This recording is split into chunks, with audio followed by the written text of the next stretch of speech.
Australia is already 1-0 up. Here's the single. An extraordinary day of cricket. Advantage Australia. But the Ashes have only just begun. This is game on out there at the moment. This is what we've been waiting for. We move to the Gabba for the second test. Bright lights, big city. And Triple M Cricket brings you every massive moment. This time he smooths it up in the air safely. It is an instantly legendary Ashes century.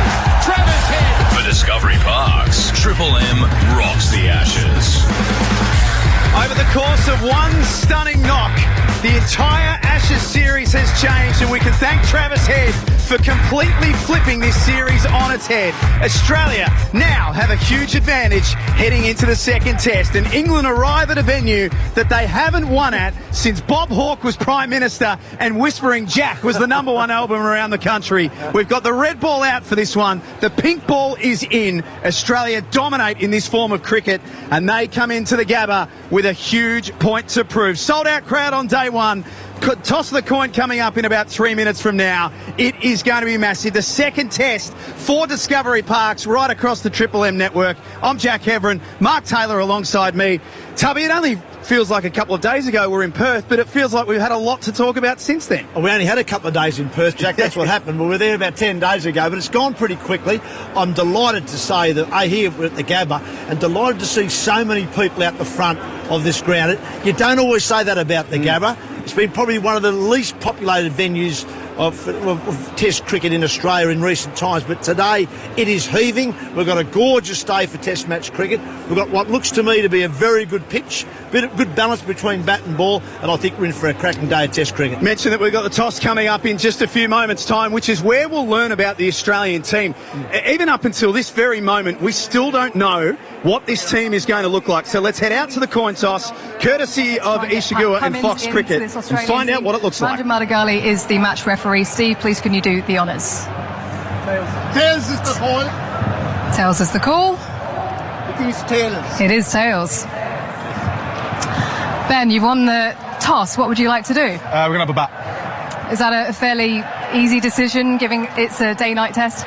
Yeah, I think you look at how things play out, and obviously with the different conditions that you get faced with the daylight, and then obviously when the lights come on later, you sort of give yourself the best chance to know that you're going to bat, in the sort of easier conditions.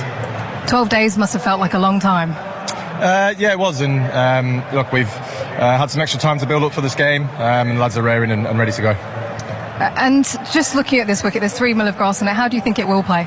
Oh, God, I'm not too sure, to be honest. I think a lot of people look at wickets and think it's going to do this, it's going to do that, but you never really know until you get out there and see a bit of cricket being played on it. So we've got an opportunity to go and put some runs on the ball first up. Would you say this is the biggest week of your captaincy career, and what has been talked about ahead of this one? Well, yeah, certainly up till now. And yeah, look, we're coming here on the back of a disappointing week last week, so hopefully we can right those wrongs. All the best. Steve? I imagine you would have wanted to have batted first? I would have, yeah. I think if you bat well, it gives you a chance to kind of manipulate the game in a way where you can bowl under lights as much as possible, so would have done that, but hopefully we can bowl well this morning and get ourselves in that position anyway. How close was Pat? He was close, yeah. He's done everything right the last little bit. We just thought it might have been a little bit risky this game, but he's certainly tracking well for the next one. Josh Inglis comes into this side for Khawaja. Where does he bat? He'll be batting in the middle order. So Travis to open? Correct. Any other changes to your lineup? Michael Ness is in for Nathan Lyon. Can you give the reasons behind that? Pink ball, we think it's going to offer quite a bit, particularly later on under lights. With no daylight savings here, you play in the night a lot. We feel that's going to be the best to take 20 wickets in this particular fixture. You played plenty of these matches with the pink ball. Must give you a lot of confidence. Yeah, we've done well in the past, but it's a new game. It's going to be a great atmosphere out here. Hopefully we can start well with the ball this afternoon. All the best. Thank you.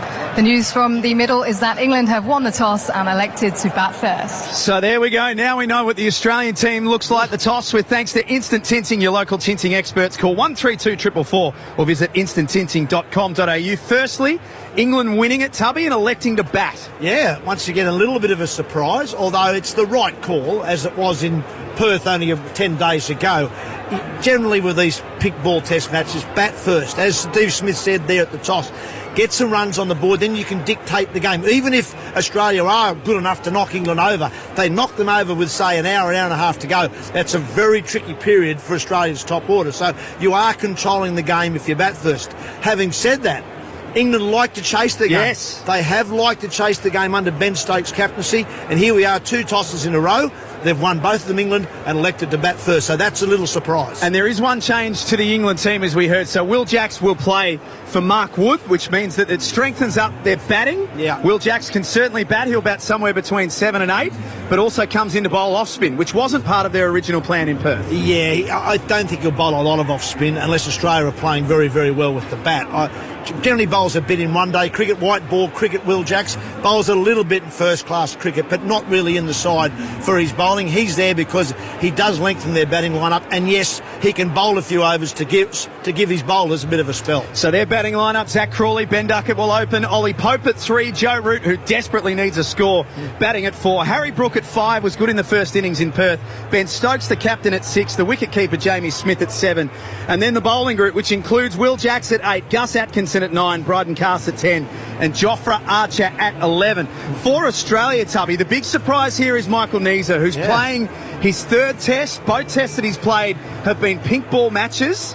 When we turned up here and had a walk out onto the ground at the Gabba, we saw him marking his run up, and we wondered what was going on, and now we know. I thought our fast bowlers had got the wrong end of the tape. But Pat Cummins had the dumb end, the zero end, and Michael Neser had the end with all the measurements on it. But it was Michael Neser who was actually marking his run out up. Pat Cummins, as we said a moment ago, is not playing. As you say, a little bit of a surprise. Michael Neser hasn't played for nearly 3 years. His last test, his second, was at the Adelaide Oval, day-night match.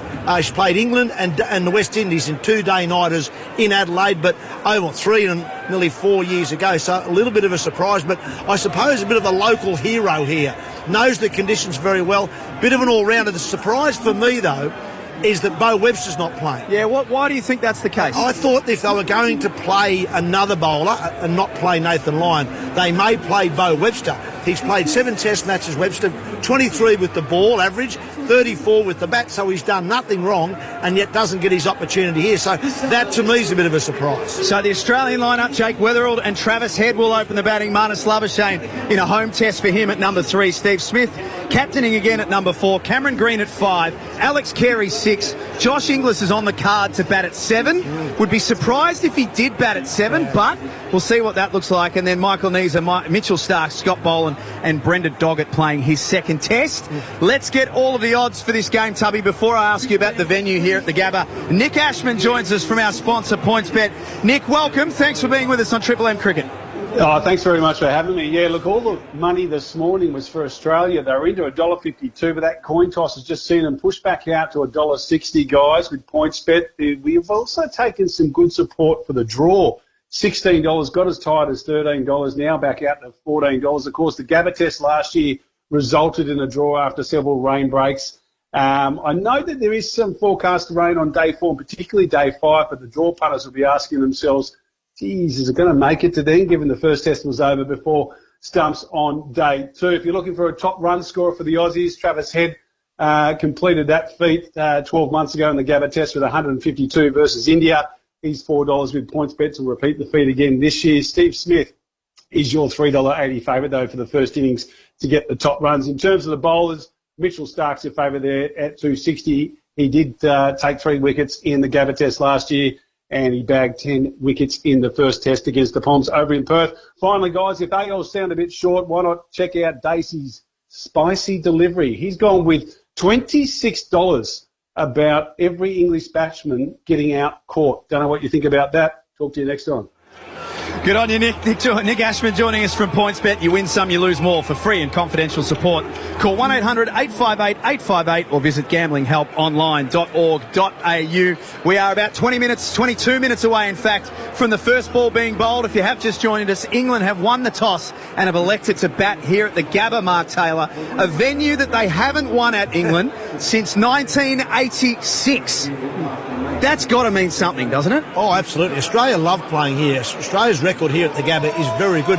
And one of the reasons I think it is a very fair wicket here. There's something in it for everyone here. I'm a little surprised going back to the Australian side that Nathan Lyon has been left out to go with obviously the inclusion of Michael Nessa.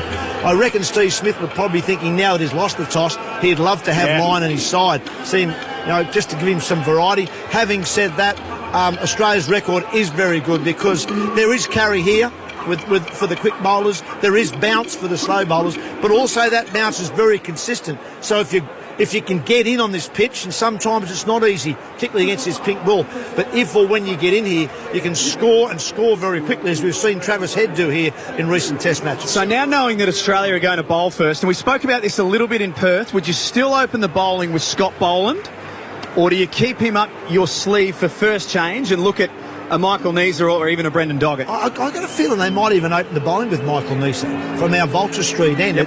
There's a bit of a breeze coming towards us here at our commentary box end. So obviously Mitchell Starc will get the breeze downhill, downwind as it always feels like from the Stanley Street end. They might use Michael Neser to push up into that breeze. He's done it for many, many years here for Queensland. He may do the same and then save Scotty Boland for after Starc, but obviously only time will tell. We're standing on the boundary line here at the Gabba. It is a hot day, but Tubby, just for the millions and millions listening here on Triple M Cricket, this atmosphere, I mean, this series so far is like nothing I think we've experienced for a long time in Australian cricket. Yeah, it is great to see. It's great for Test match cricket. As I said a moment ago, it's great to see queues of people outside the ground. We have to sort of almost elbow our way through into the ground, which is really good to see. I think what we'd all love to see, though, is maybe a bit more than 2 days. Yes. I think at least 3, maybe 4. Yep. I've always said I reckon 4 days is about right for a Test match these days with the way players play the game. So I'd like to see that sort of excitement from the last Test, but maybe over twice the time. Don't you go too far. On the other side of this, we've got the national anthems for both England and Australia, the welcome to country, and a special moment's silence as well for a fallen great in the last week of English cricket. The news from the toss is England have won it and will be batting first in front of a sold-out crowd at the Gabba. Before that, though, let's get all the latest Triple M Prosper news. And if you need fast access to funding for your business, only one place to go. That's prosper.com. Today in the newsroom, here's Brett Thomas. Thank you, Jack. Perth match winner Travis Head gets another crack at opening the batting in the second Test at the Gabba. He smashed 152 against India at the ground 12 months ago and told Fox Sports it's a surface he loves playing on. I had really good memories of it last year here, so look, start well, first 30 balls are always important, and then get on a flow and see where we get to. And to golf, Australian Open draw card Rory McIlroy started his opening round with a birdie at Royal Melbourne, but that's as good as it got for the 5-time major winner, signing off for a 2 over par. Anytime I made a birdie or two, I'd then make a bogey or two, and felt like one of those days. I was like, okay, what side of par am I going to finish on? Adam Scott and Minwoo Lee shot 2 under par, 4 shots off the lead, and repeating, England winning the toss, electing to bat first at the Gabba. Make your drive to work, home or the shops rewarding with hundreds of return points across New South Wales. Search Return and Earn near me for one that's on your way. Checking Triple M cricket weather, a few clouds around Brisbane, but the radar is clear for a full day and night of cricket. Right now 27 degrees at the Gabba as Triple M rocks the Ashes. Mitsubishi Heavy Industries. Keep your cool while the Aussies bring the heat with Mitsubishi Heavy Industries. Triple M rocks the Ashes. Do it all this summer at Discovery Parks. You can keep the little and the big kids entertained this summer. There's endless fun to be had on a Discovery Parks holiday, from bouncing pillows to water parks, outback camping to beachside glamping. Do it all with Discovery Parks. So jump online and check it out at discoveryparks.com.au.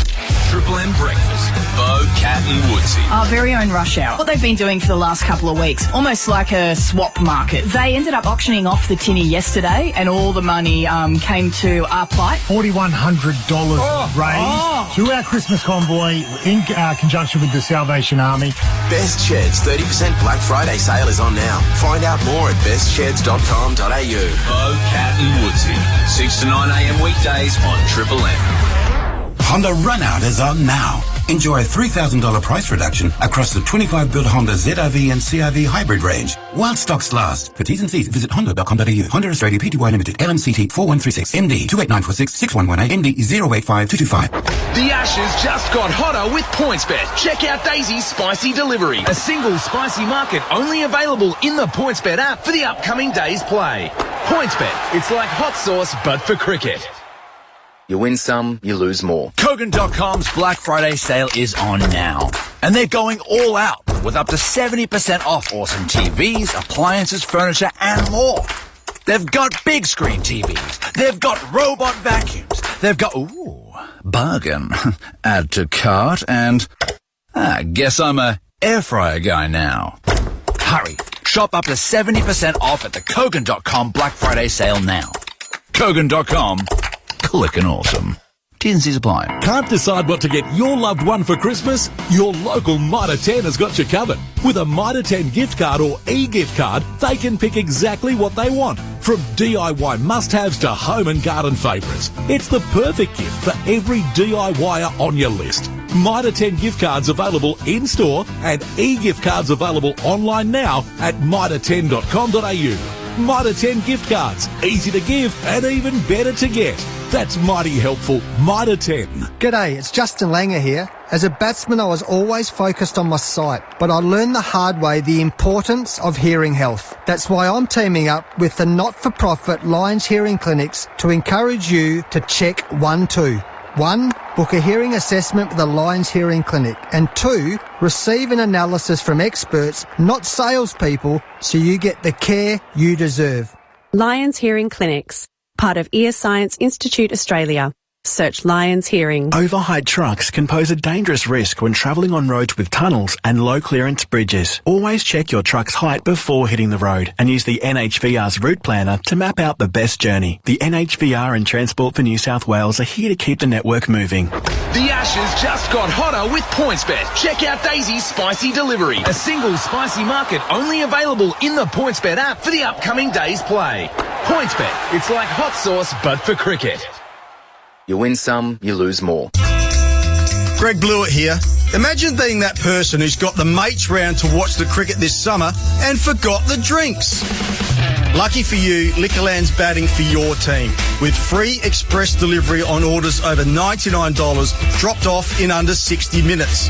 Whether it's a backyard barbecue feast, a picnic in the park or hosting mates to watch the cricket. Score more this summer with Liquorland, official gold partner of Cricket Australia. T's and C's apply. Choose to drink wise. It's that time of year. The garden needs plenty of water. The deck and patio need to look their best. Yep, it's time to grab the Nylex. Designed to enhance your outdoor space, not clutter it. The new selection of Nylex hoses and reels are available in sleek colours and look just as good as they perform. Australian designed, durable, easy to use and built to keep your garden neat, protected and stylish. Check out the new range at nylex.com.au or find it in Bunnings today. Watering never looks so good. Final ball here for Stark. No runs as yet. They're gone! Crawley's gone! Stark hits out again! And mayhem has happened! 1 for none!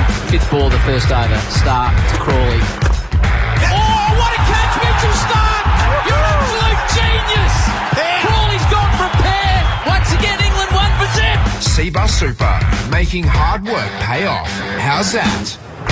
Mitchell Stark ran right in the first test at Optus Stadium. He's got the chance to do it again today because England have won the toss and will bat first in front of a sold-out crowd at the Gabba. 14 minutes away from the first ball being bowled. It's the preview. For Mitsubishi Heavy Industries, keep you cool while the Aussies bring the heat with Mitsubishi Heavy Industries, Mark Taylor and Jack Heverin at ground level here at the Gabba. Tubby, for a couple of the English bats in particular, now that they know that they'll be batting first, Zach Crawley and Joe Root, they need a score. Yeah, there's a bit of pressure on them. I think it is an advantage that Ben Stokes now has winning that toss match, batting first under these day and night matches, but they've got to bat well. Zach Crawley hasn't made a run in the series yet. That's never a good thing when you're opening batsman to come to the second test knowing you've got a pair next to your name. But as I've said in the lead up to this test match, Zach Crawley is a better player than what we saw at the Perth Stadium last week. He's just got to temper his instincts a little bit. You can't afford to be hitting balls on the up when they're swinging and bouncing, as they tend to do here in Australia for the first 10 overs. I think if he can get through that, he's a dangerous player. We saw that in Manchester 2 years ago. He made a big 100 against Australia in a test match that Australia ended up hanging on for the draw. So they need him to start well. Same with Duckett. And as you say, Joe Root, former captain, runs all over the world, second highest run scorer in test match cricket, would love to get this monkey off his back, get this narrative around him not scoring 100 in Australia, just away from England cricket, so they can all settle, that whole batting line can settle. And it's been interesting listening to Ben Stokes and the English team and some of the podcasts and stories coming out of England. They believe that they played some pretty good cricket in that first test. They just had it taken away from them by Travis Head. They did. Well, as I said, lunchtime on day 2, which is over halfway through the game, as it turned out, England were well, they weren't bossing the game, but they were well in front in the game. They were one for, well, in essence, 100. Yep. With 9 wickets left in the shed and 10 wickets to get of Australia. As it turned out, they then played poorly, got bowled out, set Australia only 205, when they would have been thinking at least 300 they were going to set Australia, which would have been a very tricky chase. As it turned out, 200 we still thought was going to be an interesting game, but Travis Head took it away from them very quickly. So they lost 2 sessions badly. They can't afford to lose the first 2 here really badly. So if you have just joined us, one change to the England team. Will Jacks will play in the second test as an off-spinning all-rounder, I guess if you want to call him that. Mark Wood not playing with a knee injury for Australia. A couple of changes. No Pat Cummins. He was given until the very last second but won't play. Michael Neser comes into the team for Nathan Lyon. Josh Inglis coming into the team as well for Usman Khawaja. Now, just on that, we didn't get a chance to talk about Josh Inglis in the first segment. He's on the batting card at number 7. Do you think that's where he'll actually bat? Oh, look, I don't think he will, although I'm a big fan of Alex Carey and his batting. I think technically he's probably as sound a player as there is in the Australian batting lineup, and probably right around the world. If you're looking for a solid technique, you could go a lot worse than follow Alex Carey, who's got a very lovely technique. So he could certainly move up. But when you've got a guy like Josh Inglis, who's picked as a batter, you've really got to bat in the top 6. So it wouldn't surprise me if he slotted straight into 5, where Travis Head came from, and they kept Cameron Green at 6 and kept Carey at 7, which gives Australia quite a long lineup. And Neser at 8. We also know Michael Neser's not a worse player at number 8 either. So a bit like England, Australia's batting line has certainly got a bit longer for this test match. National anthems to start in about a minute from now. We are 11 minutes away from the toss, from the first ball here at the Gabba. England have won the toss and have elected to bat first. We're standing just a couple of metres away from both teams. Tubby, you've been in this situation. You've had so much success in Ashes cricket. What's this moment like now, about a minute away before you walk out? Well, we're standing right behind Zach Crawley and Ben Duckett, who've got their pads on. They are literally, 3 or 4 metres away from us. They'll be nervous. They'll be, in a way, without being disrespectful, they just want to get this over. They want to get out in the middle, because there'll be a bit of butterflies. They're 1-0 down, didn't make runs themselves, just want to get out there and get started. So this is it's a proud moment, yes, but it's also a nerve-wracking moment for a couple of opening batsmen. And I think for the Aussie fielders, I hope they've got the sunscreen on, because we've been down here for about 20 minutes or so. And I don't know about you, but I've just about sweated through this shirt that we're wearing. It is hot, it is humid, it is steamy. Obviously playing under lights a little bit later on as well. But there's a great chance for England, if they can get through this first session with only the loss of 1 wicket or so, they could put the Aussies under a bit of pressure. Yeah, and as we said right before the toss, if you bat first in these games, you tend to boss the game, because even if you get bowled out, there's always that advantage. Then you're bowling under lights. Okay, albeit with a low score, it does put the pressure on the opposition side then to bat in tough conditions. But the other side of that equation is, if you don't then take wickets, and Australia can knock England over, get through tonight, then Australia will boss the game. It can flip the game on its head very quickly, as we saw in the first test match. This is what test match cricket is all about. Australia and England at the Gabba. The second test is starting in 9 minutes from now. This has been our preview for Mitsubishi Heavy Industries. Keep you cool while the Aussies bring the heat with Mitsubishi The Heavy international Industries. cricket family lost a highly respected and influential figure, Robin Smith. A brilliant batter, Robin played 62 tests for England, scoring 4,236 runs with 9 centuries, including 2 in an Ashes series. Affectionately known as the Judge, Smith's highest one-day international score of 163 not out was a record for England which stood for 23 years. And more recently, he was also widely recognised for his work off the field in support of the cricket community. We ask those here today and fans watching around the world to please stand, if able, as we pause for a moment's silence to pay our respects to the family, friends and teammates of Robin and remember his incredible contribution to cricket.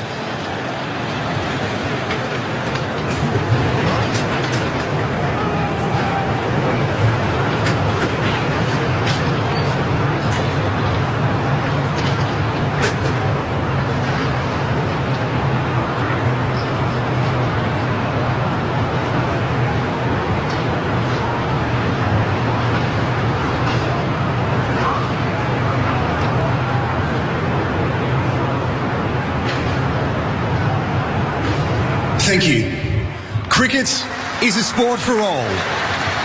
And we welcome all fans, participants regardless of their identity, background, beliefs or choices. We provide a safe space for the whole community to connect and feel respected. And we thank you for playing your role. If able, we ask you to remain upstanding as we are joined by Yagara Elder Shannon Ruska to conduct our welcome to country. Cassandra Zeideman will then perform God Save the King, followed by Shudfrik Anthea, who will perform the Australian National Anthem.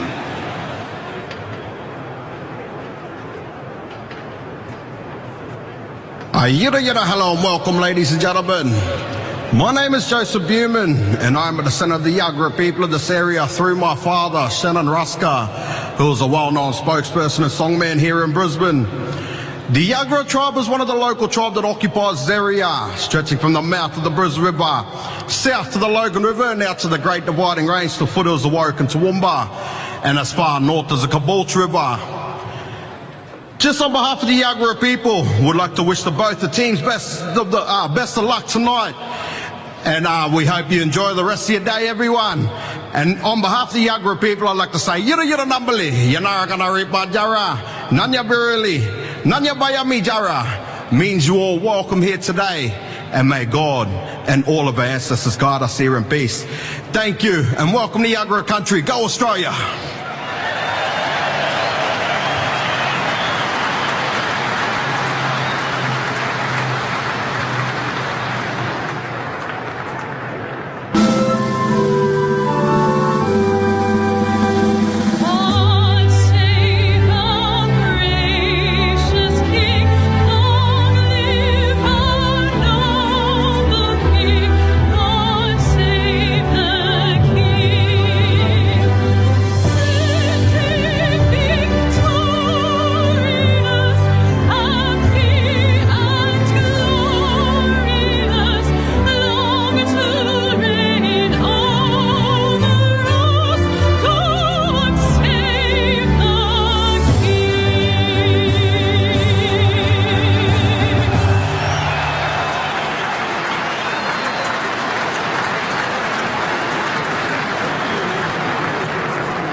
Nice job done all round.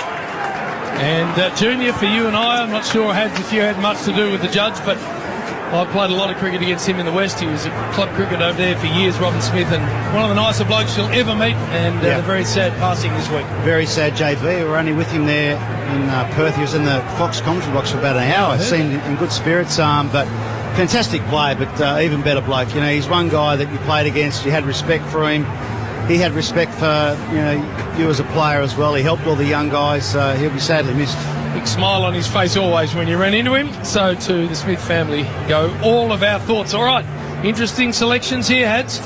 Yeah, there is. There's a couple of interesting selections, actually. First and foremost, I was shocked that Will Jackson had come into the team as well. Looks like England are a bit nervous about the length of their batting, but the big one for me, Nathan Lyon, our second most successful pink ball bowler, has been left out of the test with Michael Neser coming into the team. But to me, I did not see this coming. No, I didn't either. I actually would have played Bo Webster instead of Josh Inglis, and then Nathan Lyon instead of Michael Neser. If you want a bit of extra bowling, then Bo Webster could provide that. So I just think it lacks a bit of balance, this team, but they seem to think that it's going to suit the quicks more than the spinners. So we'll have to wait and see. I don't think anybody really knows, actually. Well, the pitch, let's have a look at that with Fergan is. Thanks, JB. 27 degrees, heading for a top of 29 down here. A light northeasterly across the ground, assisting all of the fans and the players. Izzy, what's the old Tony Greig player comfort level as it stands right now down here? Well, they say that Lululemon and Sweaty Betty are the kind of the range in these parts, and if I could, I'd have my Sweaty Betty on because they're going to be sweating out there. Goodness gracious me. Yes, well, let's get on to the pitch. How did it look to you? Well, it looks green as it always does. That's almost a misnomer these days because it always looks green, but actually it plays nicely, and as we've seen again, England win the toss, they bat, correct decision. Whether I'll be saying that in half an hour is another question. Well, there's no doubt it's definitely lost a touch of its green since we got here. The sun is just smashing into it right now. Not a cloud in the sky down here, JB, so it should be a ripping day for cricket. Over to you. Thank you. Blast dirt quicker than a fast bowler who's been hit for six with the Eco Booster from Karcher. We thank the guys down there and we appreciate Karcher with the pitch report. All right, Mitch Stark to Crawley, who had a pair next to his name out of Perth. I'll tell you what, I thought Duckett might have taken strike actually against Mitchell Stark. Maybe they lost the toss. They might have tossed the coin. Zach Crawley, he'd be pretty keen to look for a single and get off that globe. Well, I'll just leave this to you, JB. I think it's going to happen again. Oh, can you? Can you say it? The first over specialist, Mitch Stark. Crawley did not score in 2 innings in Perth. That seems like 2 years ago, that game. So we are set to go. England winning the toss, electing to bat. Beautiful day in Brisbane. 3 slips gully, regulation everywhere else. And this magnificent left-arm quick, he's about to overtake the great Wasim Akram as the greatest ever. I saw Wasim Akram said he's the best bowler in the world at the moment. That's interesting, isn't it? Start. Oh, the noise builds. The gap is full. It does not get any better than this. Crawley over the bat. And Stark's away from us. First ball of the test match. Oh, and allowed to pass through it. Good carry. Through to Alex Carey. Oh, good carry. I had a good look at the pitch early on. There's a really good covering of grass which is sort of embedded in the soil. So it's not just sitting there on top of dry stuff. It's a thick thatch even though it's at 4 mils. And it looks like there could be a little bit of cracking at some stage during the game, but I think it's going to be good to bat on, but there's going to be something there for the quicks. Yeah, we know Zach Crawley likes to go hard from ball one, but there's a different approach that one. Has he changed his game? He let that go drive through that, could he? Well, he could have tried. Mark Waugh, he could have tried. That's the brand they want to play. You can't lose your bravery after one test, England. Driving it off the Adams apple. Here he comes, Stark again, bowling to Crawley. Oh, play to miss. Through to Alex Carey. You're right, though. You talk a lot about partnerships. If I was Zach Crawley, I'd be saying to Duckett, you get down and take this first ball. The other interesting thing's going to be who's going to take the new ball from the other end. I reckon with Neser coming into the team, we'll see him take the new ball to see if it swings. Well, the other thing I'd be saying to Duckett is if I get anything like any wand on it, you get on your bike. Get your ass down here immediately. 100%. Yeah. Doesn't matter where the ball goes, it's a single. Well, there might be a run out then if that's the case. I mean, you've still got to hit in the gap. Tell JB. the little man to get down there. Don't hit the fieldsman and just run. That's what I'd be doing. Stuck in. Bowling to Crawley. Oh, and again, a little waft outside the off stump. No connection. But I'll tell you what, he didn't actually drive at that ball. He sort of just played the line. He's playing the line of off stump. So if it does go across him, which it did, it was a scrambled scene. Good delivery. He was expecting to come back. It's Mitchell Starc straight onto his game, isn't he? Come on, Mark Ward. Don't change your game, Zach Crawley. You're all about your presence. He's got to change his game a little bit. Come on. No, show us you're aggressive. Bring the slips into play, please. He can still be aggressive, but pick the right ball. 3 balls delivered. No wand on any of them. Mitch Starc again. Over the wicket to Crawley. And there's the drive! And he's got it through! Well played. Nice stroke. That's a boundary. And Zach Crawley just breathes a little easier. Oh, good shot too. It was on the up. On the up. But it just swung back nicely into the middle of Zach Crawley's bat. That's what he can do. He's either rocks or diamonds, Zach Crawley. Good start for him. Yeah, that was a good start there from Zach Crawley. Just over-pitched a fraction there from Mitchell Starc. Zach Crawley took the risk with 3 slips into play, but as you said, Mark Ward, just shaped back a little bit into the middle of the back. Don't be too disheartened by that, Mitchell Starc. You like seeing that. 142 Ks. Final ball here for Starc. Into Crawley. And he's clipping it wide and mid-on for a single, so good over for Crawley. In fact, there's another rock still to come, I've been told. So he's on 5. Duckett now gets to face. And just a little nerve settler for the number 6 for England. Yeah, nice start by Crawley. That one was a little fuller onto the leg stump, and he just waited for it nice. I think the key for Crawley is not to go pushing too hard at the ball. He's a natural timer on the ball. He doesn't have to try and overhit it. Good start for him. Duckett gets on strike now. He looked pretty good in the first test, a couple of 20s over there. He occupied the crease for a decent amount of time compared to the rest of the players. Just getting his guard sorted out. 3 slips in the gully for him too. Everything else normal. And in front of square, mid-on, mid-off wide. That's Travis Head. Weatherall, a backward point. Loves that slashing away through the offside stroke, the little left-hander. He's facing his first ball here from Mitch Starc. Edge! He's down!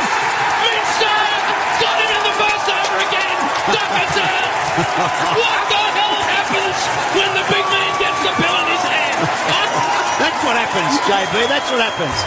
A great bit of bowling from Duckett. Forced to push forward, it swung away and into the safe hands of Marnus at first. Well, that's why he didn't face Ben Duckett straight to Marnus there at first slip. Mate, that is a big moment, and that's 4 in a row. This is unbelievable. Starc is a genius. England are 1 for 5 for Discovery Parks. Triple M Rocks Cricket. Don't miss Back to the Future the musical at Sydney Lyric. Must close January 25. Book at backtothefuturethemusical.com.au. Triple M rocks cricket. Triple M Sydney traffic. Save over $100 and share an unforgettable adventure with your kids on top of the Sydney Harbour Bridge. Book your Bridge Climb bundle now at bridgeclimb.com. Checking your M's on the M4 from Haberfield to North Strathfield. One lane has reopened westbound between Wattle Street and Concord Road.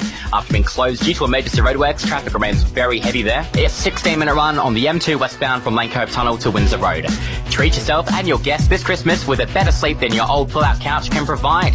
Shop at your locally owned and operated 40 Winks today. 40 Winks, serious about sleep. A guaranteed song repeat every weekday. Keep locked on Triple M's $50,000 no repeat workday to win. For Discovery Parks, Triple M rocks the Ashes. Again, Mitch Starc with a wicket in his first over. It is completely ridiculous what this man does. Duckett's gone, Pope's out in the middle, Nisa with the pill in his hand to bowl from, I always get the ends wrong here, Vulture Street in? Stanley Street in. Stanley, I reckon. Stanley. It could be wrong, mate. Southern end. Yeah, that end. Oh, not the broadcasting. So we're going to see Nisa, and a short run-up too as he comes in now to bowl at Crawley. First delivery, and it's outside the off-stump, allowed to go through.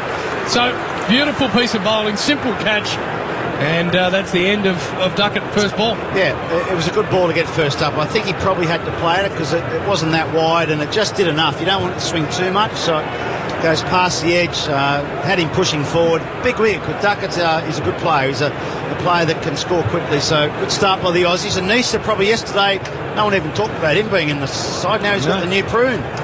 And he got the shorter run-up going too. Is it always this short? That's about a 10 pacer.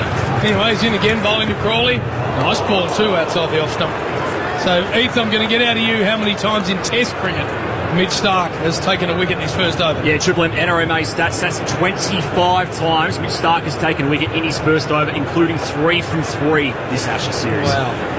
It's ridiculous, isn't it? I'd like to see his white ball stuff as well. Yeah. Well, it's up into the 60s, isn't it? Yeah, it's 62. Oh, it's nuts. Nuts. What a cricketer Mitch Starc is. What a weapon. He just does it so often that, well, how do you call it? You said it was going to happen, and it did. Nisa in again, bowling to Crawley. And that's wide. So let's have a listen to Nisa. On debut, it was big for him. For Discovery Parks, Triple M rocks the Ashes. Loose lips Vanessa, full ball. Clipped it, yes! Caught! Second ball, Michael Nissa has a test wicket. That's how he started in Adelaide from memory, that was. Okay, yeah. Well, he's a genuine swing bowler, Michael Nisa. Maybe they're thinking he's a bit of a pink ball specialist because he can hoop it both ways. He's bowled outy so far. This could be the inning. Bowling here to Crawley. And he has to play defensively down the pitch, no run. 1 for 5.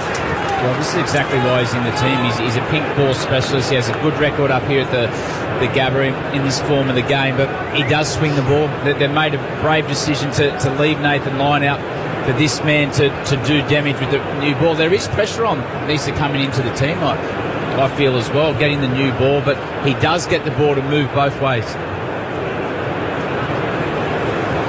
3 slips gully here for Crawley, facing Nisa. He's bowling wide. Oh, there it just was. Got that one coming back, June. That was the big inning. Good bowling. Nice. It's easy to swing the ball one way, but if you swing it both ways, it's much more of a test for the batsman. That was a genuine in-swing of that one. It went a long way. It's actually well watched by Zach Crawley. He's actually looked pretty good so far. Jeez, it's going to be a long summer for England if they keep losing a wicket the first over. That makes batting tough. It's not ideal, but it's happened 3 times in a row, Junior. Yeah. Here's Nisa, final ball, bowling to Crawley, and he plays and misses it a beauty. In fact, there's some interest behind the stumps, but not that much. 2 overs done, 1 for 5 for Discovery Parks. Triple M rocks cricket. Fire up the cricket season with PointsBet. It's like hot sauce, but for sport, that makes every cricket match extra spicy with a little extra kick.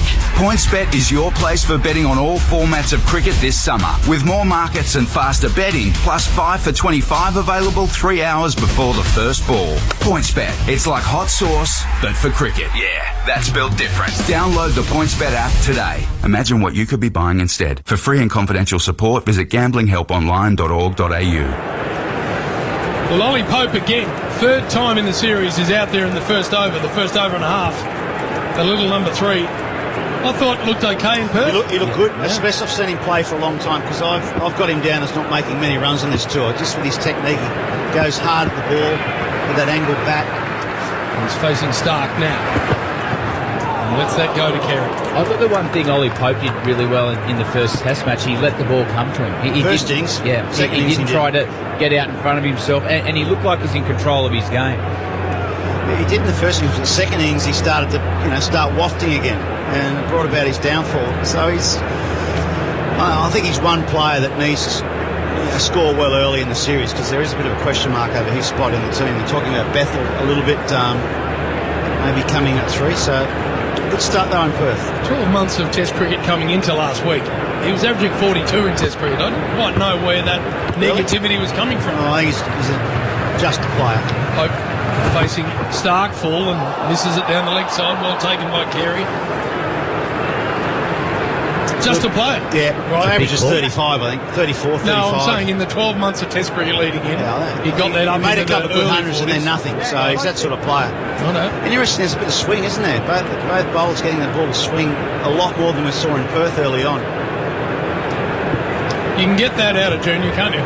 Just a player. Yeah. I think he is. Right. Well, he says I think it about he's most of us. I think he's their I weakness. I think he's their weakness. I think that's what he used to At number say three. when we played against him. Said Brayshaw just a player. I think he's their weakness. All right. Not saying he's not a bad player, but I think at this level against good bowling, he's got a little bit to prove. Start into Pope. Just a player, and off he goes. Crashes it back into his own. Do I need to say any more? Junior said just a player. He's gone.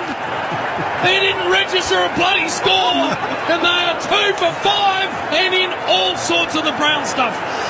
Well, you're right, Mark. Well, he hasn't learned much from the first test match. That ball he could have left. He's played away from his body. A big inside edge. Technique. Oh, my goodness. That goes on a middle stump. But the key there for Australia is they're still playing at the ball at 5th and 6th up. England, that's a big wicket there from Mitchell Starc.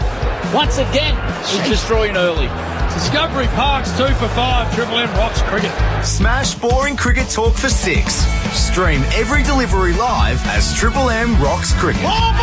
Hear the game's biggest names tell their stories on the Howie Games. When you have dreams, don't let anybody tell you that you can't. Break down the hottest topics with Willow Talk. What do you bowl, by the way? Anything you need. And for analysis with a hilarious spin, check out The Grade Cricketer. Can we cut this out? It's all happening here on Listener. Download the Listener app and search cricket. Listener. Anytime is 7-Eleven time, particularly at 6:50pm when the game is about to begin and you need something to bite on that isn't your fingernails. Get game day snacks delivered anytime at 7-Eleven. Find out if we deliver to you. Bunnings Trade is here to help you wrap up the year and lock up your site. Get your security sorted with our wide range of temporary fencing, tool storage, security cameras, locks and more. Grab what you need to keep your site safe over the break. Bunnings Trade. Helping business is our trade. For Discovery Parks, Triple M rocks the Ashes. Oh, yeah. Bit of stones as we come back 2 for 5. How good, and this man, Joe Root, now is out into the furnace hat. Yeah, he's going to be interested to see how he approaches Mitchell Starc here. I wouldn't mind seeing that just little wobble seam go across him. Just invite Joe Root to see if he wants to play through the covers early in his innings. Right, the English star now facing this Australian rampaging quick in Mitch Starc. He's going off his pads. Going to pick up at least 2. So he gets away. Doggett chasing just a couple. Actually, it ended up being Neeser coming off. Fine leg, 2 for 7. Yeah, nice start by Joe Root. Just looking to swing that big hooping in, swing it back in, just tucked it away. Just watching the whistle of Ollie Pope. That's a real English shot. He's just trying to lay it down to third man with that sort of angled bat. Just doesn't work in Australia with the extra pace and bounce. Well, that's the one thing you would have spoken about leading into this tour. You can't use that angle bat and bring third man into the game. You've got 3 slips of gully, especially on this surface. And we've seen England haven't learnt so far from the first test match. Joe Root does it a bit as well. Yep. He likes that shot. Equal with the great Wazim Akram. Final ball here. Oh, to play to miss. So close. 2 for 7. We've got a rock left, and Joe Root should assess his game out here in Australia because he's had a nightmare in these conditions. Yeah, I've got to say that was a good ball. He was probably waiting for it to swing in, but it was probably wide enough to leave, even allowing for a little bit of swing heads. No, I think that's the ball Joe Root gets himself into trouble. That was about 6 stump. He can let that go through the keeper. But it's just the pressure of the situation. Hasn't scored 100 here in Australia. Got Mitchell Starc, got 2 wickets early. You just see that pressure building here on Joe Root. He doesn't normally play at that ball early in his innings. Final delivery, this one for Mitch Starc. 2 for 7 he has. And he's into Root. Edge! And it's dropped. Just fallen short or dropped. Steve Smith diving across. That might be the bit of luck Joe Root needs. We'll get back and assess that. 2 for 11. Discovery Parks, Triple M rocks cricket. Oh, and it's a big hit. And it's bounced off the shed. And speaking of off the shed, thanks to Best Shed's biggest ever Black Friday sale, you can take 30% off their entire shed range. So don't get caught out. Hit this summer for 6 with 30% off a brand new Australian-made shed at bestsheds.com.au. There's no shed like a Best Shed. So we're having a look at the play, Steve Smith might have just got his left pointer finger.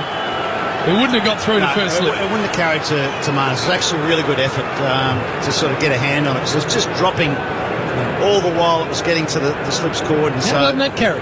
First morning. I'm sure he played soft hands. He does play with soft hands, Joe Root. If he went hard at it like Crawley, it would have carried. Well, a bit of luck. There is that comparison on the screen with Akram Asnisa's bowling. And Crawley slices it away off an outside edge, back with a point. Green in pursuit, the big man. Oh, the big fella. And he catches up with it too nicely. And they're restricted to 2. That's a very good effort there from Steve Smith. As you said, Mark Wallace, soft hands from Joe Root. We've seen him get out the same way in the first innings in Perth. Just wouldn't have quite carried to Marnus at first slip. Big effort to get a hand on that Steve Smith from second. Good effort from Green in the outfield. Great effort. Restrict that to just 2. Nisa again. Bowling here to Crawley. Bat held up in the air. And that's beautifully clipped off the pads. In the air. In front of square boundary. Oh, that's a good shot. Class shot. Just onto the pads. He's whipped away. How does this bloke only average 30 in Test match cricket? He hits them as good as anybody when he's on song, but the problem is it's 1 in every 8 innings. But I'll tell you what, he looks on song at the moment. That's a big innie there from Michael Nisa. Zach Crawley just went with the angle of the ball. Very clever shot. You're right, it's just his decision-making, Zach Crawley. He's got that attacking mindset, but you can also be attacking that mindset and lead the ball, hit it in the middle of the bat, let it go through the keeper, and then make Australia bowl to him. The problem with Zach Crawley is always looking to go hard. There's there again to Crawley. Well, it took a bit of the thigh pad, I think. It looked edgy, but it's taken a bit of his thigh. Good delivery. The problem is, Hadzo, he's given a free rein. If he was hauled in by McCullum and Stokes, say, listen, you know, this is what we want you to do. You know, just rein it back in. There's no accountability. You know, he's still in the team and still playing the same way. So I think he's given that freedom, which is probably hurting his career. But you're saying he could be a better player than what he's shown? Oh, much better player. Much better player. There's the bowling to Crawley again. And that's wide and pumped. Full ball in front of square on the offside for 4.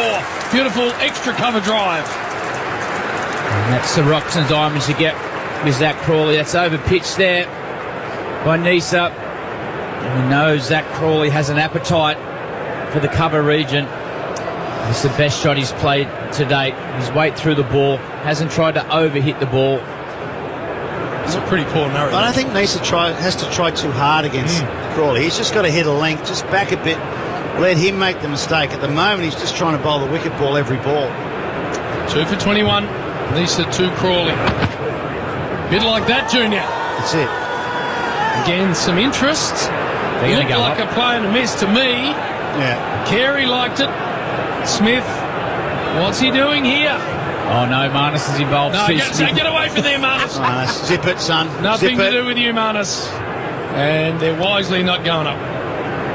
Although Headey's coming in. I'm not sure Headey's good to go to either. No. You know what I think happened then? Travis Head just calmed that situation down. Is that a little? Tell you what, is that a little something? Just watching the replay, that was awfully close to something. And a little zip. So tell you what, he might have hit that.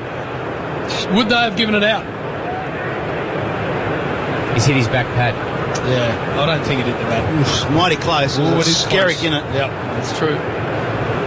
So final ball here for Nisa bowling to Crawley. He gets that into the mid-wicket area for a single, batting nicely. 2 for 22. Well, you listen to Triple M because you hear the best. And every now and then you get Junior. Spot on. Have a listen to this. Just a player. You can get that out of Junior, can't you? Just a player. Yeah. Well, I think he is. I think at this level against good bowling, you know, he's got a little bit to prove. Start into Pope. Oh! Just a player! And off he goes! Crashes it back into his own. Do I need to say any more? Junior said just a player. He's gone. Well, if you throw enough darts, you get one. Well, that is a bullseye. Yeah. Or a 320, whatever you want. Yeah. That's perfectly called, Junior. Superb Poor commentary. Popey. Poor old Popey. I'll put the mock on him. Jeez, I'll put that up on Insta too, socials. That'll be the first thing he'll see when he turns his phone on tonight. I feel sorry. Mark Waugh thinks I'm just a player. I feel sorry when I see him tomorrow. I don't really say hello to me, is he? Stark in now.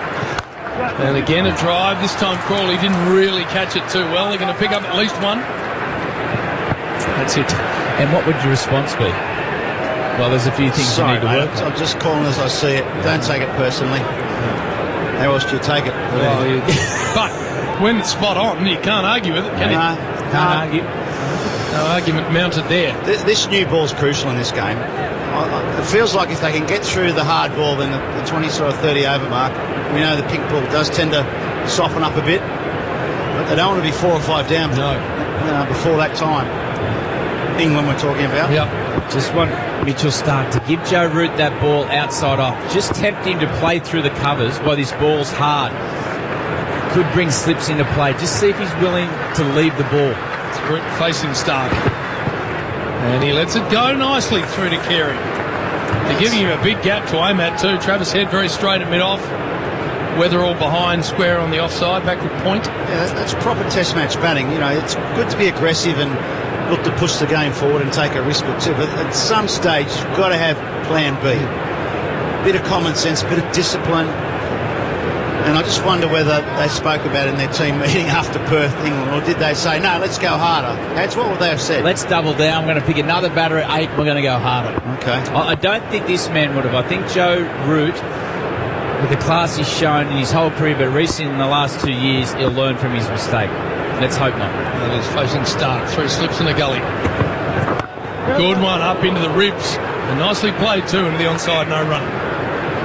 Yeah, I like that. That's a short one. You just don't want the batsman just sort of lunging on the front foot. Give him a couple around the whiskers just to, say, hey, I can bowl you a good, quick short one too. Good crowd in attendance too in that first day here in the game. A hot day. Not bad for up here though, 28. No, it's good. Beautiful crowd. 50 the humidity before the game, which is not too bad, but as the day gets into night, then the humidity starts to pump up. That's when you see the ball really start to hoop around. Starc. So Joe Root on 6. He has 2 for 12, Mitch Starc. Again, allowed through. Good channel. 141 Ks for the big man. Just hang it out there a little bit for Mitchell Starc. Just see if Joe Root's got the patience to leave 1 or 2 overs out there. I think he has. Well, it's the Virat Kohli line, isn't it? Yep. And Virat couldn't leave him. He eventually went after one every time. Well, the other thing Mitchell Starc's got up his sleeve is what tends to happen if you do throw a couple out there, you get in a rhythm with your front foot and then you can bring that ball back in for the LB or bowl. Just see if he's got that appetite. He's with Root now. Nicely played, back to the bowler. That one was trying to swing its way back to middle and off. Did too. I just wonder whether Scotty Bowler might bowl the next over. Would you give Neitz another one, Hats? Or? No, I wouldn't. I'd turn him around.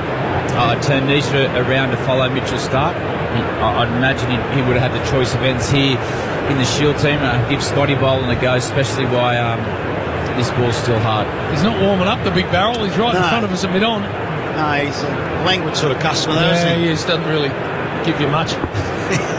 They always put him up in the media too, don't they? I know. He doesn't want to do it. No, off you go. Final ball here for Starc to bowl to Joe Root, who's flashing to point. They won't mind seeing that. The Aussies 2 for 23 after 5 for Discovery Park's Triple M Rocks cricket. We all love it when the Aussies win, right? Well, unfortunately, we're the undefeated champs for one very unwanted title. Yep, Australia has the highest rate of skin cancer in the world. In fact, 2 in 3 Australians will be diagnosed with skin cancer in their lifetime. Let's change that together. When you're outdoors, don't forget to cover up and remind your mates to do the same. Slip, slop, slap, seek and slide. Be sun smart. Save your skin. Final over for us. More Coward, Izzy Westbury and Aaron Finch coming in. I'm not sure we could have got away to a better start. No. It's a rollicking start. Just looking at both teams, I don't think there'll be too many times that neither team will play a special spinner. Oh no, it's weird, isn't it? It's modern cricket. I don't like it. Yeah, I like the balance of a spinner. Especially, I mean, England don't have one, but we have. Nisa to bowl to Crawley, who's got away nicely. Backward square's gone back. And he's clipping that in front of square. Moving nicely into the ball. They're going to pick up 2. Out there is Doggett. What's that man out there for? Is that out there at backward square? I think for a run saver. Or the flick in the air. Yeah, I don't mind him trying that. Bring him up in the circle. He might just chip one to mid-wicket. The other thing is he's maybe giving him that gap through mid-wicket, so he just play across the line. There's a big hole there, so play across the line. You might trap him in front. Nisa again to Crawley. Short ball, and he gets out of it nicely. That. So let me ask you two this. Last over, play and miss, tiny spike. If they'd sent that up, what's the third umpire doing? Does he have to give that out? I think he has to. No, he wouldn't give that out. I don't think it's... It was tiny, but it was there. It was no different to the one that took all the time. The problem is Jamie Smith walked off. He wouldn't have given that out, except Jamie Smith walked off and then walked back. Yep. Or he would have given that not out. Right. Nisa again to Crawley. Then play and a miss. Good one outside the off stump. And that's what we're exactly calling there from Nisa. Just trust that line, 4th, 5th stump. Zach Crawley will do all the work for you to bring the slips into play. Inglis has come into 3rd slip. Speaking of that, Mann into 1st. Interesting, Inglis in the slips. It's tough for a keeper to not catch without his gloves on in the slips, surely. Well, when I did field, I never liked being 1 or 2. I liked as a keeper, if I was in the slip, to have no one on one side of him. Otherwise, I felt claustrophobic. When did you ever field in the slips, mate? Played for Australia a couple of times the battle. How'd you go? Didn't get a catch there. Crawley facing Nisa. That's nicely played wide of mid-on. He's timing the ball beautifully. Zach Crawley's got 2, and they should come back for 3rd. As Boland slides in and saves a boundary. That's a lovely shot. Just getting too straight there again, Nisa. You don't have to do that against Zach Crawley. Just got to hang it outside the off stump. Good shot, though. He does look in great touch. He's going at a run of ball at the moment. 22 from 22. 2 from 22. Yeah. But I never liked the first slip. As you're saying, I didn't like being cramped in there. I never felt like I was going to get a catch. So second, well, your best catch is always second. Yeah, I agree with that. Yeah, it's not much good, so we stuck him in the first. It's a long day with Marnus next to your first slip. Oh, and Kez has put an earplug in there. Oh, doesn't he? A right earplug. Yeah. I reckon I'd be walking to C. Smith saying, mate, I don't reckon we need 3 slips. Maybe we need to get one of us out. He's short leg, isn't he? Final ball. No, 2 more to come here for Nisa. You've been 5 ball overs all day. I'm trying to hurry the game up, trying to move it forward. Root into the offside single. Not taken. Should have taken that. That's the 4th time you said. That's a run. Why aren't you taking that? Should have. Yeah. That's just batsmen just thinking about their own game too much. Yeah, but that's your match awareness. And these are the little moments that England have got to get better at. They knew what Australia was trying to do with the ball in the second innings. Even little things like that, pink ball, they give the bowler the opportunity to bowl 4 or 5 balls in a row. They're so focused on just their own game and surviving rather than looking for it. All right, last ball, Junior. Well done, mate. It's 6 and over. And it's edged into the pads and dribbles through to Carey. So 2 for 28. Howie's coming in to dominate for Discovery Park's Triple M Rocks Cricket. This was meant to be the backyard cricket game of the summer, but wow, this game is dragging on. We desperately need a boost of speed. Oh, what's this? Aussie Broadband has stepped up to the crease and look at that! No time to react. Perfect line and length. Terry's out and that's the innings. Yep, it looks like Aussie Broadband's legendary speed has won the day. If you want high speeds like that at home, upgrade your internet to Aussie Broadband. That's the actual Aussie way. Fair bit happening here at the Gabba. Ben Stokes won the toss. He elected to bat. England have already lost 2 wickets. Ben Duckett out in the first over, which is what Mitchell Starc does for a first baller. And Ollie Pope played one on. Since then, England have started to punch back. Crawley's 22. From 22 deliveries, Joe Root 6. He had a bit of fortune when he edged one through the slips, and Crawley had a touch of fortune too when the Aussies didn't review, and it could have been a small spike on the hot spot.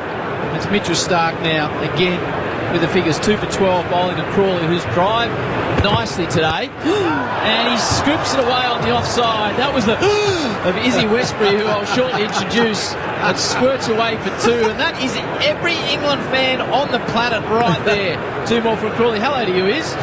Good afternoon. Oh, we were sitting down watching the first over, which was awful as per so far this series. And I said to him, I'm just going to sit here and smile and nod and not say anything, which doesn't really go down very well when you're broadcasting on the radio. No, we heard your big inhalation there. Crawley goes to 24. Hello to you, M.A. Taylor. Lovely to see you, great man. Howie, nice to be here again. I was sitting down there with Iz and I thought, you're right. I thought they got through 5 balls, you're okay that first over. Then Ben Duckett had to face 1. Nicked it straight to slip. Crawley 24 from 23. Stark runs away from us. It's wide. He tempts him and he just leaves it alone. What have you thought, both of you, the first 6.2 overs of what we've seen today? I think, am I right in saying that that's the third consecutive innings in which it's the last ball of the first over that Stark's got a wicket? I mean, I think it should be banned. That one ball. It's good consistency from the England top order to make sure you lose a wicket every first over. It's been very good. It's what you come to Australia to achieve is some consistency in your batting. Probably not the starts they wanted, though, I'd suspect. I tell you what, I have been impressed with Mitchell Stark. He is bowling as well as I've ever seen him bowl. Normally he gives you more rubbish to hit. We're not seeing that from Stark. He's in again now to the tall man, Crawley, who flashes at a wide one with no footwork. He's an elegant player, Crawley. He's beautiful through the covers, and then he can do that. And you think, oh, just steady on there, Zach. With Stark, Tubby, do you think that's an element of that is that he knew that he had to step up, knowing that Cummins and Hazelwood weren't there? His sort of 3 amigos, he was the only one left. And he did last test match, and he sort of thinks, right, it's on me. Here we go again. Yeah, it could be a little bit of sharpening of the focus, if that's the way to put it, to really, I am the leader this time, I've got to bowl well. It's certainly worked for him, although I reckon Mitchell Stark has just got better the older he's got. And you don't often say that about fast bowlers when they get into their mid-30s. Generally they start to slow down a bit. That hasn't been the case with Stark. Crawley drives confidently to head at mid-off, no addition, 2 for 30, 2 to come in the over. Crawley's 24, route 6. Very different style bowlers, but it's a bit like watching James Anderson as he went into his late 30s as well, just really understanding his craft and his skill so well. I mean, I remember, 10 years ago, listening to the commentary and Shane Warne, bless his soul, he used to spew about Stark and the way in which he scattered gun everything everywhere. But now, as you say, it's like a metronome. The old Glenn McGrath metronome, didn't like that. Well, that last wicket, the last ball of his first over, which brought about the wicket, he pushed the 5 balls previous to that to Zach Crawley across him, trying to get an edge to the right-hander. As soon as Ben Duckett came on, first ball, he bowled a regulation swinger. It's the only ball that swung for the entire over, found the edge, got the wicket. That's great control. He's using that control again here to Crawley. No run. Nicely driven again to head. So this what you're about to hear is that lofted drive from Crawley. This is you and all England supporters around the planet. Today, today's England is... Or the number 3 batter. Oh, that soundbite's going to come back to haunt me. But it's true, and that's the way Crawley plays. This is why he's 24 from 27 balls. Came off the back of a pair. A bit like, Brad Haddon talks about his son having no fear, scoring a century one match and a duck the next. That is exactly the mindset of this younger generation. And you know what? I couldn't do it, but go for it. Stark again, 2 for 14 from 3.5. Crawley. Full over pitch, and he doesn't put her away. He'd be disappointed. He just skins it to mid-on. End of the over, 2 for 30 from 7. Almost be time to get the Victorian into the attack, I would have thought, for Discovery Park's Triple M Rocks cricket. Things are heating up on the field. And it's heating up outside this summer. But inside, conditions are perfect thanks to Daikin. How's that? Daikin's been keeping Aussie homes cool for over 55 years. Backed by a 5-year manufacturer's warranty, it's no wonder life's more comfortable with Daikin. Choose smart this summer. T's and C's apply. Daikin, perfecting the air. Ben Stokes won the toss. Michael Neser came into the Australian side. Nathan Lyon was left out, and Neser's got through 3 overs. And he's got none for 16, and Steve Smith is a genius because he has decided, Tubby, to inject the great Victorian Scott Boland, who's Heath will have to get his numbers here at the Gabba, but his test numbers are extraordinary everywhere. I think we'll find they're even better at the Gabba on the Triple M NRM insurance stats. So let's see what Scotty can do. He's just got to continue on from where he left the second innings at Perth, where I chatted with Scotty after the game down there, and I mentioned to him that I thought in the first innings of Perth it was probably about as bad as I'd seen him bowl. And when I asked that question, I thought he's either going to answer that correctly or he's going to hit me. One of the two. Fortunately, he answered very nicely and said, "You're right, it was rubbish." He's into Root now and pushes him onto the back foot. And he said he went back after day one in Perth, sat in his hotel room and thought, I bowled too straight, I bowled too full, I just got it wrong. And he came out the next day and changed it, took 4 for 30 or 40, bowled beautifully. So I think that's great awareness from a bowler. That sometimes I'm sure you go back to him and think, oh, it's just not my day. You know, they got me today. But he realised he didn't bowl as well as he normally did or does, and made a little correction, came out and bowled beautifully. He's into Joe Root now. 3 slips gully, point mid-off, mid-on, square and fine. And it's left lane outside off stump. Triple M NRMA insurance stats. NRMA insurance helping Aussie cricket thrive from the grassroots to the Ashes. What do you got, East, baby? Yeah, Scott Boland, those bowling figures. 66 wickets in his career at 16.96. Those averages drop, both at the Gabba, averages 10.5, and with the pink ball, averages 13. No bowler has more wickets at a better average in pink ball cricket than Scott Boland. He averages 10.5 at the Gabba. He certainly does. That's pretty good numbers, Tub. And 13 with the pink ball. I mean, this just seems blatantly unfair. You've got Mitchell Starc, who basically owns the pink ball at one end, and then Boland at the other. Oh, I pray for the lads. Dabbed into the Gully region, and Cummins not in the game. So the Australians have gone, well, with 5 quicks, haven't they? They've got Starc, Nisa, Boland, Doggett, and Green. Tub. No spinner. What do you think? No, I don't like it. I knew you would. No. You've got Marnus there to bowl seam up as well. We've seen that in recent times. I can get a bit of spin in it as well if he wants to. No, I was surprised. A couple of things surprised me. Firstly, Lyon not playing, because his pink ball stats are more than useful as well. So I just think it gives you variety. Australia may not need it, but I always think it's nice to have a bit of variety.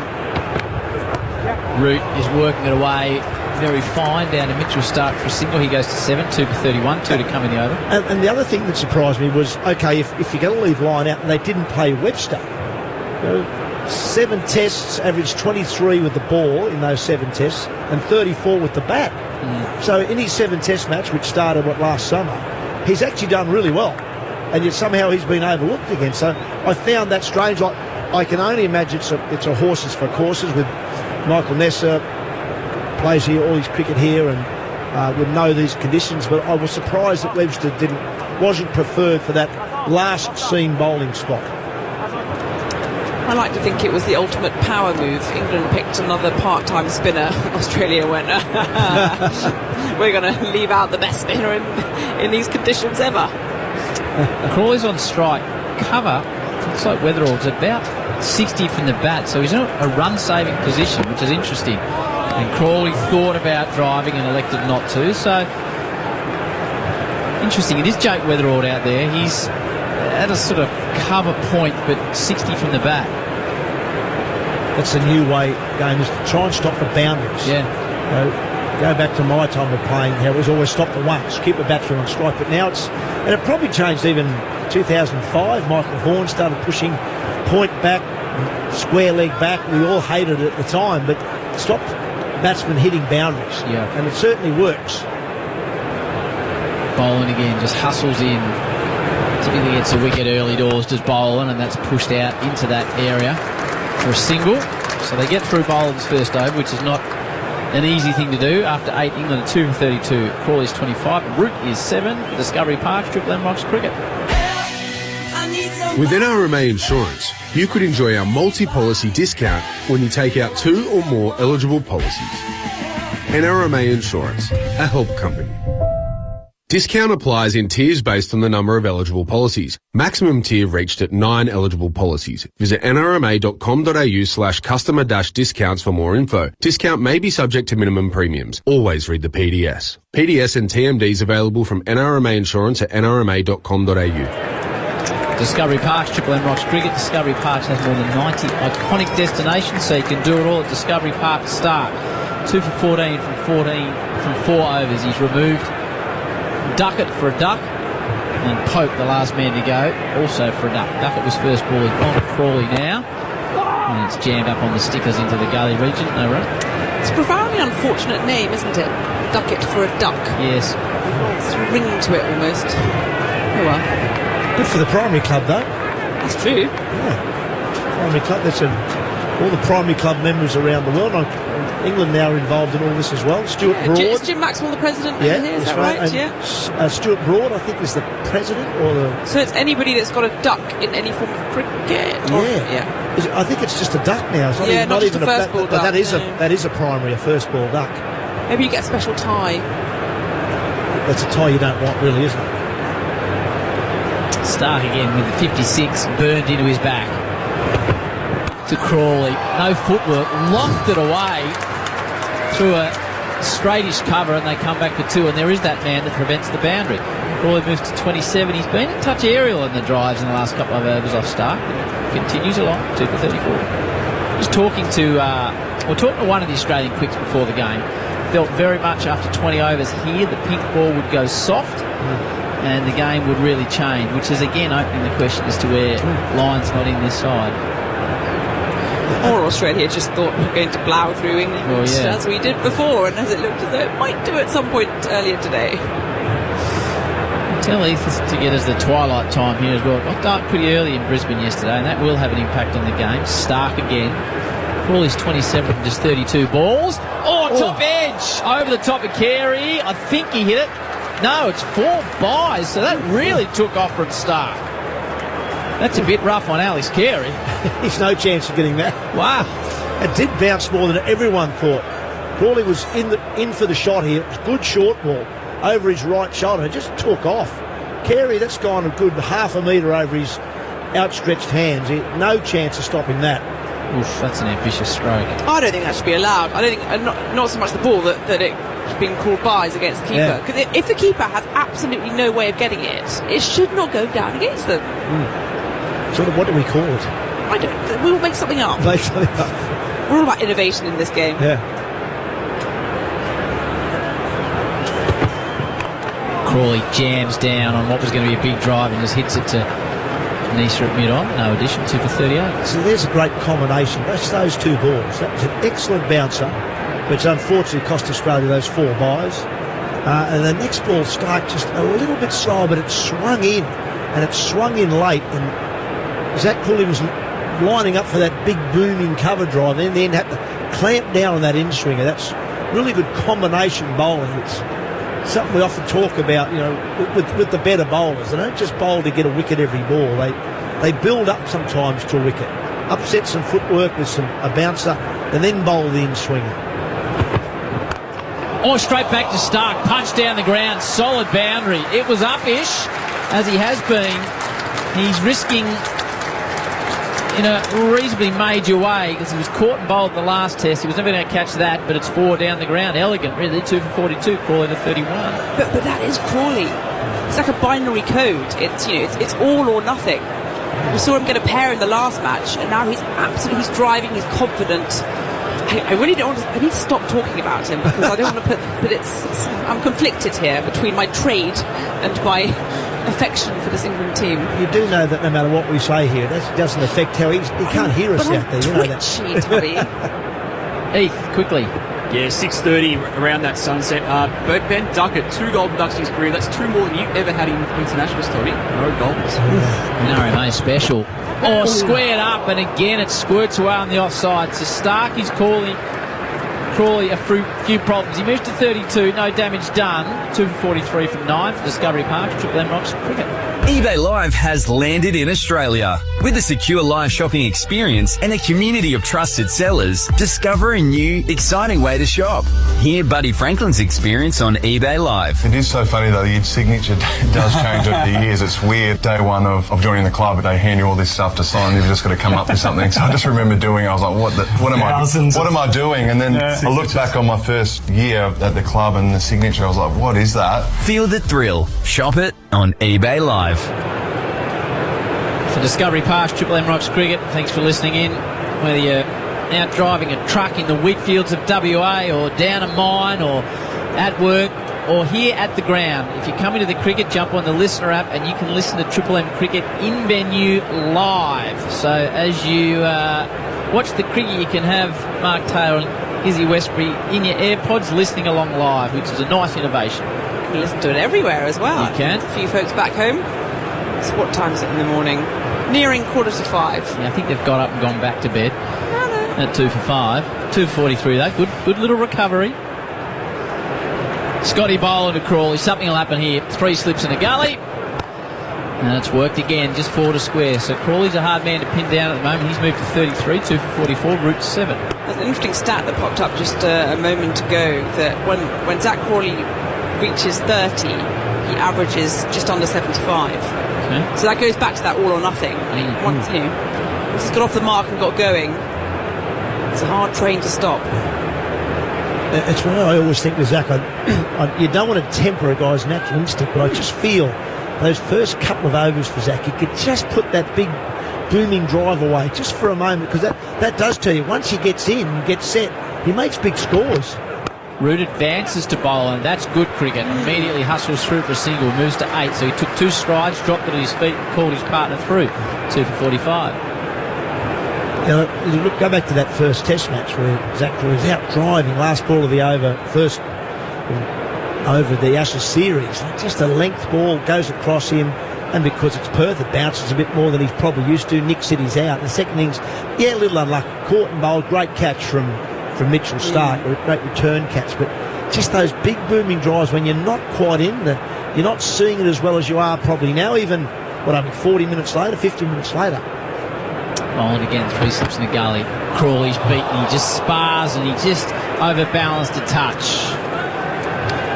Noticeably lower bounce though from bowling at this end. Think about a couple of those balls from Stark that were flying away. It's much flatter. It's a nice leg cutter for Boland, and it angles in and then just straightens down the line. Listening to Mark Ward talk about before we came on, that's where you've got to be, isn't it, to Zach Crawley? Just 4th or 5th stump, because he just wants to hit the ball all the time. He puts his front foot almost in exactly the same place every time. It's not fully forward, it's in front of about middle and off. Work to mid-on, no run. And if you get straight like that ball there, that was more at the stump, so he's in the perfect position to work your leg side. And he's very strong through mid-on, through even to square leg. He loves that flick, that slightly over-pitched ball, leans on because he's so tall. We were discussing this downstairs. He is noticeably taller than anybody else in the team, Zach Crawley. And his footwork is done for him before you bowl, because he puts the front foot there. So if you bowl a little bit wider, probably a foot wider than that, he's then always just reaching. Yes, he can hit you for a big drive, but he can also nick one. Bat raised high. Big stride and leaving Boland through to Carey. 1 to come in the over, 2 for 45. Crawley's 33, Root is 8. The men dismissed. Pope the last to go, bowled Stark for a duck, and Duckett caught behind off the first over. Last ball, he was out for a golden duck again to Mitchell Stark, who's got the figures. 5 overs, 2 for 21. Maybe one more for Stark, or will we see Doggett into the attack? It's hot out there. It's hot on the sidelines. I think actually the middle is a bit of a breeze. So I think the conditions are good. Good for cricket. A lot of runs in this pitch too, I reckon.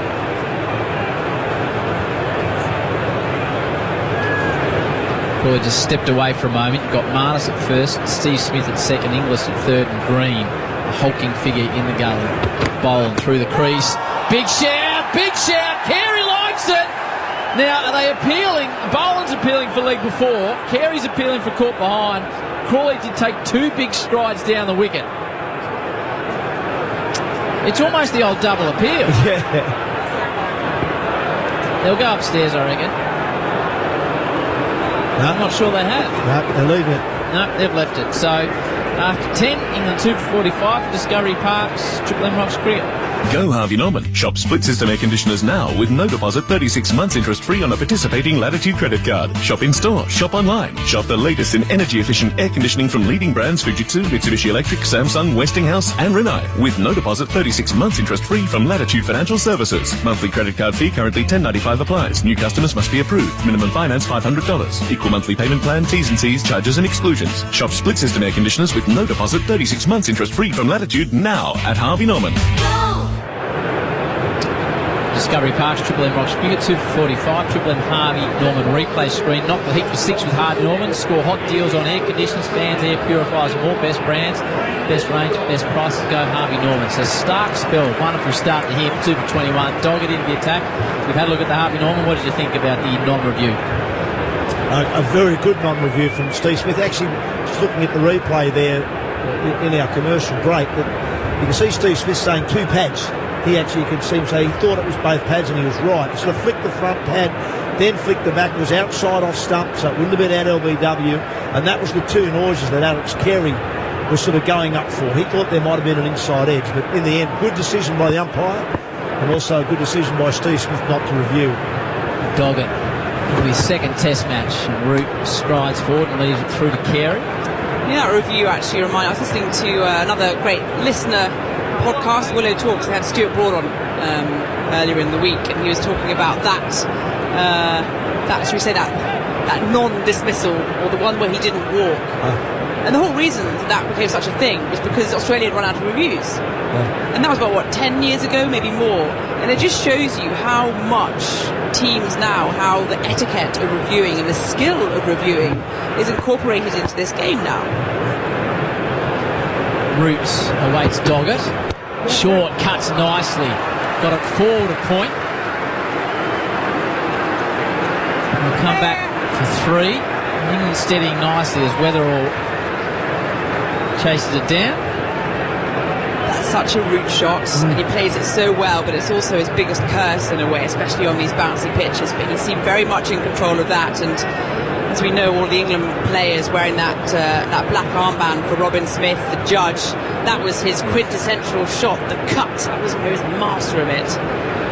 Oh yeah, I remember Robin Smith, 1989 Ashes series. We had Big Merv running in, bowling quick in those days, and Robin Smith had the biggest forearms in the game, and he would just crunch him through point. Perfect in defence from Crawley. There's a couple of subs out on the field. Looks like Mitchell Stark is off the ground, and maybe Scotty Boland as well after his first over. The subs are Mac Wright and Daniel Drew. Oh, Drewy, what have you got for us on Daniel Drew, Heath, on the NRMA? Well, what that means for Daniel Drew is he's been pulled out of a Shield game for South Australia against Tasmania, which was meant to start tomorrow. I don't think Matt Harvey was up for selection that game, but Daniel Drew, he's been making a few runs opening batting the Shield. I don't have his average in front of me, but around that sort of mid to high 30 mark, I'd say. Imagine coming on as a sub in a test match. There's one theory and one thing only. If you get a catch, do not stuff it up. Crawley again drives nicely. Head will whip in behind it and sort of, I'm not going to say stride after it. He gets some help from Weatherall. They come back for 3. So England progressing, 2 for 51. Like, what do you say to the sub when he comes on, Tub? It's a big moment for this bloke. Just don't stuff it up. Right, it's as simple as that. You're on here to do something brilliant. Right? Who was the guy who ran out Ricky Ponting many years ago in Gary Pratt. Gary Pratt, that was it. Manchester. Didn't get an invite to the reunion. It was a 20-year reunion the other day. Did he? Yeah, he wasn't there. I mean, he was one of the integral parts of that whole, series. Yeah. Wow. 251 from 10.4. Channel 7's Theo Doropoulos might have spilt one as a man in that position. Hello to Theo. Root leaves it alone outside of stump. Be a horrible thing, wouldn't it? You come on, you're at the ground, you don't expect to do anything. What type of hat? I guess you don't get a proper hat. I think the England boys, they get like an Alliance cap, so it's not like a proper England baggy. I don't know what they do with the Aussies. I think back to a test match here where we had Peter Cantrell came on as a sub many years ago and took a couple of catches, did really well, and afterwards we won the test and we went to the local bar around here and we didn't know where he was, but he was hovering in a different part of the bar because he didn't think he was welcome. He said, "Hey Pete, get over here. Get over here and join us." 50's up for England. Root whipped it to head on. This is a nice little partnership now. After 11, 2 for 51. They put on 46 from just 50 balls and rebuilding for Discovery Park. Triple M Rocks Cricket. You know, I've installed a lot of ducted air conditioning systems, but this one truly elevates the home or office IQ to the next level. I don't have to tell you it's from Mitsubishi Heavy Industries. You can tell by the superior tech. It's whisper quiet, highly efficient, and it's concealed in your ceiling. With smart controls packed with advanced features, managing your system is effortless. The intuitive interface makes it easy to cool or heat your entire home or office seamlessly. Put your trust in Mitsubishi Heavy Industries, the experts in air. Discovery Park, Triple M Rocks Cricket. Peter Cantrell, who do you catch, Heath, on the Triple M NRMA stats? Alex Stewart and Angus Fraser. It's the 1990-91 Ashes, November 1990. There's a little footnote here on Cricket Info. He'd been out clubbing until 3 a.m. the night before, so he was hurriedly called up, and apparently the Alex Stewart catch was at the wrong one. Yeah, it's good work by the Cricket Info team. It didn't stop him from getting nightclubbing the next night either, I can tell you. So Boland has been getting a bit happening on the off-cutter. He's bowled at Crawley, who's been stylish for his 36, but you're never quite convinced he's in. And he dabs it down to Gully for a single, 2 for 52. So many English supporters in Brisbane, which is fantastic. A lot in the hotel tub. And I went to the gym this morning just to get a drink, and I saw a young lady working out in an England one-day international top. And I thought, gee, that's gutsy in this part of the world. I had a closer look, and it was our own Izzy in her England one-day international. I think we need to set this record straight. You know as well as I do, Tubb, that we had a photo shoot this morning. Correct. Yeah. So who goes down to the gym and needs to, pump some iron and... Well, you, for a start. Buff them out a little bit before, Roots on strike. Or nice Yorker. Don't expect that from Scotty Boland. But you were wearing, it's that really nice dark blue England one day. No, India. This is what I said to you. I'm a neutral territory. It was the India ODI. I thought it was the English I packed it in top. my bag because I thought, at least I can get away with that. Surely. English top. So you were supporting Virat after his 100 again. It's the best one-day international top, I think, in the last, I'm going to say 2 decades. That navy blue with a sort of horizontal stripes at the top. Yeah, okay. Yeah, it's fantastic. Where did you get it? Oh, that's a good story, actually. Boland to Root. Nicely whipped. He's starting to look good. Is the world's number 1 ranked batsman. The world's number 2 ranked batsman he's next in the form of Harry Brook. 2 more to the total. Root's to 13, 2 for 54. I was about to say, do you remember when Australia women won the World Cup in, name any year ever?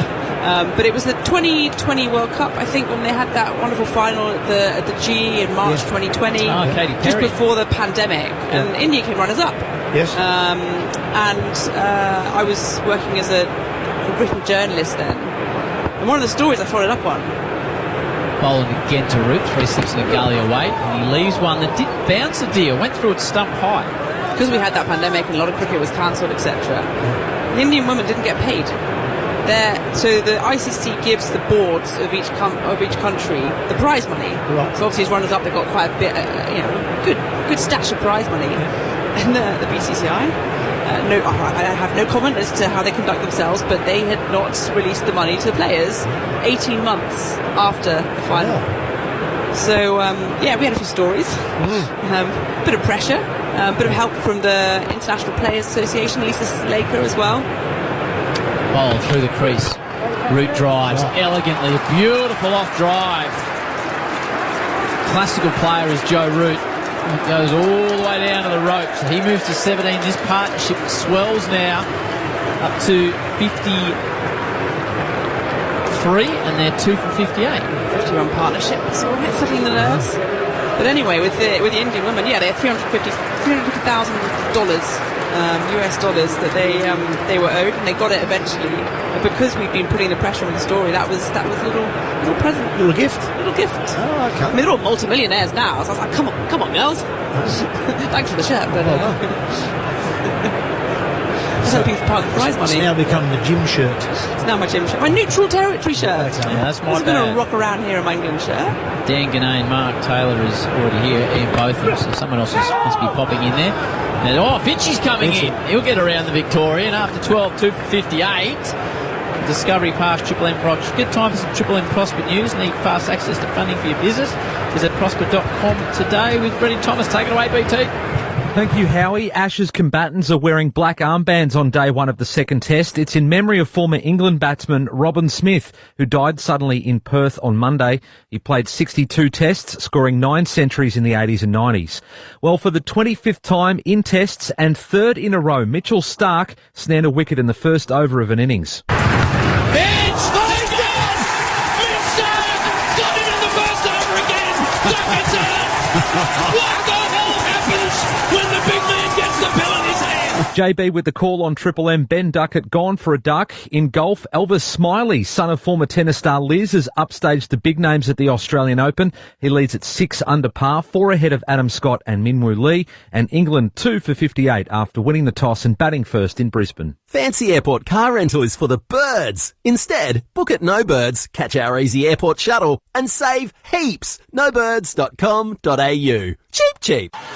Checking Triple M cricket weather, humid conditions in Brisbane, partly cloudy, right now 27 degrees at the Gabba as Triple M rocks the Ashes. This Triple M drinks break for Liquorland. Score more this summer with Liquorland. Shop in-store or online at liquorland.com.au. 18 plus only. Choose to drink wise.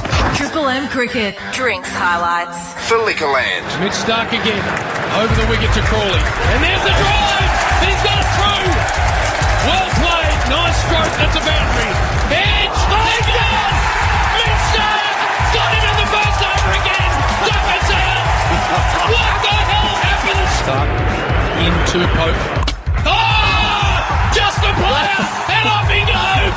Crashes it back into his own. Do I need to say anymore? Junior said just a player. He's gone! Into Edge! And it's just fallen short or dropped. Steve Smith diving across. That might be the bit of luck Joe Root needs. Crawley, bat held up in the air. And that's beautifully clipped off the pads. In the air. In front of square boundary. For Discovery Parks, Triple M rocks the Ashes. Just gone 3 o'clock here at the Gabba. Good afternoon. High dramas here in the Triple M box with the scheduling. The initial schedule had Westbury and Botham on for this stint, and there was not a chance it was going to be an all-England attack in the opening session of the day. So that's why Isabel was the previous stint, and Aaron Finch has come in. But Beef, hello to you. Everybody, home, wherever you are. England putting up a bit of resistance. I was about to say they've steadied. They're Finchy, dare I say, the Poms, these two, Crawley particularly, and Root looking okay. Yeah, they are at the moment. Zach Crawley still seems to be overly aggressive though. There's some big drives on the up.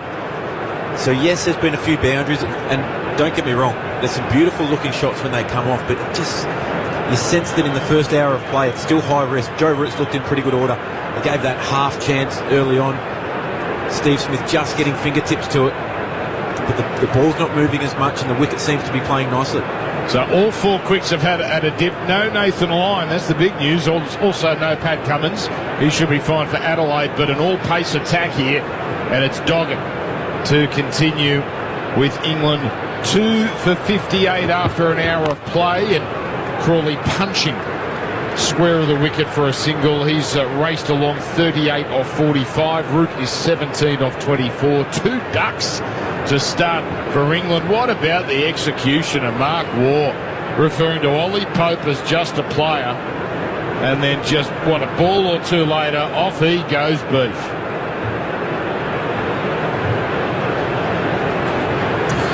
I think that silence speaks volumes, Finchy.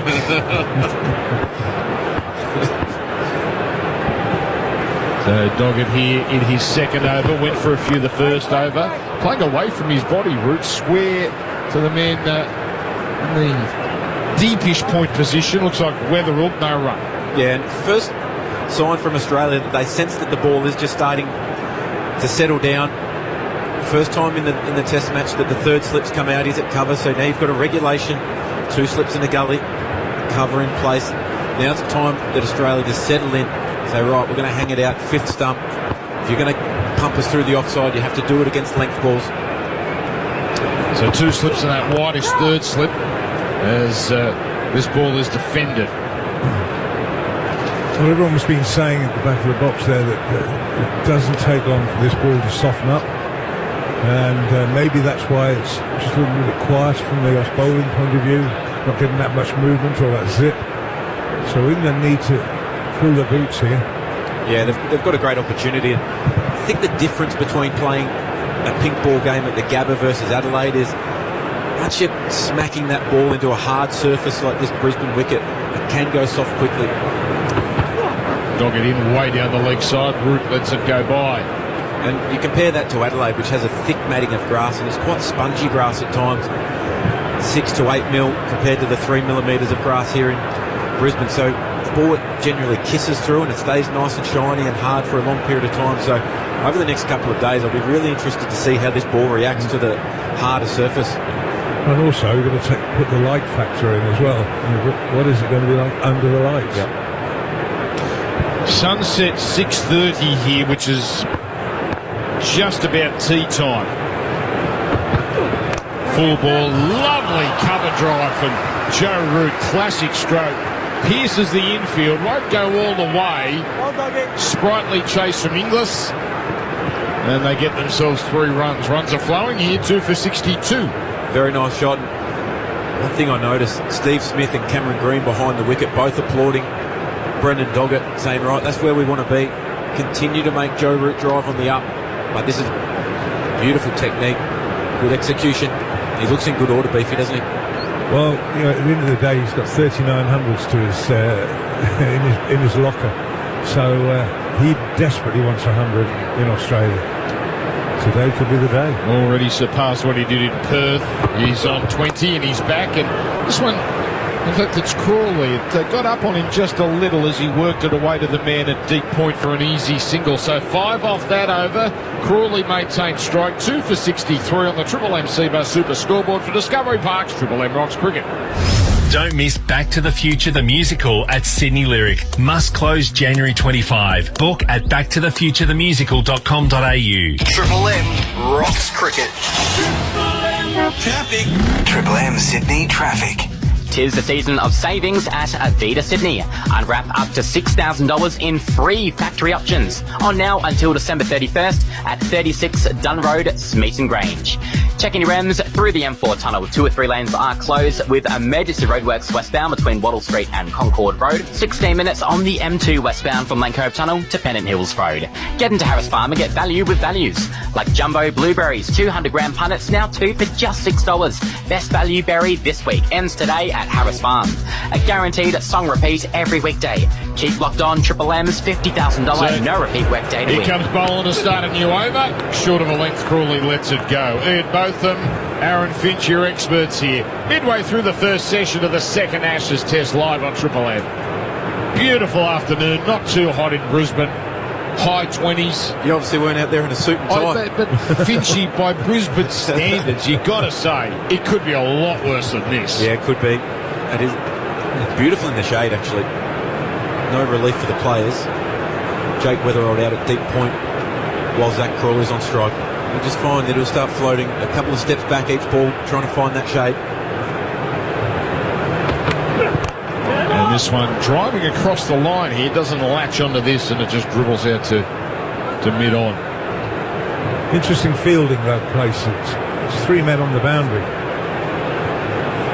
A bit early? I think for Zach Crawley, he goes so hard at the ball, and when he pulls, he doesn't look to pull down too often, so it might look quite defensive, but I think it's actually not a bad plan with the 2 back on the leg side, especially to Scott Boland. He's shown a willingness to try and get down the crease and try and really get after him. Weatherald's there just to deny boundaries. He wants to hit boundaries. He's not someone who wants to drop and run. So deep men square of the wicket. This is a lovely line here from Boland, defended nicely by Crawley, 2 for 63. You say it's a nice line, and it is a really nice line. It's a defensive shot to a ball that's still 6 stump though. So when you look at that, you say, right, yes, it's a nice shot, but what are you trying to achieve there? You play at that to not score a run. So there's no need to be getting after it, to even want to hit it. It's so far outside off stump.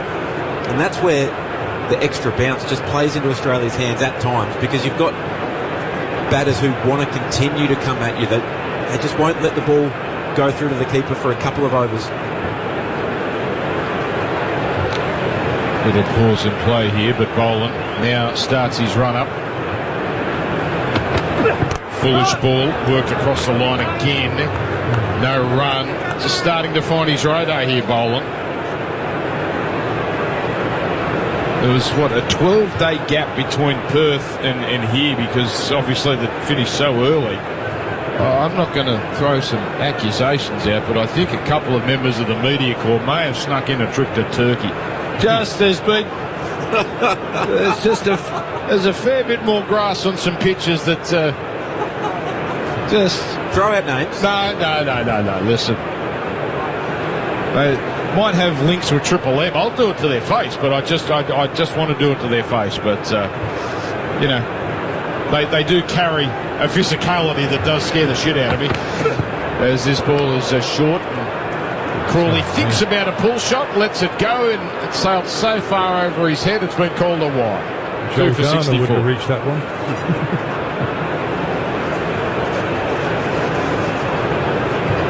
Looks pretty good pitch, Finchy. Yeah, it does. And that's the thing about this pink ball is you have to just be prepared to invest a bit more time into your innings. Whether it's half an hour, whether it's 40 minutes, an hour. Seeing off the spell of Mitchell Starc, which, as always, with the pink ball, is the most threatening bowler. Bit of movement behind the bowler's arm. And the hospitality. That's it. It's early on too. We might get a fair bit of this in the third session. So Boland going back to his mark here. I think it's more the doors opening and closing. You'd think they'd sort this problem out. We do go through this every year. So Boland, fifth ball the over. And again, tight line defended. It's a quiet over, which is a bit strange, 2 for 64. It's refreshing. Nothing drastic. Just settle down. And that ball gets softer. But there is a problem with people up there behind the bowler's arm. You can see it. The doors are opening, closing, and people... It's not that hard, is it, to remember not to walk behind? You'd be surprised. I know.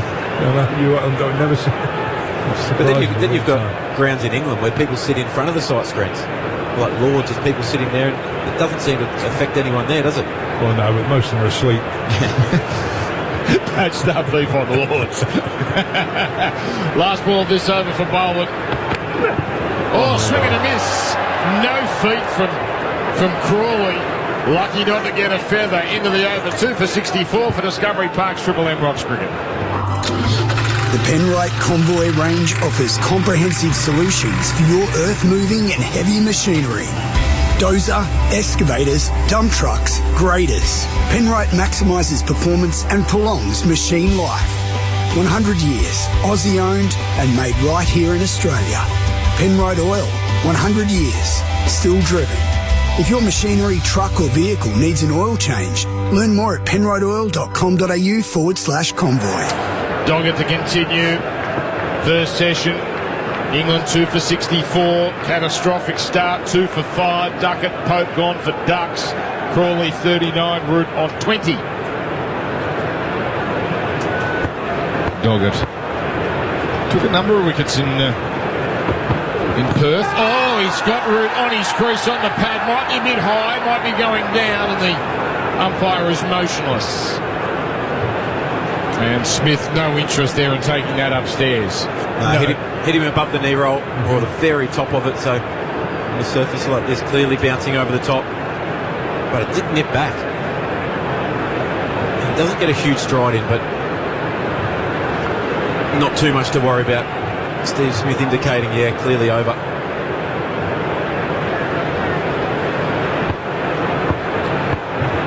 So Nisa went for a few early. Stark superb as always. And this one defended by Root. Beef, some dreadful news the last couple of days. I know a man you were close to, teammate, friend, someone you saw recently, Robin Smith, passing away. It's just people are in shock. We're all in shock. I got a phone call and I didn't believe it at first. I thought, hang on, he was with us last Sunday. So, yeah, it's a real shock. And he'd done so well, he sorted his life out. Maybe. Dogged in, down the leg side. Root misses out. Maybe just the fact that the problems he had in his earlier life and maybe everything something just shut down. They found him and he was already gone, so 62. Yeah, 62. 0 dear. So we know him as outsiders, terrific batsman, sledgehammer of a cut shot. What was he like as a bloke? Top draw. Right up there. He always had a smile on his face. He always wanted to win. He wanted to be part of a winning side. And when he got going, he was dangerous. Full ball, punch down the ground. Doggett stops it on the way through. Yeah, at the end of the day, he was one of the most powerful cutters of the ball. Anywhere width outside that off stump, and he didn't miss out very often. And he hit it hard, very hard. Strong lad. But, yeah, he'll be missed. He'll be missed by, apart from family, everyone at Hampshire will be shocked. He lived his time there. So I know Rod Branscoe ran me to have a conversation about it. No one really knows what's happened yet, but we will let you know. Foolish ball, punched down the ground, no run. And he moved to Perth a while ago. He's been there for years now, yeah. His brother's there as well, Tippy. So it'll be a massive shock to the family. But it just seems to be happening too often at the moment. Jeez, we've lost some cricketers. Yeah. Dino, Warney. Mike Hendrick. Rod Marsh, the same time as Warney. Yeah. Bob Willis, Mike Hendrick. Yeah. All right, so Doggett is in, last ball of the over, and what was going to be a maiden until this one's worked down the leg side for an easy single. Root retains the strike, 2 for 65 for Discovery Park's Triple M Rock Street. The Men's Referral Service with an important message to men who are ready to seek support in changing their behaviour.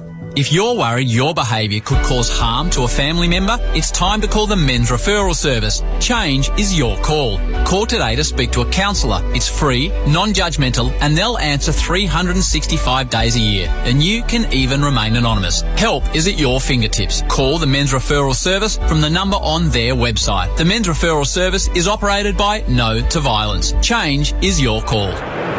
They just showed a replay for Harvey Norman and Scott Boland. He's hitting that A4 piece of paper again.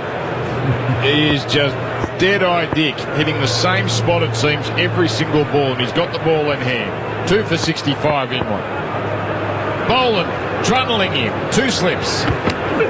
Foolish ball on the walk is Root, and he hits it into the ground and it bounces over Boland's head, racing down towards the boundary, and Stark can't run it down. So a boundary for Joe Root. He goes to 25. Beautiful shot. Just a little shimmy down the wicket on this occasion. Like I said earlier, any time that the ball's been in tight, it's been under the eyes. Batting has looked really comfortable. Slightly over to off stump, slightly down the wicket. That's perfection.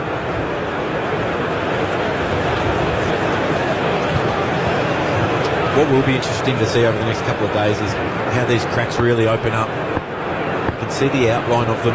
When you look down on the wicket, you can see just where the dark green grass is. We've seen a few play up off there. And this one let go just outside the off. And the one bloke that'll be kicking himself right now is Ollie Pope. I mean, Ben Duckett, he got a beauty earlier. That's a great delivery from Mitchell Stark. Nicked it off to first slip. Ollie Pope, you just say, well, you look right now and you think his batting looks comfortable. It looks like a wicket that you can really start to feel your boots when you get in. I think it's his first hour. Yep. That's the crucial time. Especially against someone like Mitchell Stark, you know that he is the main threat. But they'll want to be aggressive against somebody like him. Bowling in, and again Root on the walk, and he smothers this delivery out to point. They race through for a single 2 for 70. I see Heath working away over there for best sheds around the grounds. What do you got, Ethan Meldrum? Yeah, a couple of things going on. WA 8 for 178 in the Sheffield Shield against Victoria. The Vics keep getting it done there, Finchy. Mitch Marsh batting 3, only made 9. There was a couple of whispers about his potential test inclusion at some stage. New Zealand 4 for 412 in their third innings against the West Indies. So they're 476 in front. See the ODI last night. India 5 for 358 batting first. Saffers mowed it down 4 wickets ahead. And Crawley thinks about jabbing outside the off stump and takes the bat away just in time. South Africa are on a good tear at the moment. They're a good cricket team. They've got a lot of bases covered. You look at the fast bowling attack that they've got. You look at the spinners. Simon Harmer played a lot of cricket for Essex over the last couple of years in county cricket before going back to play. He's a wonderful off-spin bowler, Keshav Maharaj. And then their batting, doesn't matter what situation they get into, there's always somebody who's standing up. You think Aiden Markram, World Test Championship final, Temba Bavuma, the captain, he gets it done. Fifth ball the over, let go. Best sheds, by the way, Black Friday sale ends today. Oh, I need one. Don't miss out. Check out the full range, bestsheds.com.au, and save 30% across their entire range of sheds. Well, let me get out of here. I think we can organise something, Finchy. Just need something down the back of the house. Run along the back fence, maybe. A couple of metres high enough that I can fit a golf sim in. I was going to say. I just don't see you as the power tools. No, I've got that covered. I've got a little garden shed. Have you? Yeah, needs an upgrade. I'll be honest, but something down the back. I haven't spoken to my wife about this yet, so maybe she'll. Well, what you need is you almost need it foisted upon you as Boland loses his run up, so it turns up at your house and you just go, honey, what can I do? The sponsor sent it over. What can I do? Look forward to that day. She listen? Absolutely, former Triple M employee. Well, then we've just given the game away.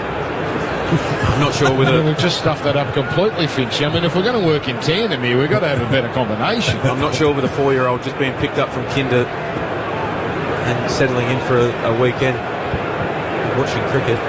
She'll have both on.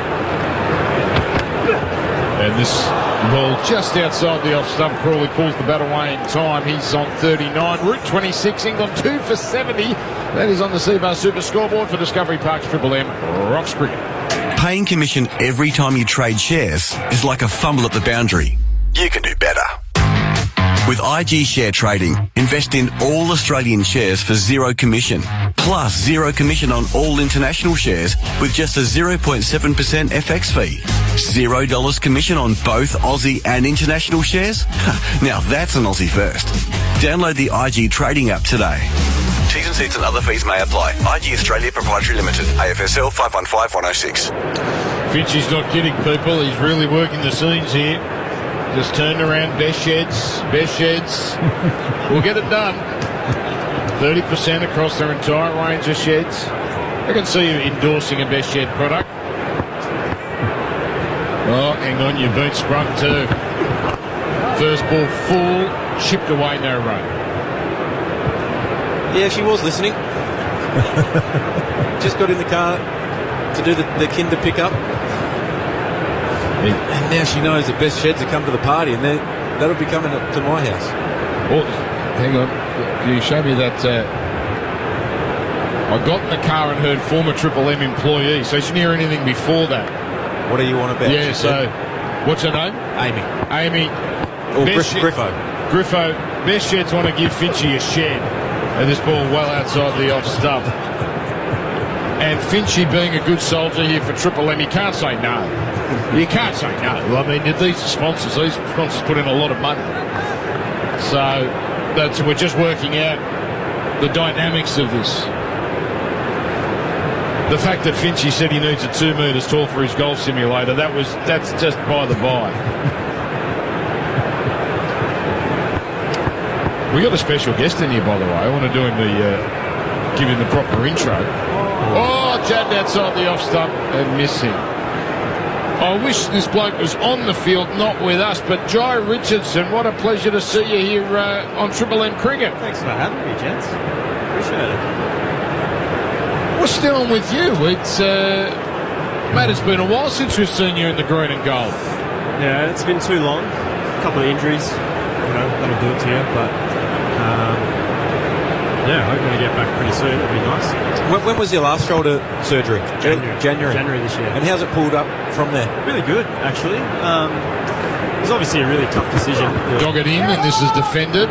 Root thought about a single, but called back quickly 2 for 7. It's a really, really tough decision that time of year. Obviously, cutting the season short to go and get surgery is never ideal. And playing a big bash game a couple of days before you know you're getting surgery was pretty difficult. But I think ultimately being back playing cricket now, being fit, feeling good, feeling happy about where I'm at. So if we had said that I was playing red ball cricket this time this year in January 13 or whenever it was, we'd be pretty stoked. Absolutely. I ran into a couple of your Western Australian teammates at the airport yesterday. They were heading back home after the one-day game, and they talked about the impact that you've had around the WA squad, particularly with your rehab. Dog it in, and this is pulled. Nice control from Root, getting it straight to ground. Man in the deep bowling. Hurls it back in, just a single, 2 for 71. And it must be really difficult when you have shoulder surgery, then you understand that you need to keep having it every couple of years because it doesn't quite go to plan. How frustrating is that? It is really frustrating. Obviously, the initial surgery part's really tough to come to terms with. You're going to be rubbed out for a long time, but there's always a little period throughout the rehab where you've got your first 6 weeks in the sling, which is frustrating. You get your sling off, all you want to do is go for a run, but you can't run for another 6 weeks. There's always a little period that's quite difficult. Full ball, again punched on the leg side, along the ground to start. No run into the over. We'll stick with this. 2 for 71. Super scoreboard. And then, you start running again, and all you want to do is bowl a cricket ball, and then you start bowling a cricket ball, and all you want to do is bowl fast, and then you start bowling fast, and then all you want to do is play for Australia. So there's always a period of time where you're dealing with something. It's not always the shoulder. It can be completely unrelated to cricket, but yeah, hopefully we're past it now and heading into the season in better shape, so hopefully we can get a good run at it. He would have been handy on this deck. A swinging pink ball. Joe Richardson. Yeah, pink ball is always fun. It does swing a bit. I'd be keen to see what it does in the next couple of hours when the sun starts to go down. You played 3 tests. There was a pink ball among that, wasn't it? 2 pink balls. Yeah. Yep. And you did well. No modesty here in the Triple M box, by the way, Jai. First ball left alone, Root on 27. Pink ball is a lot of fun, especially when it's swinging a fair bit. So, and when the wicket has something in it. Yeah. What have you made of this bowling performance so far? Finch, I'd be lying if I said I've watched a fair bit of it. Okay. Good call. No, I don't want to lie to you. I haven't watched a lot, to be honest. Doing the rounds. That wasn't you that opened the door and stopped play for 5 minutes, was it, John? No, hopefully not. Good vibe here in Brisbane. Just about every seat taken. Bright, sunny, late afternoon. Scott Boland in his 6th over. Coming in and well outside the off-stump. Root defence. All right, so when did you last bowl, John? Tuesday morning. And how's it coming? How is it coming out well? Is the pace there? Is the control there? The pace is getting back slowly. I think, throw me back in front of 60,000 for the big bash. I think I'll be all right. But yeah, no, it's happening. It wasn't for a long time, which I was getting quite frustrated about. 2 slips here as Boland. Is nice and tight to the line here, but Root works it away. One of his signature shots just works it away, giving Gully a little chase for a single. Yeah, it wasn't happening for a while, which was quite frustrating. And naturally, your head sort of goes to the, am I going to get there? Is it going to happen? That sort of thing. It's funny, I was telling the boys out the back before that, running in the nets and having the speed gun there, obviously to monitor how I'm going and how my shoulder's going and charging in and bowling as fast as I can, trying to sling him in there. Feeling good about it, see the batter playing miss or something, you turn straight around and go, what was that? And they go, 124, 125. Put your heart in it, but it's just not there. This ball outside the off stump, let go. Well, from memory, you did the last time celebrating, wasn't it? A high five. Yep. So that's how much damage was going, and you were unable to throw. You could underarm them or bowl them in, but bowling didn't have that much of effect on it, did it? No, not at all. But it just would come out at random times. Yeah, throwing was always an issue. Throwing never really felt right post-surgery.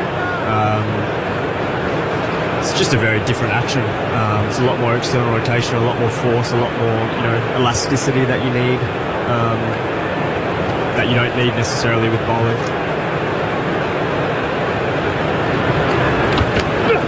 Next ball. Oh, it's chipped back past Boland, and it's going to go to the boundary for 4. That'll be an interesting replay. I think that was a lot closer to Boland than he bargained for here. He didn't stick the hand out, and it goes into the rope 2 for 76. Crawley into the 40s.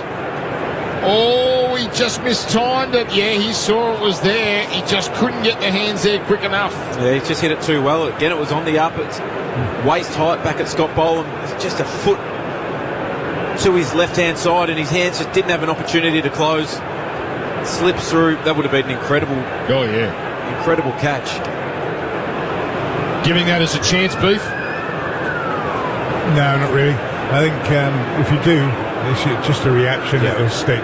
I don't think you can. Very generous. I thought you would have taken the chances to stick the knife in. A very generous commentary. Would I do that? Now they're looking at the ball here, and Boland has said, "Go back and bowl this thing." 17.5 overs. We've got a commentary change after this. Jack Heverin, Cal Ferguson, Matty Hayden is in, and Jai Richardson's going to stick around as well.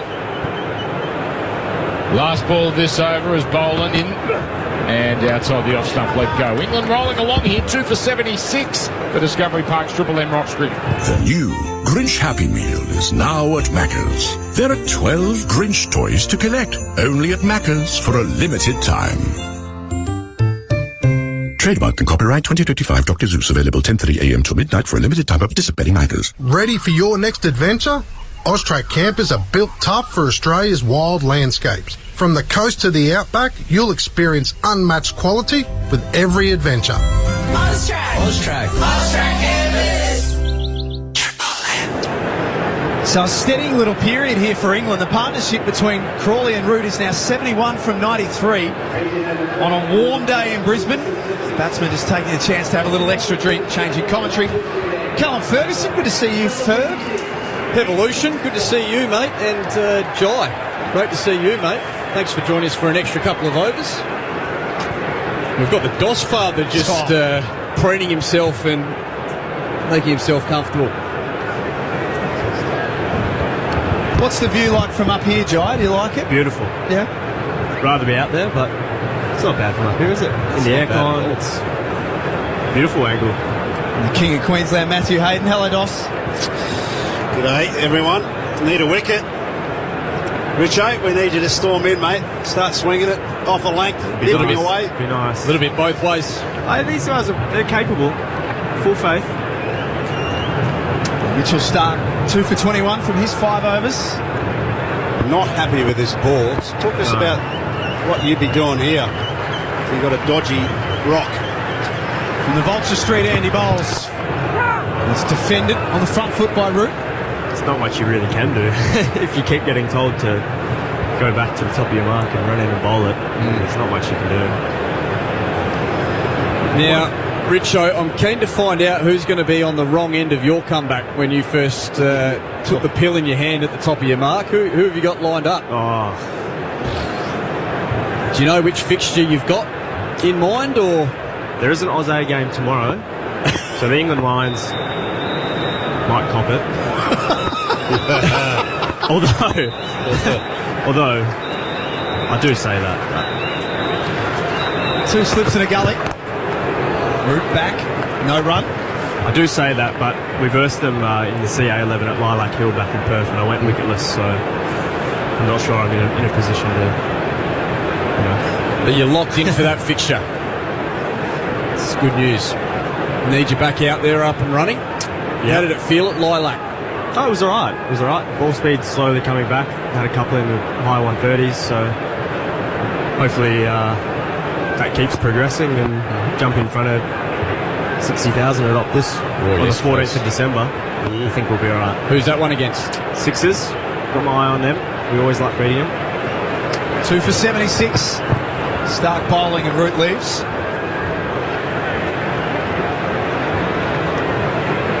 Keeping a pretty close eye on ball speed here, this test match. What are you seeing? I just feel that Scotty Boland's a little down on pace. Brendan Doggett as well. In that sort of mid-120s. I'd like to see a little bit more airspeed. That's what we saw in the England second innings when they bowled. Yes. 4 or 5 clicks down on pace. Geez, the horses should be full. Chaff bags would have certainly been on over the last week and a half.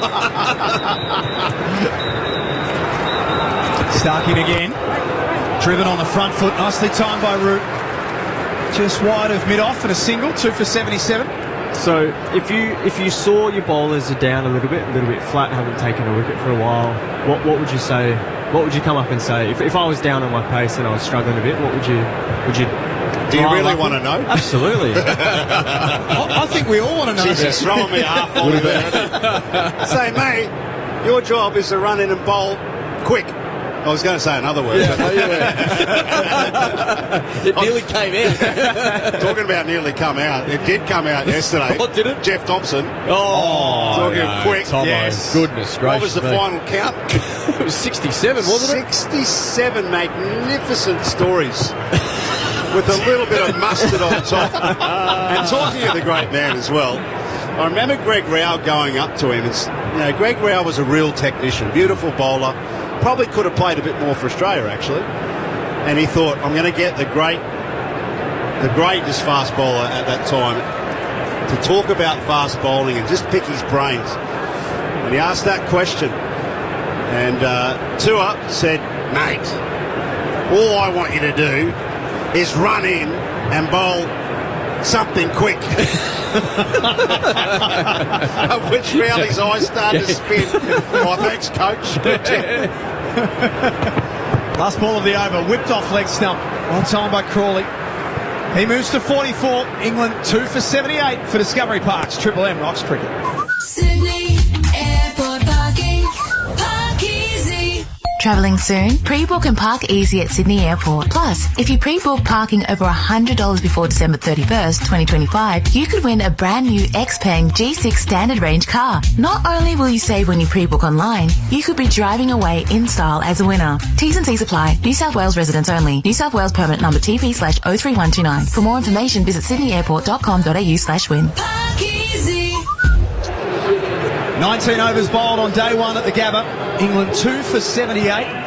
Zach Crawley 44, Joe Root 29, Cal Ferguson, Matthew Hayden, Jack Heverin in commentary, Jai Richardson, our special guest. How are the Scorchers looking, Richo, heading into this season? They're always somewhere near the top of the table. I'll tell you what, our batting's looking good. Yeah? Yeah, our batting's looking really good. We've got Finn and Laurie back. Mitchy Marsh back as well. Cam Green into the attack. First ball. Draws a little outside edge. Safe single for Crawley. Connolly, Hobson, Turner. I think our batting's going to be really strong. Runs deep, doesn't it? Runs really deep, yeah. We'll probably have... we might have Agar at 8, I think. Wow. It's good. I think it'll be good. Hopefully myself at 9, and then you've even got guys like Matt Kelly, Joel Paris, who can hold him as well. They do. So I think the batting's going to be quite strong. Just the 3 overs for Cameron Green in the first test. It all moved that quickly that he was barely required. He bowls full. Root works it to deep mid-wicket for a single. 2 for 80. So, Jai, with Cam Green's comeback trail and his rehab, did you do much training with him, and did you watch his progress over the off-season? Surprisingly, I didn't actually. Okay. For me, a lot of my progression and stuff, I tried to not stay away from the WACA, but I knew that the WACA for me was going to be somewhere that I dreaded for a little while. going in, seeing the boys train, doing what I really wanted to do. So I did a lot of my training away from the Waikato. 2 slips in a gully. As Green bangs that one in. Had a couple of trips up to the Gold Coast and up to Brisbane. Used the facilities up here just to, again, get time away and just change things up. So I didn't actually see Greenie too much, to be fair. So with your comeback, so where would you see yourself at the moment? You know, is there a percentage of where you think you're at the moment compared to when you're at full tilt? I think I'm very close, very, very close. I think it's just going to be a matter of getting in front of a crowd, having a bit of atmosphere, and running in. Adrenaline. And bowling quick, adrenaline helps a lot. Green in to Crawley. Strays to middle and leg stump, and Zach Crawley feasts in that area. And he's got a whole lot of that, and that's a boundary. A misfield from Brendan Doggett in the deep. Zach Crawley moves to 49 from 64, and this partnership is now up to 75, Haydos. Yeah, it's just rattling along, isn't it? It's exactly what the doctor ordered here for England as well. We get amongst the runs, a couple of early poles, 2 for 30, hooks his ghost. That's something that always was a part of playing up here at the Gabba. Take a couple of early poles, so this is the perfect way to just bounce back. They owned that first test match. Yep, yeah, they did. Yep, absolutely, we were done. Green in response, gets one to jag back in. Shout for LBW, but that's far too high. Richo, we've got to let you go. Thanks for stopping by. Scorchers have got the Sixers first up at Optus Stadium, 14th of December. That would be a nice one to win. Bit of a grudge match, that one. Plenty of finals between the two of you. I feel like, as well, when we've started the season away, we haven't started that well. Okay. So hopefully a home advantage first up gets us off to a good start. I think we need it. Fired up quicks behind a 60,000 crowd. Yeah. Absolutely. Fast wicket. Need for speed. We wish you all the best for the summer. Thank you. Good luck, mate. Go get him, mate. And Green to finish off the over.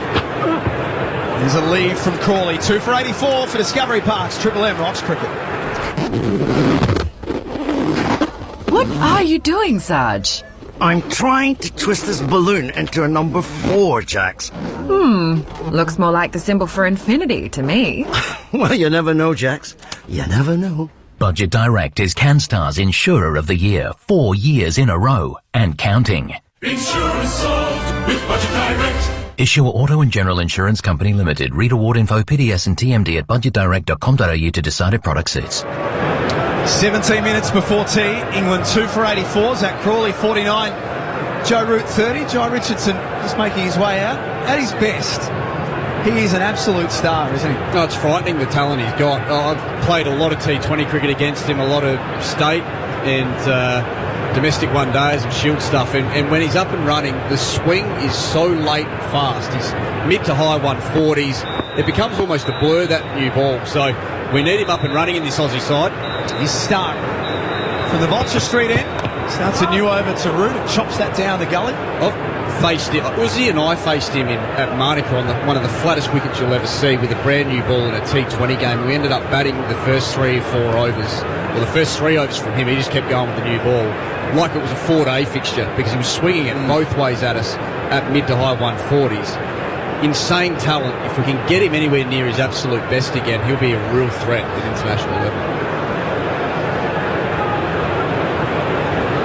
Always seems to be in the thoughts of the selectors as well, doesn't he? Because they know how good he can be. Airspeed matters. Yeah.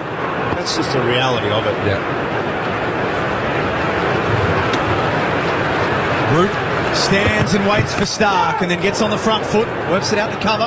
Loud call of no, 2 for 84. Playing late at the moment, Joe, isn't he? He's pretty settled. Apart from those little sort of shimmies where he's come into the line of someone like Scotty Boland, he's just looked much. He's a bit of a cat in a hot tin roof in Perth. He wasn't the only one. I'm sure there was a batter, apart from Travis Head, who settled into his work pretty nicely.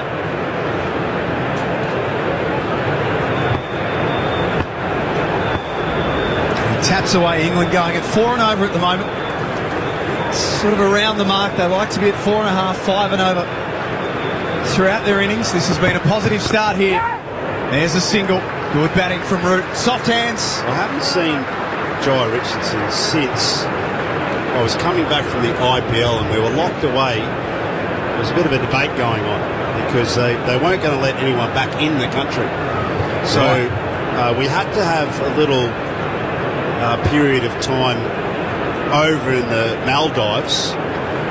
That must have been tough. I think it was 11 days. Sounds challenging.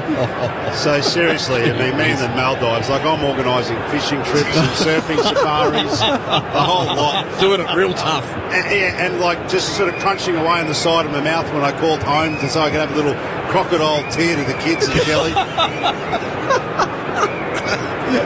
Fourth ball of the over.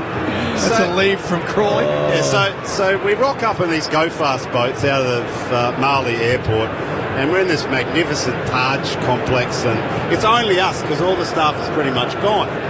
There's a couple of sort of the kitchen hands and, you know, whatnot, but I was sitting in the same boat next to Richo, and he had this backpack on, big black backpack. Right. And I say, mate, what is that? Yeah. And he says, oh, that's my gaming machine. So he was travelling with his gaming, I don't know what sort of gaming machine it was. Yes. But I didn't see him for 11 days. He just disappeared. Back-caved it. He back-caved it big onto time. a PlayStation. Yeah. 2 for 85. Single off his hip for Crawley, and that's the half century. A pair in the first test in Perth. This is a really good response today from England's opener. 50 from 68 deliveries. 6 boundaries. He's been much more positive. She's showing the makeup, and rightfully so as well. It takes some courage to play up here, and it takes even more to get back on the horse after a pair. And he's done that really nicely. Marks down the ground, looks really strong. Played a couple of wafty shots. You could tell he was still nervous. But looked a lot better. Good strike rate as well, 73. So counter-punching effort here for England's batting unit. So a ball left in the over. Joe Root to navigate that. He defends on the front foot. He's a brick wall at the moment. He's 31. Crawley's 50. England 2 for 86. And when it comes to your retirement, you'd rather get there feeling like you've hit a double 100 than trudging off with a duck. With strong returns, competitive fees, and a commitment to putting members' interests first, Cbus Super has been on a good wicket for decades. In life, we've all got limited overs, so make the most of yours. Visit cbussuper.com.au, read the PDS and TMD to decide if Cbus Super is right for you. 12 minutes before the first break at the Gabba. England 2 for 86. Now, Ferg, I don't know about you, but I feel like I want to hear a bit more about what happened at this Legends lunch yesterday. Yes. Yeah, we need to hear more. I was about to launch into the finish of that story, actually, which, if we get an opportunity, I'd like to. Oh, we'll get an opportunity. We'll make sure of that. Yeah, good. After this Cameron Green delivery, we'll get an opportunity. Back to the bowler.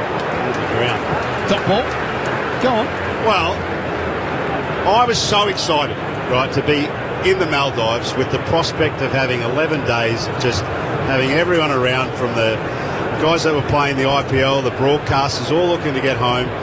So I thought, I was swimming quite a lot around the actual resort. Now, in the Maldives, they're not big islands. You can swim around in about 25 minutes, no problems. As I was cruising around, all I was seeing was these big tentacles that were at the bottom of these reef bommies. So, and those tentacles were that of lobsters, right? Whoa. So I'm thinking to myself, let's hatch a cunning plan here. 2 slips in a gully. Crawley drives, well fielded at cover. Brilliant fielding by Inglis, and then has a shot at the stumps that wasn't that far away. Not bad for a wicketkeeper. Outstanding work. Nice square drive from Crawley, and Inglis went hard to his left, full length dive, fast feet, and reeled it in. And to be honest, the throw here nearly caught Joe Root unawares. Probably just made it, but a sign of intent that the Aussies are still switched on here, ready for an opportunity. 2 for 87. It's been a while between wickets. The partnership now worth 82 for England. Green draws a false shot from Root. So tell us about the cunning plan. Please continue. So I go to the back of the hotel where the staff are, and I look around for any tradie that just managed to catch my eye. One did, and I saw all this Rio that was laid out. So I got him to cut about 1.5 metre of Rio bar, and I thought, right, well, now I've got a spear. So then I've got to get a barb on it, right? Yeah. So I get 2 forks, and I bend them up into a barb, and I've got a bunch of bowlers that are away, like Richo. 2 for 87, a short ball from Green that Root controls down the fine leg. So I say to Richo, look, mate, can I borrow a bit of your bowling tape so I can tape up these forks? So yours truly starts swimming laps. I go down and I see these crayfish, and bang, in the top of the noggin with the fork. There's dinner. There's dinner, mate. I had Bigger with me, because we're allowed to move around the island, but we had to be a bit sort of circumspect about that. So I got the kitchen hands to just bring up some butter, and there's always plenty of limes around the Maldives, right? Okay. So now I've got the kettle. More after this ball. That's turned down a fine leg. Green got 2 straight. Crawley's in good form. He's not missing out on that, and glances out to the boundary for 4. 2 for 92. Yeah, just straying down the leg side, as you said there, Jack, and he really did touch that one nicely down the leg side. Fast hands, whipping the ball off middle stump, actually, so it wasn't too far straying down the leg. Quite straight line, and he whipped it beautifully in the end. He's really got his eyes set now. It's a pretty average ball as well. Down the leg side. That's easy pickings here at the Gabba. Easy pickings it was for these lobbies as well. So they're now in my kettle. Yeah. Right, so poor bastard that had to come in the next time around that hotel room. And a single for Crawley to finish off the over. They might think about 2. Works it off his hip behind square, but only 1. More on that after this. 2 for 93 for Discovery Parks. Triple M Rocks Cricket. Born to ride and raised for summer, Harley-Davidson's Model Year 25 riding season offers are locked and loaded. Tear through the silence with the Breakout, a chrome-drenched beast that doesn't ask for attention, it demands it. Or let your rebel spirit show with the Street Bob, a stripped-down bobber that sneers at conformity. Head to your participating Harley-Davidson dealer now. These great offers on select new 25 models will not last. Forget the rules. This summer, the road answers to you and your new Harley-Davidson. So the first break will be coming in 7 minutes. England 2 for 93. Joe Root 32. Zach Crawley 56. It's all for Discovery Parks. Cal Ferguson, Jack Heverin and Bear Grylls. I'll tell you what, my phone's lighting up like a Christmas tree with other people that were on that tour. Nerily Meadows has just sent me a text. Who I work with at ESPN. She was right there and she witnessed all of it. I got the same text that said, can confirm.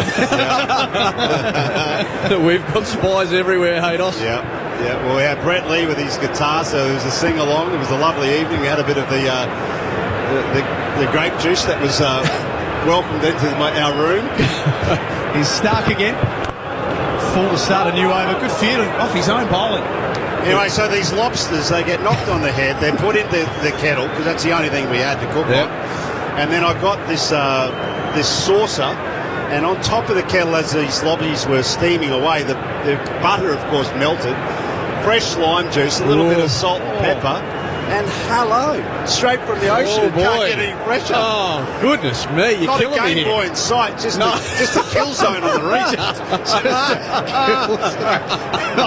Tell you, it was a bad day to be a lobster. Oh, wasn't it? Oh, it would have been an imposing figure, wouldn't it? Just the shadow of Haydos coming through the water towards you with a spear. Stark left arm over into Crawley.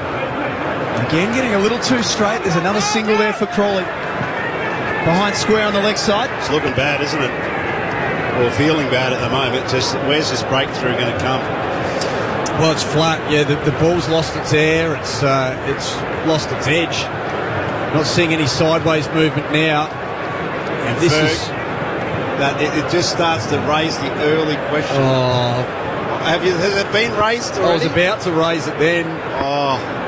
Nathan Where is Lino? Where is that bloke? Legend. Not so good with pink ball, but not bad. 3 matches up here for 9 wickets. The average of 35. But just a good holding pattern bowler at this stage. It's down the leg side. There's a noise, but it seemed as though it caught fly pad or a little bit of the back of the pants maybe. No edge there. Nothing really. It's just looking through the Bushnells, Haydos. into the Barmy Army and some of the English fans who have been out in the sun all afternoon. Oh, yeah. You might be able to pick a few more lobsters off. There's going to be some pink... Where's that spear gone? There's going to be some pink pommies by the end of today. Harvey Norman replay just confirming there, just a little nick off the thigh pad. The same one that Mardo had on the show yesterday. He was wearing he had his full kit on, Mardo. Did he? Yeah, Triple M function. Pads, inner thigh pad. I think that was because he just wanted to avoid the spears that were coming out of Jeff Thompson's mouth. 2 for 94. Root lets that one pass. Jeez, it was funny. Honestly, when Tomo was talking yesterday, I thought I was going to have a stroke. I was laughing that hard. These stories, honestly, it's so funny. When he gets on a roll, he's an unstoppable force with the microphone in hand. Yeah. He's the Steve Irwin type sort of role of cricket. He's so dry. He's so funny. Yeah. And the other thing is, he was so connected back in the day, because he was the tearaway quick. Yes. I mean, he was the formidable force behind that Australian fast bowling lineup. Stark with figures of 2 for 26. Aussies that desperately love a third before the break. Root on the back foot. Loud call of no. A ball left in the over. Yeah, he was locked and loaded at the start of these series, the Ashes series. He was ready to knock heads off, wasn't he? He was looking to impose, put the fear of God into the opposition batters. Loves talking about it too, doesn't he? Oh, yeah. They could do it. We love listening to it. Could do it. I mean, when you think of the old timers, they were just legends, weren't they? The start of World Series cricket and how that impacted on the game. It was kind of like the revolution that cricket needed to have, and the heroes were born out of it. Yep. Yeah. That still to this day, Tomo must do 1,000 speaking gigs talking about it. Yep. Stark to finish off. It's dab to gully, no run. Might squeeze in one more over before the break. England 2 for 94 for Discovery Parks. Triple M rocks cricket. And now to meet your perfect holiday match. Hi, I'm Carnival Splendor, a Sydney-based cruise ship perfect for families with young kids. I love water parks, but also spa days. If you like the same kind of fun, we might be a perfect match. With more ships in the sea, meet your perfect holiday match with a Carnival cruise, sailing from Sydney all year round. Visit carnival.com.au or speak to your travel agent. So it'll be Cameron Green from the Stanley Street end. England 2 for 94. In control on day one of the pink ball test at the Gabba. As Crawley misses out on a wide one there, chops that into the ground. What was Tubby like at the Legends lunch? Good. Haydos? Very good. Tell some good stories? Yeah. Okay. Yeah, he owned the space. I just sat back and just listened to what he had to say. It was really good. And Mardo was right on the money as well. He was brilliant. He asked all the needling questions. Like I had to sit and watch Tubby block the shit out of him for 4 years before I got to go. He knew all that info. It was gold. Oh, that's great. I had half volleys everywhere, Gal. Seriously, it was too much fun. You wouldn't have hesitated to pull the trigger either. Crawley's 57. And it defends on the front foot. I got sent a picture, or we all got sent a picture yesterday, Hayden, so I've got to find it, of at the lunch from the boss, Ewan Giles, who was there. And he couldn't see because he was positioned behind your hat. he was trying to see the stage. And they're just like a bigger version of John Dutton with this hat. And it was the full Beaver number, wasn't it? It was 100% Beaver, yes. I can confirm, yes. Yep. Needed confirmation on that. Jeez, I tell you what, I love listening to Gleeso play along too. Oh, how good. Oh, how good. Screaming Jets. Oh, it was magic. There it is. Yep, there it is. Yeah. Quite the view. Are your hats getting bigger? They should. Yeah. I mean, I've got to remind, in all seriousness, I had 2 melanomas cut off my back this year, which is a strange place, actually, because it's usually covered with an enormous amount of hair. So I'm surprised any UV rays get through that bad boy. It's a decent old rug. Yeah, it's a decent rug, yep. 2 slips in a gully for Cam Green. He's into Crawley. Lets that one pass. So who was best on ground at the luncheon yesterday? Let's get the 3-2-1s. One vote? Just purely for entertainment value, I'd have to say 2 up. Jeffrey Robert Thompson was coming in. He was steaming in, not coming in, steaming in off the long run. Love it. He's 3. Okay. Yep. 2, I reckon, was Tubbs. Tubbs was absolutely on fire yesterday. Had a couple of shardies to boot. Oh, and he was, okay. Yeah, he was just greased the wheels a little. Just climbing into his grape juice a little bit. And one Lord Botham. I only say that, no disrespect, but I think Tomo kind of gazumped him a bit. That's nicely driven. Straight back past the bowler from Zach Crawley. Didn't try and hit it that hard, just leant on it. And it rolls to the rope. It's a damn good shot on a damn good wicket on a damn good day. Yes. In a damn good situation. Yes. 2 for 30. Look at this. 93 partnership, and they can score runs quickly. Crawley in particular, striking just under 80. 8 boundaries already in 120 minutes. And look at that. That's probably some of his finest work. Hard to show the maker's name and play that shot, but it means that everything is right in a shot. Everything is right for England at the moment. 2 for 98. No run there. You know what's starting to be impressive is his weight transfer at the crease is starting to look really good. He's bouncing back onto the back foot really quickly, but equally he's launching into those full balls. Anything over pitched, he's getting his weight through the ball and his head's going towards where he's trying to hit it. But he's also not allowing the bowlers to just come straight at the stumps too often. The minute they bring the stumps into play, he's hitting them just wide of mid-on with the maker showing. So he's holding his shape really nicely. And once you can get your timing right here, hitting down the ground can be great fun. Green full. Crawley drives, picks out mid-off. Beautiful shot to take them to the break. 24 overs bowled. England 2 for 98, and after a couple of early wickets, they have settled, and they are in really good shape. Game on. Absolutely game on. It takes some courage to come back from an absolutely horrendous final session over in the West. Come over to East. There's been lots of speculation about their preparation. Sure, there's been a few holes of golf, but you know what? They've come and they've shown exactly what they are made of right here, right now.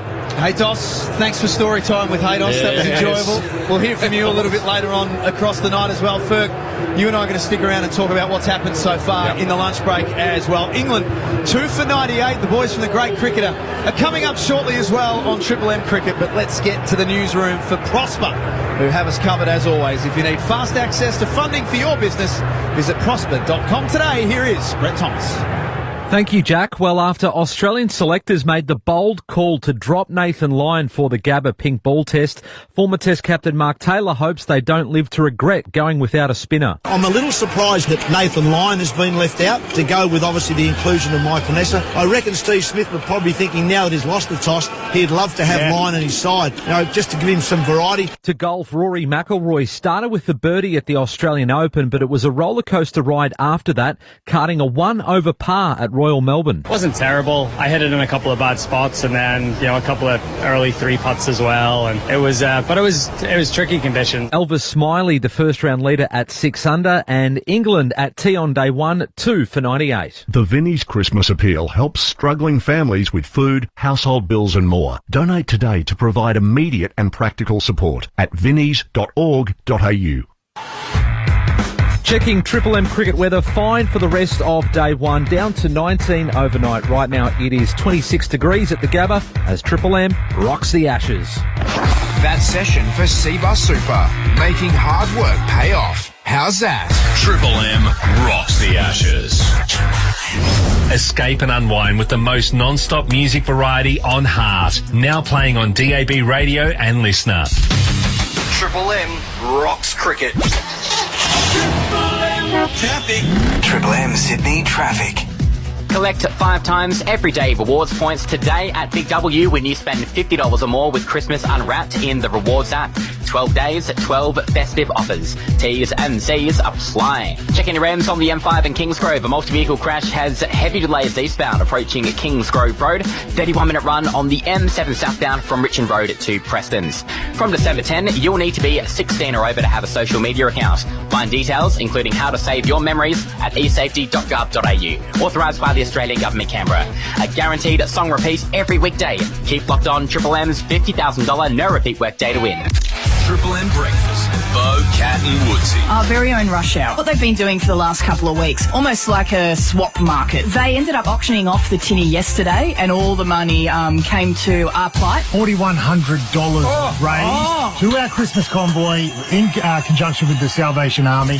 Best Sheds 30% Black Friday sale is on now. Find out more at bestsheds.com.au. Bo, Cat and Woodsy. 6 to 9 a.m. weekdays on Triple M.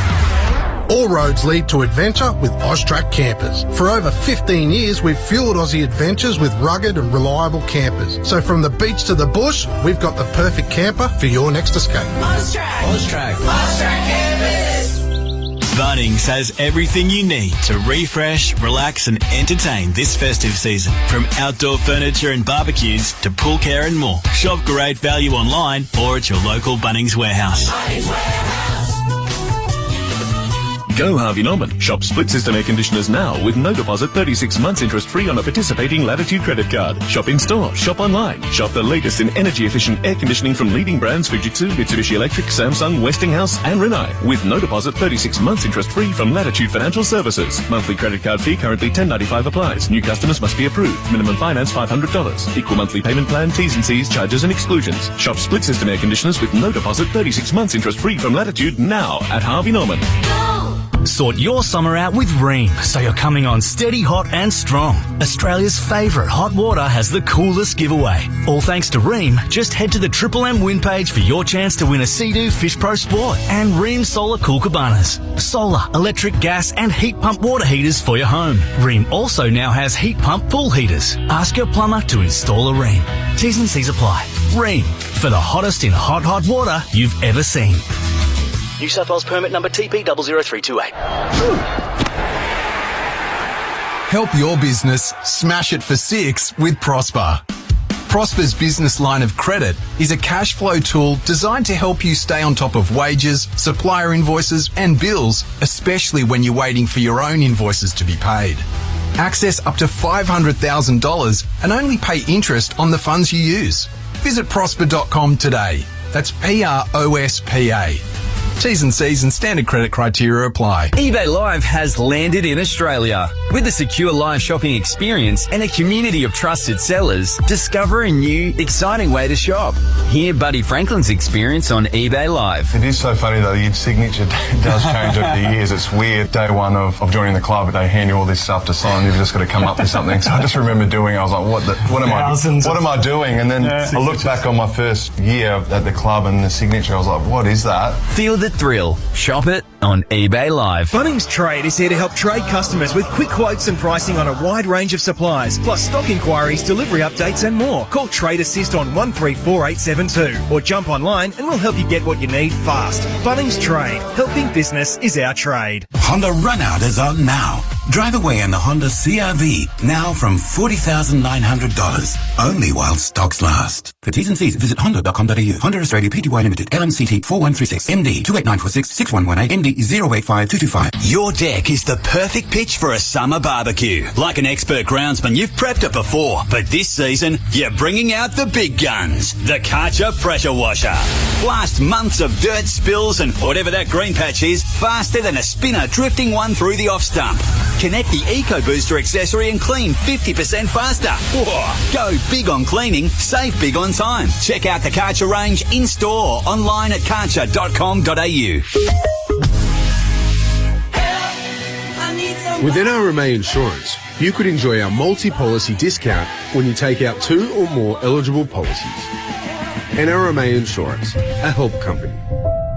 Discount applies in tiers based on the number of eligible policies. Maximum tier reached at 9 eligible policies. Visit nrma.com.au/customer-discounts for more info. Discount may be subject to minimum premiums. Always read the PDS. PDS and TMDs available from NRMA Insurance at nrma.com.au. Triple M rocks the Ashes. Session highlights for Seabus Super. It's Stark again, over the wicket to Crawley. And there's the drive! And he's got it through! Well played, nice stroke, that's a boundary. Edge, they've gone! Mid-serve, got it in the first over again! Jefferson! What the hell happened? Stark into Pope. Oh! Just a player, and off he goes!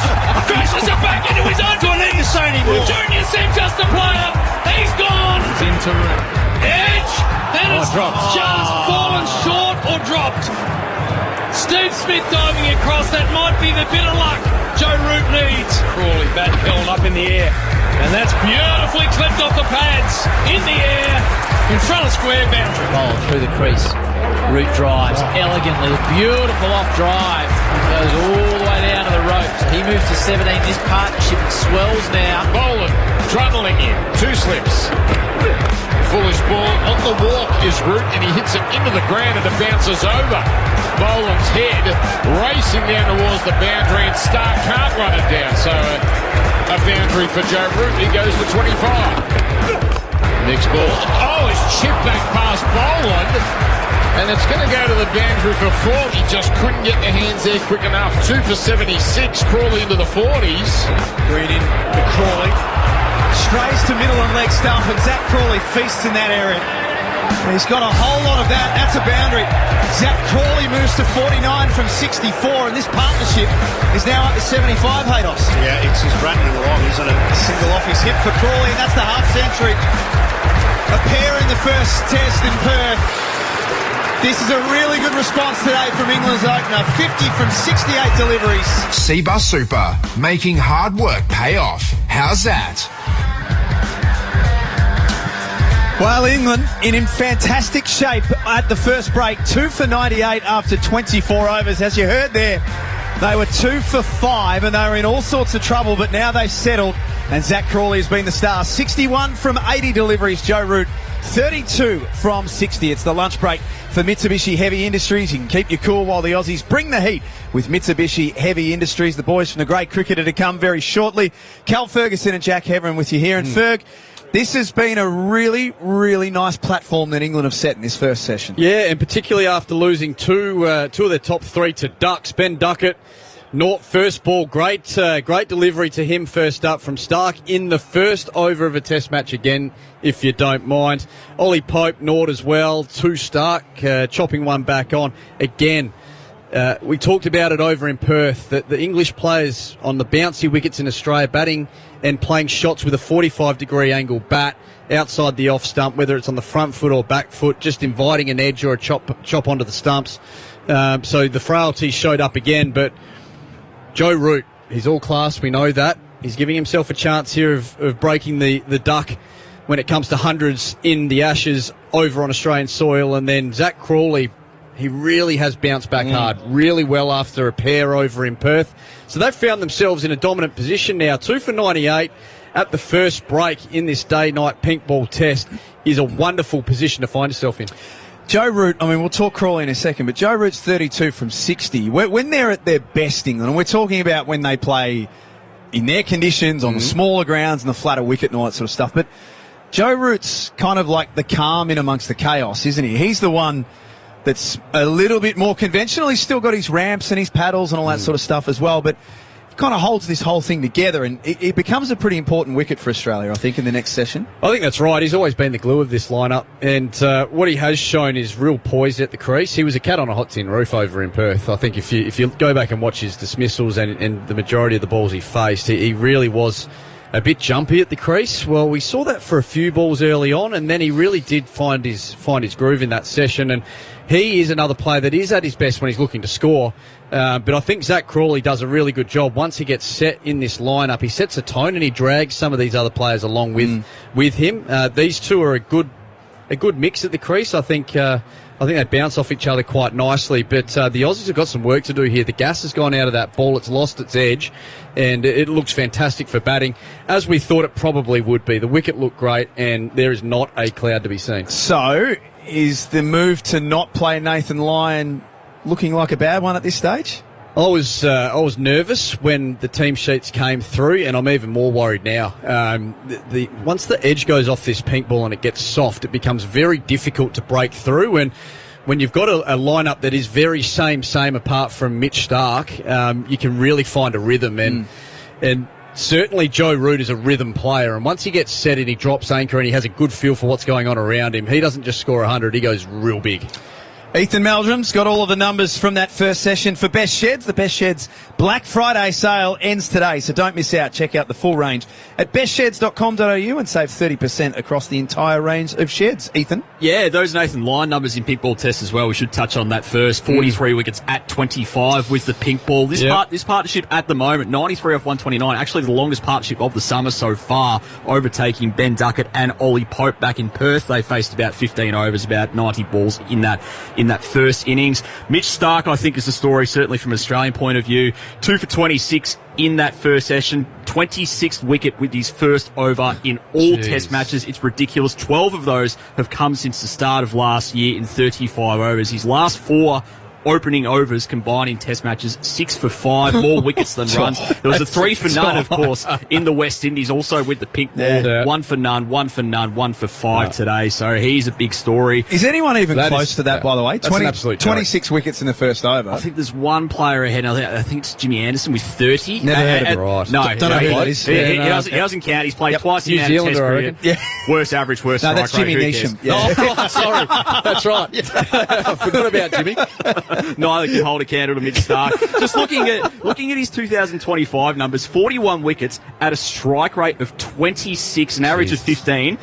275 Test cricketers have taken 41 wickets in a calendar year. None have a better strike rate than Mitch Starc does this year. 26 balls per wicket. That's never happened before in Test cricket. Overtakes Waqar Younis in 1993, 29.5 balls. Jasper Bumrah's pretty close, a wicket every 30 balls last year. And we remember the summer he had last year. He was on an absolute tear. Mitch Starc is ahead of all of those cricketers at the moment. 414 wickets as well.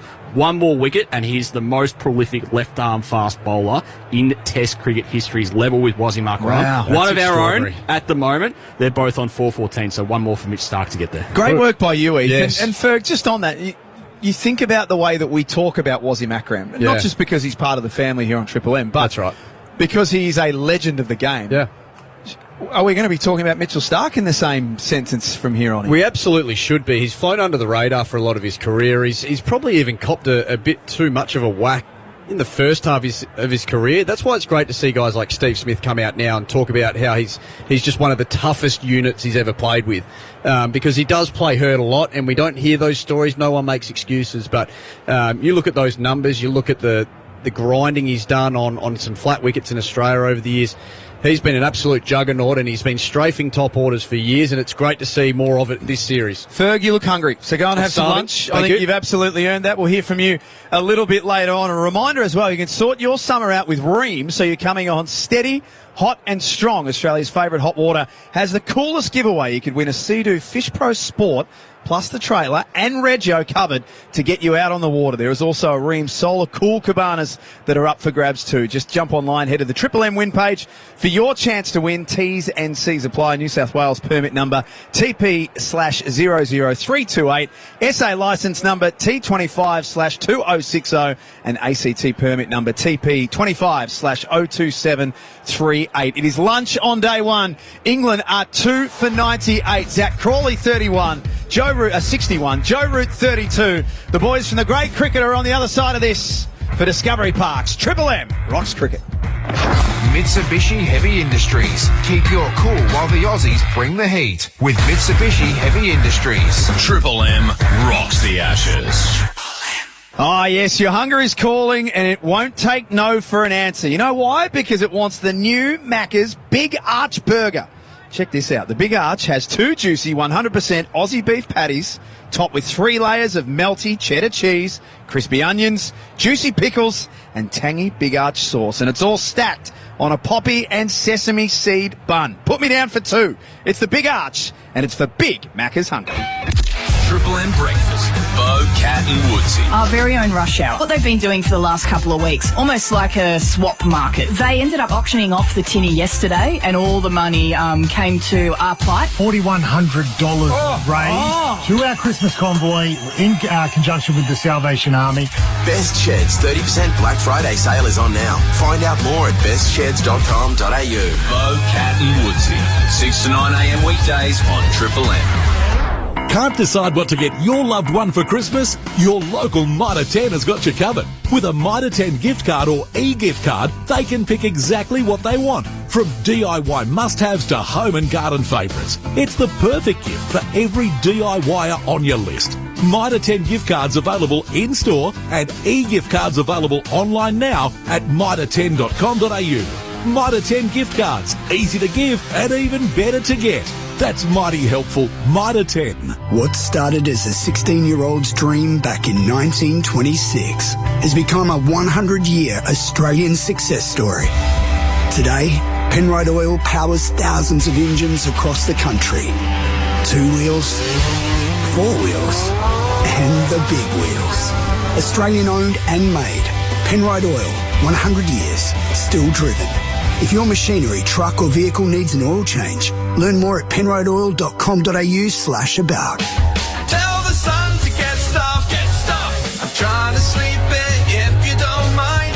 Tell the sun to get stuff, and block out the light, screen away blinds, screen away blinds. Trevor's head here, it can't be that hard. Just go get them, like I did in the first test.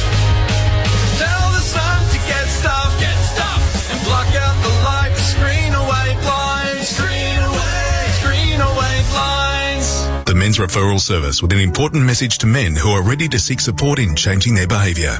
If you're worried your behaviour could cause harm to a family member, it's time to call the Men's Referral Service. Change is your call. Call today to speak to a counsellor. It's free, non-judgmental, and they'll answer 365 days a year. And you can even remain anonymous. Help is at your fingertips. Call the Men's Referral Service from the number on their website. The Men's Referral Service is operated by No to Violence. Change is your call. When it comes to share trading, paying fees is like leaving your stumps wide open.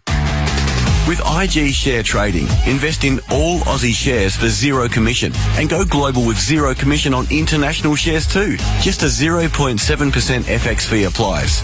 Less money paid in commissions, so you'll have more to invest. That's smart trading. Download the IG Trading app today.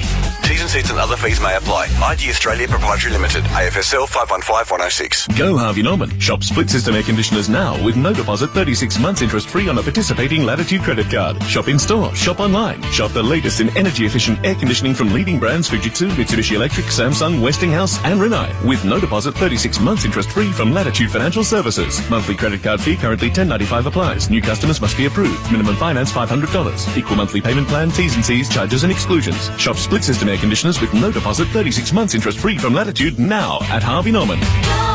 Can't decide what to get your loved one for Christmas? Your local Mitre 10 has got you covered. With a Mitre 10 gift card or e-gift card, they can pick exactly what they want. From DIY must-haves to home and garden favourites. It's the perfect gift for every DIYer on your list. Mitre 10 gift cards available in-store and e-gift cards available online now at mitre10.com.au. Mitre 10 gift cards. Easy to give and even better to get. That's mighty helpful. Mitre 10. Triple M rocks the Ashes. Mitsubishi Heavy Industries. Keep your cool while the Aussies bring the heat with Mitsubishi Heavy Industries. It's been a great start to the second test for England. They are 2 for 98 at the lunch break after 24 overs. Zach Crawley, 61 from 80 balls. Joe Root is 32 from 60. It's awesome to have the boys from the great cricketer as part of the Triple M family this summer. You can see their wrap of all of the shenanigans and all the bullshit that we carry on with in this box. It's up on social media as they break down what happened in our box in the first test. But here they are. This summer, Triple M Cricket has added a big hitting combination to the lineup. We haven't had any top-shelf cricket satire since the 12th man, dare I say. That's so fair. Nice to have you on board. Now, who's the 12th man? Please welcome Ian Higgins and Sam Perry, the great cricketer. Ian Higgins here and Sam Perry on Triple M. England, the 2 for 98 after 24 overs. They were 2 for 5. And we are trying to figure out what the hell is going on. I can see a man dressed as the Ern wearing Ugg boots walking around the ground. Australia hasn't picked a spinner. I don't even know what the name of this break is called. I'm confused. I'm disoriented. I know where we are, sort of. But Pezza, no spinner. There is no spinner for Australia. Recognised spinner. There's no recognised spinner. That's true, and you think that might be cause for panic, and frankly it is. But remember this. Remember this hard iron truth of cricket, that when you don't play, you become a better player. Now, Nathan Lyon has had a very good session of Test cricket here. And remember, his pink ball record is starting to look exceptional, and he's going to have that PR'd to the nines for the next couple of hours.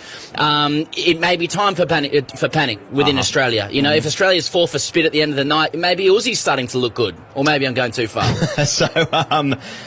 Nisa plays, Cummins does not, nor does Lyon. Now, this is the first home test without Lyon since the Wacker in 2012. We all remember that, of course.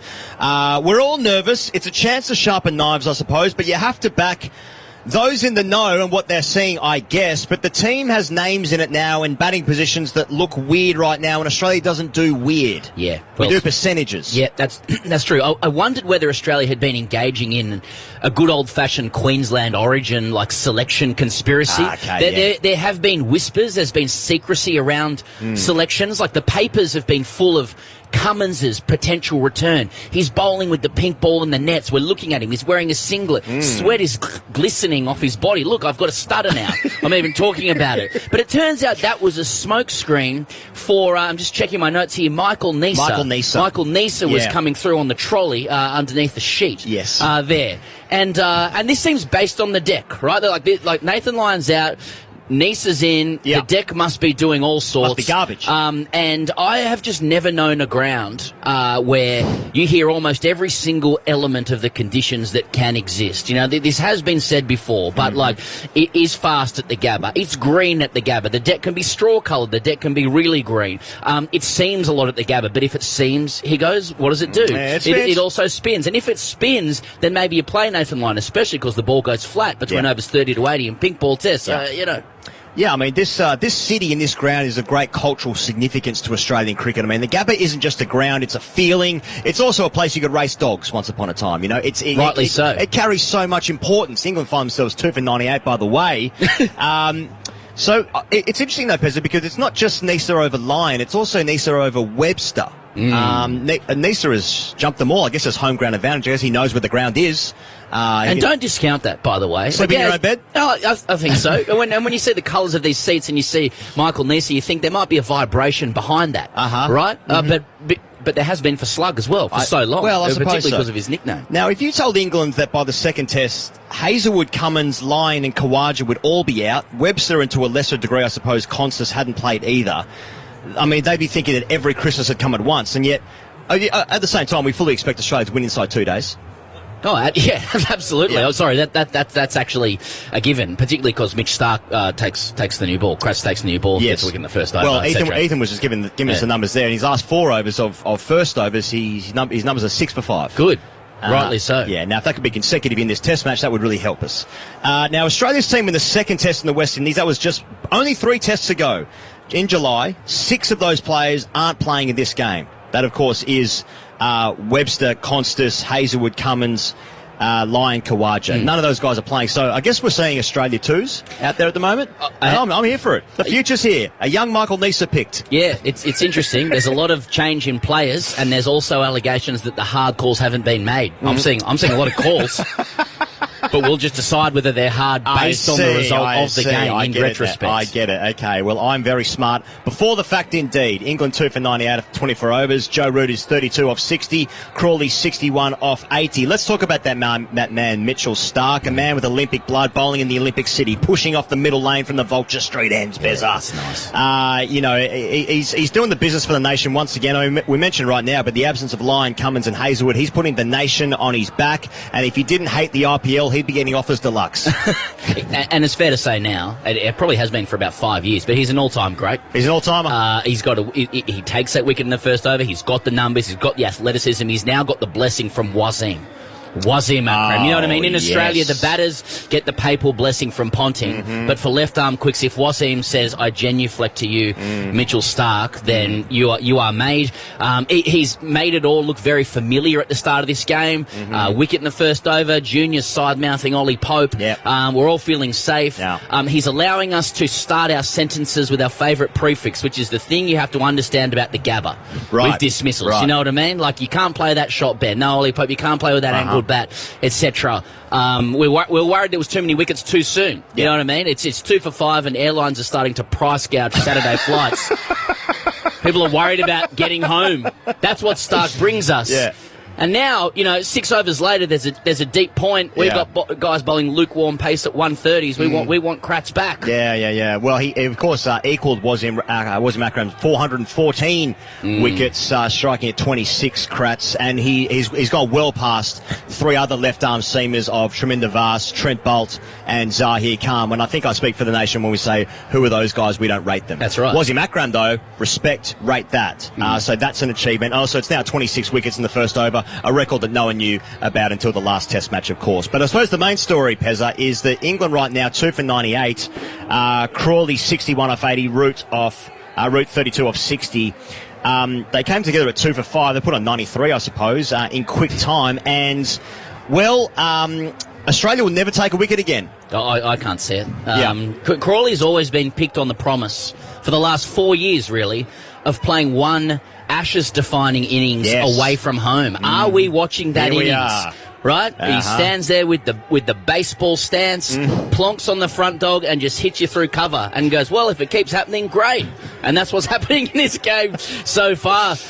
He must look like the best player on a ball machine of all time. Unbelievable. And by the same token, has any player ever had more of just one mistake here, boys, about him? Catch it when it comes, boys. But so far, that mistake hasn't been made. Not yet. And we must put a broom through the entirety of Australian cricket. I think so. Watching Crawley bat is an odd experience. It's like watching a robot trying to swat a mouse. You know what I mean? Like it's just a small front foot press. The head is very still, and his hands go through the line of the ball. And so far, it's looking pretty good. Now, shall we ink in Joe Root for one of the greatest Ashes hundreds you've ever seen? He's currently 32 of 60. I've seen enough. Start writing up the honours board, fellas. Lock this one in. He's done it. Lock him in for the elusive well done, Joe. Well done, Joe. We're back to Joe. Boo! Brilliant. Yeah, and they're actually cheering him. Yeah, Paul Roos is out here.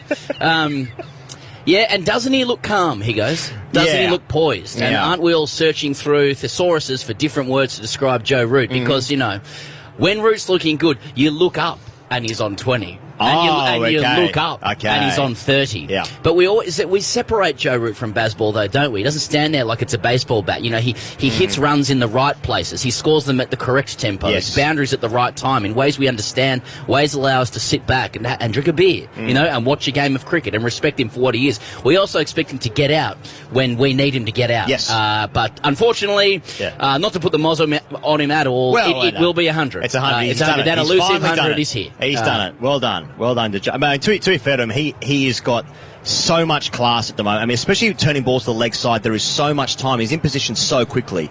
And, he's finally done it. He's finally got that elusive Test match 100. We obviously have absolutely no idea what the pink ball is going to do in the night session. Australia have not picked Nathan Lyon in this Test match, of course. But people forget the sun's going down and there's about 4 hours of cricket left to be played. Exactly.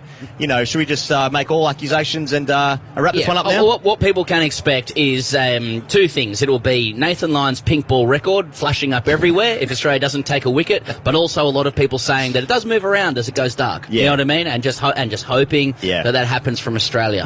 Now, we are all frightened, of course, of the possibility of batting at night against the pink ball. I mean, the captain's putting tape under his eyes, apparently upside down, so that makes us nervous anyway.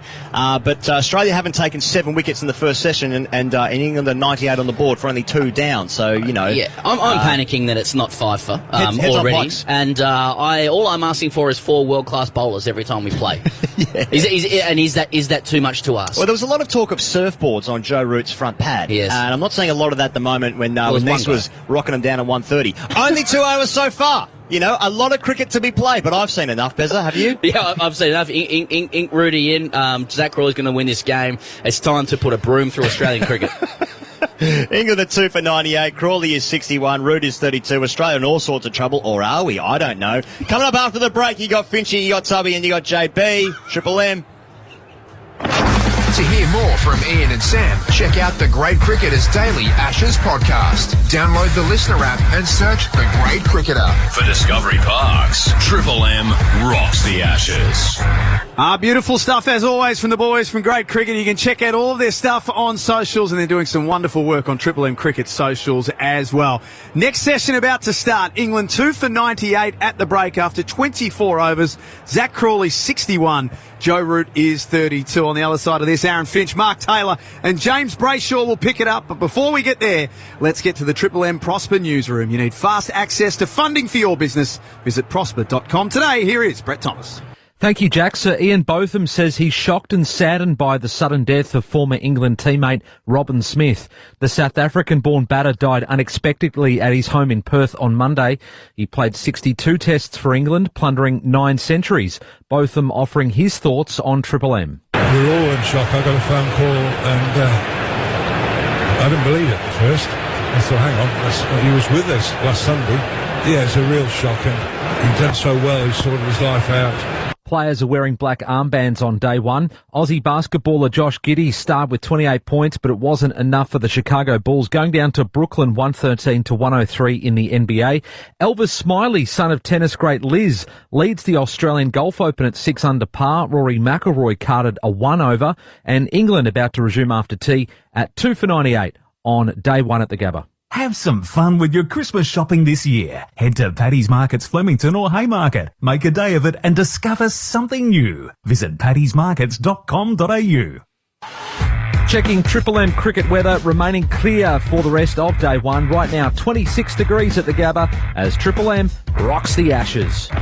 Mitsubishi Heavy Industries. Keep your cool while the Aussies bring the heat. With Mitsubishi Heavy Industries. Triple M rocks the Ashes.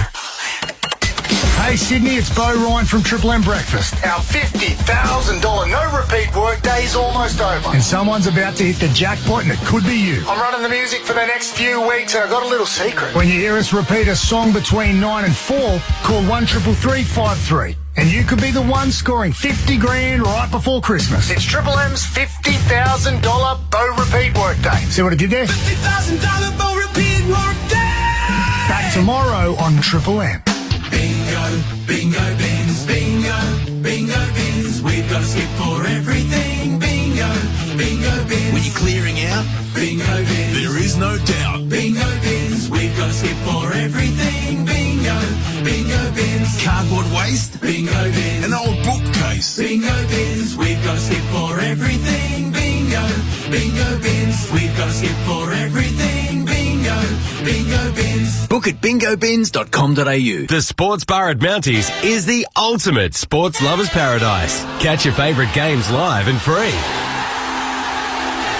With a giant 110-inch screen and over 40 LCD screens, you won't miss a minute of the action. And there's a range of food and drink options to enjoy throughout the game. Bring your mates, grab a table and cheer on your team. The Sports Bar at Mounties, 254 Humphreys Road, Mount Pritchard. Or stay in touch on Instagram. Whatever your ambition, own it. Search Low Market and make it yours. Dave's ambition, to make it memorable. Get in, kiddos. The Great Aussie Road Trip starts now. Jill's ambition, to make it home. Now I'm my own landlord. Your local Low Market brokers are ready to get to work. With access to over 90 banks and lenders, they can compare thousands of loan options to find a solution tailored to your needs. Make it yours. Whatever your ambition, find the right loan for you. Search Loan Market. Loan Market. Make it yours. Australian credit licence 390222. The Kogan.com Black Friday sale is on now. And they've gone all out awesome. Not just on power banks and pillowcases, but on the really big stuff. Like the awesome Kogan 60-inch LED 4K Smart AI Google TV. Was $899, now just $499. That's almost half price. Hurry, shop Kogan.com's Black Friday deals now. Kogan.com. Clickin' awesome. T&Cs and shipping restrictions apply. Anytime is 7-Eleven time, particularly at 6:50pm when the game is about to begin and you need something to bite on that isn't your fingernails. Get game day snacks delivered anytime at 7-Eleven. Find out if we deliver to you. Your team's working hard to bring home the win.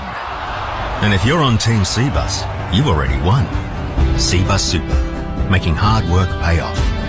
Read the PDS and TMD to decide if Cbus is right for you. Can't decide what to get your loved one for Christmas? Your local Mitre 10 has got you covered. With a Mitre 10 gift card or e-gift card, they can pick exactly what they want. From DIY must-haves to home and garden favourites. It's the perfect gift for every DIYer on your list. Mitre 10 gift cards available in-store and e-gift cards available online now at mitre10.com.au. Mitre 10 gift cards. Easy to give and even better to get. That's mighty helpful. Mitre 10. Before every match, we check the pitch, the weather, but there's one more thing we should be checking, the UV. Whenever the UV hits 3 or above, it's time to slip, slop, slap, seek and slide. Easy steps that could save your skin. 2 in 3 Aussies will be diagnosed with skin cancer in their lifetime, but most cases can be prevented. So check the UV on the SunSmart app. When we cover things, they last longer, and the same goes for you. Be SunSmart, save your skin. The new Grinch Happy Meal is now at Macca's. There are 12 Grinch toys to collect, only at Macca's for a limited time. Trademark and copyright 2025 Dr. Zeus, available 10:30 a.m. till midnight for a limited time at participating Macca's. Get your BCF and Chrissy gifting sorted. Reel in the perfect Prezi with a Shimano Viper combo and fishing shirt pack for only $129. Save $110. Gift guide out now. BCF and fun, hey! Get a Toyota forklift. Deliver more with Toyota, the world's #1 forklift brand. Choose from a great range including pallet jacks, walkie stackers and reach forklifts, right up to their leading Toyota counterbalance forklifts. Legendary reliability and safety with cleaner, greener electric options. Toyota can tailor the right forklift solution for you. It's all part of the Toyota Forklift Advantage. For more, visit toyotamaterialhandling.com.au. Get a Toyota forklift. Triple M rocks the Ashes. This session for Mitre 10. Get the job done right the first time with mighty helpful Mitre 10. England in their best spot for a while. 2 for 98 to start this second session at the Gabba. And this is where the shadows move across and then the light starts to kick in and we get ready for that night session under the full lights. But Tubby Taylor and Finchy, how beautiful does it look out here at the moment? Well, very good if you're Steve. Yes, that's our old boss. Yeah, Zach Crawley and Joe Root got 61 and 32 each. Nice way to start a session. Ball's, 24 overs old now. It's definitely not swinging as much, probably not going to carry through as much. And no Nathan Lyon to face. So it's very nice now if you're a batter. This is the time to consolidate. And then hopefully later tonight when the lights are on, you've got a really old ball. And it's not going to do much. Field, by the way. 2 back on the onside and then a man in front of square all the way back. Three back. So we're going to have, some bombage. Deep mid-wicket, deep backward square, deep fine leg. Deep third man. Deep third man, catching square leg. Yeah. 1 slip in a gully, so intention very clear. Brendan Doggett with ball in hand. Right. Joe Root to face. 32 from 60. This is a very aggressive short pitch bowling field. They've obviously done some planning in the break. Look, it'll be interesting to see how England play it because this started sort of in the 2023 Ashes series where once England got on top of the bat, Australia went short and they kept knocking them up in the air. Let's see if that happens here as Doggett runs in, no mid off. And it's short and pulled, controlled along the ground by Root to the man at backward square. That's Labuschagne for a single. 2 for 99. Really didn't get up that one at all. No, it was banged in, almost skidded through. Now, people running everywhere all over the field now. Zach Crawley on strike. The 2 fielders in the deep, they come up inside the circle. So it's a unique to Joe Root attack. It's halfway down. 2 slips, a gully, cover. They do have the sweeper out patrolling the deep point boundary. They're just going to look to hang it outside off stump, wait for Crawley to come and try and smack it on the up. Doggett bowling and he attempts a pull shot on it. Bottom edge into the back of his leg all the way through to Carriel on the ground, no run. I don't have in my head, not that I've watched every innings Joe Root's played in the last 5 years, Tup, I don't have him as a vulnerable short pitch in my own head. Have I got it wrong? No, well, I think what they're doing is they're playing preying on the ego, I think, of the English batsmen at the moment. Even Joe Root, that they've got this ethos about being aggressive, getting on top, particularly at the start of a session. Even the first 2 balls we've seen Joe Root play the pull shot, even though there was 3 out. And Zach Crawley tried an attempted sort of short-arm jab with that one as well. So looking to score early. Doggett with him again, and that's a more regulation delivery, left outside the off stump. I like that delivery. That's 5th, 6th stump, outside off stump. Good length. It's not one that you can throw your hands and drive with any conviction or any real control. And what we've seen through this Bazball era is that Zach Crawley won't be prepared to just let those go through to the keeper. You have to be thinking about playing the long game at some point. You go, right, if you're prepared to just keep hanging it out there, we'll let him go. We'll let him go, and you'll get tired. Eventually you have to come to us. Doggett again. Pulled back, running into Bolton Crawley. And he does get hold of this one square. Right out of the middle. Backward a square for a boundary. Swivel pull shot. 100 up. For the to and from. 203. And Crawley to 65. Commanding stroke. I reckon that's not the spot to bowl. Yeah. Because that Crawley, it's too short. The tall man, it didn't get up a lot either, but there's no one out there. There's a fine leg in place, but that's too short, and he just helped it on its way through square leg. They're moving Mitchell Stark out there now to a sort of a deep, well, it's almost a deep mid-wicket. But I would suggest, as Aaron Fitz just did a moment ago, get it outside off stump. Get him driving through the offside. Doggett bowling to him, and that's where he goes. No stroke offered.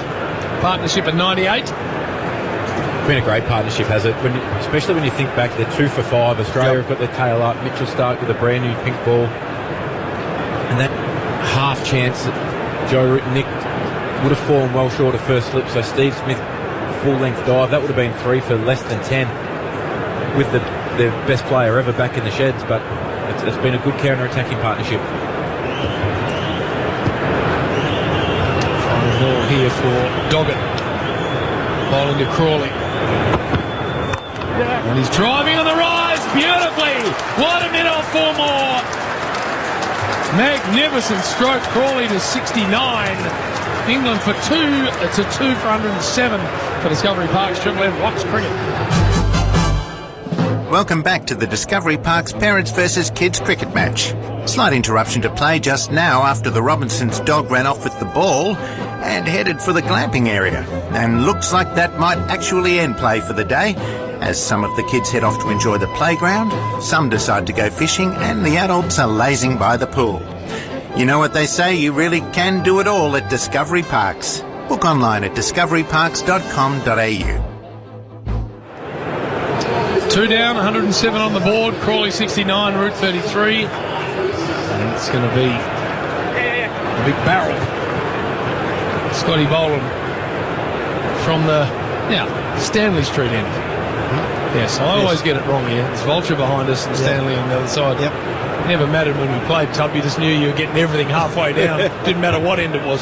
Well, it depended on what sort of pitch you got here, wasn't it? Sometimes you come here, the pitch was all right. You think, okay, we're going to get some short stuff. Other times you come here, and remember John Dyson, the former New South Wales and Australian Open, he came here a couple of times, he'd just say, where's the wicket? Yeah. Where is it? Which one are we going to use? Exactly. They're all the same colour. I don't think they knew until the morning of the game. Bowling now to Crawley, defending. In fact, it was Root, offside, no run. Nisa, I should say. I said big barrel. It's actually Nisa with the ball in hand. So this is nothing like those days. This is actually a beautiful surface to bat on. Well, it's always been very consistent. I suppose it's a great place to grow grass and what have you, because it's got nice sort of weather, plenty of rain and what have you. The square's always been good here, good covering of grass, and it was always dependent on the groundsman how much he wanted to drop the mower. A few shield games we needed a victory. Just didn't know a mower. Again, this time Root gets the thick inside edge. They thought LBW was in the game there for just a second. It's a single down a long leg, 2 for 108, Root to 34. Question for you two as fine former captains. The old days, always the rule of thumb was you start a session with your 2 best bowlers. I don't think we can, with all due respect to Doggett and Nisa, I'm not sure we're saying that here. No, I think it's more really specific plans, as we see Alex Carey put the helmet on and come up to the stumps to Michael Nisa now. Crawley's on strike. He's been willing to get down the crease, bat out of his crease, use his feet down the track. Lee Carey keeping up, and Nisa bowling to Crawley, and he's driving hard down the ground for 4. Third magnificent boundary since the long break. 73 he moves to 212. Well, what we haven't seen from the Australian bowlers in the first, 9 deliveries or 8 deliveries is any consistency. We've seen a few short balls which have been pulled away. Now that one's a little bit too full, a little bit too straight. I think it was the last ball of last over that Zach Crawley hit slightly on the up-through cover. I'd be giving him that shot every day, all the time. I don't think you want to get too straight to Zach Crawley. He loves that clip through mid-wicket and the on-drive. So unusual that Kerry should be up to the stumps day one of a test match. Lisa in, Crawley again to mid-on, this time just a single. Stark comes in and fields the ball, 74 to Crawley, 113 for the loss of 2.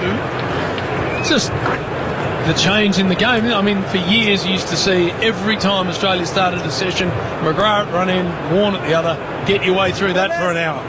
You know, and if you did, then you might have got something better to face after that. Just Gillespie and Lee or something like that. Yeah, it gets a lot easier. It's Joe Root on the strike. I'm just trying to think the last time I saw the keeper up to the stumps for your opening bowler. Like Michael Nisa opened the bowling only, 2 hours ago? On that Stanley Street end. On a greenish pitch. It's a nice pitch. Consistent. There's certainly a little bit of a green tinge to it. I see that very often. Bowling to Root, and he goes to mid-on again. It's like he's targeting a bit of reverse back in, see if he can blow that front pad up. 213. Well, if that's the tactic, if you're looking to go really straight now, you can afford to bring Jake Weatherald, who's at deep backward point, across into another catcher on the leg side, and make it a really specific plan. At the moment, it feels as though that they're just hedging their bets either way at the moment, Australia. Particularly after the break, like you said, you come out and you look to attack. But against a team like England, attack doesn't mean that you're trying to blast them out. Sometimes it's with patience. Ball here for Nisa. Again, just a bit of tail back in. 2 for 113. Discovery Park's Triple M Rocks cricket. Take my new car, take my old car, take my home and office too. Simply phone us, instant tinting, and we'll keep them cool for you. Off the number, you know the number. Yeah, you've heard this one before. It's the same number.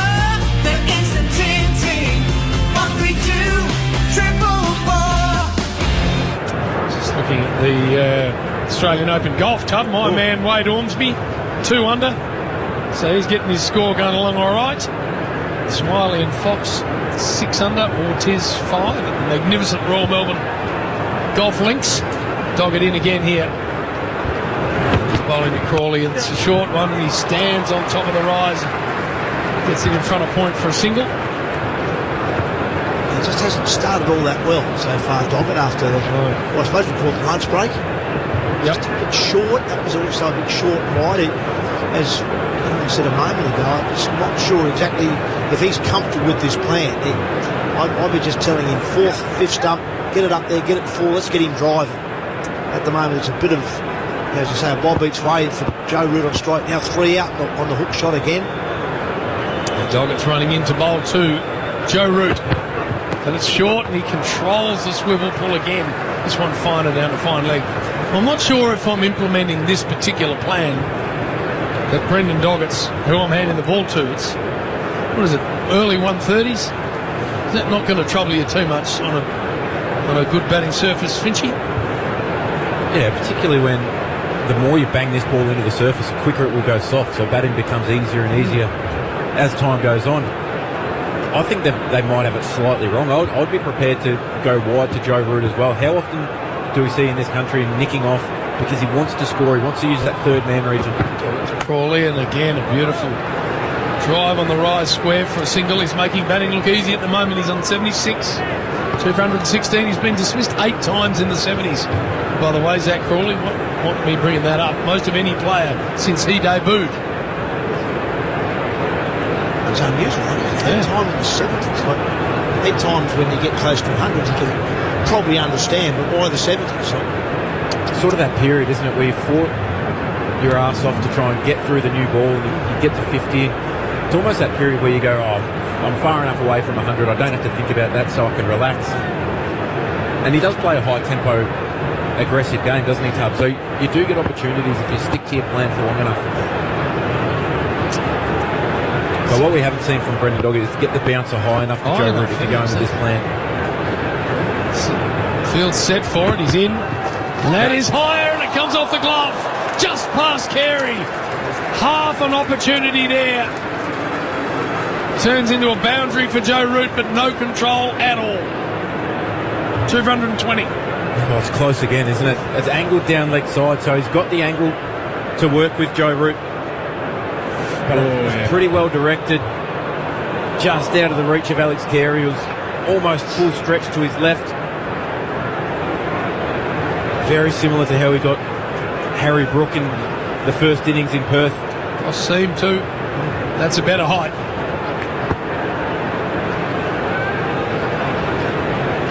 Doggett away from us.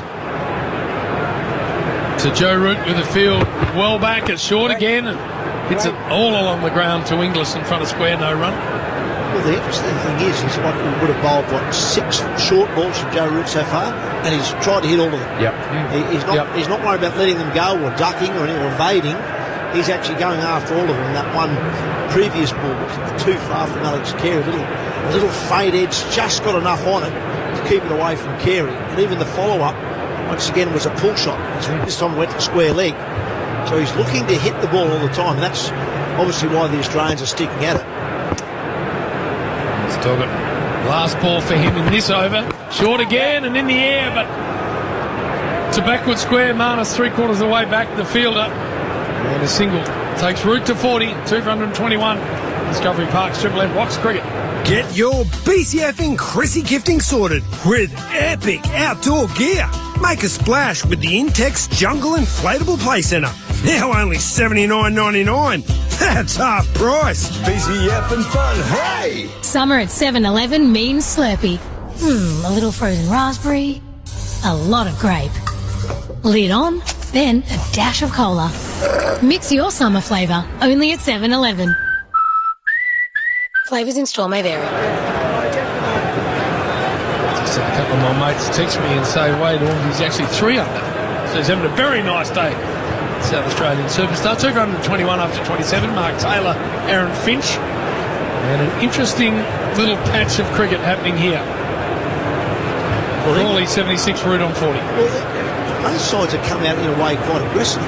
England have talked about being aggressive with the bat foot stop, but in a way Steve Smith's been quite aggressive with his field settings. Unusual, albeit. Root facing and just feeling outside the off stump and getting it to backward point for a single.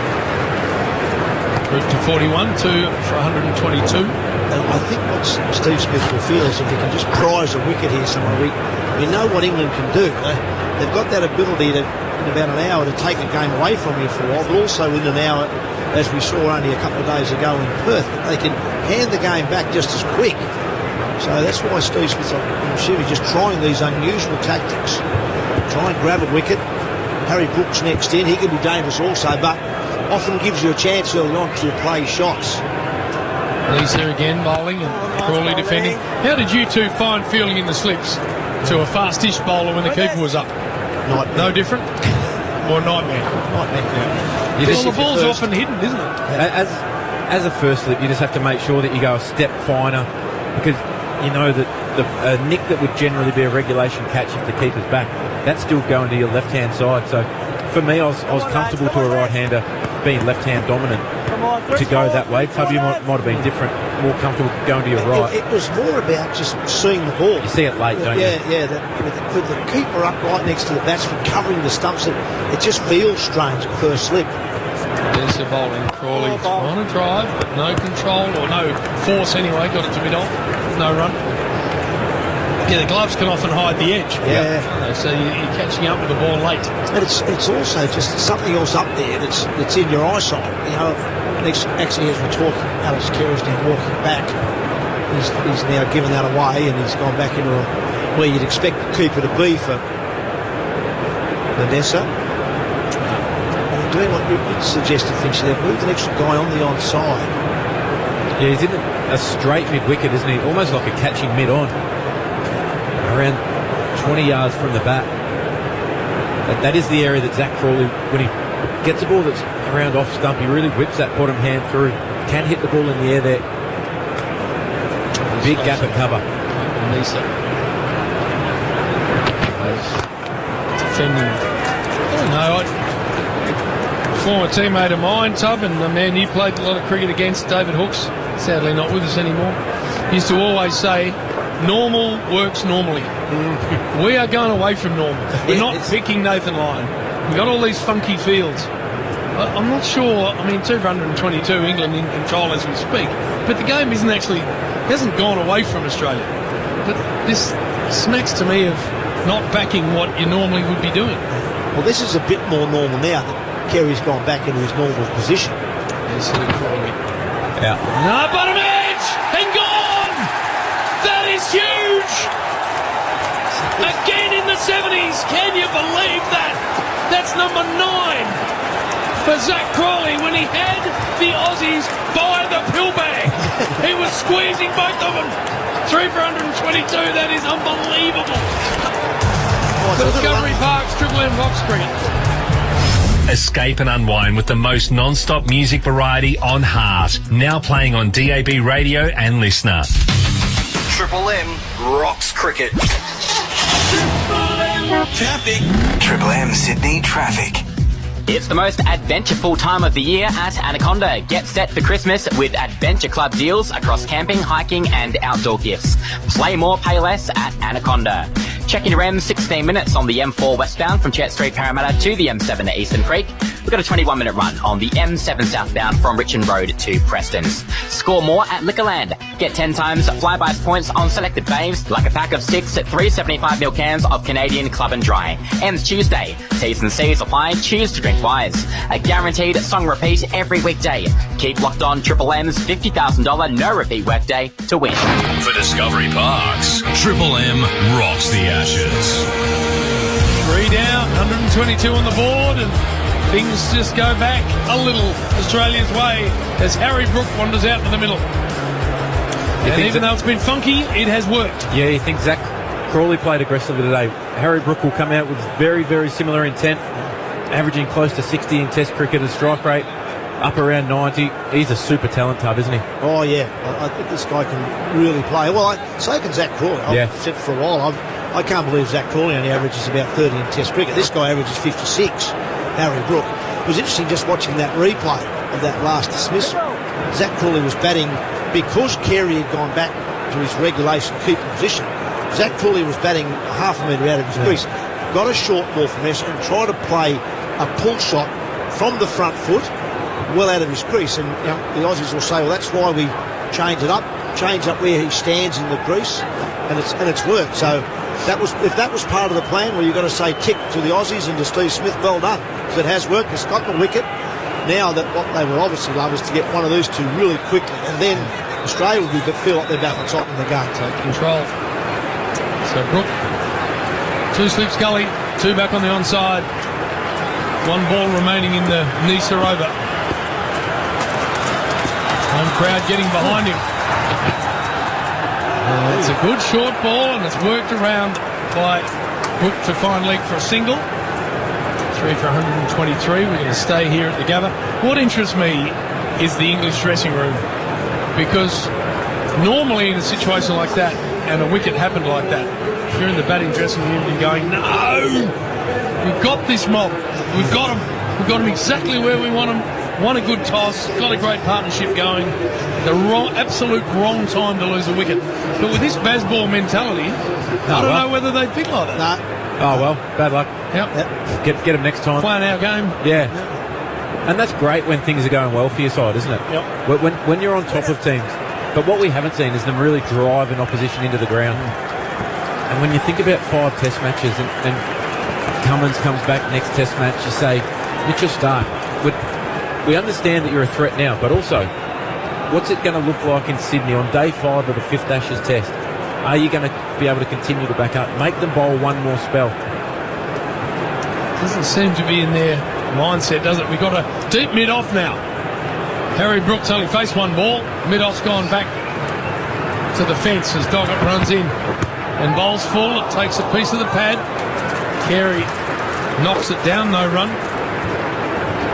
Yeah, it was interesting talking to Travis Head about unusual fields that we saw for Harry Brook, particularly in Perth. And he said, we've got some really detailed plans that may look unconventional, but we've seen enough of these players now. And that is a release shot for Harry Brook. If he feels in any kind of threat, he runs down the wicket and tries to pump you over mid-off. So that's Australia's way of just saying, right, that's your go-to, so we're going to take that away. Yes, it's not conventional Test cricket, but it works. So then he just starts trying to poke the ball into the offside. Doggett bowling, Brook facing, defending, mid-on, no run. Yeah, you get the feeling with Zach Crawley too. We talked a moment ago about him having 8 dismissals in the 70s, now 9 in Test match cricket, which is a lot for anyone really, but he's one of those players, isn't he, that you talk about his release shots. He's the sort of guy who could get out on 50, 90, 35. He's one of those guys. I would reckon you always feel you're a chance with him because he does look to score so often and play different shots. That, no matter how well he's playing. Yeah. Running in, bowling to Brook. Flips it off the hip beautifully. Have a piece of that. That's just helped you around the corner for a boundary to the longest part of the gather. That's an extraordinary shot. That's a ball along the hip of Harry Brook, and he just stood up. He's got such fast hands. It was almost what you would see just dribble down a square leg generally, and you jog through for one. He's timed the pants off that, Jim. Yep. It just sounded good off that bat, too. Really nice clunk. Where were those bats 24 years ago? No, it didn't exist. How good would we have been? Oh, absolutely. The Finchy was good. He used the big cannons. Doggett in again, bowling. Harry Brook facing full. Back to the bowler. Crowd catch. He thought about throwing it and then really didn't have it in his hand properly. 327. In a quietly benign sort of crowd for me. I would have thought the Army would be up. Big partnership. Well, it was actually quite boisterous when when the anthems and just after the toss, there was great noise out in the middle. We were standing out there doing our pre-show, and the anthems were great. Both the English and the Australian national anthems were superb, well sung, well supported by the crowd. But as you say, maybe it's just a twilight period. Might be Doggett in. And Brook clipping wide a bit on. Again, beautifully struck. Mitch Stark will come around. He'll pick up a couple. He's already raced to 7, 3 for 129. We just haven't had any of those organised songs the Army normally bring to the table. They're all the way down. They're sort of fine leg, aren't they? As the batsman's facing the bowling from the Vulture Street end. That's where they seem to be concentrated. Well, I think at the last test, they didn't have a lot of time to get them all in there. They only had a 2-day game. They were still on the flight over, weren't they? Jeez, a lot of them cracked the shits. They'd flown all the way. They had tickets to one day of the Ashes, and it's all over by then. Howie Hads Jr. in next. As Brooks facing the last ball here. 3 out in the leg side in the deep again. Doggett's in bowling, and it's short, and he cuts away. Smashes it back with a point for a boundary. Has shown real intent, Harry Brook. He's on 11, 333. Discovery Parks, Triple M, Box Creek. The Men's Referral Service with an important message to men who are ready to seek support in changing their behaviour. If you're worried your behaviour could cause harm to a family member, it's time to call the Men's Referral Service. Change is your call. Call today to speak to a counsellor. It's free, non-judgmental, and they'll answer 365 days a year. And you can even remain anonymous. Help is at your fingertips. Call the Men's Referral Service from the number on their website. The Men's Referral Service is operated by No to Violence. Change is your call. Well, a bit of sizzle here at the moment. Harry Brook just coming out, 11 from 7. He's carved one through backward point. Discovery Park, Triple M Rocks Cricket, England 3 for 133. Joe Root, the number 1 ranked ICC Test batsman in the world, has been joined by Harry Brook, who is the number 2 ranked ICC Test batsman in the world. So 1 and 2 in the world. And he doesn't mess around, your man Harry Brook. So Nisa continue along. Mark Warren, Brad Hadner here. We'll get to them shortly. Smith's What do we got? We got Carey up to the stumps. Mars at first, Smith at second, Green in the gully. Deep backward point, cover, mid-off. Backward point's coming up a touch closer now. Mid-on, mid-wicket and a fine leg. Neeson to Joe Root, the keeper up. He eases it down into the gully. G'day, Judy boy. Hello, Hadsy. Howie, Hads. How are we? I don't know about you, Hads, but I don't like the keeper up the stumps. On a pitch that's got a bit of pace and bounce. Okay, yeah, it's keeping Joe Root maybe back in his crease, but what about a couple of good bounces? That'd keep him back as well, wouldn't it? Well, the interesting thing is you pick 5 fast bowlers because the surface is bouncy and you want to keep them in the game. And the second session of play, you've got the wicket keeper up. Why is he up there, apart from keeping Joe Root in his crease? That's it? That's the only reason. I actually don't mind Joe Root walking to the bowler. Nisa again. Steams in, nearly through the defences of Root. It squeezes away on the onside. And they get a single, 3 for 1, 3 for 4. Well, it'd be off-putting for the bowler, wouldn't it? Well, Neeson's bowled with it for some time. He's done a lot in Shield cricket, but to me it takes one of his real strength out. He's got a really good bumper. We've seen him get a wicket off Zach Crawley with the short ball. So to me, it takes one of his real strengths out of his game. Yeah, I don't like it. But got to be tough when you're in slip. I was looking at Marnus there at first he slip. should move wider. Yeah, he was very skinny. What's he doing, He's too narrow. He's got to move wider. Yeah, I said that myself, but I don't know. He just stays in the same spot. Nisa again to Brook, who does not mess around. He eases it into the point region. No run. It goes to Weatherald there at point. Also here with the field, you get 2 slips, gully, point, a squarish colour, mid-off's back on the fence. I know he's got a reputation, Brook, of charging down and hitting over the top, but I want to see him do it a couple of times. It's a pink ball test match.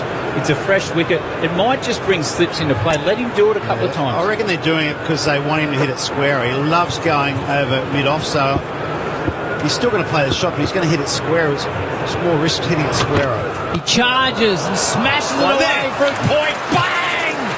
For Harry Brook. He's 15 from 9. He does not mess around. 3 for 138. Now, this bloke is a player. This bloke, I think, has got the potential to be the best English batsman of all time. What makes you say that? Well, his record and his ability. Yep. I mean, there you go. He's backed away and hit it square, and that's what they want him to do, but they just need that ball to bounce a bit more. I just think he's an extraordinary talent. Carey's up the stumps again. Mars is scared. This is such an important period in the Test match. If England lose a couple more before it gets dark, they could be castled for 180. If these two get through, they could make 350. Exactly. Nisa to Harry Brook. Carey's up. Oh, he goes a rampage! Carey wants it for the stump. It's good work from Carey. He's not convinced. I think they're just all impressed by the glove work. They got upstairs. That's why he's up there. That's why he's up there. If this is out, it's one of the great stumpings from Alex Carey. Review for I don't think stumping. it is. It's a fair delivery. It's the voice of TV umpire Nick Bennett out of India. That is some bit of glove work. Well, that's as good as it gets there from Alex Carey. He would have been blinded a long way with that. Okay, connection is clean. Give it on please. He's in his crease. Back. Tell you what. Yeah, just one frame back. Short half. Foot is rounded. Keep it going please now. He did try and ramp it, mind you. Okay. Foot is rounded when the bails are off. Thank you. I'm ready with my decision for the big screen. Gee, that's so good. Well, I'm not enjoying being the keeper when he's starting to ramp, mind you, Hadji. Who was the fastest bowler you stood up to? The fastest, Stuart Clark once in a Shield game. What, just bowling medium pace? Yeah, he wasn't trying. Up a bit. Wasn't trying. He wasn't trying. That's a big call. Safraz. A couple of big calls. You've declared Harry Brook's going to be the greatest English batter of all time. Yeah. And you may be proven right, but gee, the ramp when the keeper's up, I do not want to be Alex Carey there. Oh, that's good keeper. Nisa again. Carey remains up to Brook. He tried to drive through the covers, a little inside edge. Out to square leg for a single. Oof. End of the over, 3 for 139. Brooks 16, Rooks 42 for Discovery Park's Triple M Rocks Cricket. eBay Live has landed in Australia. With a secure live shopping experience and a community of trusted sellers, discover a new, exciting way to shop. Hear Buddy Franklin's experience on eBay Live. It is so funny though, your signature does change over the years. It's weird. Day one of joining the club, they hand you all this stuff to sign. You've just got to come up with something. So I just remember doing it. I was like, what am I doing? And then I looked back on my first year at the club and the signature. I was like, what is that? Feel the thrill. Shop it on eBay Live. 3 for 139. Root 42, Brooks 16. The partnership 17 for 13. You two are the experts, but to me, this just feels like such an important period of the Test match. This is a massive period of the Test match, Howie. And the reason being, you talk about that dust period with the pink ball swinging around, but if you got two set batsmen, that can be null and void. The big thing is, in that period, is you want to have fresh batsmen at the crease. And if you've got the likes of Smith and Jacks there, trouble. If you've got Brook, Root or Stokes, you're okay. Apart from that, the fact the lights are coming on, this guy Brook, if he bats for an hour, he can rattle up, a score himself. He can go a run a minute. They are spread everywhere now. We'll describe the field in a moment. He gets a short one, so we'll have to wait till he gets back on strike. But there's 1, 2, 3, 4, 5 out on the leg side for Harry Brook, and he's on 17. Off 12. Spread out like Brown's cows. With that field, and it's the same for Joe Root, it's just got to be short ball. And Joe Root is a compulsive hooker, isn't he? Yeah, he is. We haven't seen him get under one yet. So he's going to be very careful, Joe Root. One just bounces a tad more, then he's going to be vulnerable to be caught. So there's a wideish fine, deep back at square 20 from the square leg next to the umpire, Boland at deep mid wicket 10 from the rope, and a wideish mid on, which is also Boland. So according to me, there's two Scotty Bolands out there. It's one of the other bowlers out there at deep mid wicket, Mitchell Stark. Well, that's one less than normal. 6 foot 8. No addition on the short ball. Yeah, but it's a tactic I think is worth employing here, because Joe Root's going to keep going after it. He just has to slightly misjudge it. He might chop on, or he might just, if he just tries to ride the bounce, you've got two guys there that are in a bit shorter at square leg and then at sort of 45. Then on the offside, Smith's in a fourth slip. Floater. A third man directly behind him on the rope, deep back at point and a wideish mid off. He plays it, rolls the wrist on it, and they'll get a single. 3 for 141. He's a good captain to watch, Steve Smith. He's always trying something, June. You'd like him. Yeah, no, I think it's not swinging now. There's not a lot of seam movement, so it's a ploy that they would have spoken about at the break, and it's a good ploy to employ as long as your bowler's good at it. It's just not quite getting it high enough at the moment, Doggett. He's a good captain, or he's different to what we've seen from Paddy Cummins. We haven't often seen a field like this. He does think about the game a lot. I don't know if Nathan Lyon would be thinking he's a good captain at the moment. But this is almost a holding period as the Australians want to get the twilight conditions into play. Sure to get it, doesn't bounce, he just taps it on the head to that wideish fine for a single. Brooks 18. Well, it's got to get the height right. That's hip high, isn't it? Well, if you're going to do this tactic, to me, I've got Green on. Because he's the best exponent of the short ball. He's got height, and it's hard to control that extra height. Where Doggett, we know he's quick, but it sort of skids on. He's a bit flat. He's a bit of a skidder, whereas Green's into the pitch.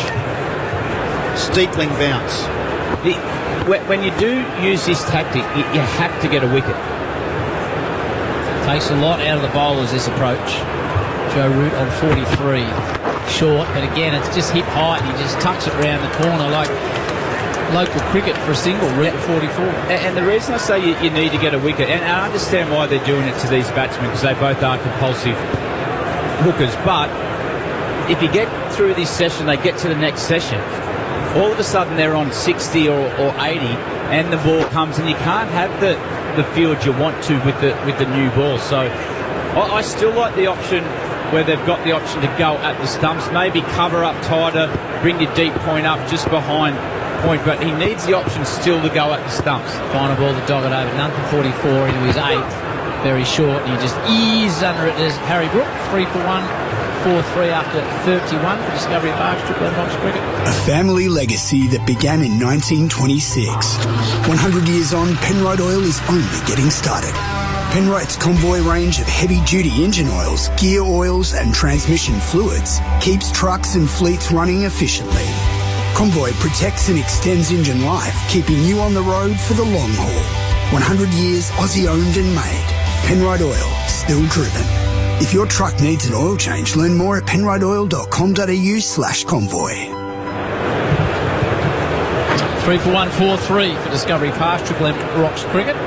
Mark Howard, Mark Warren, Bradley Hadney here. I just wonder whether it's worth giving T Head an over or two. T-Head? Probably going to go for 6, but I don't know, he's got the golden touch, Travis Head. He does. Nice is continuing. I don't know how Marnus is going to catch it there. It's so tight. It's ridiculous. And Smithy's tight to him as well. Well, Smithy should be... You think Marnus should be where Steve Smith is, yeah. In slip 1.5. Like, for it to get to Marnus, it's got to go through Carey's gloves, almost. Anyway. Well, I don't know. It drives me mad, the slip positioning. What do you think, Hads? Is that up to the keeper or the slips to direct where they line up there? Well, now it's up to first slip to line himself up, because he would be blinded a lot because Alex Carey's gone up to the stump. So Marnus needs to make sure he's in position where he can see the ball. If he's not, he throws second slip out as well. It'll be a hard catch to take. He'll be unsighted. Nisa again running towards us from the far end. Root pushes it into cover. Straight to Inglis, no run. It's a non-enjoyable time for a keeper. Not on a surface like this. The one thing in his favour, you've got consistent bounce, so you know where the ball's going to be. But this is well in 130 k's here. The ball's still hard enough. It's very, very brave what Alex Carey's doing. There'd be a chance of breaking your finger, wouldn't you? And they can both ramp, these two. Well, if you do want to ramp now, Howie, here's the time to do it, because he's not going to use his bouncer with the keeper up. No? So you know where the balls are roughly going to be. So a ramp's not a bad option. Get it. Drives to mid on. Nothing to Mitchell Starks. 3 for 1, 3, 4-3. It does look a very good batting pitch, though.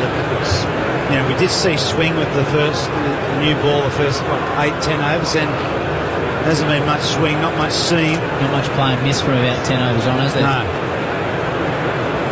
Good crowd, though. You arrived here 2 hours before play, and they were lined up around the various roads here. It was great to see for Test cricket. The Aussies are doing the old balls dodgy trick, and they just put it through that ring and say push on, unless it's in England. Yeah. Nisha again at the top of his mark. He's got a wicket, the local lad. Knocked over Crawley. Oh, that's a big shout! Big shout! Not given. Must be going down leg. Smith's having a chat with Carey. It's got to be hard for Carey to tell. It's really up to the bowler here. It's worth the risk. Because it's Joe Root, it's worth the risk. No, he doesn't want to do it. It wasn't a height issue. It was a... Well, it's given not out, so it's got to hit a lot of the stump to be overturned. Let's have a look on the... It's pretty full. And nips in. And not far away, but...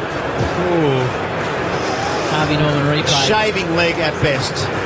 If it was given, it might have remained. Let's have a look on the Harvey Norman. Missing. Just. Good call. Bit happening here. Nisha again. Pours in. Root drives on the up. Can't beat. Travis Head at mid-off. Now we're just seeing the shadows starting to come right over the wicket now. It was half 15 minutes ago. And this is sometimes when you can start to get a little bit of difference in the way the ball starts to work. I reckon the sun's still in Joe Root's eyes, though. You see on the popping crease, it's still sunny there, which is a pain in the bum for a batsman. You're looking into the shadows and the sun's in your eyes. This is going to send mid-wicket out and back in a square. So conventional mid-wicket's gone back, but I'm not sure he can bowl a bouncer. We'll carry up to the stumps. Bowls at full, and it's whipped nicely by Root past Stark. Save your legs, Joe.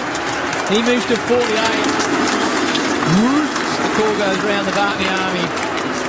And after 32, England are 3 for 147. Route 48, Brook 18 for Discovery Park's Triple M Watch Cricket. Welcome back to the backyard cricket ground for the inaugural day-night test between the half-grown kids and the half-cut grown-ups. I'd say at the end of this over they're going to have to rig up some lights or play might be suspended. Too right, Tone. That taped-up tennis ball will do some serious damage to someone's dentures. Not a problem thanks to Bailey's electro-safe fiberglass ladder. Well, it is Australia's #1, Tone. BaileyLadders.com.au. They might need to switch to a pink ball. Don't think they make pink tennis balls, Tone. Pink tape? No. Spray can? Sticky fingers. Army is singing loudly. I think we've got some effects down there with the Army, haven't we, Jason? From a pumper. Stark's just going off the field. Sure. There's an issue there with just wants to go to the toilet. Yep. A toilet break. Doggett to Brook. Anything could happen here. He's going to spread far and wide. Short. He just tugs it away through square. Marnus does well, really well to keep it to a single. That's good cricket for Marnus last week. 3 for 148. Brook to 19. Yeah, I agree with you here, Hads. If you're going to do this tactic, it's got to be green. Because at the moment, Doggett can't get it above chest high. What's his average pace today, Doggett? 129. So he's down on pace. Yeah, the other option you've got as well, don't become predictable. Go over and around the wicket, try different things. That way, all you're trying to do is get a reaction out of the batsman to do something different.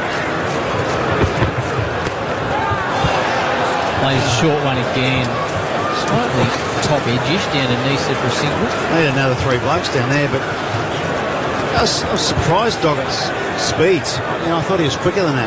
Whether he's... it's pretty human out there, but by Gabba standards, it's not a bad day actually to be bowling.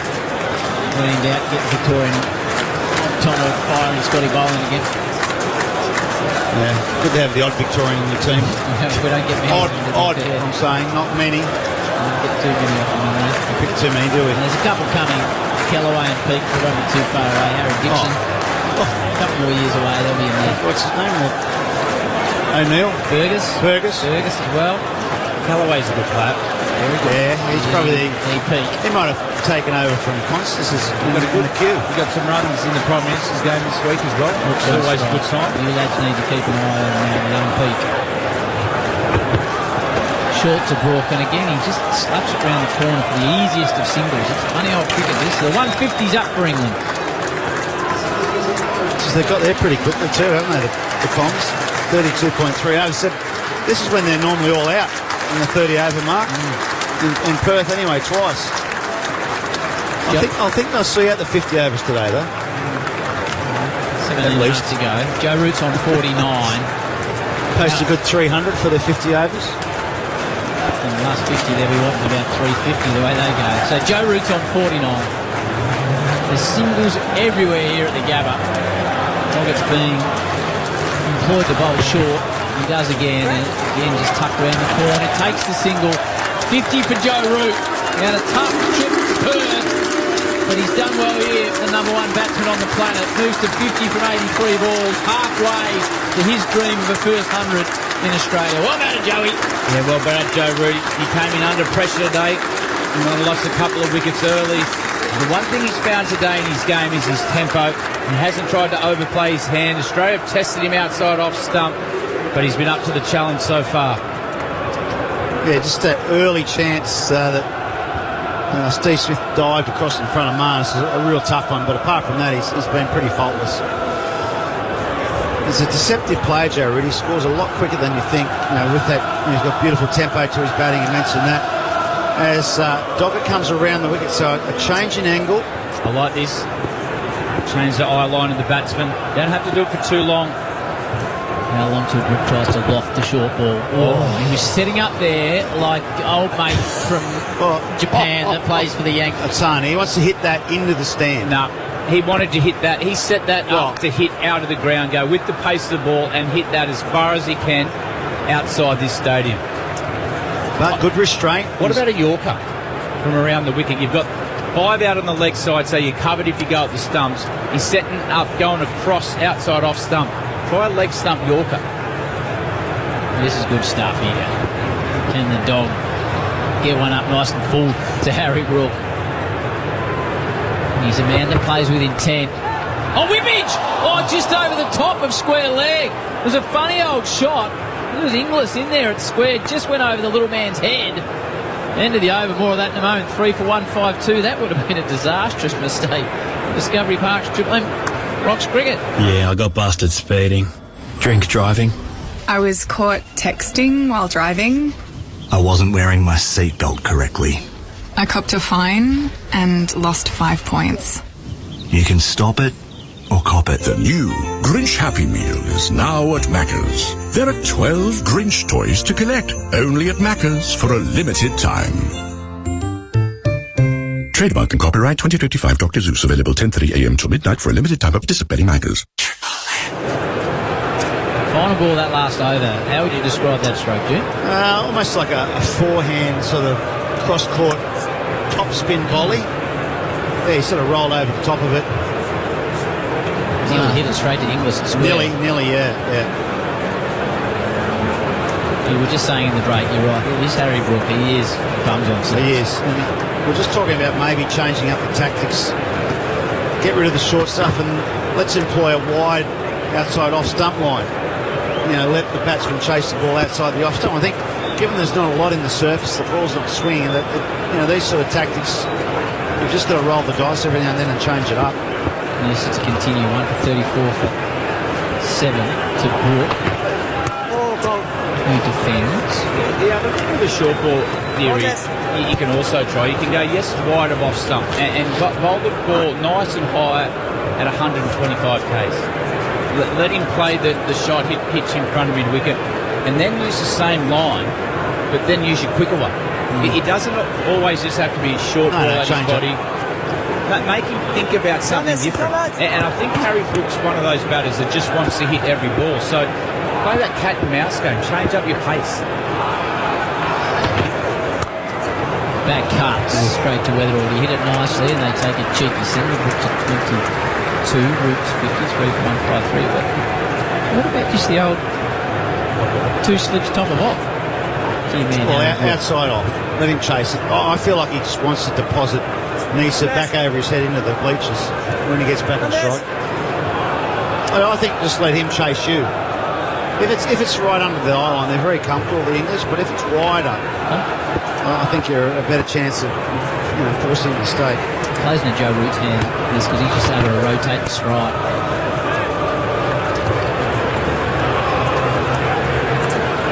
Right off stump again. Carey's up to the stumps. Now he's going to drop back. Joe Root's looked different today.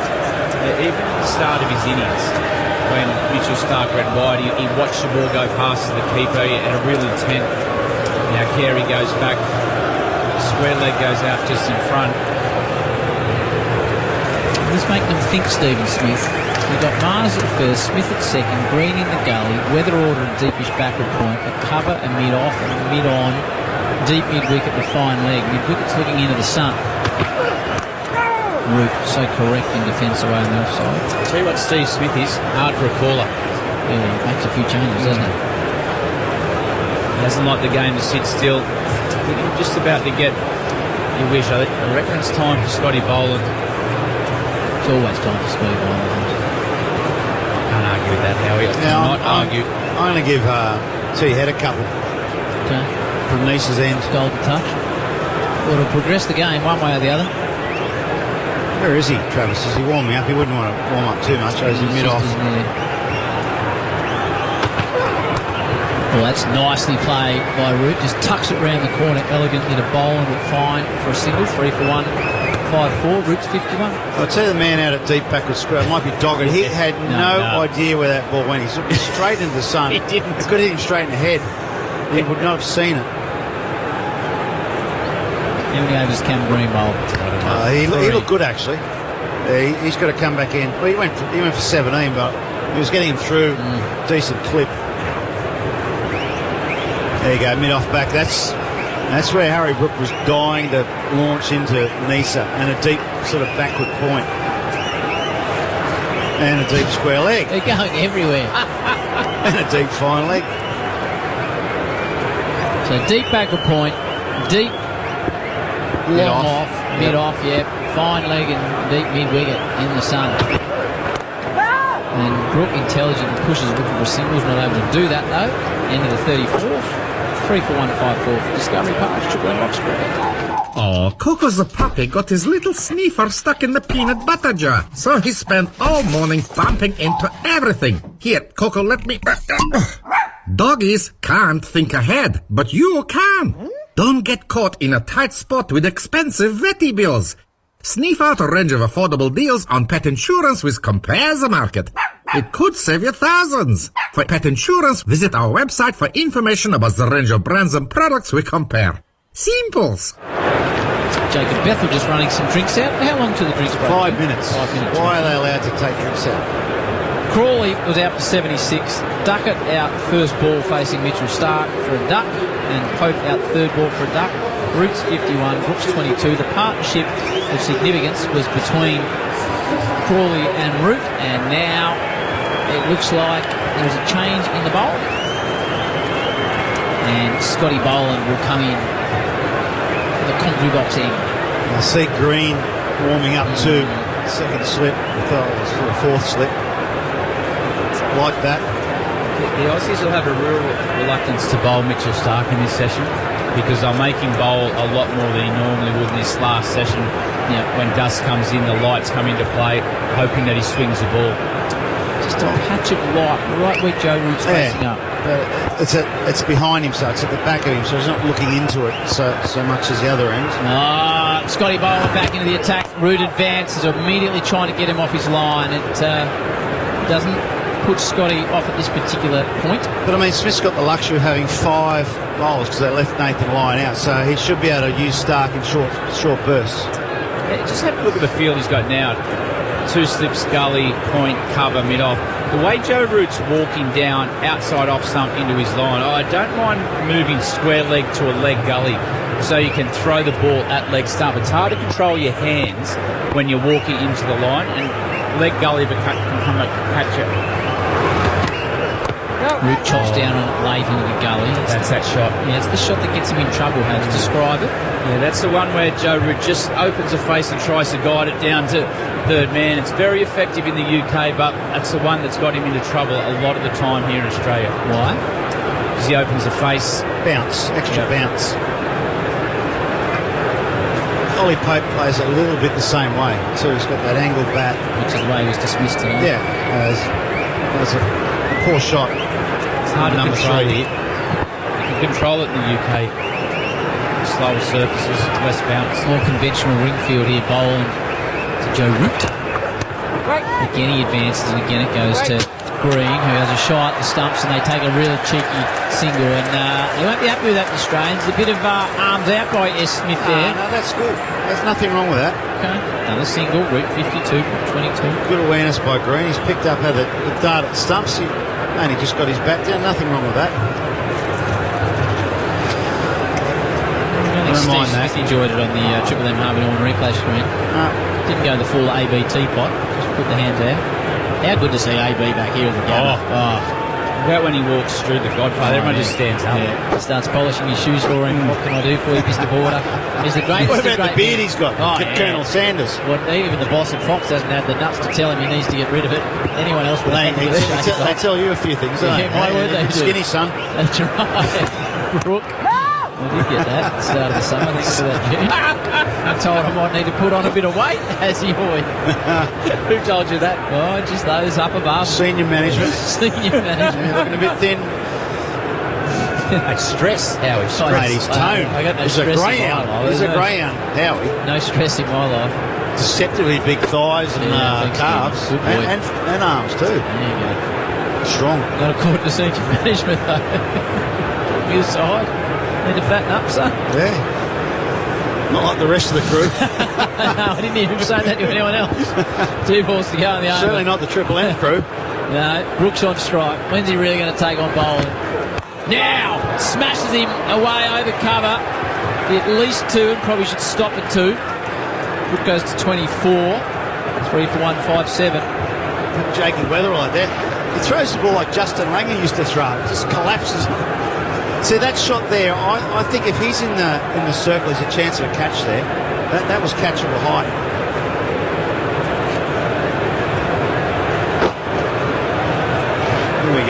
4 out again for old Brookie.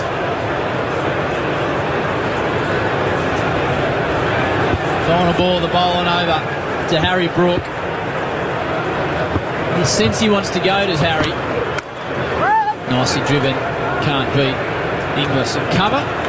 End of the bowling over. He's got none for 25 from 7. Inglis 3 for 157 for Discovery Park. Triple M. Rocks cricket. It's Bo Cat and Woodsy. This summer, we're on a mission to help Sydney families live their best lives. And it all starts at Jamboree Action Park. 45 years of slides, splashes and dads losing their boardies on the funnel web. And to celebrate 45 years of thrills, we're sending families to Jamboree for the ultimate summer day out. Just head to the Triple M win page, tell us in 25 words or less your idea for a ride, and you could be celebrating a summer's day at Jamboree Action Park, where you control the action. Details at triplem.com.au. Cameron Green, 3 overs, none for 17. He's coming into the attack from the far end. What is it? That's a Vulture screw? I get confused. Is that Stanley or Vulture? Heath. This is the Stanley Street end he's bowling from. Okay, Stanley. So the southern end. Okay. If you get confused, it's called south. We should know that. It's a part Gulf of Australian Coast cricket history. It is. So there's Smith at second slip, Labuschagne the gully, a fly slip, a cover, a wide mid-off, mid-on, mid-wicket, backward square and fine. Oh, he gets a bit extra bounce, immediately throw to Joe Root. Backward square has not got a hope looking into the sun if the ball comes his way there, the dog. I thought so. So I like this field a lot better than what we've seen in the last few overs. You've got 2 out in the pull shot, you've got a guy in the deeper backward point, but you've got mid-off and mid-on there, so you can also use the ball full at the stumps. There's still enough on offer in this surface if you do second guess your feet that you can nick the ball. Big man Cameron Green. He's into Root. There's that little guy through the gully. Whether or the Pirates got work to do. Catches it. Some miles. 2 more they have. 54 to Root. There's that shot that he likes to play, and he watched that very closely onto the bat.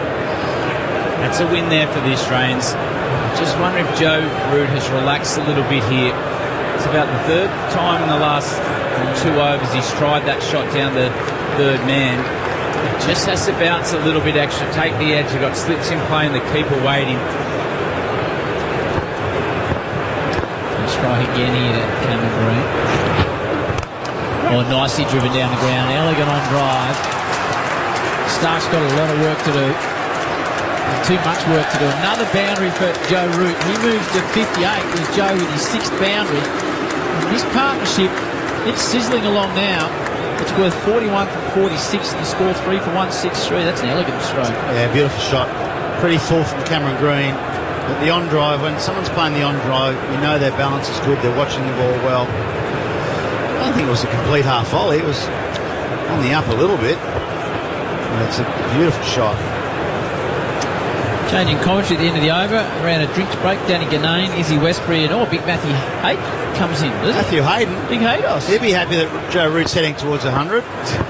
So the rest of Australia.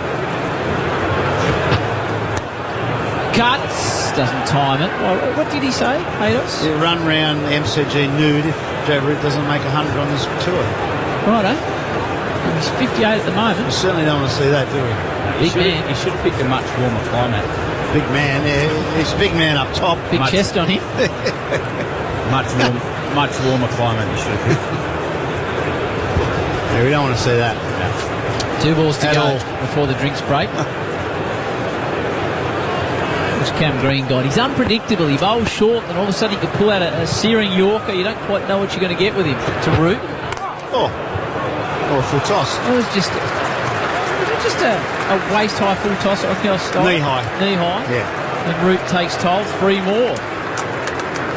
61 to Root. 3 for 166. And the drinks break after this. Thanks to Triple M Prosper News. Need fast access to funding for your business? Visit prosper.com today. Brady Thomas won't be far away with the news update. It's just a 40. So sometimes those balls, the batsmen aren't actually looking for it. It comes out of the blue. Just strengthen the cordon. Smithy, he's in a second slip. He's really got two gullies in Nisa and Labuschagne. Or a fourth slip in a gully, take your pick. Going now to Brook. Oh, little inside edge on the pads.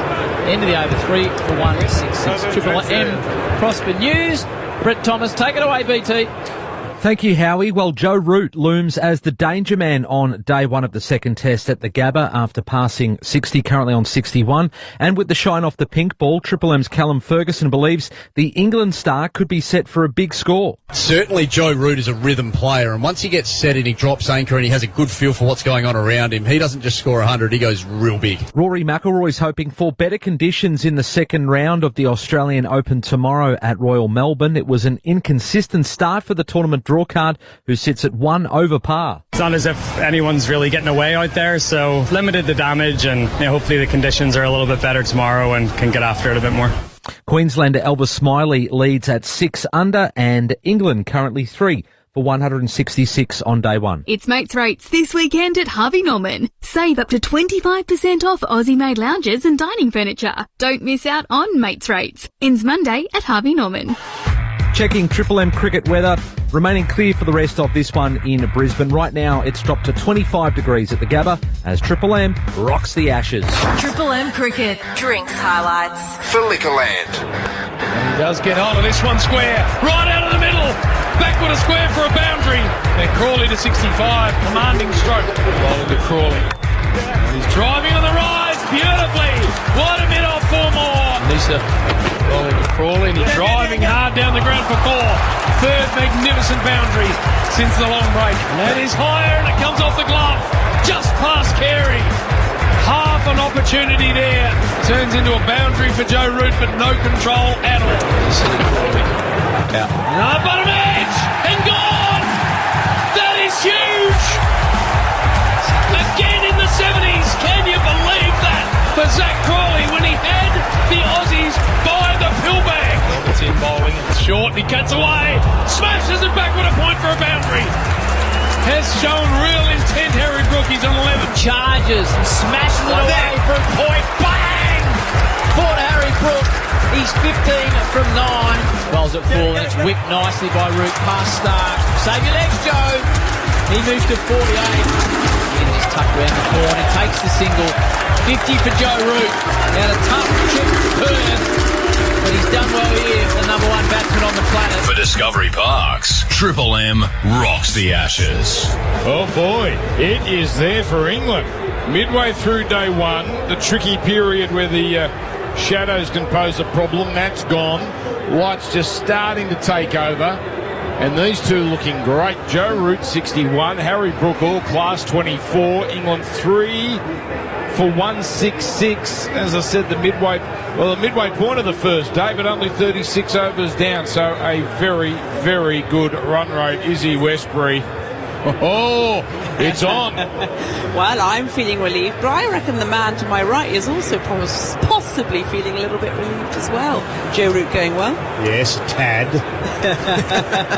In all seriousness, though, this is a really tricky time to bat here. When you're in your 60s, I found 2 really tricky times, in your 30s and in your 60s. Or if it was Zach Crawley in your 70s. He has a thing. He has a thing. Yeah, he does. I'm very glad to see him taking a shower at that stage as well, just quietly. Well, he's black or white, he's on or off, you know. He was good today. A duck or a handful of runs, and I tell you what, I'd rather what we saw today than his pair down at Perth. He looked imperious, just about getting going. That's all right. We've got a long series yet. Ados, outstanding story earlier. I don't know if you're Albie Mangles or if you're Tom Hanks from Castaway, creating your own spear and knocking off a lobster. Wilson! You're looking good, Hader. Where's the hat? Where's the big beaver hat? Inside work. It's only for outside. I don't know if you saw early up, I was up in the crowd. And I had a little monologue to deliver for Channel 7. How do you get through that crowd? I mean, I saw you walking around the boundary and you couldn't even make it around the boundary. Okay, right, well, you do. Just get out of my way, mate. They're very good. Try that, yeah. Steve Irwin was there. I had to get him out of the way. So Boland starts his 8th over and Root pushes the offside, no run. It's been some good fancy dress out there. I saw King Charlie out there as well. A few red coats. I thought Richie retired last year. He's back in business again, isn't he? Greg Ritchie in the. Oh, he couldn't let up an opportunity like this. I thought not Greg Ritchie. Sorry, Richie Benos. I thought you were referring to an obscure AFL. No, he's in the Cricketers Club, Fat Cat. No, I thought it was day two. Day two's a Richie day.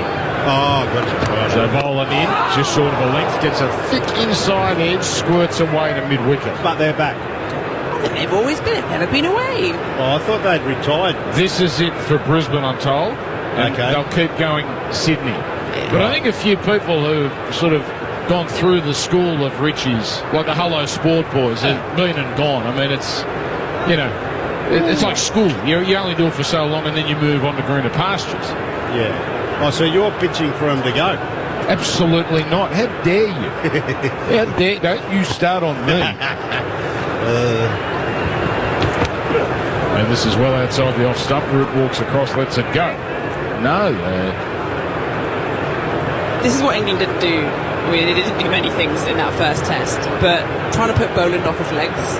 And you've seen that from Root, walking up and down, trying to own it. Take control of this. This is his opportunity, and it's good to see. I mean, his body language the whole way through this innings has been positive. Left the ball well. He's left the ball really well. He was a cat on a hot tin roof in the West. Over here, he's been good. So a couple of slips here for Boland from the Vulture Street end, and back is Root jamming that into the ground, diving to stop that off the carpet.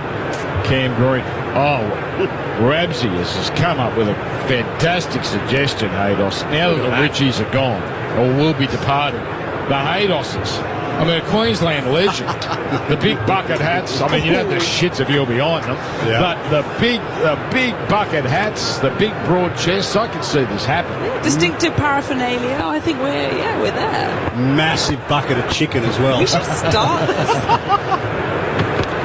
Tell you what, nice straight ball defended. There would be shrapnel everywhere. There'd be arms and wingdings. They'd be disappearing out into the crowd. Oh, getting thirsty as I even just think about it.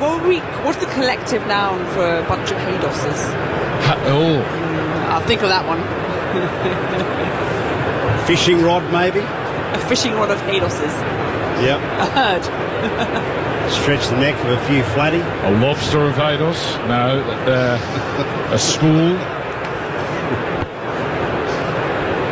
So Boland here. Nothing's happening for Australia at the moment. Man's been put out in the deep at square leg. They tried that short attack a little earlier. Didn't really have any love with that. Root back, waiting and letting that one go. Ends a maiden, 37 gone here at the Gabba. England 3 for 166 for Discovery Park's Triple M Rocks Cricket.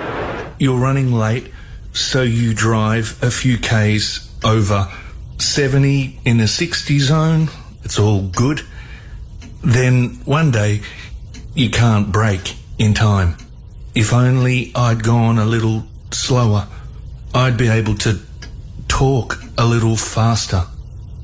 Going 70 in a 60 zone makes you 4 times more likely to be involved in a crash. Casual speeding. Every K counts. A message from the New South Wales government. I tell you what, no one can accuse Matt Hayden of not being self-aware. Heath, you've got a stat for us. Who does the stats? NRMA Insurance. Yes, our good friends at NRMA. I was looking up dismissals between 30 and 39 after what Haydos said about getting out early. 31 of them, most of any player in Test cricket. The nervous 30s.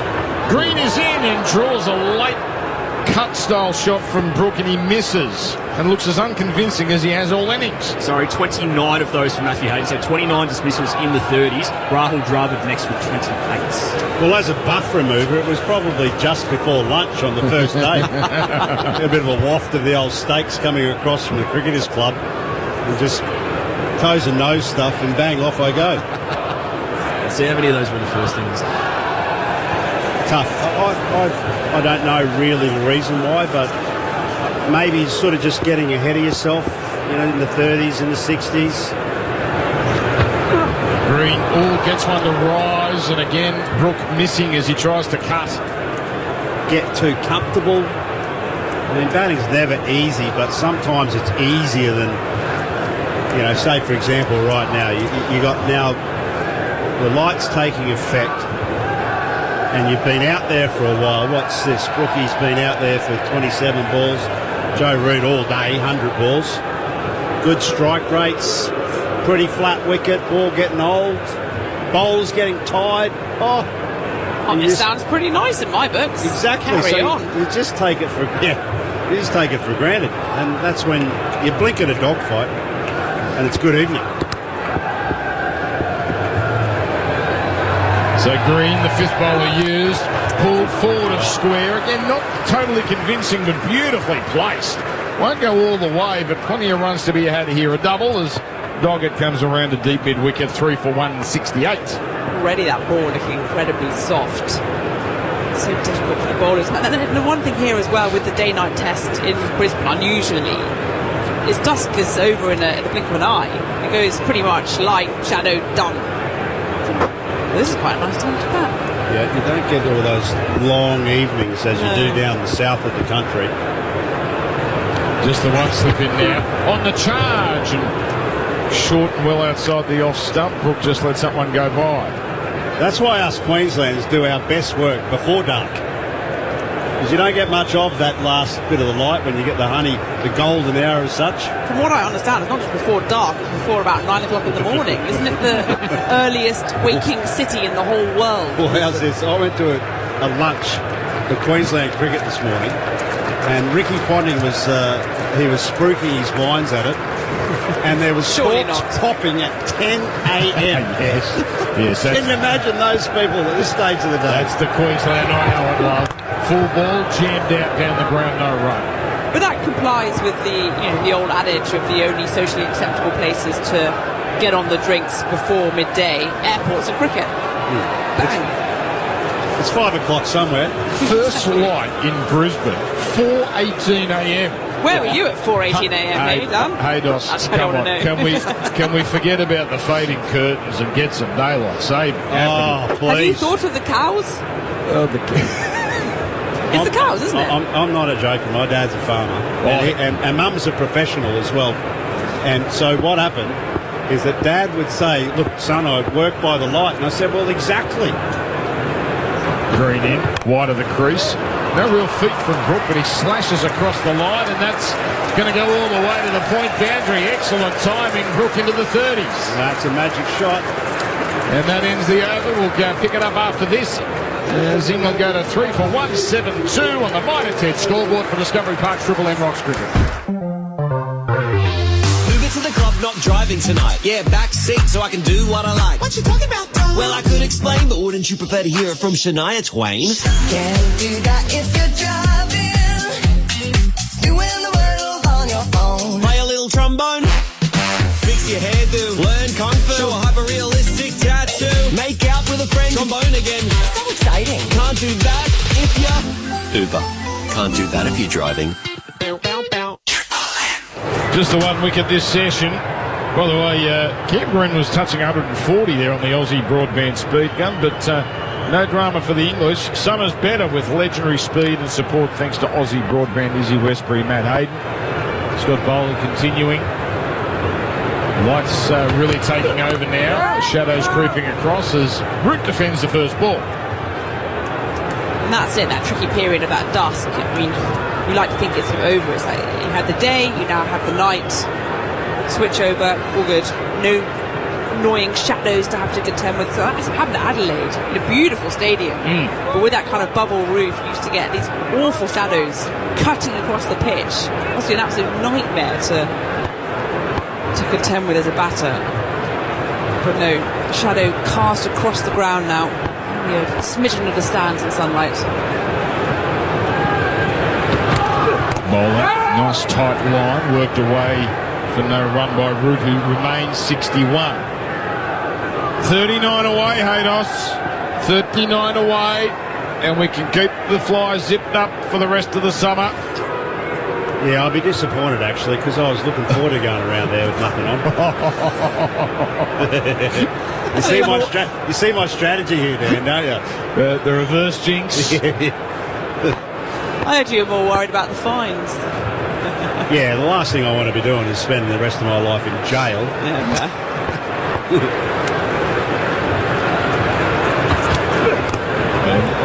Thick inside edge as Root tries to drive to cover. Missed times, no run. He's looked a lot better today, though, regardless of whether he gets 100 or not. He's got 10 half centuries in this country. 10. That's a lot without a conversion. Usually when you've got 13,000 runs plus, conversions are really good. That's what makes a champion, and he is a champion. Well, I'll get Ethan on it in a moment, but his actual average in Australia, it's in the mid-30s. It's not poor. No. He does all right. It's a fantastic batter. It's just that one, I guess when you get something like that, it becomes a thing.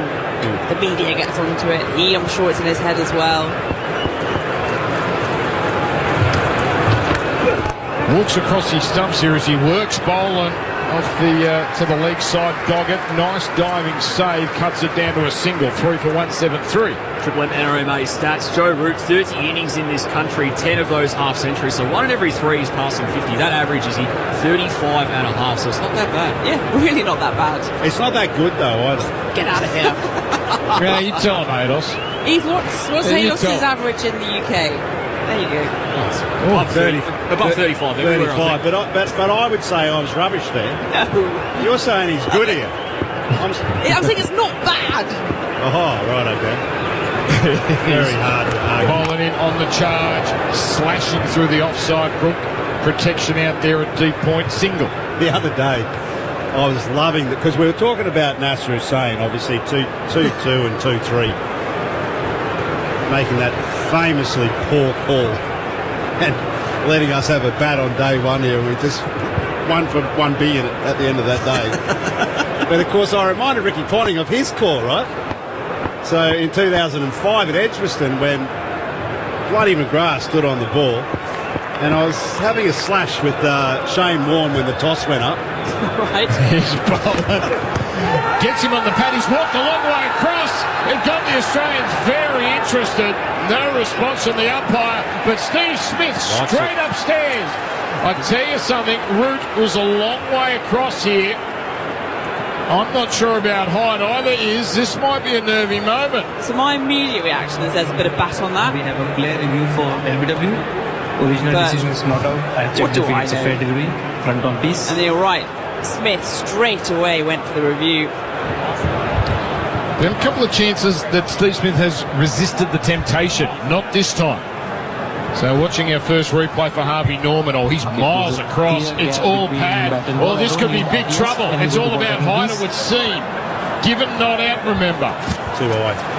Clip the thigh pads. Too high. And pitching outside of impact in line, wickets missing. So it was in line, but over the top. Saikat, you can stay with your decision. And you're on screen. That's home ground advantage from Matt Hayden. Knew straight away that was too high, and that's a review gone. Yeah, you have to be so full here. So one beautiful part about this ground.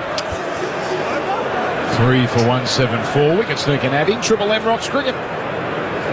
Welcome back to the backyard cricket ground for the inaugural day-night test between the half-grown kids and the half-cut grown-ups. I'd say at the end of this over they're going to have to rig up some lights or play might be suspended. Too right, Tone. That taped-up tennis ball will do some serious damage to someone's dentures. Not a problem thanks to Bailey's electro-safe fiberglass ladder. Well, it is Australia's #1, Tone. BaileyLadders.com.au. They might need to switch to a pink ball. Don't think they make pink tennis balls, Tone. Pink tape? No. Spray can? Sticky fingers. Now that just gets a bit of energy in the Australian portion of the crowd, even though the wicket didn't transpire there with the review turned down. 3 for 175. Down a glorious little statistic here from Ethan, half of the NRMA stats. And I said, Joe Root's average in Australia is not bad. What was it? Just above 35? 35 and a half. Haydos, your average in England, 34 and a half. Yeah, which is also not bad. No, that's no good. That's no Come good. on. No. Well, I'd have been happy with that, put it that way. So starts a new over, a new spell. He draws a thick edge with the first ball. Bit of a mix-up as the throw comes in at the bowler's end. They were home anyway. Now a little spat ensues between Brook and Root. Now they've got smiles on their faces. Single, no damage done. that's okay. Sometimes you need something to go a little bit wrong to kind of, get a kick up the backside to, concentrate now. Obviously, I'd rather it not be a wicket. So there was a mix-up, a wry smile. Concentrate, fellas. Brooke, don't mess this up. About bloody time that we've seen Mitchell Starc as well in this session. Yeah, your very best bowler. Whatever happened just to the days where your best bowler came on directly after the chart back? Over an hour into the second session before we see 4 ball. It's in! Caught! Second slip! It takes Starc just 2 deliveries! And Brooke is gone! Big slash outside the off stump. And a thick edge straight to Stephen Smith. 4 for 176. Hands like Bucket Smith, a really key moment. He didn't get a great glimpse of it. You have a look at the Harvey Norman replay. He looks like a rat out of a flower bed. His eyes just blinky billing, but he's got enough on it. Straight into the middle, gone. Has this day taken a turn? 4 for 176. That is on the 9 to 10 scoreboard for Discovery Park's Triple M Rocks Cricket. Escape and unwind with the most non-stop music variety on Heart. Now playing on DAB radio and Listener. Triple M Rocks Cricket. Traffic. Triple M Sydney traffic. With a little ambition and a full tank of engine optimising fuel, you can go from A to anywhere with Ampol Amplify Premium Fuels. Ampol, Australia's own. Checking your M's on the M4 Orchard Hills. A 4-car crash has heavy delays westbound. That's on your approach to Kingswood Road. It's a 16-minute run on the M5 westbound from Kingsgrove Main Tunnel exit to Preston's. Pacific Smiles Dental is Australia's local dentist. It only takes 2 minutes to book online at pacificsmilesdental.com.au, and they're now open in Penrith, Parramatta and Chullora. A guaranteed song repeat every weekday. Keep locked on Triple M's $50,000 no repeat workday to win. Triple M rocks the Ashes. This session for IG share trading. Cricket's got plenty of zeros, ducks, dots, maidens, and so does IG share trading. Now with $0 commission on all Aussie shares. T's, C's and other fees may apply. Out comes the captain. He strode out, whirling the bat like a windmill. Both of them used to do that, I remember. Quite the sight. 3 slips. Now the Australians have got a bit of pep about them. 4 for 176. Yeah, just need to stop the rot here, England. Sorry. Drifted off the side of the road there. Just need to stop the rot, England. This is where they had a brain fade, right, in the West. They went from great to really poor. That they need to just, with the best bowler on, just really make sure of it here. Bit of history that for Mitch Starc. We'll get to that in a moment. Coming in now, bounding in full ball. What Stokes thinks about playing, and Smith has heard something there. Looked like the bat was well away from the ball, and now Smith is just asking the people around him if they heard anything or if he's going cuckoo. Well, no doubt about him being cuckoo. But whether there's a nick is another question, though. I think he's been up and about quite a lot, hasn't he, Smith? Most wickets by a left armour in the history of Test cricket. Correct. Triple M NRMA stats. So Wasim Akram was the record holder with 414. Mitch Starc, that was wicket number 415 at 26 and a half. Also, Ben Stokes, 11 dismissals in Test cricket. Yeah, I thought you might bring that up. Fourth ball the over. 4 balls. Stokes. He wanted to play at that. He just took the arms out of the way. Yeah, well, I don't know. I get a feeling he didn't want to play at it. He's thinking, do I have to?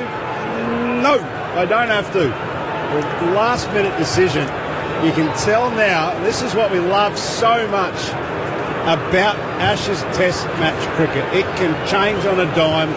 It rocks and rolls like one of those famous roller coasters down on the Gold Coast. Don't think for a moment we've lost track of that slash you were taking in 2005. Here comes Starc over the wicket. Full down the leg side, Stokes misses. You want me to continue? We'll do it next over because there's 1 ball left here. Root at the other end watching all this unfold on 63. Time to come in. This is exactly why you need to preserve your wickets in these difficult phases. As soon as you start to get wickets, fading light, pink ball, I'm telling you, Steve Smith, when he caught that ball, he just wrestled it into his hands.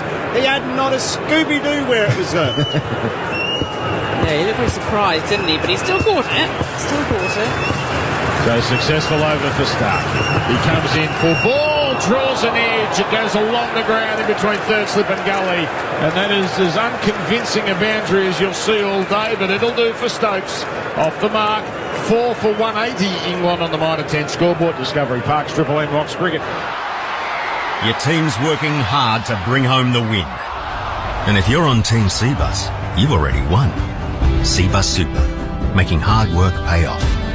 Read the PDS and TMD to decide if Cbus is right for you. Anytime is 7-Eleven time, particularly at 6:50 p.m. when the game is about to begin and you need something to bite on that isn't your fingernails. Get game day snacks delivered anytime at 7-Eleven. Find out 9 overs for Stark, 3 wickets. Bowling to continue. Travis Head shining the ball vigorously, giving it now to Boland, coming in from the Vulture Street end. Such an important moment here for England. So you look back to that first test, that first innings where England decided to bat. Boland's first ball, full face of the bat, but no timing from Root. Pope went out, 6 for 160. England were all out for 172. So just this clatter of wickets that preceded Brooks' departure. I think this is our final over. 2005, Ados. 2005, having a slash with the king, Shane Warne. Toss goes up, Ricky Ponting wins, and says, England, best of British have a bat under lead and sky at Edgbaston. McGrath injured. Here's bowling in. And that one jags back. Might have got the Cruets of Root, but he's okay. Starting to happen a little bit here as well, just quietly. It's just a little bit extra, something different in the air at the moment. The last 10 minutes, change direction, more difficult to bat. Best of British, says Ricky, have a bat. Well, at the end of that day, they were 407. You ripper. Shane Warne, honestly, was kicking cans the entire time. He hated at the best of times bowling first because he was so good in the back end, the 4th innings of the match. This is pushed away on the offside, no run. I was doing a speaking gig with Ricky Ponting just the other day, and I was nailing him about how average that toss was, and the result more definitely turning around the entire Ashes. And then, to Izzy's point, he quickly turned around, the Lonnie Loas, and he said, oh, what? Were you on that tour, Haydos, were you? That's what he thought of my performances. Rubbish, says I. Got a naught in the first innings as well, didn't I, in that game? You got a golden. Jeez. Roll it in. Again, nice tight line, push down the ground. They come through for the quick single. Stokes was just hesitant, but it won't matter. He gets through easily. 4 for 181. You've been dismissed, Matt. Thank you. All right, so Channel 7 got the hook, and you're off and running. So off you go. Liz and I will finish up here. Come on, ready? I don't know, 34.5 averaging in the swinging conditions of the UK. It's not that shabby, let's be honest. Man of high standards, Haydos.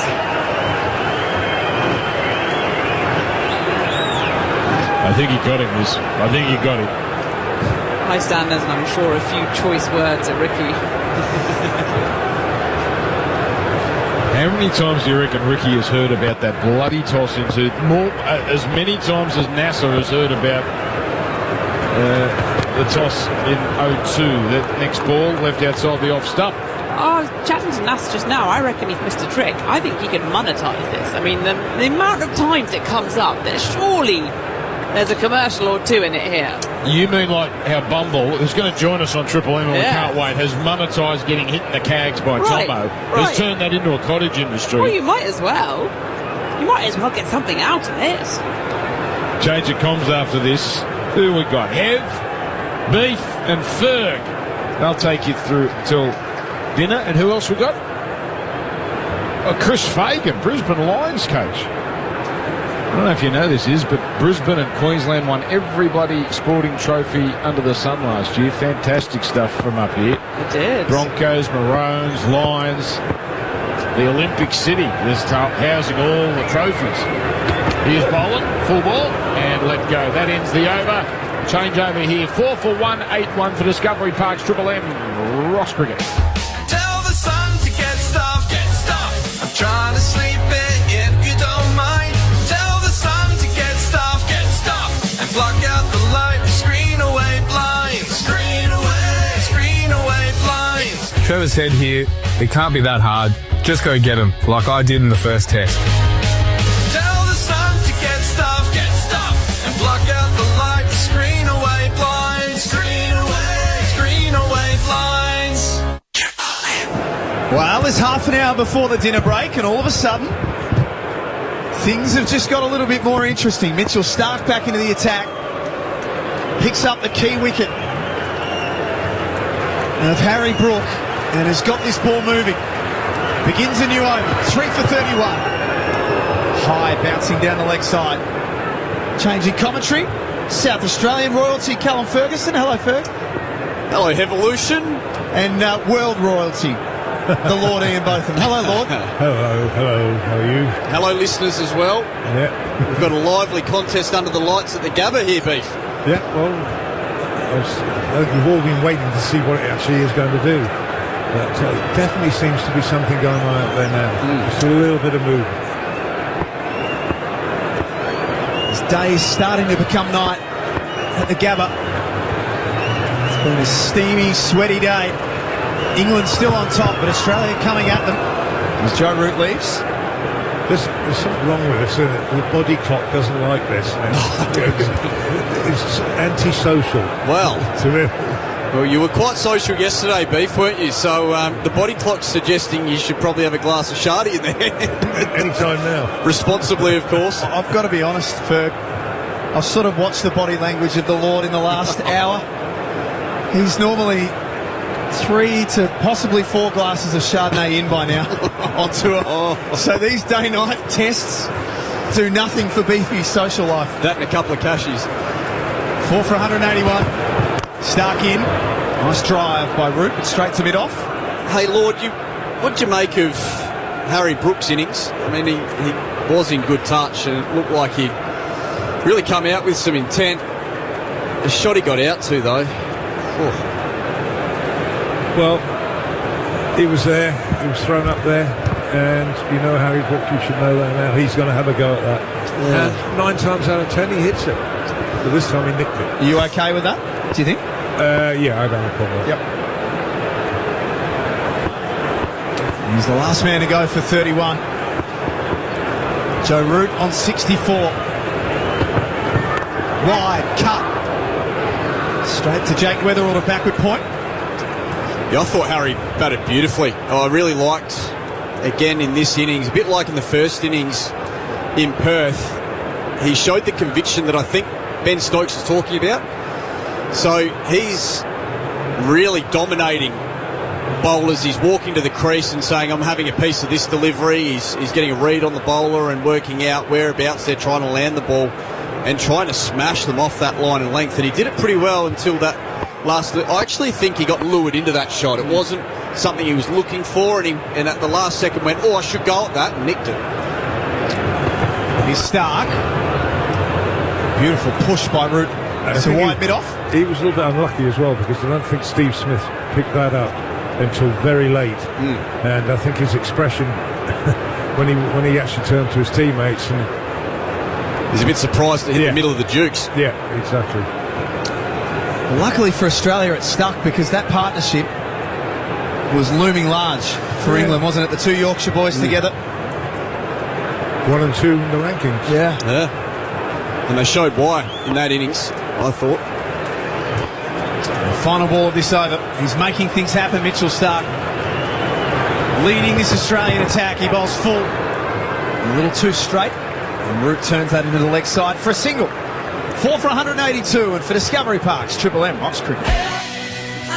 With NRMA Insurance, you could enjoy our multi-policy discount when you take out 2 or more eligible policies. NRMA Insurance, a help company. Discount applies in tiers based on the number of eligible policies. Maximum tier reached at 9 eligible policies. Visit nrma.com.au/customer-discounts for more info. Discount may be subject to minimum premiums. Always read the PDS. PDS and TMDs available from NRMA Insurance at nrma.com.au. Day one of the Gabba. It's all for Discovery Parks, who have got more than 90 iconic destinations so that you can do it all.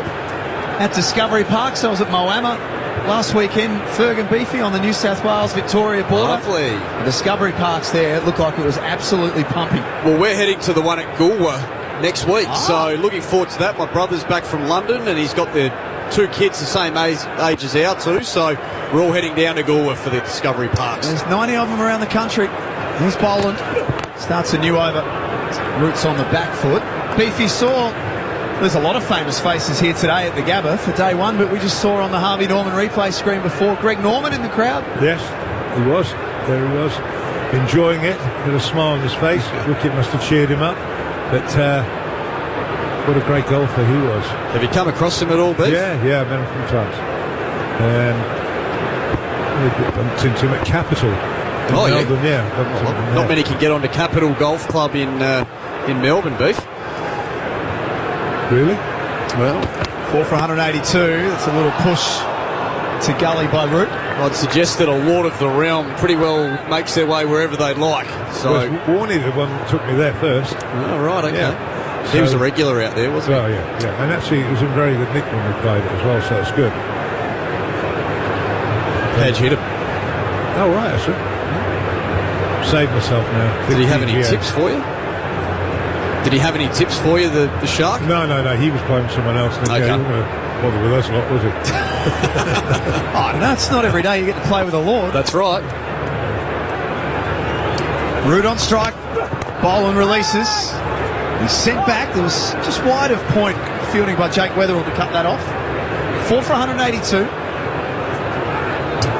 This is in pink ball cricket, Beefy and Ferg. This is almost like the holding pattern a little bit now, isn't it, where we've just gone 6:20 local time. The next session, the lights will really start to take effect.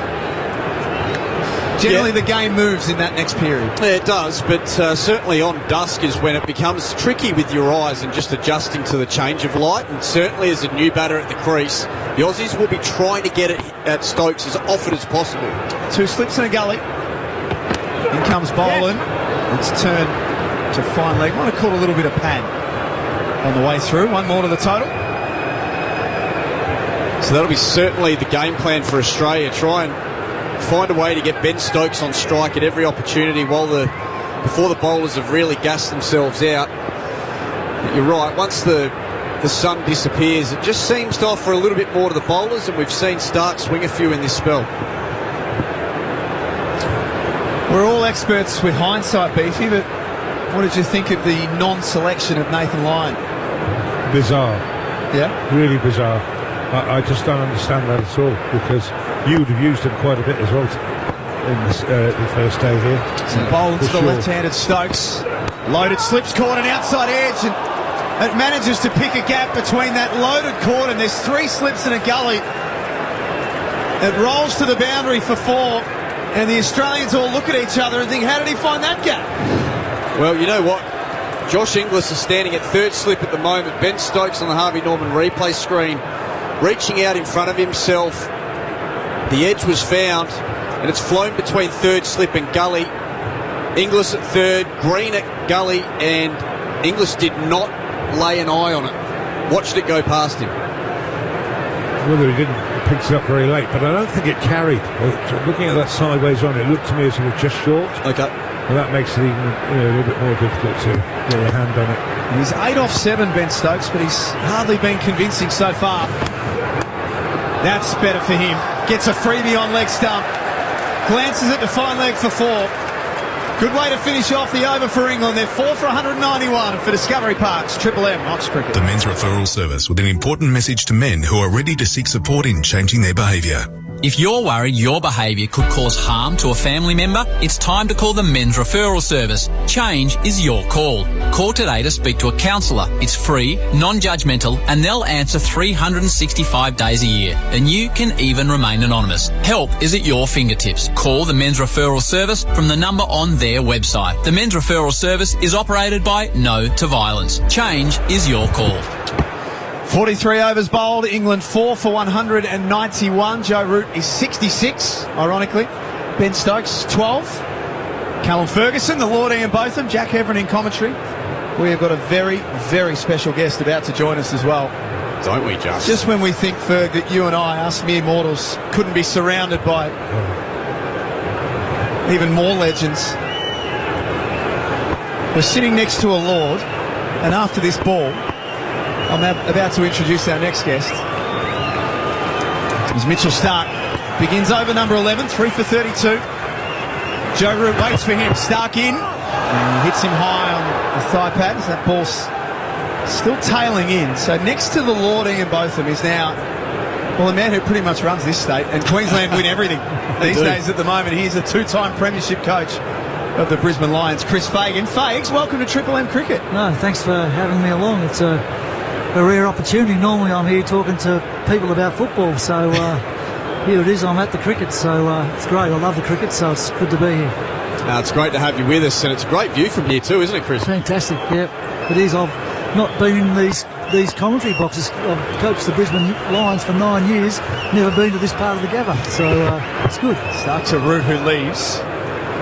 Can't help but notice too, he's immaculately dressed. Oh, yes. A man in demand. I'm tipping that there's been a room or two that you've had to just pop into and spread the gospel. I've been on the opposite side of the ground there in the Gabba room. Okay. There's a lot of high-profile people. Greg Norman was in there tonight. The Shark. So I'm thinking, gee, I'm going okay.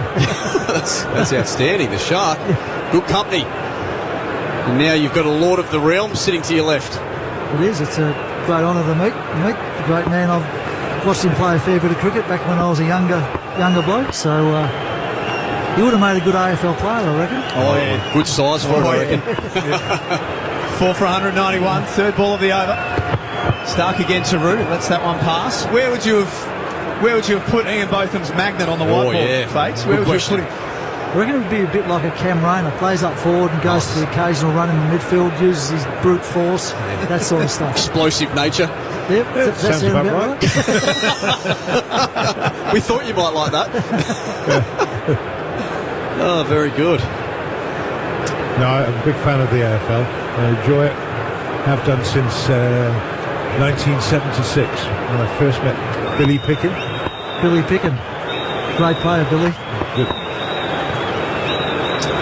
3 dots to start the over for Mitchell Starc. There's a single for Root as he opens the face through to the offside. 4 for 193. So now you're going to tell me you're a Collingwood supporter. Since 1976. There you go. He didn't enjoy the grand final a couple of years ago too much, Beef.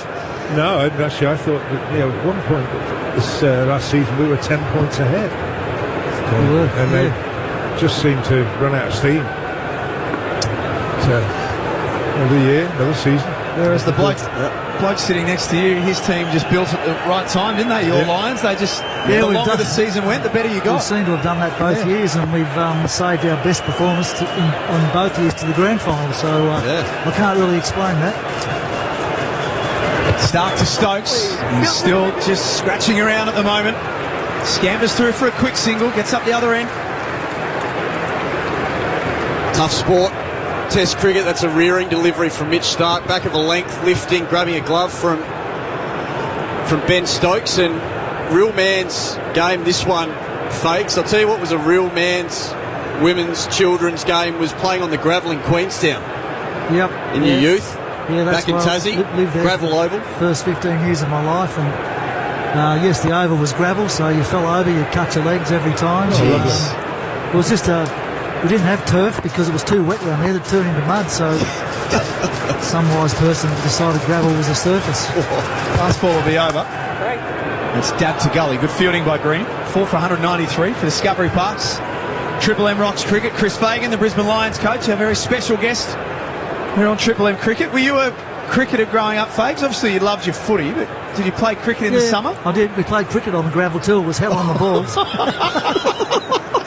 New ball didn't last long. No. I think I'd rather actually be playing on the mud than on the gravel. Yeah, that's true. It was a bit easier. But yeah, I played a lot of cricket when I was younger. I sort of had to make a bit of a choice whether I went down the football pathway or the cricket pathway, and went for footy. You sort of couldn't do both because the seasons ran into each other and didn't work out for pre-season. So I think I was a little bit better at footy. So that's what I followed. Well, what did you go with? Were you a bowler, batter, wicketkeeper? I was probably more of a batter. Slightly a bit of an all-rounder. Nowhere near as good as this bloke. But, I enjoyed every part of the game, really. It was good game to play as a kid. Yeah, for sure.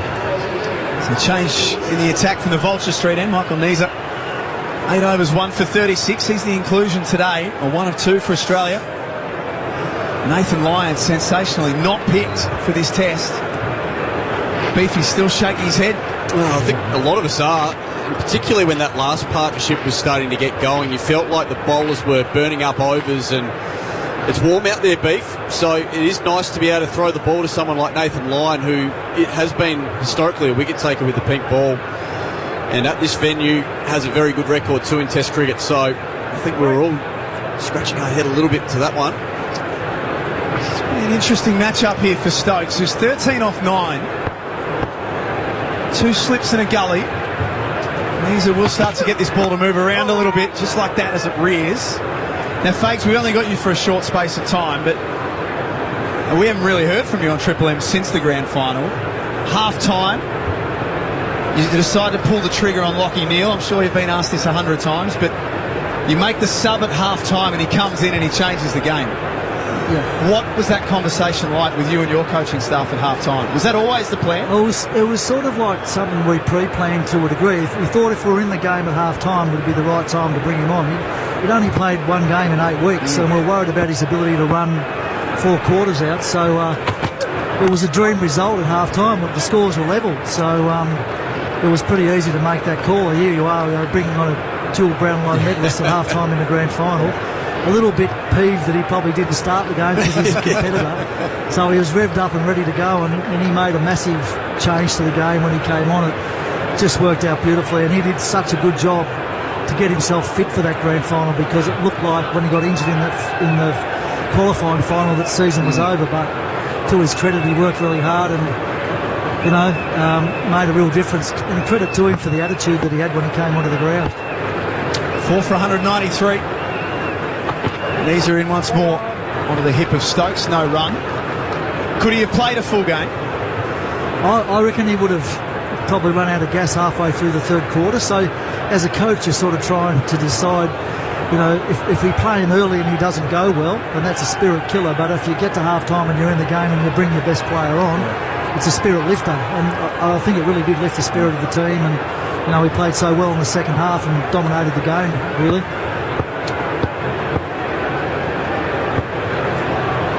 Ben Stokes taps away. Gets on the front foot, defence. Talking about spirit lifting, when he charged towards 50 and bombed it from outside 50, I mean, the lift that must have given everyone, not just I'd love to hear what it felt like in the commentary, in the coach's box, but also around the ground, your fans and your team. It just gave everyone a huge lift. It felt like it was the biggest moment in the game. At that point in time, I thought, we're starting to get on top here, and he just sort of nailed it. In general play, we'd sort of dominated without getting it on the scoreboard, but he just gave us that bit of breathing space, and it was such a good bit of play. It was a real momentum builder for us, and we sort of, before we knew it, 5-10 minutes into the last quarter, we were a long way in front. It was hard to believe how quickly it happened. It was amazing, just sitting there watching it, how quickly the whole thing just changed. Yes. Remarkable. Yeah. It's good when you're the coach, though. I can imagine. I bet it is. I'm tipping Chris Scott doesn't think about it as fondly as you do. That's your nightmare when you're the opposition coach. There's no doubt about that. And I've experienced that a few times as well. Yeah. Well, we would have loved to have talked to you for another half an hour, Fakes. Yes. You are a man in demand, obviously. Neser bowls the last ball. It's a bouncer. Well over the head of Stokes. In fact, we might have you for one more ball, so he's got to re-bowl this one. How is everything tracking for next season? You've recruited well. A couple of really nice pickups. Yeah, we have. Oscar Allen and Sam Draper Two blokes that play footy with a lot of energy, and they've got great leadership capacity. We think they'll improve our team. We've got a good bunch of young players coming through. We felt like our draft was good, so... That's aerial. It's drawn a top edge from Stokes. Inglis was coming in from cover. And it lands safely. And the England captain survives. Fakes, thanks so much for being our guest on Triple M Thanks Cricket. for having me. It's all for Discovery Parks. 4 for 194. Honoured to meet you, mate. Thank you. Can't decide what to get your loved one for Christmas? Your local Mitre 10 has got you covered. With a Mitre 10 gift card or e-gift card, they can pick exactly what they want. From DIY must-haves to home and garden favourites. It's the perfect gift for every DIYer on your list. Mitre 10 gift cards available in-store and e-gift cards available online now at mitre10.com.au. Mitre 10 gift cards. Easy to give and even better to get. That's mighty helpful. Mitre 10. So 45 overs bowled. We've got the dinner break coming in 7 minutes. Just having a look at the shape of the ball, but Beefy and Ferg, the last ball of the last over. Michael Neser gets one to spit off a length. Ben Stokes nearly spoons it straight back to the bowler. Are we just seeing the conditions change a little bit here? Yeah, for sure. I mean, that did kick. There was no doubt about that. And it also surprised Ben because he ended up just trying to get out of the way and hit the top of the bat and just, for him and for England, fell safely. It would have been a terrible couple of seconds there. Where's it gone? Heart and mouth. Oh, yeah. Start continues from the Stanley Street end. He bowls to Joe Root and pushes it straight back to the bowler. Joe Root is looking very, very good at the crease at the moment. He looks like he's got time. I'm doing my best to moz him here, Beef, and he looks like he's found some calm about his batting. It was a tough one for him over in Perth. We know the class he's got.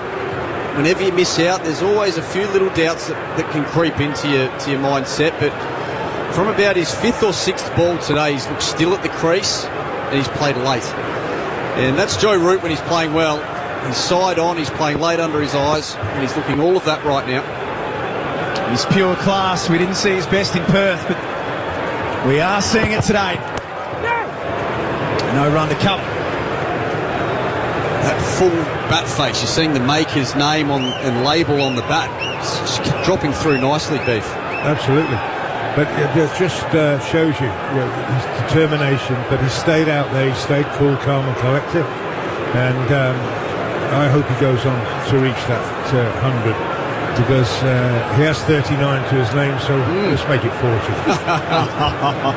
He is one of those guys, I played with him at the Sydney Thunder, that you're just desperate to see do well, because wherever he goes, and he offered so much to our younger players at the Thunder. He was a great team man, great leader, and he's one of those guys that you do hope that does have a good day, and I hope he does get that 100 as well, but then gets out very, very quickly after. Starkey in as a single for Root. They changed the field for that ball and took cover out, moved 3 slips and then pushed sweepers back all on the offside boundary. Steve Smith threw his head back because Mitchell Starc bowls one leg stump and they get a single. I was watching closely actually, and that delivery, he actually crabbed across his stumps to get over outside off stump. So he saw what was coming, and then Starkey bolted it off stump, but he'd already turned it into leg stump. So it was really good batting craft. It was, Darren Lehman used to talk about that at Yorkshire as well. Hit the ball where the fielders aren't, and find a way to do it if you need to, and that's exactly what he did there. He's trying to manipulate the field. 4 for 195. Ben Stokes' turn. He's 13. He's got Stark coming at him. That's a tight leave. Interest from behind the wicket from the Aussie cordon. That was tight. It was very close. Great judgment. Yes. There's 2 types, Beef. There's good leaves and really, really ordinary ones. And that's one of the really, really good ones. He's really starting to get this ball to tail a little bit, isn't he? He's got some skill, this man. He's got his tail up.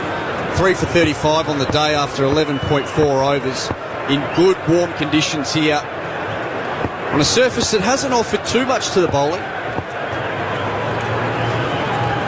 In comes Stark to the left-handed Ben Stokes. Pushes that through cover. Didn't time it well. Picks up a single. What is Eddie doing? Travis' head is just collapsed out in the middle of the gather. All you can do is say that he surrounded the ball whilst lying on his belly.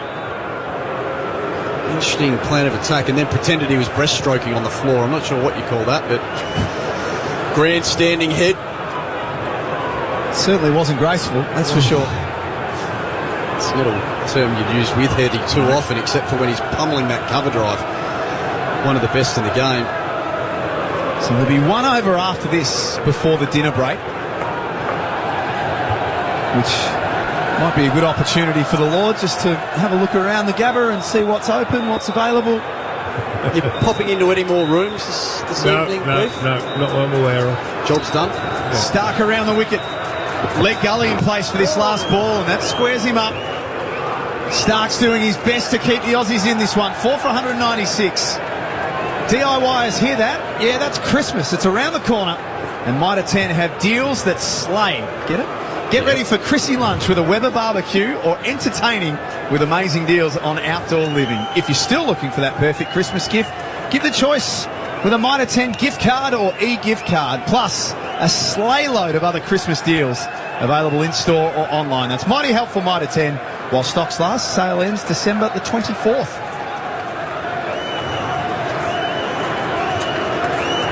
Might pop into the Mitre 10 store in Unley, pick up a few goodies for Christmas. Wonderful setup just around the corner from my place in Adelaide. And plenty to choose from there, Ferg. Yes. Mitre 10.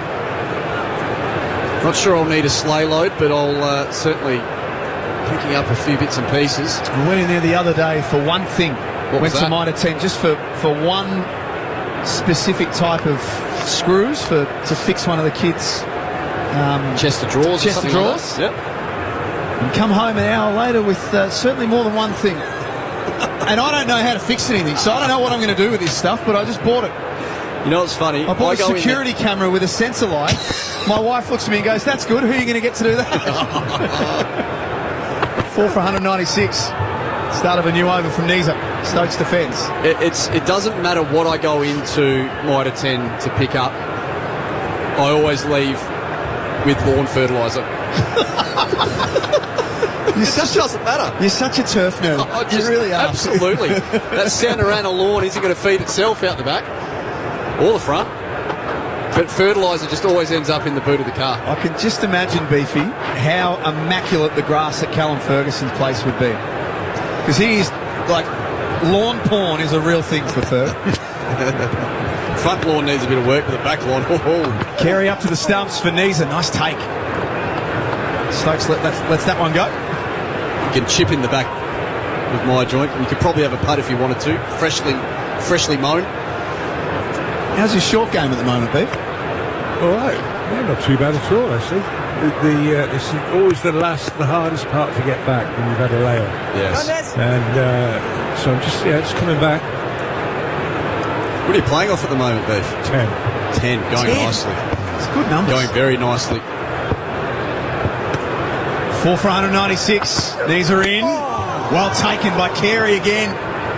Stokes is 14 from 19, but he is hardly convincing.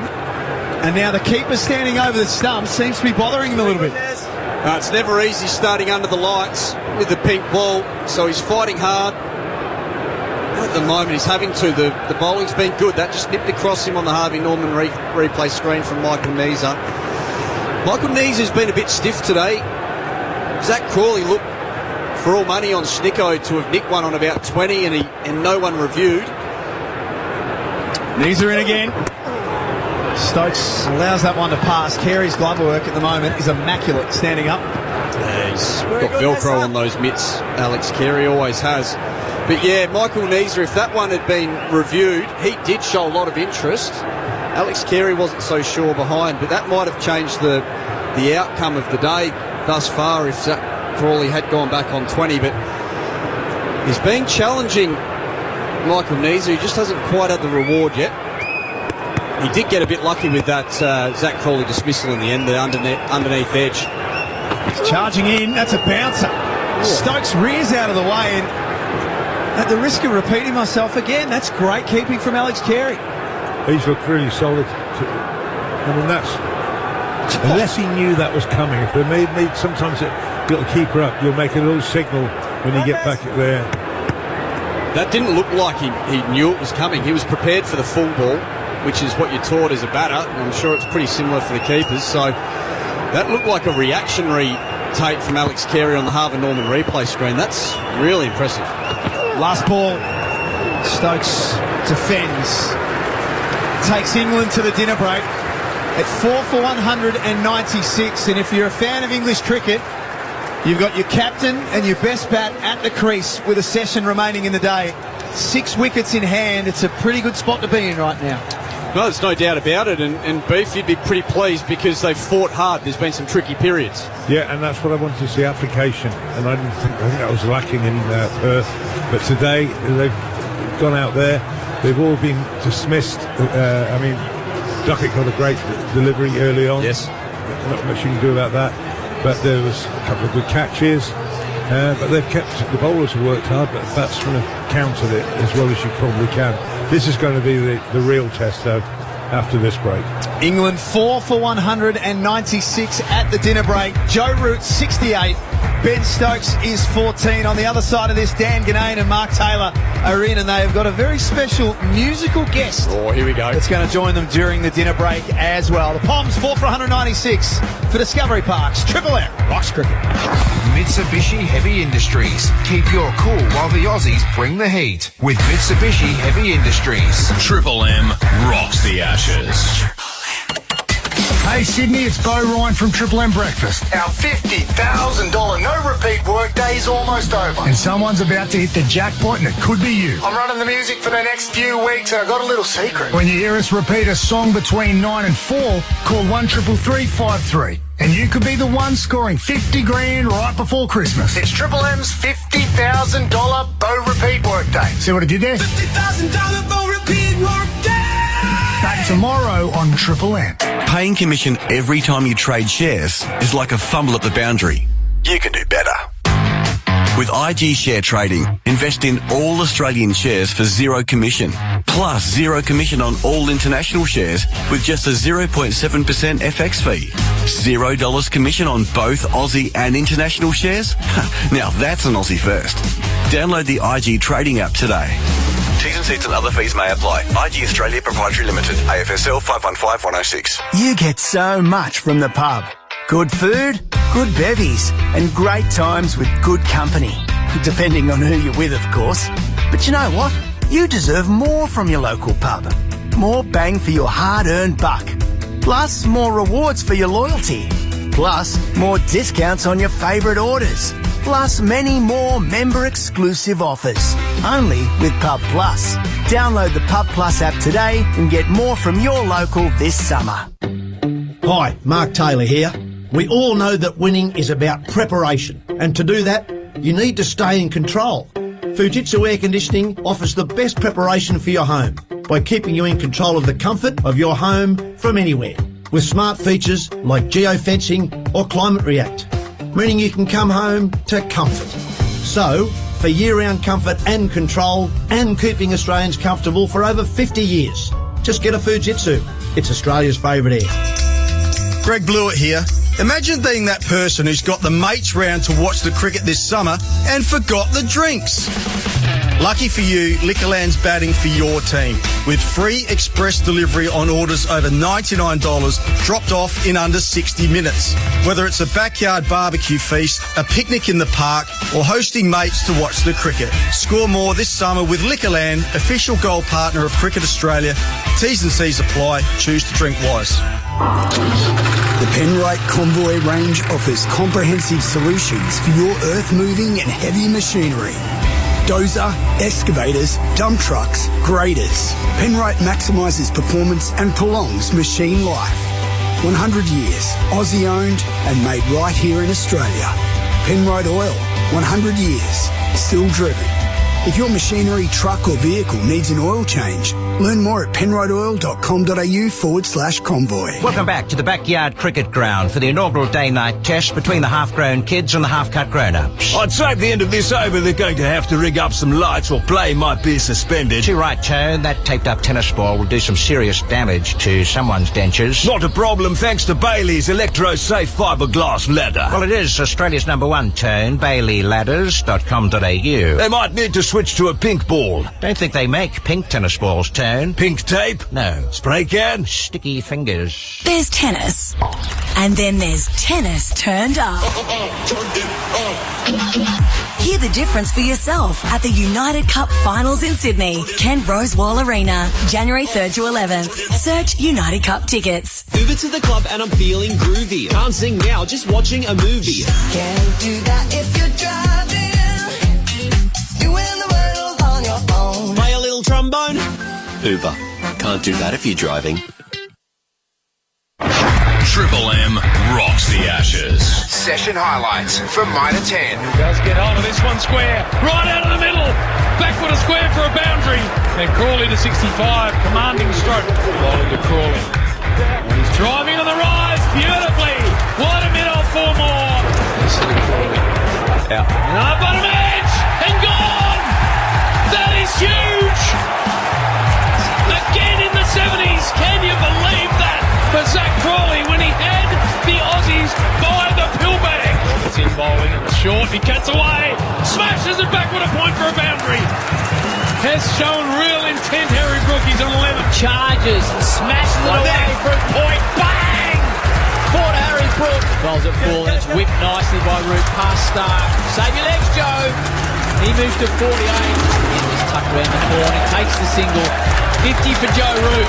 Now a tough trip Perth, but he's done well here, the #1 batsman on the planet. Green in, wide of the crease. No real feet from Brook, but he slashes across the line, and that's going to go all the way to the point boundary. Excellent timing, Brook into the 30s. That's a magic shot. Full ball, it's in, caught, second slip. It takes Stark just 2 deliveries, and Brook is gone. He comes in, full ball, draws an edge, and goes along the ground in between third slip and gully. And that is as unconvincing a boundary as you'll see all day, but it'll do for Stokes. Bowled to the left-handed Stokes. Loaded slips caught an outside edge, and it manages to pick a gap between that loaded court, and there's 3 slips in a gully. He's 8 off 7, Ben Stokes, but he's hardly been convincing so far. That's better for him. Gets a freebie on leg stump. Glances at the fine leg for 4. Get the job done right the first time with Mighty Helpful Mitre 10. Yes, tea for, well, it's not tea, it's dinner. Is that the official term? We go through this every day night test. Dinner break for Mitsubishi Heavy Industries. Keep you cool while the Aussies bring the heat with Mitsubishi Heavy Industries, Discovery Parks, rocking cricket here on Triple M. Tub, 4 for 196 England. It feels like it's been their day by some distance, but it also feels we're precariously placed. With England, you're always a chance. That's what Australia will be saying. 2 good sessions for England, though. I think 2 for 96 both sessions. So 4 for nearly 200. England will be delighted with that. But bear in mind, they're very good at bringing the sides back into the equation. Yes. That's what they've done so well in this very short Ashes series so far. But England's day to date. Now, we are blessed here because we've got a very special guest. Rugby league people know this man. He's been around for a long, long time. Dennis Carnahan, very funny fella with the songs that you'd be well familiar with. And now, Tub, he's expanded into the world of cricket. So all of Australia can enjoy him.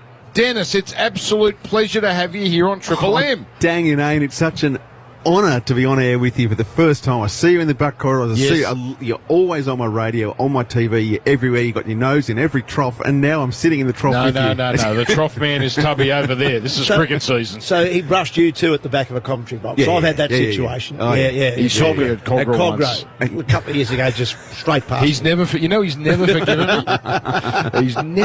I knew we had something in common. We've both been brushed by Ganane. When did you branch out into cricket?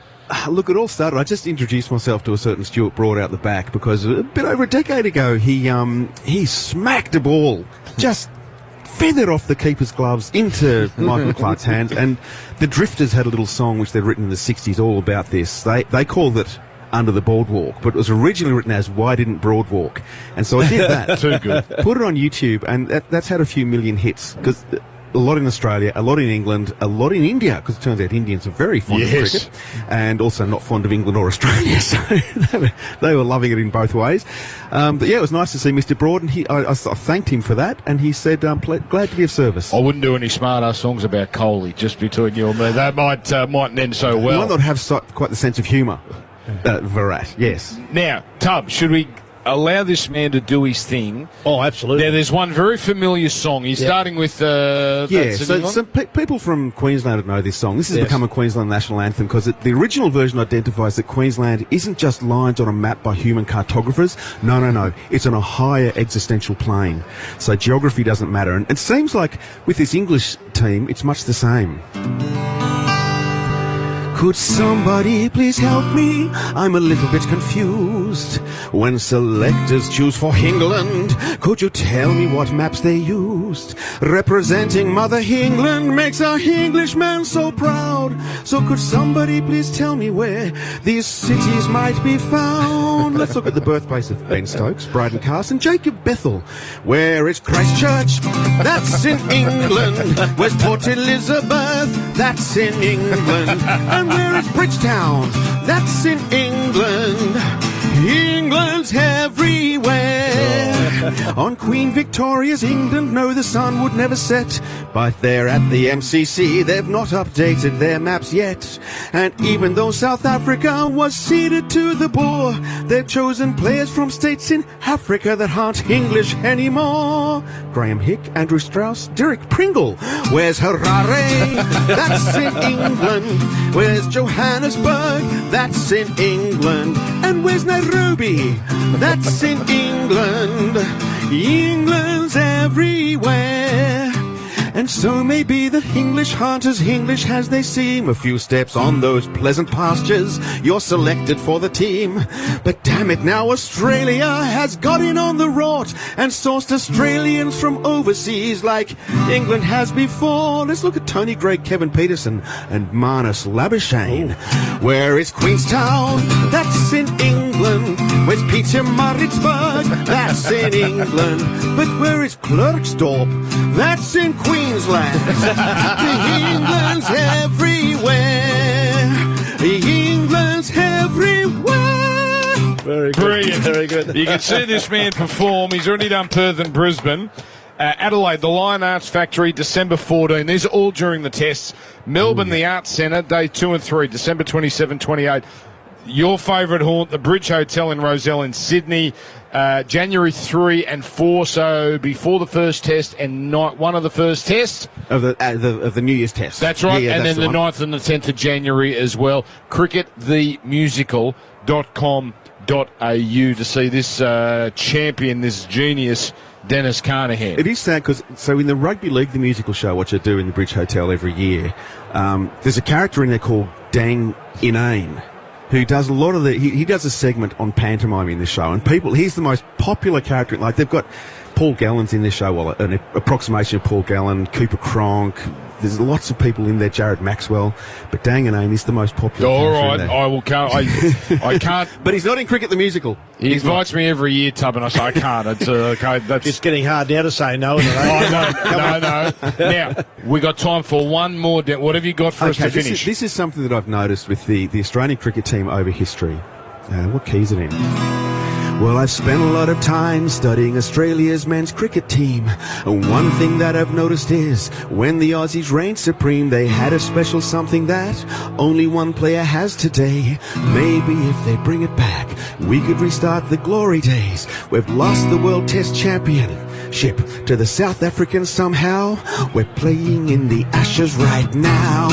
There should be tashes everywhere, man. Moustaches everywhere, man. Loads of facial hair, man. Furry lip warmers, man. Horseshoes, lampshades, Walruses, handlebars, tashes everywhere. There were moustaches on Alan Border, Dennis Lilly, Max Walker, Rod Marshall. Three chappers like the 70s. Moustache, Bruce Yardley, Bruce Laird, Bruce Reed, Graham Wood, Merv Hughes, Hadamo, only Merv Hughes, good. David Boone, David Boone, David Boone, David Boone. The David Boone, Scott soon. Tashes everywhere, man. Tashes everywhere, man. Loads of facial hair, man. Furry lip warmers, man. Horseshoes, lampshade, Walruses, handlebars, tashes everywhere. Even the palms had them. Graham Gooch's Tash had to have its own postcode. Beefy's Mullet Tash, Combo Warren, Team of Knighthood, Tabaret, Fowler, Lamb, Cook, Eddie Hemmings, Bushy, Gin, Walrus was a great look. The Kiwis had Leeds, Troop, Coney, and Hadley. If they had more, Moser wouldn't have done so badly. Tashes everywhere, man. Tashes everywhere, man. Loads of facial hair, man. Furry lip warmers, man. Horseshoes, lampshade, Walruses, handwash, tashes everywhere. Nawaz, me and Dad and Tahir, Nat Cash. It looks like Eric Lestrada would with a Tash, Nazar, Nazir Khan, Actoplasm. The Windies had Super Cluck, Clive Lloyd, Larry Gomes, holding Van Trip. The Tashes in the beers, Wild Guts, Logies, Tashes, so thin aroma disappears. Tashes everywhere, man. Tashes everywhere, man. Loads of facial hair, man. Furry lip warmers, man. Horseshoes, lampshade, Walruses, handlebars, Tashes everywhere. Tashes everywhere. Only the genius Dennis Carter here can get the bloke from Chips in a song about cricket moustaches. Cricketthemusical.com.au to see this man. Brilliant. He's performing all over Australia. I'll see you there. I'll see you there. Triple M rocking the cricket for Discovery Parks. The next session, the last session right after this, that was T for Mitsubishi Heavy Industries. Mitsubishi Heavy Industries. Keep your cool while the Aussies bring the heat with Mitsubishi Heavy Industries. Triple M rocks the Ashes. Now this summer, don't get caught out by the heat. Smash it for 6 with hot deals on air cons, fans and more at Harvey Norman. Stay cool with energy efficient appliances, as I put my teeth back in, from all the biggest brands in Australia. You've got from the small rooms to the large open plan living. Harvey Norman has the winning cooling lineup with reverse cycle split systems, portable air conditioning and window units, plus a huge range of fans, air circulators and evaporative coolers to keep you comfortable through every innings. I'm sure they've got Australia's favourite air there too, Tub. Best brands, best range, best prices, Harvey Norman. At the NRMA, we're for those recharging their batteries and those who need a new one. Give it a try. We're for smooth trips from A to B and for people who hit a pothole in between. We're for helping a member every 30 seconds. Thanks so much. Too easy. Like Oliver, who just locked his keys in the car again. Here you go. Thanks, mate. Join Australia's largest roadside assistance network with complimentary My NRMA rewards. Search NRMA Roadside. Overweight. Exhausted. Exercise. Anxious. Diet. Frustrated. Endless cycle. Uncertain. Scales. Food noise. Embarrassment. Willpower. What's weighing you down? Obesity is a chronic disease, and it's okay to talk about it. Start the weight conversation with your doctor today or visit theweightconversation.com.au for more information. Sponsored by Eli Lilly Australia Proprietary Limited. Go Harvey Norman. Shop split system air conditioners now with no deposit, 36 months interest free on a participating Latitude credit card. Shop in store, shop online. Shop the latest in energy efficient air conditioning from leading brands Fujitsu, Mitsubishi Electric, Samsung, Westinghouse and Rinnai. With no deposit, 36 months interest free from Latitude Financial Services. Monthly credit card fee currently $10.95 applies. New customers must be approved. Minimum finance $500. Equal monthly payment plan, T's and C's, charges and exclusions. Shop split system air conditioners with no deposit, 36 months interest free from Latitude now at Harvey Norman. Can't decide what to get your loved one for Christmas? Your local Mitre 10 has got you covered. With a Mitre 10 gift card or e-gift card, they can pick exactly what they want. From DIY must-haves to home and garden favourites. It's the perfect gift for every DIYer on your list. Mitre 10 gift cards available in-store and e-gift cards available online now at mitre10.com.au. Mitre 10 gift cards. Easy to give and even better to get. That's mighty helpful. Mitre 10. Curious about how a business loan from On Deck can assist your small business? Meet Katrina, a proud cafe owner who needed a helping hand. I needed $20,000 fast to help manage my cash flow issues and stay in the green with my suppliers. On Deck swooped in, and in just 3 hours, I had what I needed to keep my business moving. Visit ondeck.com.au today and see how we can help build your small business dreams. T's and C's apply. All loans are subject to lender approval. Buckle up and turn it up in the new Mitsubishi Outlander. With luxurious massage seats up front and dynamic Yamaha sound all round. It's a bit rock and roll. Add to that leather seats, panoramic sunroof, bold lines and premium tech, and you're ready to pull out of that rockstar park and get the show on the road. New Mitsubishi Outlander, backed by Mitsubishi 1010 and ready to rock. Available on selected models, T's and C's apply. Triple M rocks the Ashes. This session for IG share trading. Cricket's got plenty of zeros, ducks, dots, maidens, and so does IG share trading. Now with $0 commission on all Aussie shares. T's, C's and other fees may apply. It's been like a normal day of Test cricket, dare I say. Day one of the second Test here in Brisbane. Might be a pink ball and bright lights, but England rolling along here, 4 for 196, going at about 4.5 and over. Stokes 14, Root 68. Aaron Finch, Mark Taylor. This is a big last session of day one. Huge last session, yeah. Particularly with Joe Root still at the crease. He's looked in total control, but we know the ball seems to do more. Whether it does statistically or not, there's just something. As soon as these lights start taking over, things start happening. We were just saying off air, Finchie, about the new ball, the potential for Australia to take a new ball. They're not going to get it. It's 33 overs away. We're not going to get those in 2.5 hours from now. So at the over rate, we're probably going to get 30, maybe 31 or 2. We're not going to get enough overs in to get to that 80 over mark for Australia to take a new ball under light. So they're going to have to do the damage with this ball, because if they don't, then they'll come out tomorrow. And if Root and Stokes or most of their batters are still left, Australia in for a tough day tomorrow. Absolutely. That is a disgrace. 47 overs in 4 hours. But anyway, we bang on about it every test, but we seem to slip to new lows. Stark with ball in hand. He's got 3 of the 4. It's completely under lights now. An unusual field too. Sorry, Dan. Australia got 3 slips and a mid-on. They're the only ones inside the circle. The rest on the boundary, trying to give Joe Root a single so they can bowl at Stokes after the break. So here comes Stark, full ball, pushed down the ground, and taking the invitation is Root as Head takes it and then trots into a strange old gallop as now they get ready for the left-hander. Stokes 4 for 198. And there's no doubt that Mitchell Stark is certainly worried Ben Stokes. Picked him up twice in Perth, and even today he's had him sort of edging and just looking as he's had the ability, Mitchell Stark. I was saying earlier, I think he's getting better all the time, Mitchell Stark, but even the older ball, he's starting to swing a little bit more. He never really swung the old ball much. He tailed it, didn't he? He'd tail away from the right-handers or into left-handers, but now he's actually still getting the odd one to swing away from Ben Stokes, the left-hander. Yeah. So he's certainly improved, I think, his skills as well as his control. And all that attack here from Australia too. 3 slips at gully. Everyone in saving one, giving Mitchell Stark the best opportunity to try and knock Stokes over early here. He got Starks twice in Perth. He's got him a stack of times overall. Full ball, pushed along the ground ahead and mid-off. So Stokes, some streaky boundaries in his 14. I've got to say, we've come to Brisbane and the temperature and the humidity has been horrific. Not today. This is as good as it gets. Mid-20s. Now it's about 24. It's so pleasant outside.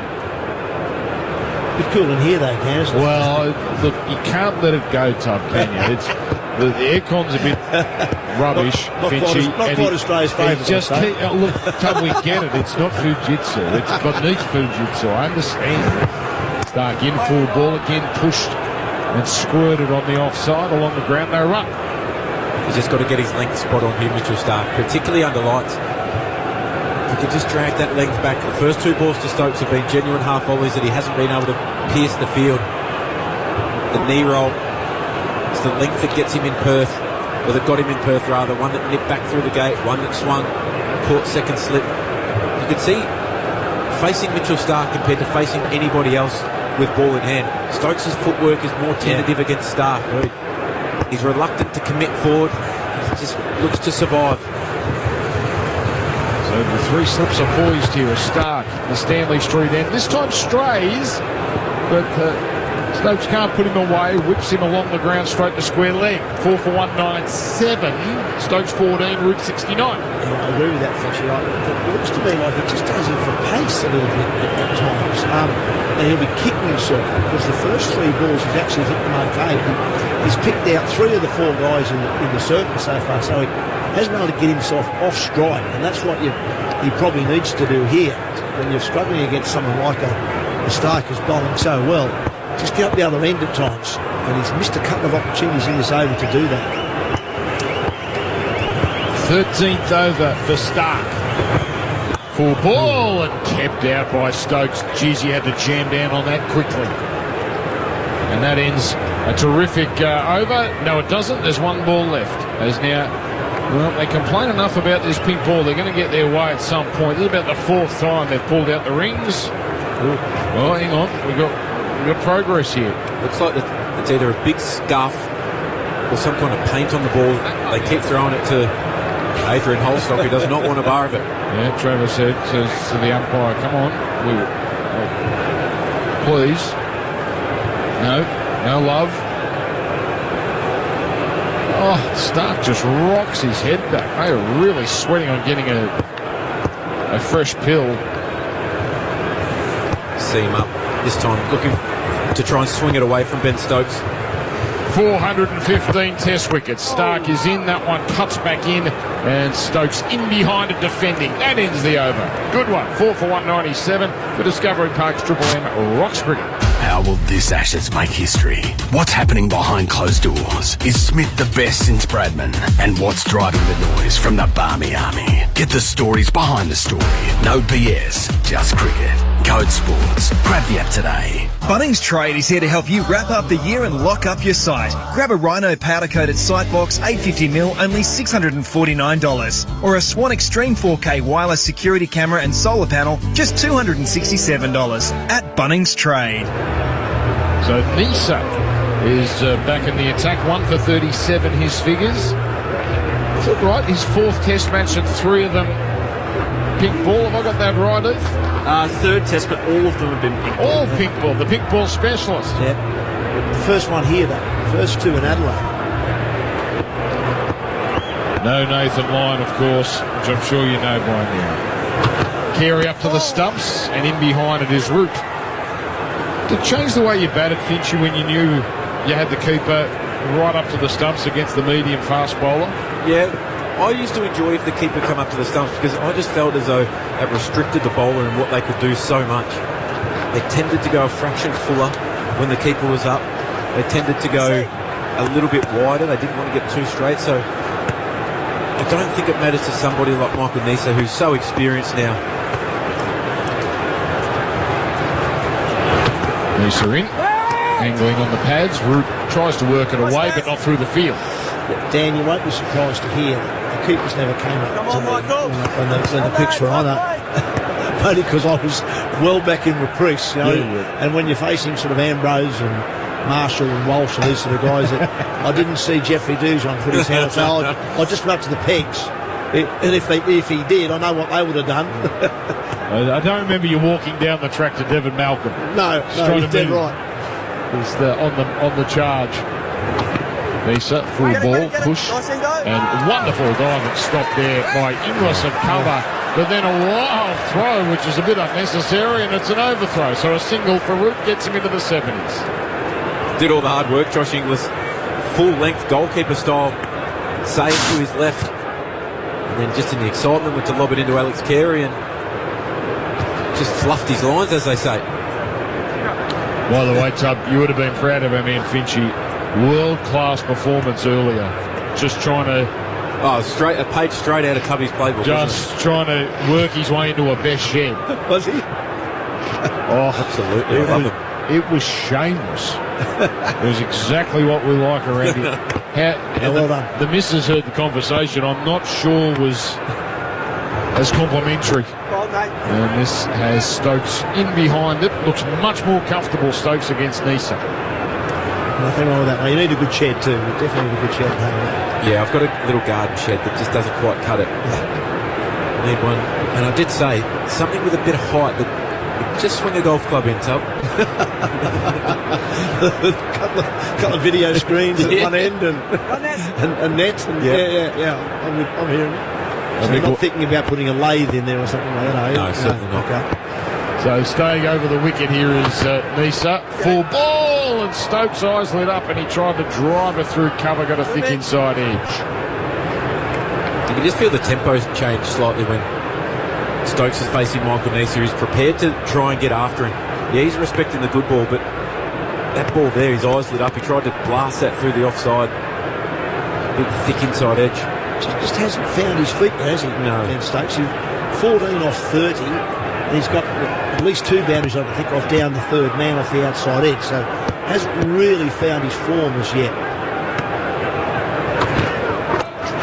There's work right on the leg side. Stokes hits and runs. Throwing the bowler's end. Stokes was back anyway.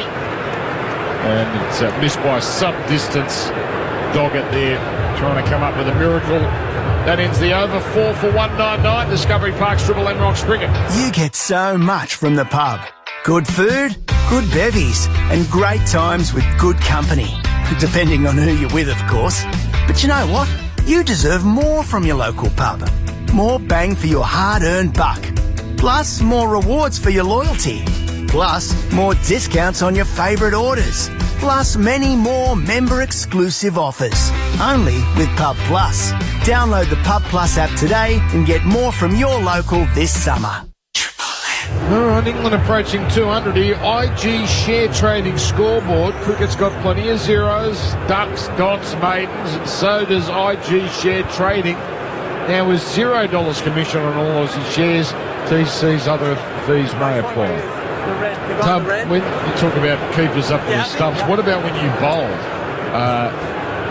You are a test wicket taker. Yep. Did the keeper, that would have been Heels? Yep. Phil Emery maybe at one point? Yep. I didn't bowl a lot. Probably under-bowled myself. As most captains do. Yeah. When I think back. So Stark 3 for 37. In. Lovely straight drive by Stokes. Full face of the bat. And that'll go down to the long off boundary for a classy boundary. Stokes, best shot of the day from him. Hold the pose. Get the cameras ready. You know that you thumped one down the ground as the 200 comes up for England. 4 for 203. That's marginally overpicked from Mitchell Stark. He's in a great position. Full face of the bat. Bang. Yeah, that's a much better shot there. He's tried that drive a few times since Ben Stokes. This time that was right out of the middle.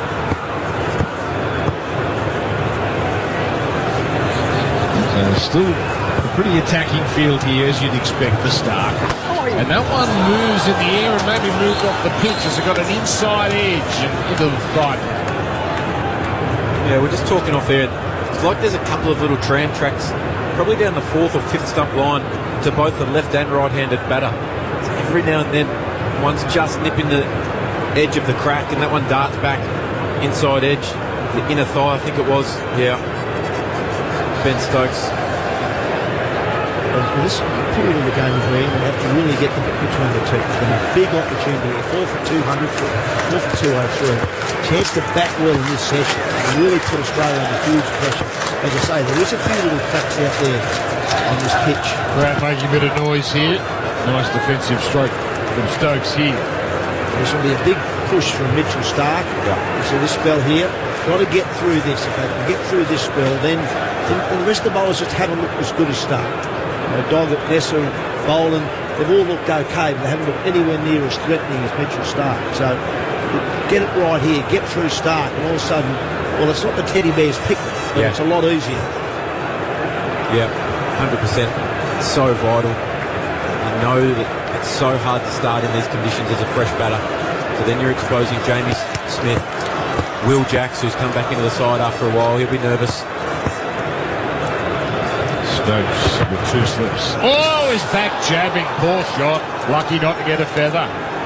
Heath, what do you got for us? Yeah, he touched on Tuppy's bowling. Of course, he's never shy to bring it up. 1 test wicket at 26. I went through England's 11. There's only one of their 11 who has a better bowling average in test cricket than you, Tubby. That's Gus Atkinson with his bowling average at 23. Everyone else above. Yeah, I said I don't like to blame the trumpet. Who'd you get? Being a humble sort of person. Rashid Latif. Oh, nice. Well, yeah, with my leggies. Yep. I was actually, I tell people I bowl in Mazuda. Warnie and I have been working on Mazuda. Some people might call it a half tracker. Yep. He went to pull me out of the ground. Hit it very poorly off the stickers. Is that this ball down the leg side? Rashid Latif and the Java side, the bed? And I bowl him this Zuda half track, and it goes to pull me out of Rawalpindi, I think it might have been the wicket, and hits it poorly. And Michael Bevan takes a pretty good catch at the wicket. So the weird thing is I didn't know what to do. I never thought I'd be celebrating a Test wicket. So it was, yeah.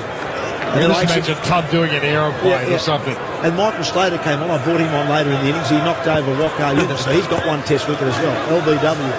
I would think an average of 26 puts all round you in very elite company. Stark, full ball, driven, handsome shot, but along the ground to cover. Yeah, there's me and Keith Miller, I suppose. That's it. Flows off the tongue. 4 for 203 on the IG Share Trading scoreboard. Discovery Parks, Triple M Rock Spring. With NRMA Insurance, you could enjoy our multi-policy discount when you take out 2 or more eligible policies. NRMA Insurance, a help company. Discount applies in tiers based on the number of eligible policies. Maximum tier reached at 9 eligible policies. Visit nrma.com.au/customer-discounts for more info. Discount may be subject to minimum premiums. Always read the PDS. PDS and TMDs available from NRMA Insurance at nrma.com.au. Just activity off air. Finchie mentioned he took 4 one day in the national wickets. Tubb goes, any Test wickets? Well, they're hard to get. They're hard to get. Yeah. They're really hard to get, mate. All right. Nisa is in. Carry up to the stumps. Root. Lovely straight drive, but doesn't time it. 4 for 203. Who'd you get, Finchie?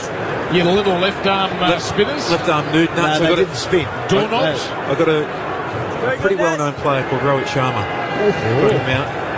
Got a Pakistani great, Mohammad Hafiz. Got him. Haris Sohail, left-handed number 4 for Pakistan, just slid one across. Alex Carey took a nice catch, just feathered through in Dubai on a really hot day. And Bhuvanesh Kumar, he got me enough time, so I owed him one back. The swing bowl. Nice straight ball he kept out. And I don't like talking about my bowling, but I also did get one IPL wicket.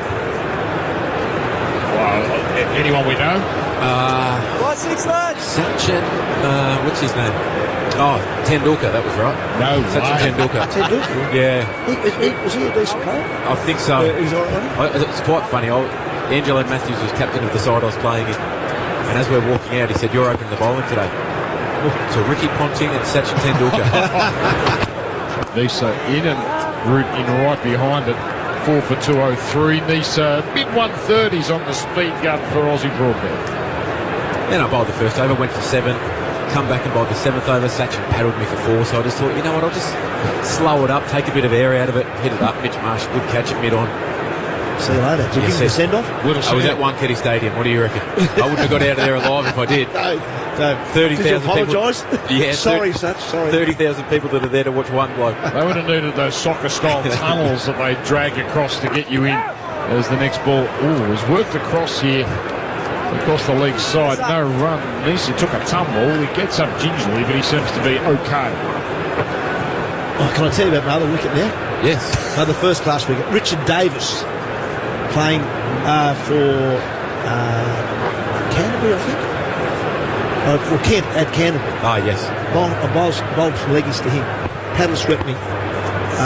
So I was 93, I think it was. So I was captaining this game. AB wasn't playing this game. It was Canada game. So I moved me sweeper to sort of square leg or something like that. Nisa, nice and tight, and defended again. Roots stuck on 7. So I tossed up and he tried to paddle me again. Missed it, bowled. So I had a Test wicket. Now there's nothing all that exciting about that, apart from the fact there was a little bit of money up for grabs. Oh, a little Ladbrokes action. Patrick Keane, who was a journo, had offered me 5 to 1, but I wouldn't get a wicket on tour. So I had 20 quid on it. Steve Waugh had 50 quid on it. So we both won this money, and the weird thing is that Wayne Holsworth, who was the 12th man in that game, he ran the money out on the field and handed it out. Can you imagine that happening today? So the next ball worked on the leg side. They stutter step, but they'll come through for a single to think Warne, and Waugh copped that for John the weatherman. Tubby was the sneaky one all along. 4 for 204. for Discovery Park Triple M Rocks Cricket. Get ready, Cronulla. You're the last leg of Tui's on Tour. We're finishing with a bang on December 13th at Northies with a night you won't forget, featuring the Grogans.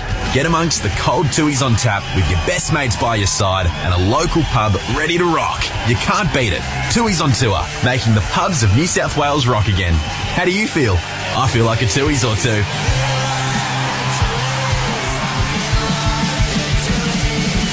Tripwise, 18 plus only. We're just checking how many overs Tubb bowled on that 93 Ashes tour.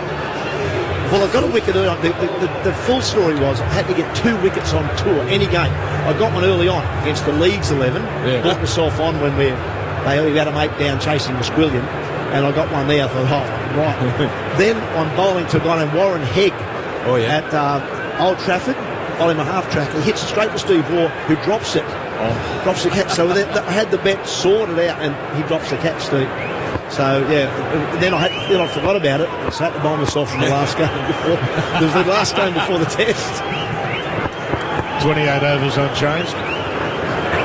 Root waiting, and Boland is back in the attack. First ball is pushed away on the offside for no run. So Boland replacing Stark. Short, sharp spell from Stark. 4 for 204. It's been a quiet little session this post the dinner break. Yeah, I think right throughout, particularly in Perth, we were critical of England about not identifying moments in the game where you say, right, now this is a time where we put the bit between the teeth and start to try and grind Australia.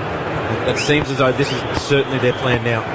This ball's 50 overs old, so it doesn't get any better in terms of the condition of it. Root on the walk there as he intercepts that ball outside the off stump, defends into the ground. And I like what Steve Smith's done. The field's all in. It's a regulation field, 2 slips in a gully, square leg, mid on, mid off, cover. So he's not allowing Joe Root to get easy ones when he's understanding the importance of this partnership and this time in the game. You just need to break one end open. And you feel like you can go bang, bang, bang. Get a handful of them in a hurry. So the lights bearing down on this Gabba. Full ball pushed down towards mid-wicket. Again, no run. Typical Scott Boland stuff, this. It's one thing I've always liked about Steve Smith's captaincy is that he doesn't let the game just meander along. Like first over, which was Stark bowled from that Stanley Street end, he had an unusual field, Steve Smith, to Joe Root. 3 guys out the deep on the offside. Yes, he had 3 slips for the edge, but actually gave him one. Now he's trying to squeeze him. Yeah. He's got those guys up, saving one. He's more or less saying, okay, now I'm giving you the 4 if you want to be a little bit more aggressive. So he's asking questions all the time, and that's all you can do as a skipper. Boland is this time just a little too straight as it's worked away on the leg side, and an easy 2 for Root. Classy stroke. And Root goes to 73.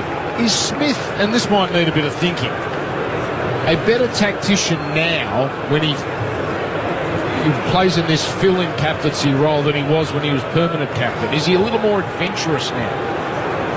I think probably the game is these days. I think Smitty's always been a very good captain, tactically.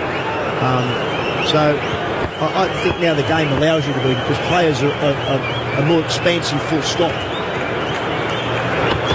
Bowling in. And Root tries to work it around the offside, but straight to Weatherald at gully. And I think also when you stand in captain as such, you don't have the real hold on it and almost not want to make a mistake mentality. You're prepared, like Tubb said, to be a bit more adventurous. And yeah, that is the game, but also you're understanding, say, well, you know what, I might only do it one more time in my career, so I'm going to have some fun with it. I think when it is your job and your job alone, you tend to hold on so tight and be reluctant to make mistakes.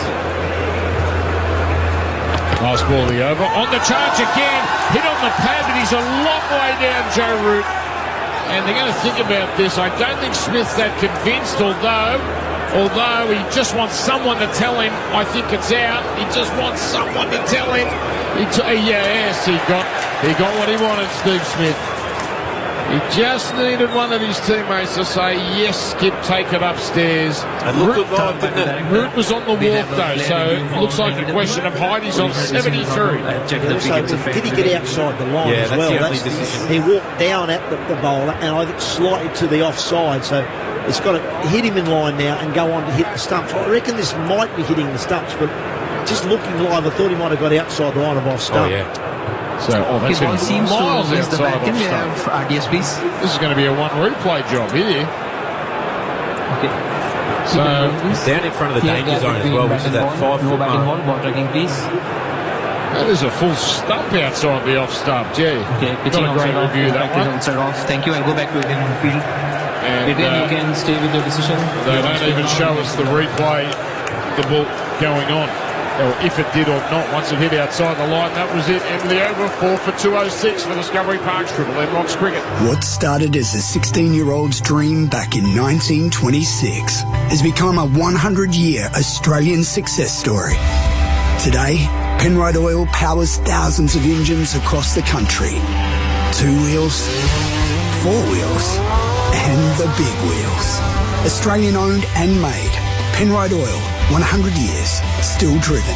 If your machinery, truck or vehicle needs an oil change, learn more at penriteoil.com.au/about. Geez, Australia better be careful. Just one review left. We've burned a couple now. 4 for 206. England needs to continue. So you got Finchy, you got Tubb. The more angles they show of that review, the worse it looks. Yeah, I think because they've been targeting that front pad of Joe Root, they really felt that they want to get him out of LBW, and they got a bit excited there. First ball defended by Stokes, 19 off 38, Root 73 off 145. And we're seeing a slightly more subdued England side since all of a sudden I think they've sensed this is a moment they can bat Australia. So it's out of the game, but into a bit of trouble. This is where we've seen in the past this England side throw it away, get too excited, come out afterwards, try and dominate, rather than say, okay, we're going to put some overs in you now, we're going to keep you out here tonight, and we're going to bring you back tomorrow for another bowl. That's what they're thinking now. Well, if they can hang on until lunch tomorrow, boy, happy days. And this ball defended. And all of a sudden, Finchy, they've got a new pill, and the Australians under the pump with the lights shining brightly. Yeah, none for 10 since the tea break. 5.1 over, 5.2 overs now. Isn't it good, Tubb, to have some good old-fashioned Test cricket? Yeah, we might get the day 3 at this rate. Change of angle from Nisa now. He has been around the wicket to Stokes, now back over the wicket, trying to go across and bring Slip and Gully into play. And this one left alone by Stokes. Not much room between the ball and the off stump, but well left. Do you want to finish off my bowling stats? Well, we're at it. We've got some more, haven't we? Yeah. My last 2 balls in international cricket. Yeah. Wickets. Bradman 11 versus South Africa at Barrel. Bowled the last over. 2 for 4, my figures. Paul Adams, Mackay Rentini, last 2 balls. See you later. The frog in a blender. Yeah. Mackay Rentini, he was a nasty bowler. Around the wicket is Nisa, and this is defended into the ground by Stokes. So what was this? The Bradman 11 versus South Africa. Yeah, I think with those 2 wickets, I think they only made about 340. And we chased them, I think we made about 140. What a beautiful ground. It was good The day. museum there, Barrel, it's magnificent.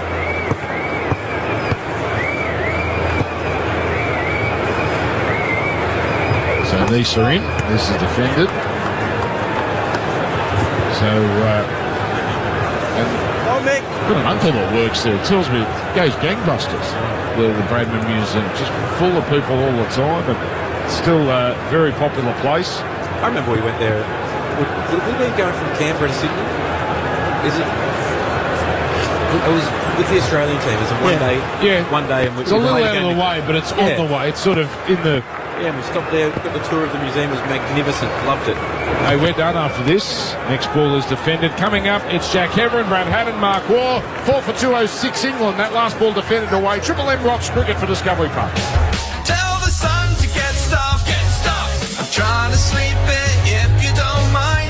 Tell the sun to get stuff, and block out the light. Screen away blinds, screen away blinds. Trevor said here, it can't be that hard. Just go get him, like I did in the first test. Tell the sun to get stuff, and block out the light. Screen away blinds, screen away blinds. England 4 for 206. The lights have taken full effect now at the Gabba. The final session on day one, Joe Root getting closer to a century. 73 from 145, Ben Stokes 19 from 43. Changing commentary for Discovery Park's Brad Haddon and Mark Walk. I nearly called you Mork Walk. It's the South African twang. Hello, Mork. Walk. How's it, bro? Fine, and you? I'm fine, and you? Fine, thanks, and you? Scott Boland, none for 39. Yeah. Oh. Bit of wildlife on the pitch. Yeah. It's about the time of the night where the bats start to roam around. Bit of a holding pattern right now in this game. It's unusual for England to bat so conservatively, but I think they realise that this is a crucial part of the game. You get new batsmen under the lights and anything can happen. So they're weathering the storm.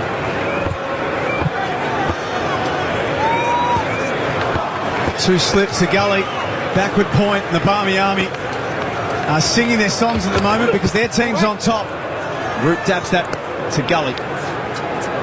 Jack, with two wicket keepers on session here and Mark Hawke, what about Alex Carey's performance today? Up to the stumps, he's up the stumps at the moment to Scott Boland. He's done some wonderful work up the stumps to Nisa. You go into the match with 5 quicks and you think this is going to be a good test match at the Gabba, standing back, ball waist height, and you've spent the good part of 15 overs up to your medium pacer. Well, medium fast too. 4 for 206, knees are in.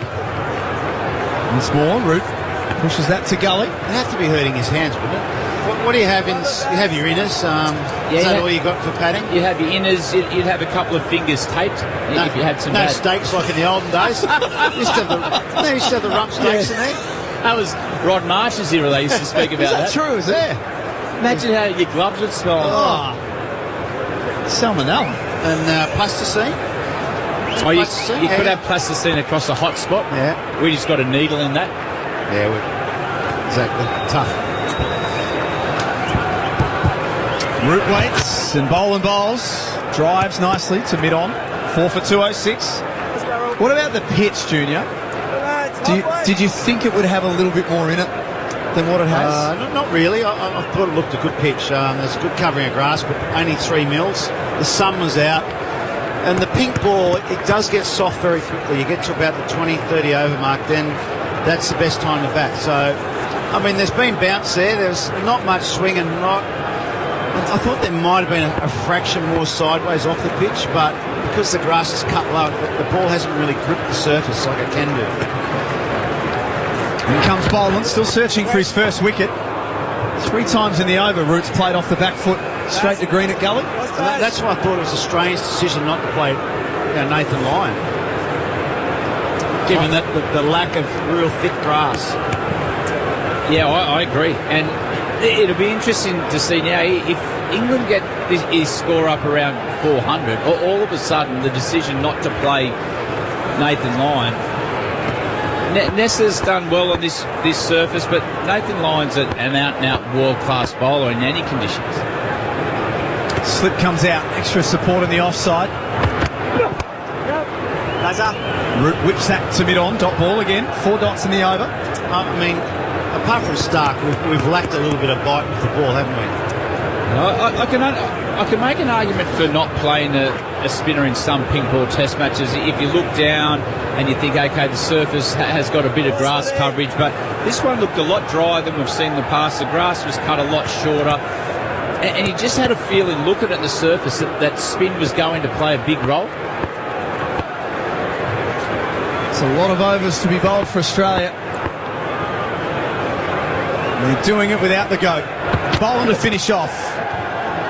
Classical drive by Root. Straight past the bowler. Just misses the stumps. That's how straight it was. Great shot to finish off the over. 4 for 210. Joe Root moves to 77. Ben Stokes is 19. Brad Haddon, Jack Heron and Mark Waugh in commentary. And when Mark Waugh steps into the commentary box, this is the sort of stuff you can expect. Just a player. You can get that out of Junior, can't you? Just a player. Yeah. Like, I think he is. I think at this level against good bowling, you know, he's got a little bit to prove. Start into Pope. Just a player, and off he goes. Crashes it back into his own. Do I need to say anymore? Junior said just a player. He's gone. You can check that out on our socials at Triple M Cricket on Instagram, TikTok, Twitter. It is everywhere. That I clip at the do moment. feel a bit sorry for Ollie Pope. What happens when I've got to walk past it tomorrow on the ground is... Well, you won't have to worry about him talking to you. I know. And it sort of didn't come out exactly. I mean, he's a good player. Like, he's playing at Test. Oh, this is the first time you've ever backed. Yeah. No. Oh, my God. Don't Can you someone dare. bring Mark Waugh back into the commentary box, All right, please? Sorry. Are you getting tired? No, it is late. It's past my bedtime, yeah. It's getting a bit soft in my old age, Hads. Yeah. No, I've maybe never not. heard that. 4 for 210. Brendan Doggett into the attack. To the left-handed Stokes. Australia have bowled well, but I think they've bowled too straight. I want to see them bowl that foot to 2 foot outside the off stump. Let England come at them. I think England are very happy when the ball's in line with the pegs. Agree, Hads? Oh, I'm in shock, actually, Jack. You're going to have to take over for a minute. I'm still having come to terms No, with we've it. moved on from Junior, that. if you think that we're falling for the subject change, well, we're not going to keep talking about it, are we? bloody oath we are. What's done is done. We don't have to. The 25 million views we've got on Instagram already. Doggett into Stokes off the back foot, picks out backward point. Ethan, some stats. Yeah, never mind the records we're breaking on socials for NRM made. 2 records I'm keeping an eye on. 1, this is the slowest partnership in the Bazball era, 2.3 runs and over, and the first time in Triple M cricket history that Mark Waugh has walked a statement back. I don't think I went that far. You're doing it now. Own it, Junior. No, I've said it, so it's out there. You can't take it back, can you? Once it's out there, it's out there. 4 for 210. A couple of dot balls here for Doggett. Australia. Just seeing Ben Stokes patient, happy just to wait for his ball. He's 19 from 46. But going back to the cricket, Mark, I do agree. I think they need to try with Ben Stokes. He looks like he's gone away and worked on that ball around off stump. Sark's got him a couple of times in that area, just with that little bit of doubt in his technique, but he's gone away and worked on it.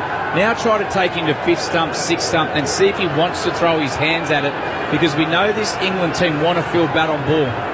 I think the same with Joe Root too. Get it out there. Have your 6-3 field. Doggett bowls. Stokes leaves. I reckon between me and you, Hads, we changed the field 100 times in our commentary. Yeah. The only one person does it different more is Steve Smith. You should have been captain. You did captain a few times, didn't you? Captain Australia? No. Vice captain. I gave it away drunk at a bar with Mark Taylor when he was on the board. Hang on away. Captaincy. Hang on a second. A couple of 2020s. Yeah. In comes Doggett again. Stokes dabs. The long levers of Cameron Green knocks that down at gully. No one else is stopping that.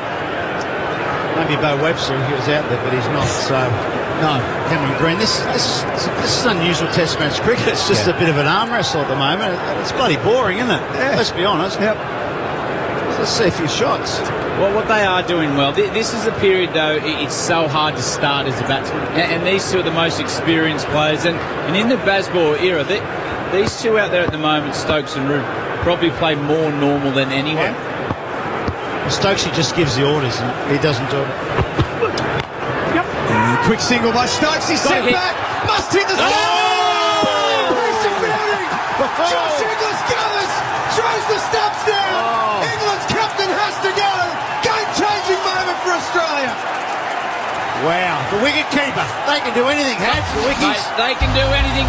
Josh Inglis there, he scooted across to his right. There's a little bit of hesitation there from the captain and Joe Root, who have not made eye contact since he's walked past. But Josh Inglis showed great athleticism. He had one stump to hit, little bit of a slip from Ben Stokes, but Josh Inglis, cometh the man, cometh the hour, get the wicketkeepers on. 5 for 210 for Discovery Parks. Triple M Rocks Cricket. Can't decide what to get your loved one for Christmas? Your local Mitre 10 has got you covered. With a Mitre 10 gift card or e-gift card, they can pick exactly what they want. From DIY must-haves to home and garden favourites. It's the perfect gift for every DIYer on your list. Mitre 10 gift cards available in-store and e-gift cards available online now at mitre10.com.au. Mitre 10 gift cards. Easy to give and even better to get. That's mighty helpful. Mitre 10. When it comes to share trading, paying fees is like leaving your stumps wide open. With IG Share Trading, invest in all Aussie shares for zero commission and go global with zero commission on international shares too. Just a 0.7% FX fee applies. Less money paid in commissions, so you'll have more to invest. That's smart trading. Download the IG Trading app today. T's and C's and other fees may apply. IG Australia Proprietary Limited, AFSL 515106. For Discovery Parks, Triple M rocks the Ashes.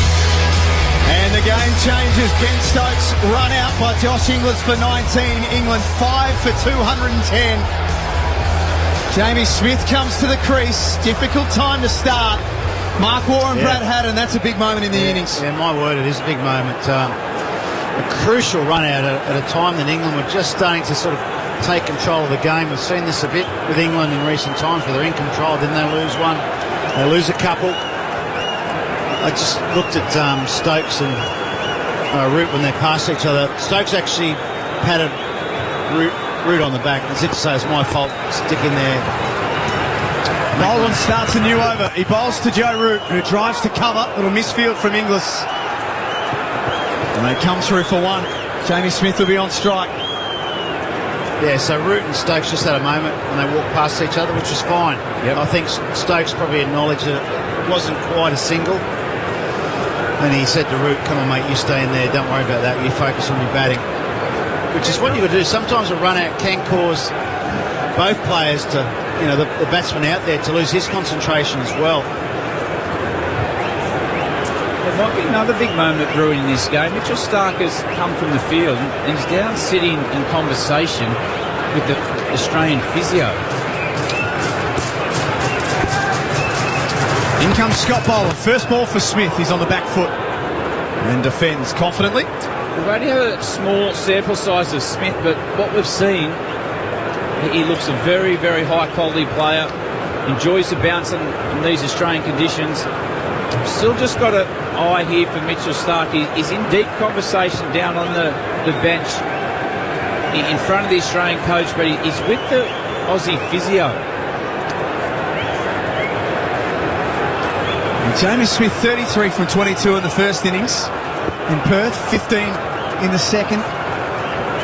And he's on strike. He's an aggressive player. And Scott Boland tears through his stumps. A run out last over. Boland cleans him up the next over. Australia back in the game at 6 for 211. And this is where the game changes. England have got a few decisions to make now with only 4 wickets left. But this is a big wicket here from Scotty Boland. Got his length perfectly. Big movement off the seam. Found the little gap between bat pad and Smith departs for a duck. Scotty Boland, build him a statue. For Discovery Parks, Triple M rocks cricket. Welcome back to today's broadcast of the Discovery Parks Parents versus Kids cricket match. Bit of a hold-up as the kids are still trying to put a team together. Word is their star batsman is out on the bike track and a couple of other team members are either on the water slides or the pedal carts. The adults don't seem that fussed and are pretty keen to call wine time. As they say, do it all at Discovery Parks. Book online at discoveryparks.com.au. Tint my new car, tint my old car, tint my home and office too. Simply phone us, instant tinting, and we'll keep them cool for you. What's the number? You know the number. Yeah, you've heard this one before. It's the same number, the instant tinting, 132 444. For Discovery Triple M rocks the Ashes. 2 wickets in 5 minutes for Australia. England 6 for 211. Night one of the pink test. Now it's got very interesting as Will Jack's first test since 2022 comes to the crease. Well, it's interesting because, I think England will want to bowl under lights, definitely. They might get a choice, mind you. They might get knocked over very quickly. But I think if they get a quick 50, have a bit of a dip with the bat, then get the Aussies in, might be the best option for them. Here comes Boland again. 2 slips in a gully. Full. Jacks nervously pushes that out to cover. The body language has changed for Australia. The noise in the crowd has lifted. Yeah, everything's changed, Jack. You make a really good point, Mark. If this is a Shield game now, the batting team would send out a message and say, we want to bowl 10 overs tonight. The only thing you've got Joe Root at the other end. You don't want him to be stranded. But I would say to Joe Root, just bat normal. If you bat normal, you'll get close enough to your 100. But at the other end, I'd say play your baseball, open up the game because 100% we want to bowl tonight. 2 balls left in the over. Confident forward defensive push from Jacks. And I think, Junior, we've got enough data now around this pink ball game to know how important that time of the match is with the pink new ball. So I think there's no doubt in the world if they lose another wicket, they'll throw their hands at it and make sure that they bowl tonight. Yeah, you probably want to. You can give away 30 or 40 runs with the bat, but you might pick up 3 top order wickets. So you've got to weigh it up. Well, we saw in Perth, there's not a lot of resistance from their tail. Well, they put on 50 though in the second inning. They did, you're right. Edge, gone. No, there was a noise, and there was half an appeal. We heard something to the effects, Mike. Alex Carey heard the same. All of a sudden, every ball looks like it's going to be a wicket. 6 for 211 for Discovery Parks. Triple M rocks cricket. We all love it when the Aussies win, right? Well, unfortunately, we're the undefeated champs for one very unwanted title. Yep, Australia has the highest rate of skin cancer in the world. In fact, 2 in 3 Australians will be diagnosed with skin cancer in their lifetime. Let's change that together. When you're outdoors, don't forget to cover up and remind your mates to do the same. Slip, slop, slap, seek and slide. Be sun smart. Save your skin. 6 for 211 England in their first innings. Triple M IG share trading scoreboard. Cricket's got plenty of zeros, ducks, dots, maidens, and so does IG share trading. Now with $0 commission. That's awesome on all Aussie shares. T's and C's and other fees that may apply. There's a couple of zeros in this England batting card all of a sudden. Doggett to continue. Root to fence. Their run-outs say often cause collapses. That's the old saying in first-class cricket and test match cricket. And, this could well be the case here. I mean, they've lost 2 quick ones. You're getting into number 8, who's on debut, who can bat. They say he's a bit of a hitter, good ball striker. I mean, you've got Atkinson and Castle will throw the bat at it, who are, they'll play their shots. But it won't be easy for any new batsman at the crease. Pink ball under lights. Hard to adjust your eyes straight away. 2 slips in a gully for Doggett. Great. Root dabs to gully. Good fielding. Cameron Green in there. He's been excellent. He's really made that position his own. And this is what I like about night cricket. The tactics have to be so different. Australia worked so hard for that breakthrough and weren't quite doing it with the ball. The athleticism of Josh Inglis in the covers to turn this match. All of a sudden, the crowd's involved in the game. The ball to get rid of Smith did quite a lot off the surface. And this is why this game can be so exciting at this time. None for 49 of Brendan Doggett's numbers in this innings. And he forces Joe Root back. 6 for 211. Just wondering the field in the early parts of this over. Just give Root the single. I'll be getting him off strike. Get Jacks on strike. Come to the crease straight away. Get him on strike before his eyes get to adjust. You still have your catches in there, have your slips in your gully, but the men around the circle push him back. Yeah, the one position I'd move for Joe Root, I'd move Gully down to third man and show him that big space. Keep your slips in play. We've seen him get out a number of times with the extra bounce, open the face. Doggett bowls. No run for Joe Root. What starts to go through your mind, Junior, if you're Joe Root, you're on 78. Will Jacks is a bat, but he knows he's got the tail to come. Do you start to think about changing things? What's that mindset like for a top order bat? Probably not with the number 8, who's supposed to be a pretty decent bat. I mean, if you're with the last couple who can't bat, then you've definitely got to take control of the game. But I think Joe Root would be fairly confident with Jacks and maybe Atkinson that they can bat reasonably well. Root goes aerial this time on a rising ball. Picks the gap between gully and point and finds a boundary. 16 balls since their last boundary too. They needed that.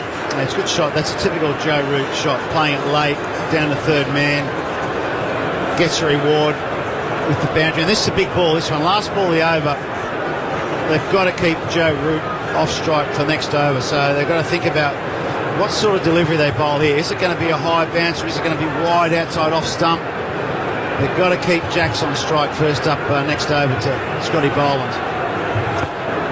Root goes to 82. He's been excellent today and he pushes at one. And at the end of the over, a false shot, 6 for 215. And you know what's in form right now? Not paying commission. With IG share trading, you can trade all Aussie shares for zero commission and zero commission on international shares too, with just a 0.7% FX fee. If you're paying fees elsewhere, it's probably time to look at your options. Download the IG Trading app today. T's and C's and other fees may apply. IG Australia Proprietary Limited, AFSL 515106. Yeah, dip into the piggy bank hats. Get some shares. You're an astute businessman, aren't you? I'm a bricks and mortar man, Mark. Yeah.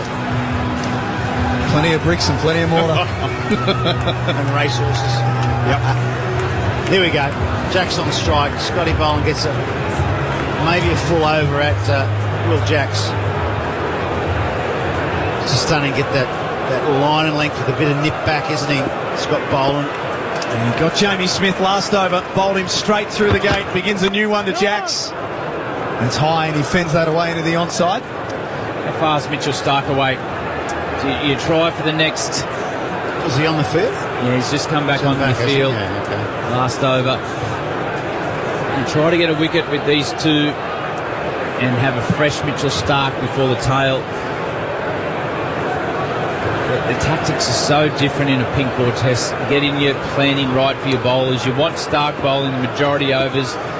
In this session, we've seen he didn't bowl many in that middle. They had their workhorses during that time to get through. Bowling in. Inside edge onto the pads of Will Jacks, who's yet to score from 5 balls. I mean, there's 32.4 overs remaining. We won't get all them in, will we? So we'll probably get...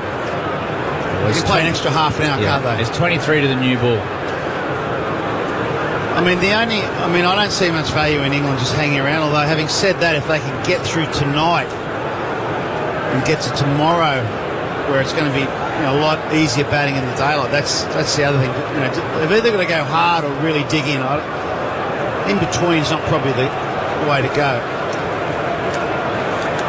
1 for 44, Scott Boland. Sold out crowd on day one. They found their voice. His day has well and truly become night. No run there. Ethan Meldrum, Triple M, NRMA Insurance Stats. Yeah, with Jamie Smith out bowled for 0 off 2 by Scott Boland a couple of overs ago, only Ben Stokes in England's top 7 yet to be dismissed for a duck this series. 6 of their top 7 in the 3 innings, 2.5 innings they've had so far, have had a duck already in this series. It's not ideal. Yeah, wow. Brings a tear to my eye. It's one of the nicest things you've ever said to me. As Heath was giving that stat, Haz was smiling. You're a sick man, Brad Haddon. 6 for 215. Full. Jacks pushes it to mid-off. It looks pretty compact. Will Jackson probably missed out there. That was a nice, juicy half volley. But I like the look of him at the moment. His feet are going nicely. He plays very straight. Man, square leg just pops out 3/4 of the way to the fence. Might just give him a signal off the hip here. 1 2 balls to go in this over. Will Jacks has just had a look at that man go back and had to think about what that might mean for him. Still yet to get off the mark. Gets one on leg stump, turns it to mid-on. Stark does the fielding. He's got an IPL 100 to his name, Will Jacks. He's a very, very powerful player in the white ball form of the game. He's played a lot of first class. Who did he play for? He played for Ethan. Well, I know he's only played 5 first-class games in the last two years. Yeah, that was for RCB NRMA stats. That's actually one of his 5 T20 centuries. That century came off 41 balls. He's a good white ball player, but 5 first-class games in the last 2 years. That's not many, is it, if you're playing Test match cricket? Maiden so far from Boland. There's the single. Will Jacks is away. A little clip through mid-wicket. He's on strike to start the next over. 6 for 216 and for Discovery Parks. Triple M rocks cricket. Curious about how a business loan from On Deck can assist your small business? Meet Fernando, the mastermind behind a booming construction management company. I needed $47,000 to get new equipment and grow my business. And in just 2 hours, On Deck had the money in my account. So good. Visit On Deck. Business loans can be approved and in your account within 2 hours, like Fernando. Visit On Deck now. On Deck. T's and C's apply. All loans are subject to lender approval. Will Jacks has won. Joe Root 82. England 6 for 216. We're going to change your commentary. Next over, Isabel Westbury, Callum Ferguson, James Brayshaw, for using full names, which we don't often do. Mark and Brad on Triple M cricket. Jack, just watching Mitchell Stark loosen up. He's having a lot of stretching there. Groin, hamstrings, hip flexors. Looks like it's that right hamstring is stretching. Doggett to continue. Jacks has a flash outside off stump. Hads couldn't help but notice that Matt Pryor's in town. He delivered the trophy out today, was it? I've actually been commentating with Matt Pryor during the breaks. Yeah. How's that going? It's been good to catch up. It's been good. Haven't seen him for some time. Have a few run-ins with him, did you? Sid's had a good one with him, a real good one with him. You threatened to take him out the back, didn't you? No, Sid's did. No, I heard you were there. Ironic that you're running into him at the Gabba as well. You were there, Hats. When he was a hat-trick. 6 for 216. Jacks lets that one pass. Can you look after yourself? I know you're from Queen Vienne, but have you ever had a dust-up? You're an idiot. Have you? Are you talking about that, Paul? Oh, well. I'm a fast runner. Do you think he could look after himself? I think he could, yeah. I am certain he could. Yeah. Are you bored? This is past you. You know what? Well, people at your age start hallucinating at 8 o'clock at night. You were waiting at the back for him. We were talking about it earlier. Where are you, mate? That's what you said to him, didn't you? Don't backtrack now. There's only one backtracking today. Yeah, that was extraordinary, that backtracking. And we actually don't change the story. That's so unlike you as well. I can understand why. At your age, when you start to get tired, you start to say things. I know. You do. You start to. Well, it's actually got 9 o'clock in Sydney. You're just nestling in watching Gloucester Park Trots or something on a Friday night. Switching over to the WBBL. Yep. Switching it back. Most people watch Netflix or Stan or something. No, Netflix. Junior watches the Gloucester Park Trots. While my wife's up watching Netflix. No run again. She goes to bed, then I whip on the races. As you do. Some shots in action? Shots in Wednesday nights. Yeah. Friday nights, Gloucester Park. Sometimes the Valley, Mooney Valley, or Pakenham. Yes. Shots in. Zach Purton had some good winners there the other night. Where's that? Shots in. Yeah. Was Zach Purton there? No. Purton? Yeah. I thought you said Putin. I didn't know he wrote. I can't picture that, if I'm being honest. Actually, does ride horses, Putin. 6 for 216. 2 balls left in this stint, which is probably not a bad thing. It's a single for Jacks. It might be 2, in fact. He's clipped this pretty well off his legs. And they stay with 2.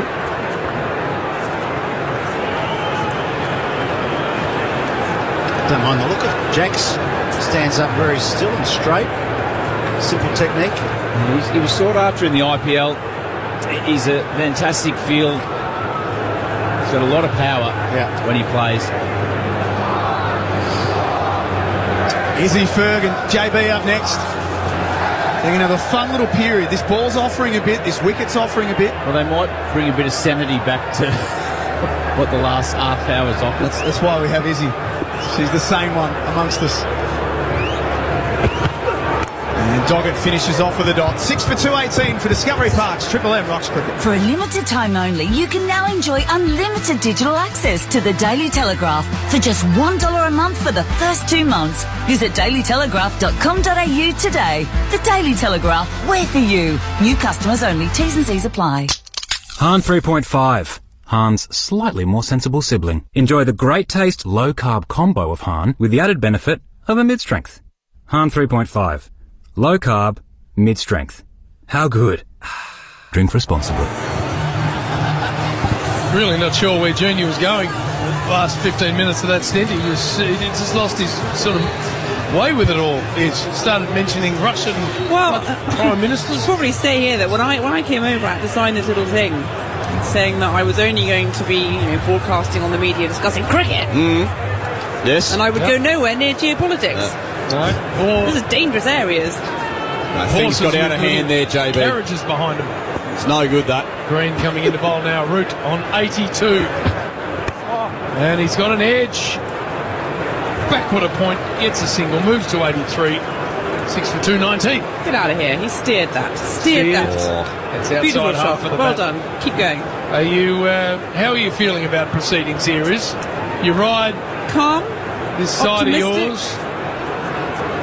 You didn't look at 5 minutes ago, things were just starting to derail. To be honest, when Stokes went out to that slight little mix-up, as a batter at the other end, you think, right, I've got to make this count then, don't you? That's true. If you're the guilty party, so that's okay. Jacks 3 from 15 facing Green.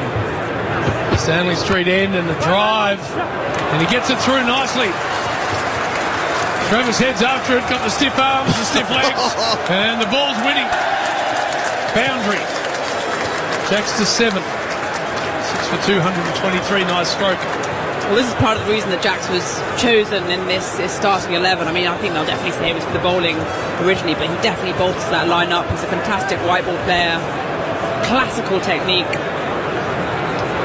It's been a while since he played Test cricket, but I think he'll be around with this. You know what I think? He is a natural white ball bowler, so the lights won't bother him. He'll be quite comfortable under the lights. Green again. Short ball on an awkward pull stroke. Helped around the corner for a single. 6 for 224. Well, I'm going to do it to you again, Uh-huh. Joe's looked magnificent today. Has he? He has. He's looked just fine, thank you very much. That bat face is looking as wide as a barn door, coming straight down back towards the bowler. It's been nice to watch. He's a very classical style of batter, and Patient, controlled, calm. it has been. It's been all of those things, probably since about his 7th or 8th delivery. He was a bit rushed early and a bit jumpy. Green is with him. Stands tall and eases it backward a point for another single. 84 he moves to. 6 for 225. He will be aware, obviously, that he's never made 100 in Australia. He will also be aware, Fergus, that he will never get a better look at it than this. No, that's right. So just make it happen. Yeah. Put it to bed. We don't have to see the big DOS with the massive, great big hairy roof and the rest And the rest. on display. We don't have to put up with that. No. He puts it to bed and everyone's happy. Well, there's an That's right. incentive. Incentive if ever you needed one. Yeah. It'll be a nationwide sigh of relief once he gets past it. Yeah. Jack's now facing Green. Clips that nicely off the pads. 3 back on the onside, so just a single. See what you did there? Once he gets past it. No ifs. Once. You know it's happening. It's inevitable. That's all part of the moz. Uh-huh. But I do hope he gets there. He's an old teammate of mine at the Sydney Thunder, and he's a ripping bloke. I hope he gets there and then gets out very, very quickly. But it's been a fine innings, and Will Jacks has got a huge role to play in getting him to 3 figures. There's no doubt about that. This is a huge session for England. They need to make sure they're there at the end of the day. Green to Joe Root. Oh, and he got a little inside edge on that. Greeny goes down trying to get to the ball. A single finishes the over. 85. Root 6 for 227. Discovery Park's Triple M Rocks Cricket. Time now for some more hot date. 1-800-GOT-JUNK makes rubbish removal easy for homes and businesses. All you have to do is point. Call 1-800-GOT-JUNK or visit 1-800-GOT-JUNK.com.au. Hot dates. Go further with Mobil's best fuel ever. Fill up at 7-Eleven now. Excludes diesel efficient. Participating sites only. See bp.com.au/turn-in for full T's and C's. Hot dates. Pencil them in. 6 down, 227 on the board. Knife's edge this game already. That run out of Ben Stokes. Firstly, an extraordinary bit of work from Josh Inglis. But I was saying to Tub Fergus, as we look at the next wicket to fall on the big screen, Smith getting bowled through the gate. How many times does a run out cause that? It's just ridiculous. Doggett now bowling to Rutan. Again, he aims that late dab shot. This time it comes firing back off the seam and takes a bit of the glove on the way through, all along the ground. But there's no reason why a run out should cause another wicket to fall quickly, but it happens so often. It just happens. And generally when it's a flat wicket, when there's nothing happening in the game and then someone makes a poor call, lapse in concentration, and then the next batter comes out and everything's looked so comfortable for so long, they let their guard down for a second, they're a bit lazy, whatever it is, they're still half asleep, like June used to be when he was waiting to bat, and all of a sudden they're out too. Doggett bowling to Joe Root. Straight ball, defended mid-on, no run. I have noticed in the last probably half an hour, Joe has just started to look a little bit square. He's started to look for that comfort zone for him, which is running the ball off the face down to third man at a tighter line than he has all day. He's been so disciplined. He's played straight, whether it's been on the front or back foot. And then if it's been wide, he's been almost perfectly horizontal back. But he's just that 45-degree angled bat trying to run at the third man. He's starting to creep in, and it's a concern for him. Doggett away from us. Vulture Street end, bowling to Root. And he gets some width and jumps on it. That's better. Not right out of the middle, so he's going to take at least one and come back for a well-run third in the end. So Root moves to 88. Ethan Meldrum. Yeah, no ball there as well. Joe Root one away from his highest score now in Australia, and I've got to credit Dave Tickler for this. This is a brilliant stat. Josh Inglis with his run out a few overs ago. First dismissal by an English-born player this series. Oh, that's terrible, isn't it? Yeah, that's right, because in Perth there wasn't a single wicket by an English-born player, which is slightly damning. Slightly damning. Oh, we'll claim it. It's fine. Shot it in to bowl to Jacks. Slipped to me on. I haven't seen a lot of Brendan Doggett live. Isn't Fergie? If I was to have any slight criticism, that last ball to Joe Root's hit. There's just one release ball and over. Yep. And that's what you don't get from bowling. They're just one drag down short and wide, and it's a three, and you get down the other end, and that's the only thing watching him that he gives you. Yeah, I'd second that. I think that's what he's shown, unfortunately, through the early part of this series, certainly so far. He can get people out.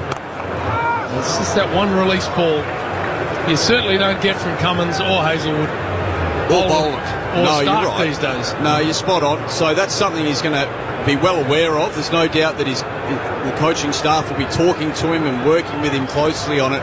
You know, why is it happening? Is he trying to get the ball to swing one way or the other? Generally, a bowler will have something in their game. It might be when they look to bowl an in-swinger or go wobble seam and it just doesn't come out right. So whatever it is, he'll be aware of it and worried about it, because you're right. As soon as you give that release ball to a high-quality player, they'll feel comfortable for 2 or 3 overs post that when there's been a significant build-up of pressure. Again, Doggett bowling. This time to Jacks. And clips it away, wide and mid-on, beautifully struck. It's what we're talking about. Full and straight. Boundary. Jacks to 13. But also, Fergus, when you're facing someone that you know is going to give you that, you feel so much more comfortable because you know a scoring ball is going to come. That's right. You're making sure that you're setting up for it, you're ready to pounce on it, and that you're sharp on your defence. But if you're not expecting to receive one of those, you can quite often snatch at that first opportunity that comes. But when you're receiving one and over, or one every 2 overs, because he's delivering that every couple of overs, then you just relax. Final ball here for Doggett. Short one, and Jacks chops it to point, no run. 6 down, 2-3-5. Discovery Park's Triple M Rocks Cricket. Milwaukee's not just for plumbers tackling yet another block drain. Electricians facing massive wiring jobs. Mechanics fixing that snapped bolt before knock-off. Or carpenters putting that last nail in the frame. It's for everyone in the trade. Not just for today or tomorrow. Forever. Milwaukee. Forever for the trade.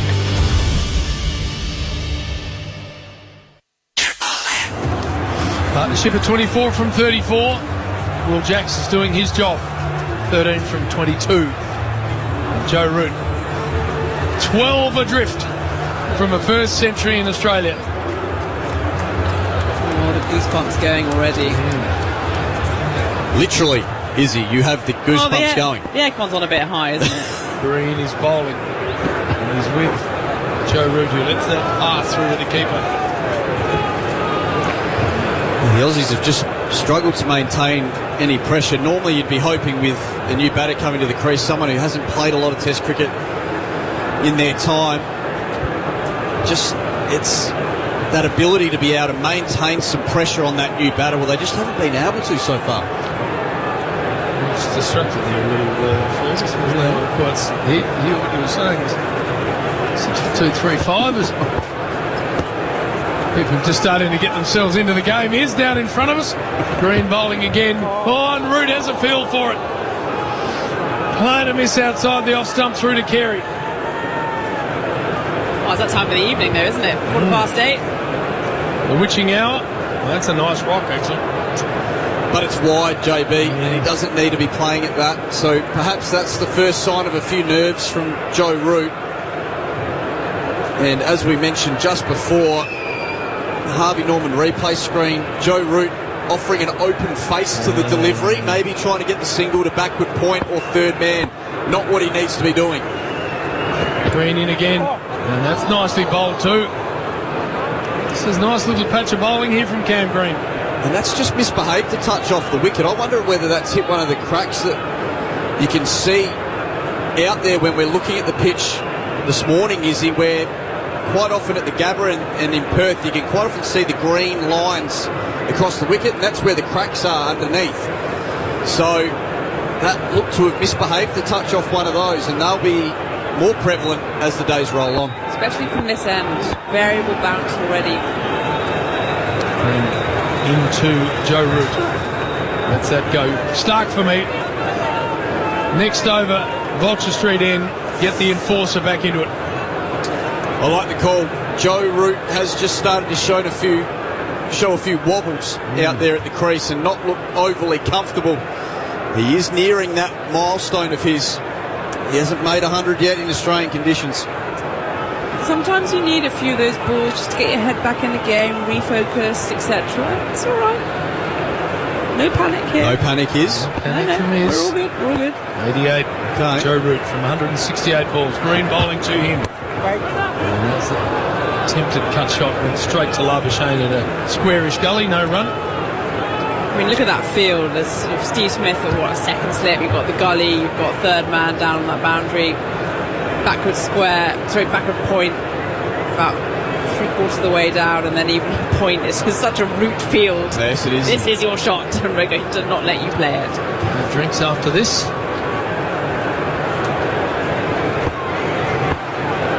Final ball here for Green. No run off the over so far. He's in and it's defended again to gully. No run. Drinks coming out. 6 down for 235 for Discovery Park's Triple M Rocks Cricket.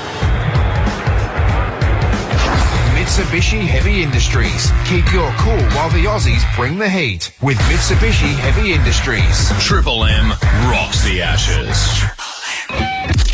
Triple M Breakfast. Bo, Cat and Woodsy. Our very own Rush Hour. What they've been doing for the last couple of weeks, almost like a swap market. They ended up auctioning off the tinny yesterday and all the money came to our plight. $4,100 raised to our Christmas convoy in conjunction with the Salvation Army.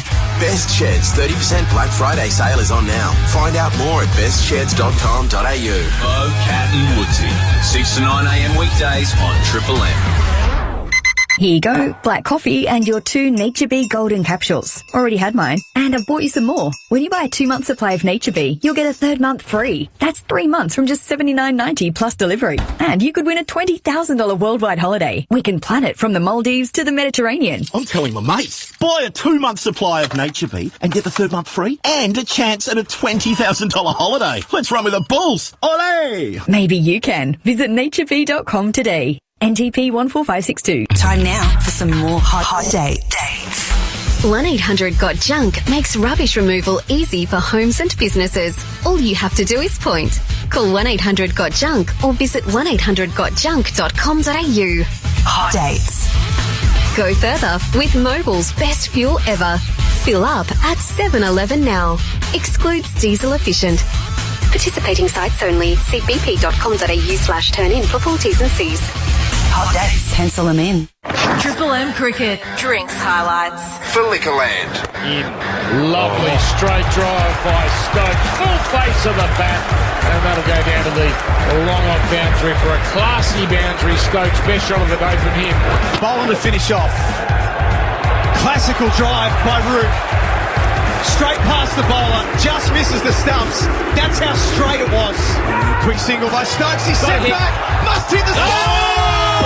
Mr. Fielding!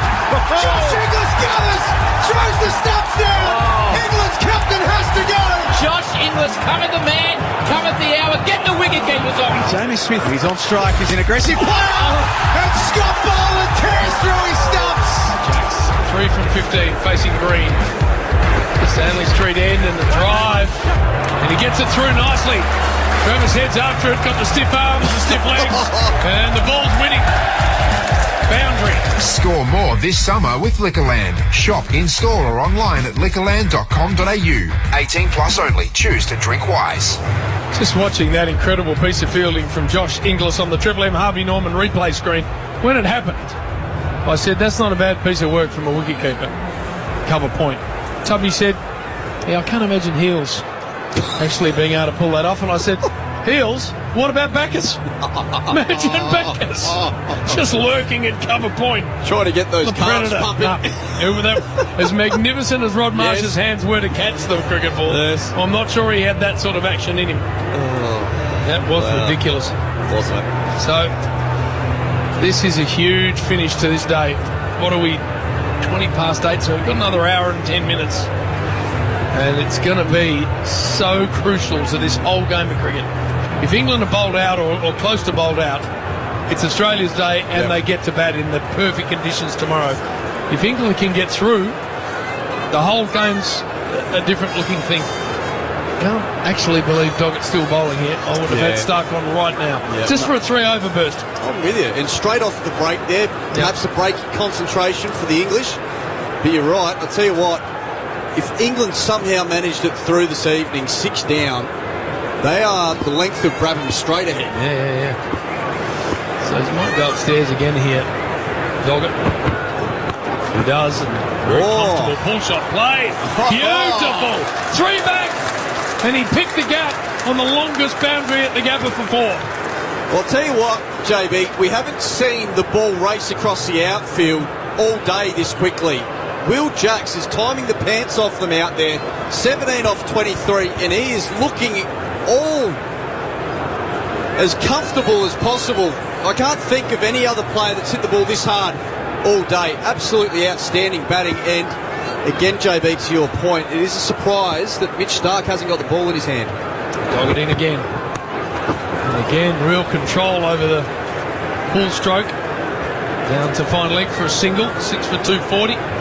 Good point about the outfield, Carl. When we went out there at the beginning of the day before the toss at 1:30, it's noticeable how short the grass was around the outfield, but it hadn't really run away when the sun was out and was baking. Whereas now it's the fastest it's been all day, I think. Yeah, which is surprising. Zipping through. And this tactic surprises me too. Australia have got a real chance to bowl England out. They will say that it worked earlier with Crawley. Interesting to see how it goes here. Doggett, Vulture Street end, away from us, bowling to Joe Root. Short one, and he executes a really nice pull shot, but cannot get it past Marnus Labuschagne as a throw up the stumps, but never a chance of a run out. You know what? With Joe Root taking that shot on, if Brendan Doggett can deliver what is needed to this field, which is the ball that's right at the badge, then it is going to pose some issues. But throughout the day, he has struggled to get it to that height with any great venom. So he's got a challenge ahead of him, because if he doesn't get it right, Joe Root will get to 100 in a real hurry. Keeps playing the shot, Joe Root. Doggett in again, short one. And that's away. Nice and fine, and that is a gift for Joe Root as he chases down this 100. That's 4 more, 92. 6 for 244. So he's gone past his highest score in Australia, that 8-9 that Ethan told us earlier, into the 90s. My goodness, you can feel the crowd. There's a healthy contingent of English people around here. A little shiver in the air. I really don't like this. Make a man that hasn't made 100 in 20 years here earn it. Well, that's the delivery I'm talking about here. If he doesn't get it right, it's going to happen really quick for Joe Root. And again, Doggett bowling to Root. Everyone back, basically. And there's a pull shot again. And that's through for 4 more. Moves in the 96.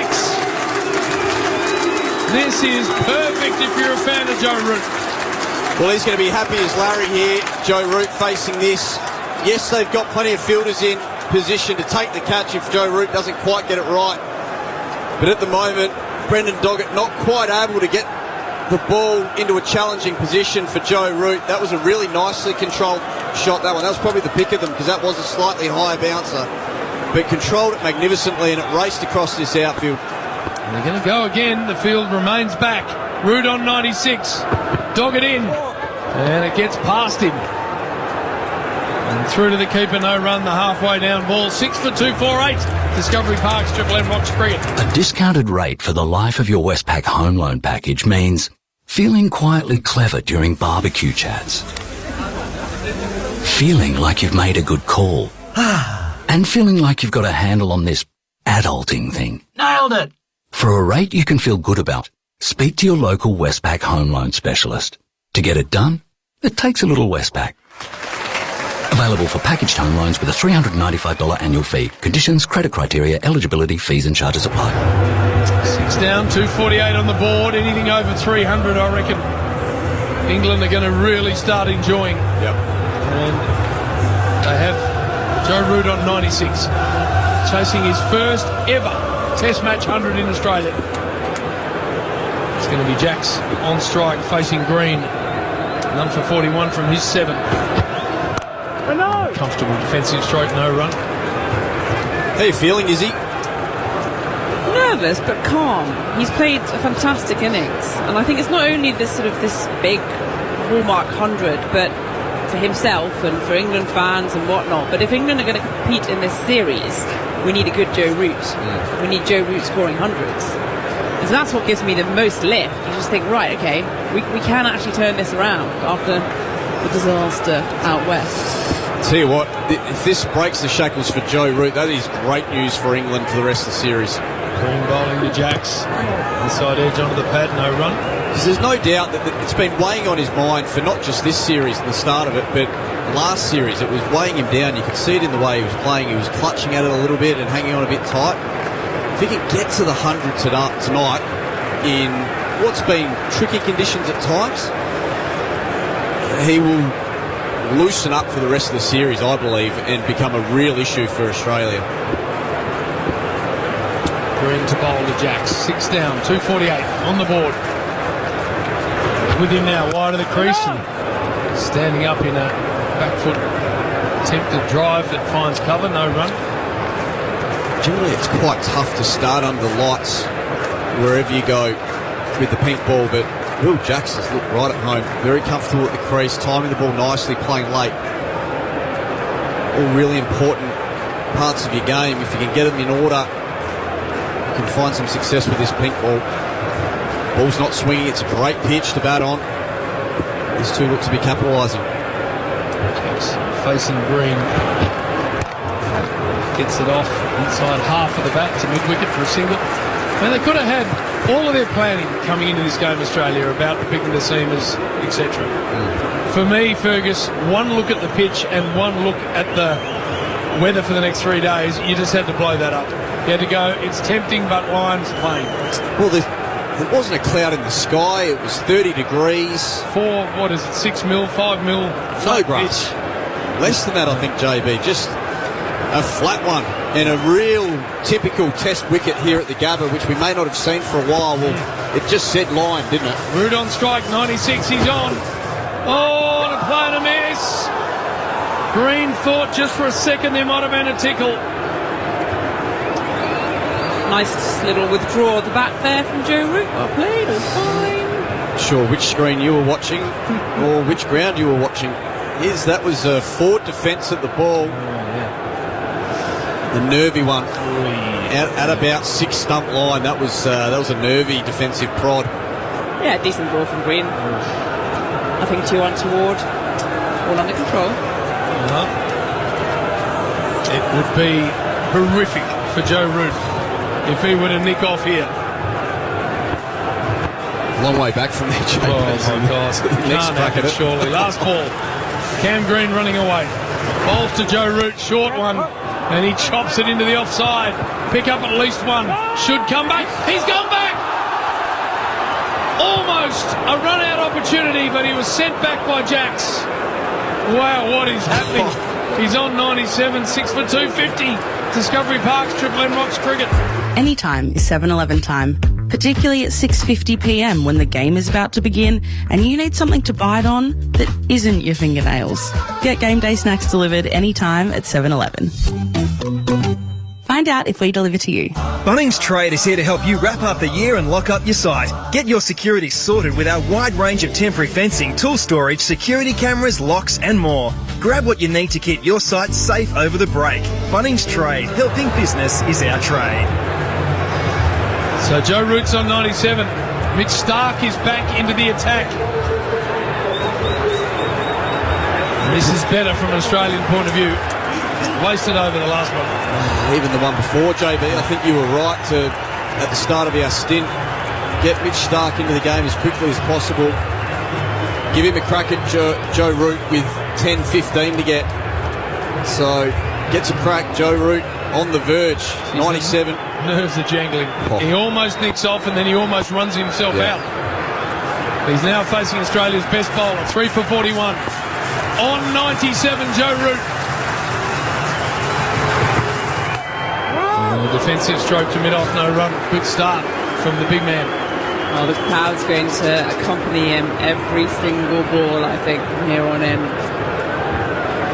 It's a tense feeling. You can hear it through our sound effects. There's a murmur around the ground. It's a big moment in the series, this one. Joe Root gets 100, and the lift that'll give the entire team, the nation, all the way back in the UK, but the Barmy Army here on Australian shores. Big moment in the series. Our last over, Howie, the Lord and Mark Taylor coming in. 3 to get for Joe Root. Mitch Starc thundering in. Defends into the offside for a single. Gets to the other end, moves to 98. And there's the noise, 6 for 251. Oh, he's making us wait. He's making us wait. That's all right. 10:30 in the morning, back in the UK. What are we? Thursday morning, thick into December. And there'll be a few people working from home in Highfield. This has been a really important partnership too. They had the real wobbly boots on England. 40 from 54 balls. It's been really good.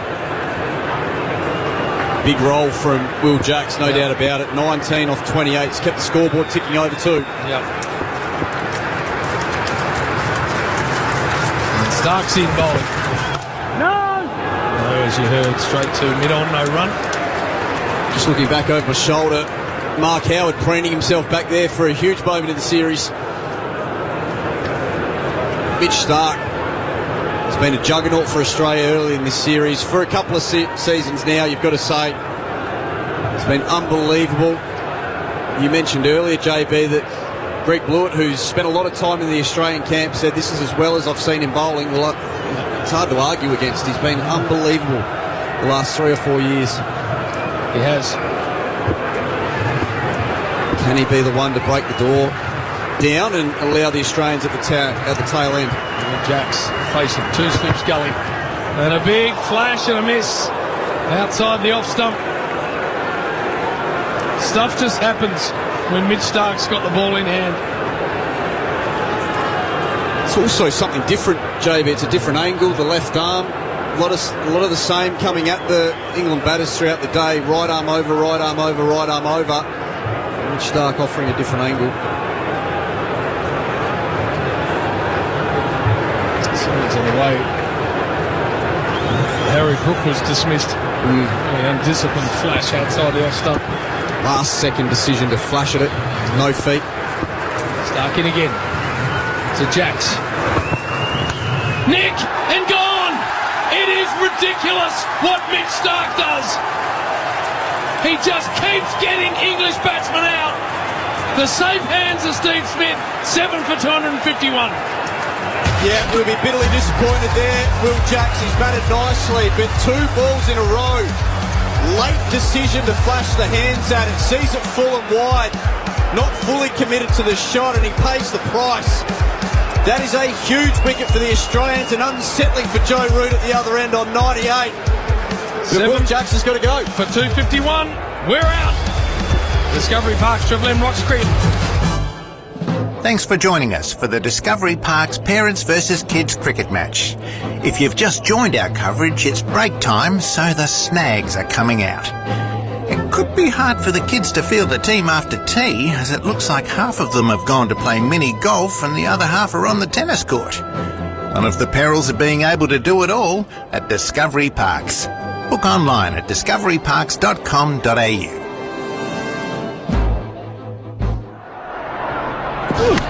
Oh, and it's a big hit. And it's bounced off the shed. And speaking of off the shed, thanks to Best Shed's biggest ever Black Friday sale, you can take 30% off their entire shed range. So don't get caught out. Hit this summer for 6 with 30% off a brand new Australian-made shed at bestsheds.com.au. No sheds like a Best Shed. For Discovery Parks, Triple M rocks the Ashes. Atkinson, the new man to the crease. Mitchell Starc, 4 for 42, 14 wickets for the series in just the third innings, 7 for 251. Joe Root is up the other end on 98. And Atkinson, well, he needs to get through. Mitchell Starc looking for another 5 for 2 slips in the gully. Atkinson has made a test 100, but this is different gravy. Starc, pink ball, lights, full and defended. So Joe Root will resume up the other end on 98. England 7 for 251. Mark Taylor and Lord Ian, both of them here for hopefully, Beefy, a great moment for Joe Root in England. Deserves 100, this man. He does. You're absolutely right, Harry. He deserves it. He's worked hard for it. And it'll be a big monkey off his back.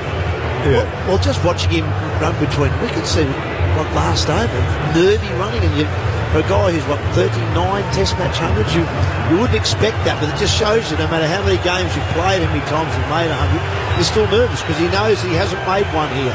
And the last thing he probably needed also was Will Jacks to get out later in the over.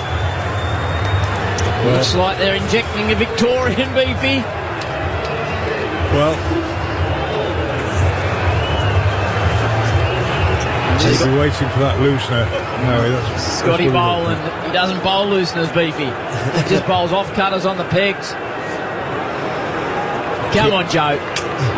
Kerry's up over the stumps too. Yep. Hitting in his crease. Smith's at a tight first, Green at second, Labuschagne at a floating third, backward point, cover, mid-off, mid-on, mid-wicket and finally Joe Root, 39 Test 100, looking for a first in Australia. He's on 98, but he's got it. See off Scott Boland. Boland to Root on 98. Pops. Carey dives. Couple of noises. Nerves. Both here at the Gabba and in the Northern Hemisphere, I'm thinking.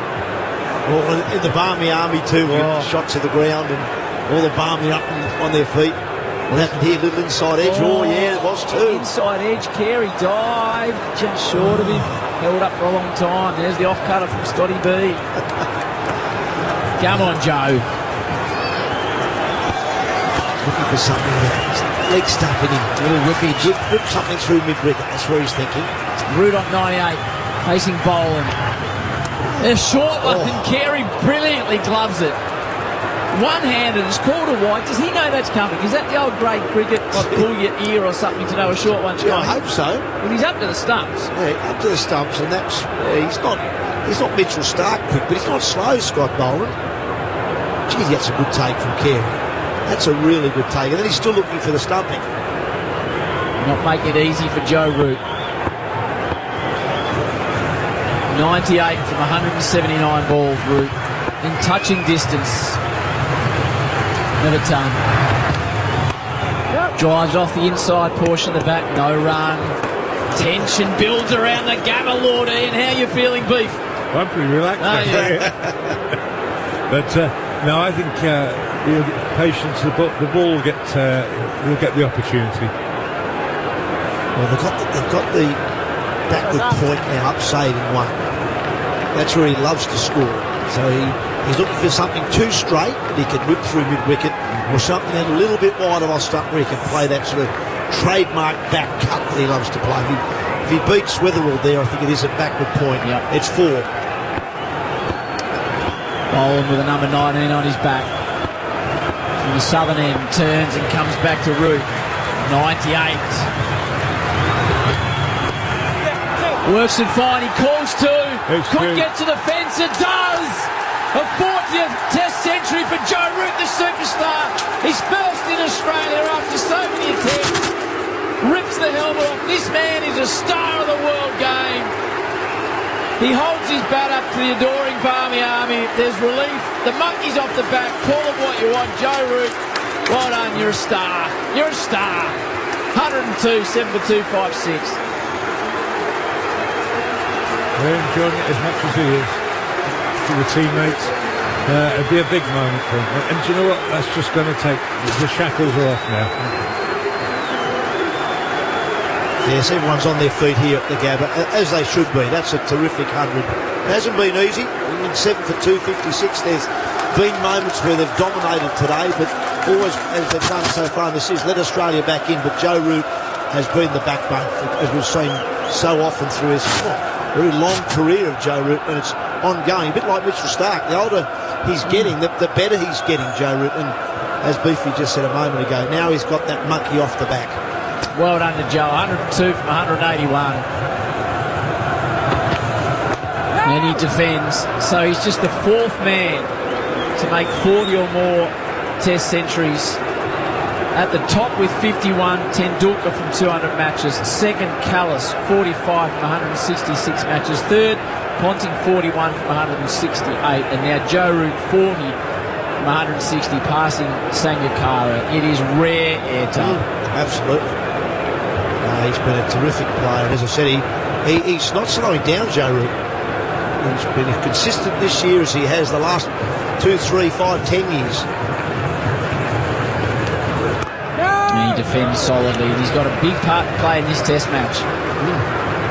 In this series? Yeah. There's no doubt about it. They've got this sort of approach, this aggressive approach, which, yes, it does work at times. Other times it lets them down, but he's the one solid guy in that middle order that they look to be that backbone, the one they can bat around a bit. You've got Harry Brook behind him, who's exciting, can score really quickly, but Australia would know that Joe Root's the guy to get out. They get him cheaply, as they did twice in Perth.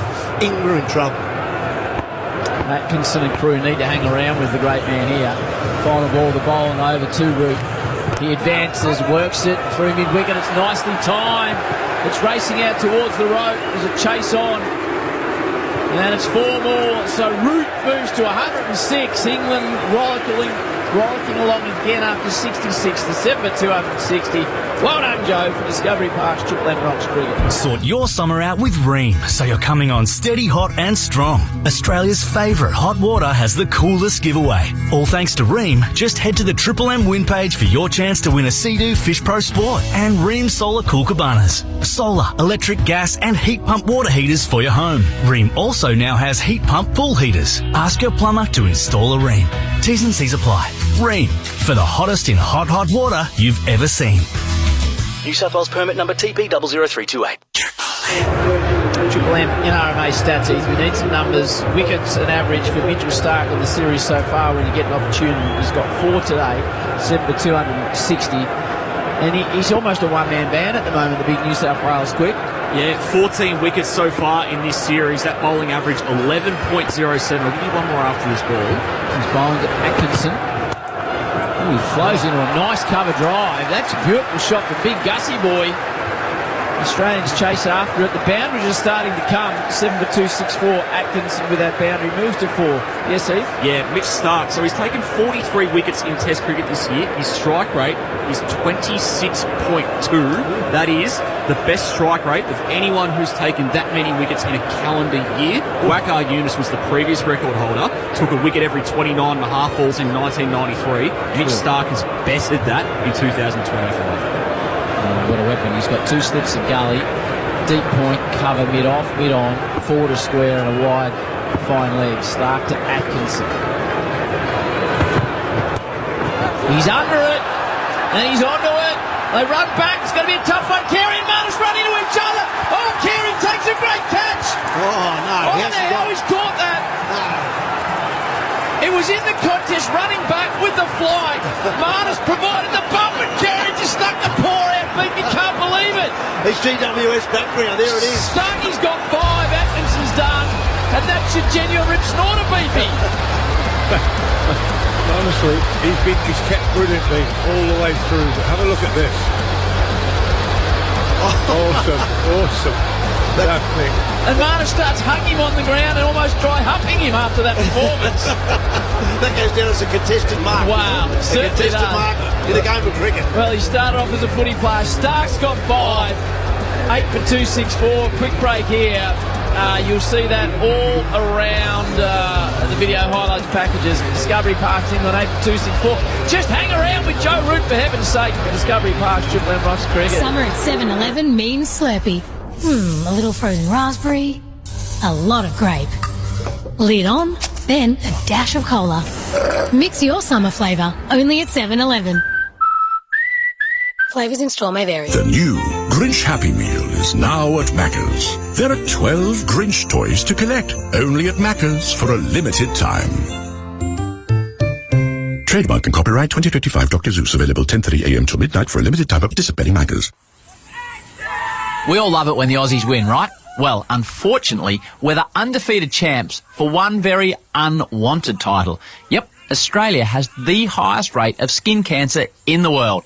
In fact, 2 in 3 Australians will be diagnosed with skin cancer in their lifetime. Let's change that together. When you're outdoors, don't forget to cover up and remind your mates to do the same. Slip, slop, slap, seek and slide. Be sun smart. Save your skin. For Discovery Parks, Triple M rocks the Ashes.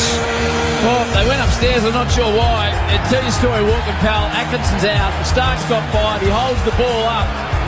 He's got 15 wickets for the series now. And Alex Carey's been phenomenal. You two gentlemen need to talk me through that catch, because that was absolutely superb. Well, it's a leading edge trying to play a pull shot. It's gone up over his head, over the keeper's head, and about, 2/3 of the way back to the boundary behind the keeper.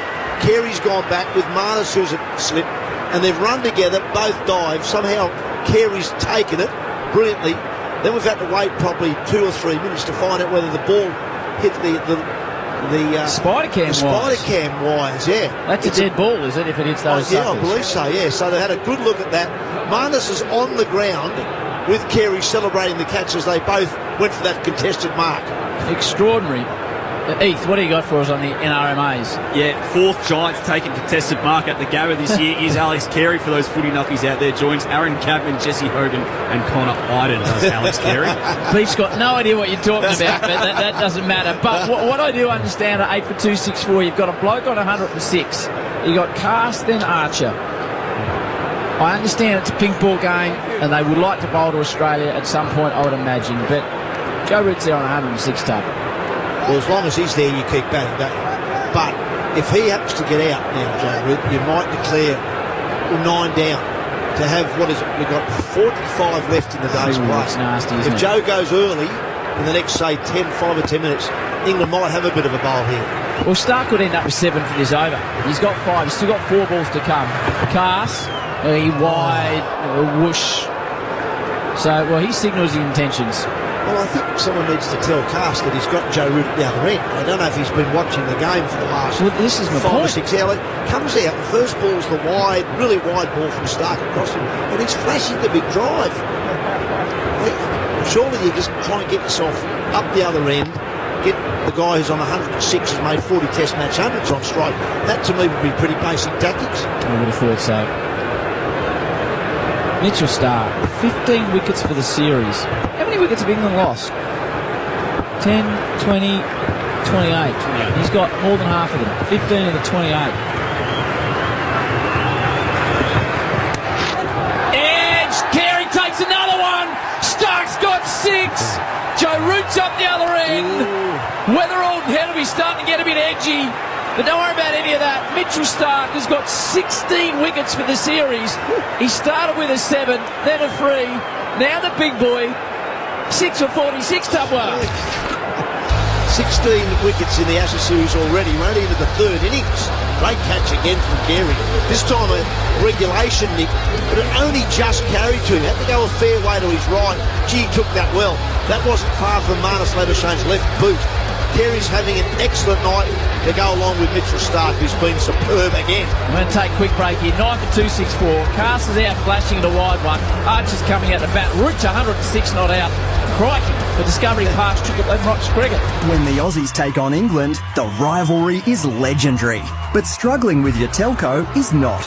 Thankfully, when you switch to Aussie Broadband, you can put that rivalry to bed. Your internet will be streaming as fast as a Mitch Stark Yorker on a network that's purpose-built to handle high demand. So this summer, leave the rivalries to the Ashes and get legendary speed from Aussie Broadband. Make the switch at aussiebroadband.com.au. That's the actual Aussie way. For Discovery Parks, Triple M rocks the Ashes. Stark's got 6. Archer comes out. 9 for 264. If they knock them over tough, are you sending out Weatherall and Head, or are you putting Michael Nisha out as a night watchie? Jeez, it's hard, isn't it? You picked 2 gates to open. They should open, but this is a different game. Half an hour to bat would be the case if Australia take a wicket now. Stark looking for 7 and Archer defends. What do you think? I'd protect one of your openers. You'd have to protect Head because he's the guy you want to start off quickly tomorrow. So maybe you'd do that. The other thing that would be interesting, see what Australia do when they bowl next over to, say, Joe Root. They'll probably give him 1. Yeah. Just to obviously keep him off strike. But also they might want to slow the game down now, the Aussies. So they don't want to be batting now. As I said, we've got 41 minutes left. Yeah. Less a 10-minute change of innings. So 31 minutes left for Australia to bat at the moment. That's a good point. Stark, he's not looking to slow the game. Then he wants 7, and Archer leaves it alone. 9 for 264. Nathan Lyon not selected today. Spoke to Channel 7 earlier in the day. This is what he had to say. I found out I come to ground, as I always do, pretty early, about 12 o'clock, and found out about 12:30. George Bailey's already said that you weren't too impressed. What was that conversation like? Sure. Absolutely filthy, but yeah, we can't do anything about it. So yeah, just hope I can play my role in making sure I can get the guys ready and do whatever I can to make sure that we get the right result here.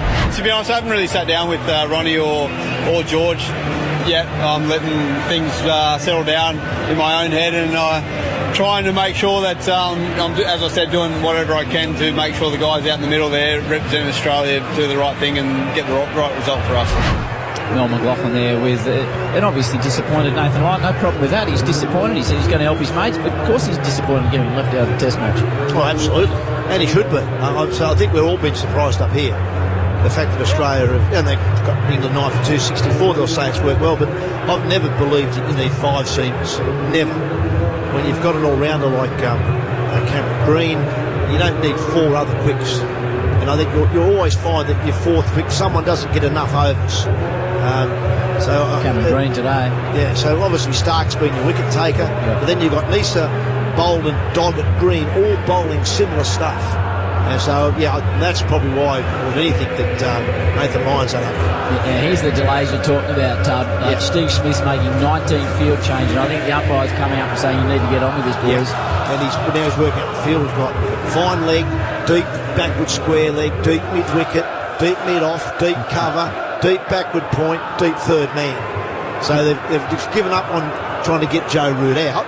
They're going to give him one if he wants to take it, and Australia won't mind if they bowl 6 maidens now. Exactly. That's why I said, if I was in that dressing room, I'd be pushing the captain saying, hey, look, we get half an hour here, we can knock a couple over. Yep. So you declare beef for England? I would. Yeah, I think it makes sense, doesn't it? Like this could be a 10-minute over the way the Aussies are going here. Bowl to Root. There are singles everywhere. There's one slip and no one else within the 30-metre circle. Root, and he doesn't take the single. It provides strange scenarios, red ball cricket. Pink ball cricket, doesn't it? Yeah, but even if this wasn't a night game, you'd have a similar situation if there was 40 minutes left in the game. Joe Root would think, okay, I've got to hit a boundary or I've got to get a 2. Now, that's fairly wide, the gap, so there might be a 2 at, say, square leg. There might be a 2 at extra cover, although I'm not sure about that. Or you've got to hit 2s or 4s. What about a 6? That works. Bowl to Root. No run on the onside. I like your theory, Beef, because if you ask whether all go ahead, do they want to bat tonight? I think they're both saying no, which to me, your theory with England doing that is forcing them to do something they don't want to do. That's a bit Lord Anne. Yeah. So Joe actually is looking up here quite a bit up towards the players' viewing room. So now Steve Smith's now going to run from all the way from slip up to Bolden to have a little word in. He's fiddling with his boots. So we're now up to 8:53. And Andrew McDonald's talking to Michael Neeson, and I bet you he's telling him, mate, you could be up in the batting here. Yeah. I wouldn't be surprised if that's the conversation going on there. And Neeson's like, I can't hear you, coach. No, sorry. What are you talking about? She said, have you got your batting shoes on? And I think Brendan McCullum's come down to that bench too, so the coach is getting involved, and Steve Smith's making field changes left, right and centre. It's an unusual... Surely that's what Ronnie's saying to Neeson. Yeah, he may well be, yeah. Poor old Jakey Weatherall. Is he the one that will get sent out there? He'll be opening the batting. Your second test match, mate. You don't get a choice. You know where you're sitting the pecking order, don't you? If you've played 52, you might have a little save, but not 2. Root cuts and cuts nicely. Nisa can't save it. 4 runs. Well played, Joe Root moves to 110. They couldn't do the unthinkable at 9-2-6-8. There's that many scenarios. They couldn't do the unthinkable and put 2 not watching that. Well, you could. Nisa and Bowen? No, Nisa and Bowen, maybe. Well, what have you got to lose? Well, the thing about it is you also don't want them out there tomorrow. We're talking about the first innings of a test match. You're also setting the game up. And you've got... someone like Jake Weatherall is going to be better equipped to facing the swinging ball than Scott Bowen will be. That's the other way of looking at it. So, well, this is a remarkable field now. Smith's at tight third. Neeson at third. Ingles is at wide third. And there's a point out there. Root works it off the hip and he's happy to take the single this time. Well, 9 for 269. Your man Jakey Weatherall will be up in for the third time, probably with a third partner. Could be too. Welcome to Test cricket, Lord Ian. I just don't quite understand what's going on here, because they're going to eat up as much time as they can, Australia, keep it out there, which is what anyone would do, and you counter that. Give him 25 minutes. How long's this overtaken, Heath, before we have a look at it in the NRMA? Sorry, Tub. It's taken nearly 5 minutes, 4 minutes 50 so far, and that's with 2 balls to go. There's still 2 balls to go. Well, that's the other thing that should happen. The umps have got to be onto it here. I know it doesn't seem to make any difference these days, but there's 22.2 overs left in the day's play, and we're 5 minutes away from Stubbs time. So we're going to be 21 overs down for the day today. Time left for Australia to bat, Heath, if there was a wicket now? I have to double check the rules, but I believe so. Yeah, sorry, how long? We'd lose 10 minutes plus. So we'd have about 25 minutes to bat. 2 minutes. Yeah, 24 minutes. Few in the court now for Jofra facing Boland. He advances and he's beaten outside off stump. Still 1 to come in the over. Now, does Steve Smith make another field change here? He's bringing in deep mid-off, up to mid-off. Who's in front of the game, do you reckon? Beef? Who would you rather be at the moment, Australia or England? I'd rather be England if we were just putting the bowling boots on now. Yeah. I reckon it's a very even game, very even contest so far. So would England, if I said to Ben Stokes, you're going to be at 9 for 269 if you bat, you think he's taking it at the start? At 4 for 200, no, he wouldn't have. At the start of the day, probably. 2 for 5. In a way, the fact that Joe has got his 100 is a monkey off England's back. Yeah. It's a worry now, because if he wasn't 100, they'd be declaring, no doubt about it. Archer facing the last ball of Boland's long over. He defends, and they don't take a run. Just keep an eye, there's no declaration here. 9 for 269. Looks like England are continuing for Discovery Parks. Triple M Rocks Cricket. You get so much from the pub. Good food, good bevies, and great times with good company. Depending on who you're with, of course. But you know what? You deserve more from your local pub. More bang for your hard-earned buck. Plus, more rewards for your loyalty. Plus, more discounts on your favourite orders. Plus, many more member-exclusive offers. Only with Pub Plus. Download the Pub Plus app today and get more from your local this summer.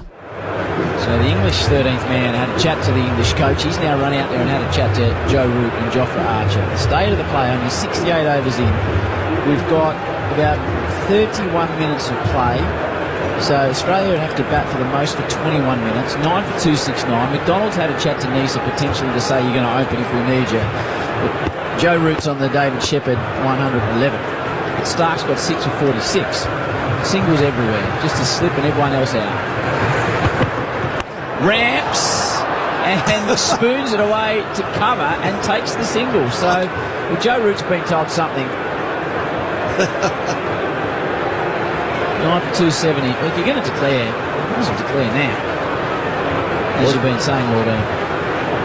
Well, as I was saying, is that the fact that Joe Root's on 100, and he's obviously a promising player, but at the moment they're backing him to get as many as he possibly can. He's gone the ramp on that occasion, the reverse ramp, and got off the toe, and it's gone to sort of cover where they've picked up the single. But now you've got Jofra. Jofra might as well play shots here as well. You might as well, there's no point blocking now. He might as well have a crack and either get a few quick cheap runs here or get out and get bowling. We'll start giving him a short 1 or 2 just to test him. He's got 6 for 47, Mitchell Stark. Bowling to Jofra Archer. It's full. Punch down the ground. They take a single. 9 for 271. The other thing, which I know you test cricketers don't think about, if I was Joe Root on 112 at 9 down, I'm thinking Reading. I'm just boosting that average a little bit more. You're not looking happy there, Lordine. I just think they missed the trick. Australia's down to probably face maximum 5 overs now. Yep. 20 minutes of play left if they took the 10-minute changeover. It'll be a tough 5 overs though. Yeah. And that'll be another thing that'll come into the equation with who opens the batting for Australia, if or when that happens. If there's only a couple of overs left, you probably want to put both the openers out there because you want them batting tomorrow when the game starts tomorrow. Freshly rolled pitch. Root digs out a Yorker. He takes 1. There's no 2 in it. 9 for 272. Root, a brilliant 113 is on. Gee, Kerry's had a good day. He's been outstanding behind the stumps today. Sure. Even saved the run there. Yeah, I reckon it's the best I've seen him keep. Yeah. He's been magnificent today. Yep. Some really good catches. Yeah, really good catches. Even there, the awareness that Joe Root's dobbed that down to backward point. And everyone's on the boundary. Yeah. It was only Alex Carey who's within any chance of saving that from going for two, and he's straight onto it. He's run out, slid, taken the glove off, ready to throw, in case there's a chance for a run out. If they went for two, in the end they didn't. But he's got Archer on strike now. He nearly stumped Harry Brook down the leg side up as well. Archer facing Stark. Big waft down the leg side, no contact. This is the most un-English way for England to play, not to declare here at the moment. For a team that just attacks. It's unusual to see what's happening. Well, also, you want to make an impression. Well, everything with a new ball, everything is possible on here. Anything could happen. They all seem to have their gear on, so whether they're, I don't know, I'm not quite sure what's happening. I think we'll see them bowl, but if you're going to bowl, you might as well have a decent bowl. Anyway, far greater minds than mine. Archer's on 1, Roots on 113, Stark's got 6 for 49. He deserves 7. It's been line-hearted again. Steve Smith's making more changes. Is he calling for the helmet? He's calling for the helmet. So he's putting the helmet and the pads on Travis Head, which will be another minute and a half. Well, see, this is the sort of thing they've got to stop in the game. Oh, great. There's 2 balls left. Everyone knows what's going on. This is where the umpire's just got to say, no, you can't do this. I'm not letting you have this stop now. If you want, I suppose everyone will say, oh, it's occupational health and safety because Travis Head's going into back pad. But it's a blatant tactic just to slow the game down. It's not the way England plays, which is why it's amazing they haven't just taken them off the ground and said, right, we're going to bowl, we're going to let loose with Jofra. Smith's making more moves. He's sending mid-on and mid-off back to the fence. It's an interminable period to get through the overs. Stark to Archer. Over pitched outside off stump, and he misses one that he would have hoped to just smash through the covers as a fully. Changing commentary coming up next. Danny Ganane, Bradley Haddon and Matthew Hayden will be happy. He'll be able to keep his pants on Big Haydos now that Joe Root's got his 100. Probably all of Australia will be happy with that, to be fair. What's happening now, Lord Ian? The helmet was used for 1 ball. 1 ball. 1 ball. And there's also another helmet down there. If he hits both helmets, is it 10? Almost faster to this tub. Yeah, it is. As I said, the umpires have got to be stronger here. They've just got to stop this. As I said, with 21 overs, what's that, 69 bowled in the day's play to now. And this is supposed to be stumps now. Without weather, this would be almost a record low of overs in a day in Australian Test cricket, you would imagine. Final ball to Stark over. Surely the declaration's coming.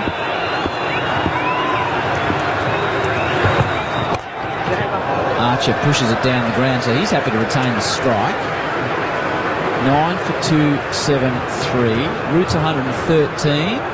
Nothing happening in the England camp, so we're pushing on for Discovery Park's Triple M Rocks Cricket. Can't decide what to get your loved one for Christmas? Your local Mitre 10 has got you covered. With a Mitre 10 gift card or e-gift card, they can pick exactly what they want. From DIY must-haves to home and garden favourites. It's the perfect gift for every DIYer on your list. Mitre 10 gift cards available in-store and e-gift cards available online now at mitre10.com.au. Mitre 10 gift cards. Easy to give and even better to get. That's mighty helpful. Mitre 10. Luke Glacial at the moment. We have crossed 9 o'clock, which is scheduled stumps. We have 25 minutes remaining. 37-117 the official crowd. 37-117. Excellent stuff here from the Queenslanders. 9 for 273. Bowler, ball in hand. 1 wicket. Archer on strike. Australia in absolutely no hurry. Fielders spread everywhere. Archer on the charge. Hoiks it high and handsome and over square leg. That's a big one and it's gone all the way. Handy runs. Archer to 8. Brad Haddon and Matt Hayden in commentary. First maximum almost 70 overs. And it comes from the rearguard action here of Jofra Archer. That is high and that is handsome. Look at it go. Flying up into the night sky. I believe England have batted more today than the 2 innings in Perth combined.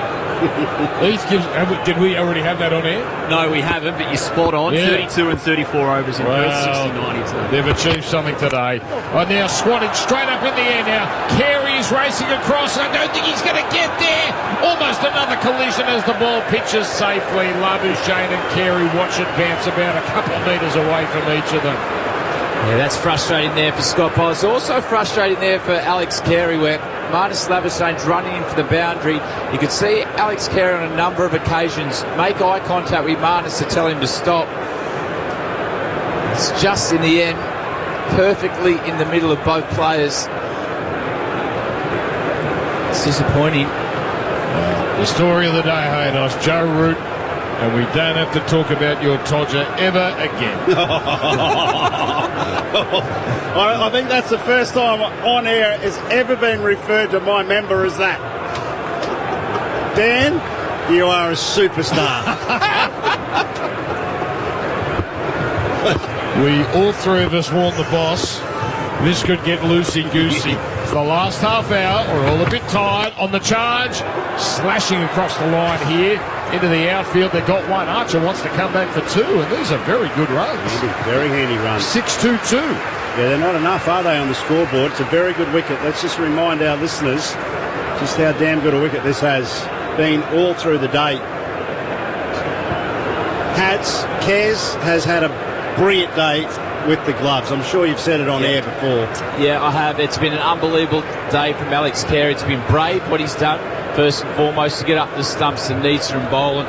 But he's been faultless. To be able to stand there in front of those balls, hit the middle of the gloves, and then also... Boland in. Archer threatens to walk down the track. He doesn't have to. He stands back, rocks a pull shot forward of square, bisects the 2 fielders out there. It's a boundary. This is a great over. 14 off it. He's absolutely smoked this away. Straight off the Hey Diddle Diddle. Into the gap too, would you please? Handy again. 287. Now Stokes has walked down the race here. Hads would have done this 15 minutes ago, I reckon. But these are very handy runs here from Archer. His partnership now 23 off 18 balls. At least they're moving the score now. And this time he's back and slashing on the offside, and it takes a diving save from Weatherall to cut it off, and just a single. Archer started the over on 2. He's now 17. Yeah, you're right, Haydos. So I have enjoyed the craft of Alex Carey today. I've enjoyed how brave he's been. It's a tough work and a big decision to go up to the stumps to medium pace on a surface like this, but he's been faultless. It's interesting you use the word medium pace, because if I put a little cover over every bowler that's bowled today, there's only one there that looks good, and that's Mitchell Starc. 6 for 50, been brilliant again, taking a wicket in his first over 3 times out of the 4 spells that he bowled. And then there's the rest. And I didn't see a lot of airspeed or potency whatsoever. Last ball for Boland. And this is swatted high across the line. That's going to be another boundary. This time Root. Stand and deliver. How many off that over? 19, I believe. 6-4 for 19 off the over. My goodness, 9 for 292 for Discovery Park's Triple M Rocks Cricket. Don't let your cash flow reserves run out. Visit prosper.com today. Prosper have been helping Aussie small businesses thrive for over a decade with funding solutions for cash flow management and growth opportunities. The online application is easy with fast approvals and funding possible in hours. So what are you waiting for? Visit prosper.com today. That's PROSPA. T's and C's and standard credit criteria apply. All right, so we're going to continue here. What time is it? 9:10, so 20 minutes to go. Australia a little tired. Starc has started this series. We're going to have a Terry Alderman-like situation the way he's going. Alderman twice took 41 in an Ashes. Stark's got 16 and we're a test and a half in. Here he comes, a full toss, slap down the ground, in the air, over the head. Oh, the man down here, Brendan Doggett, for another 6.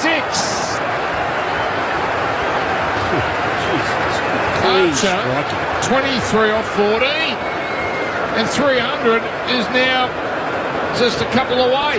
That was well executed there from Mitchell Stark. That's a low full toss, maybe a little high, but Archer to be able to get his hand through the ball, hit the short part of the boundary, hit the fence on the full. For his second 6, got a pure swing, hasn't he? Archer. They'd like 300, wouldn't they? A little psychological advantage. Run rate well over 4 and over again.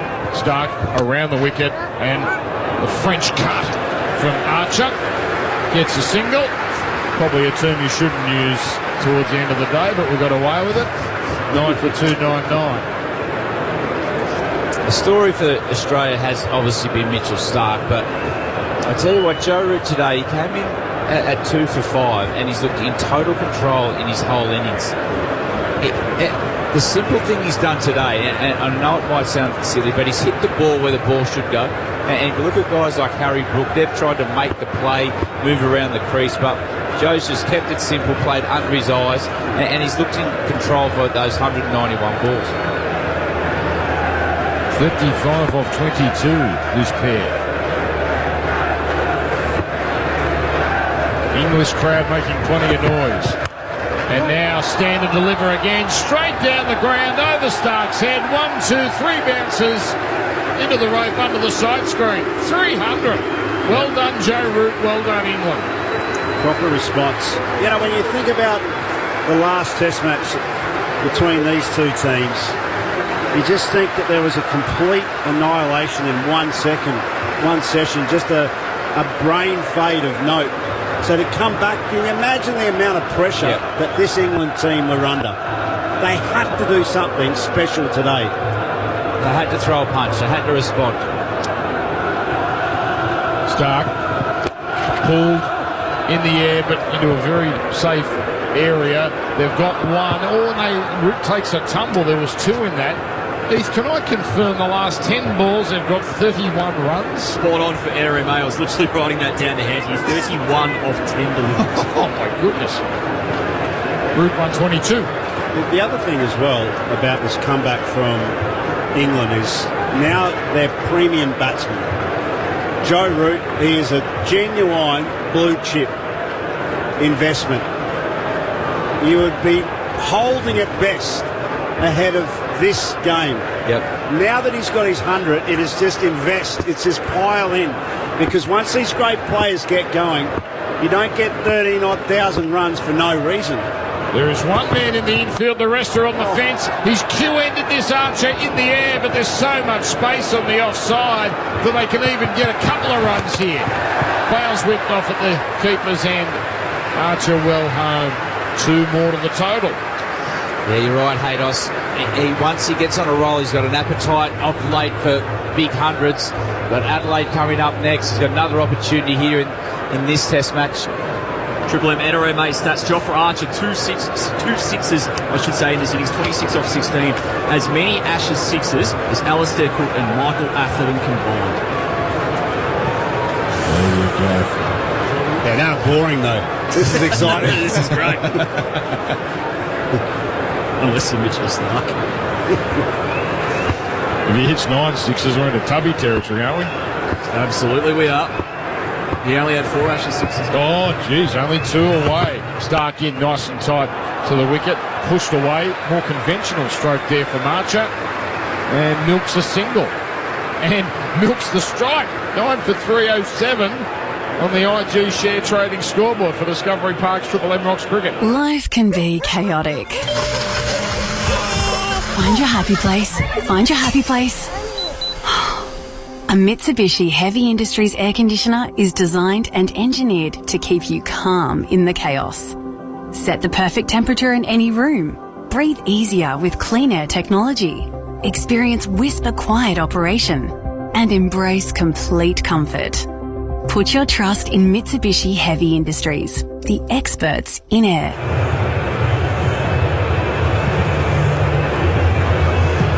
So 34 off the last 2 overs. Just had to remember to put my microphone back on, Haydos. Yeah, I slipped off the face of the earth a little early in the day as well. It wasn't interesting. Actually, it was a very dynamic move.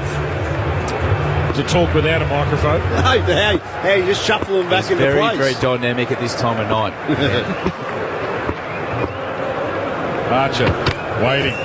Swing and a miss as he tried to hoik it over Cow corner. Boland on at the moment, 1 for 78. You know, you mentioned the story of the day. I reckon the story of the day is Nathan Lyon. Not playing. Not playing. That's the big ticket item for today. He came on and gave a very brave interview to Mel McLaughlin, Channel 7, and I tell you, it was a tough one, even as a former player, to listen to the pain of what it meant for him to be missing out here. Missing out. The GOAT. Who would have ever thought? No, I didn't think it. It was shocked me. I thought there's no way in the world Nathan Lyon wouldn't play this test match. And I like that he's hurt. I like that it hurts. Of course. On the charge, hits it high, inside out. Again, plenty of vacant space on the offside. Boland has to go and do his own fielding, about 30 metres from the stumps, and it's a single for Archer, 9 for 308. The reason it hurts so much for anyone, but Nathan Lyon, is he's been such a world-class performer. Look at his record for so long. And he thinks he can be contributing out there to win a test match, and that's why he's disappointed. I don't have a problem that he's disappointed. He had his say, and now he can move on. And now, the one thing I know about Nathan Lyon, he'll be a team man. He'll kick cans tonight, and he's allowed to. And tomorrow he'll move on, and I'd be very surprised if he's not the one out there running gloves tomorrow to his batters. 12 and a half minutes left. Oh, little reverse sweep here, high, and one-handed attempt from Nisa on the boundary, but he can only parry it over the rope. 6 runs. Listen to the bombs. They have been very quiet last week, but all of a sudden now, I've got Alan Lamb staying with me. Can you imagine Lammy tonight? No. He's actually probably already in the cellar. He'd be toasting himself. Come on, England. To seeing this comeback performance from Joe Root. Magnificent. Great attempt from Nisa on the third man boundary, but he just couldn't haul it in. Root 128. Partnership 50 on 29 balls. This could be a game-defining partnership.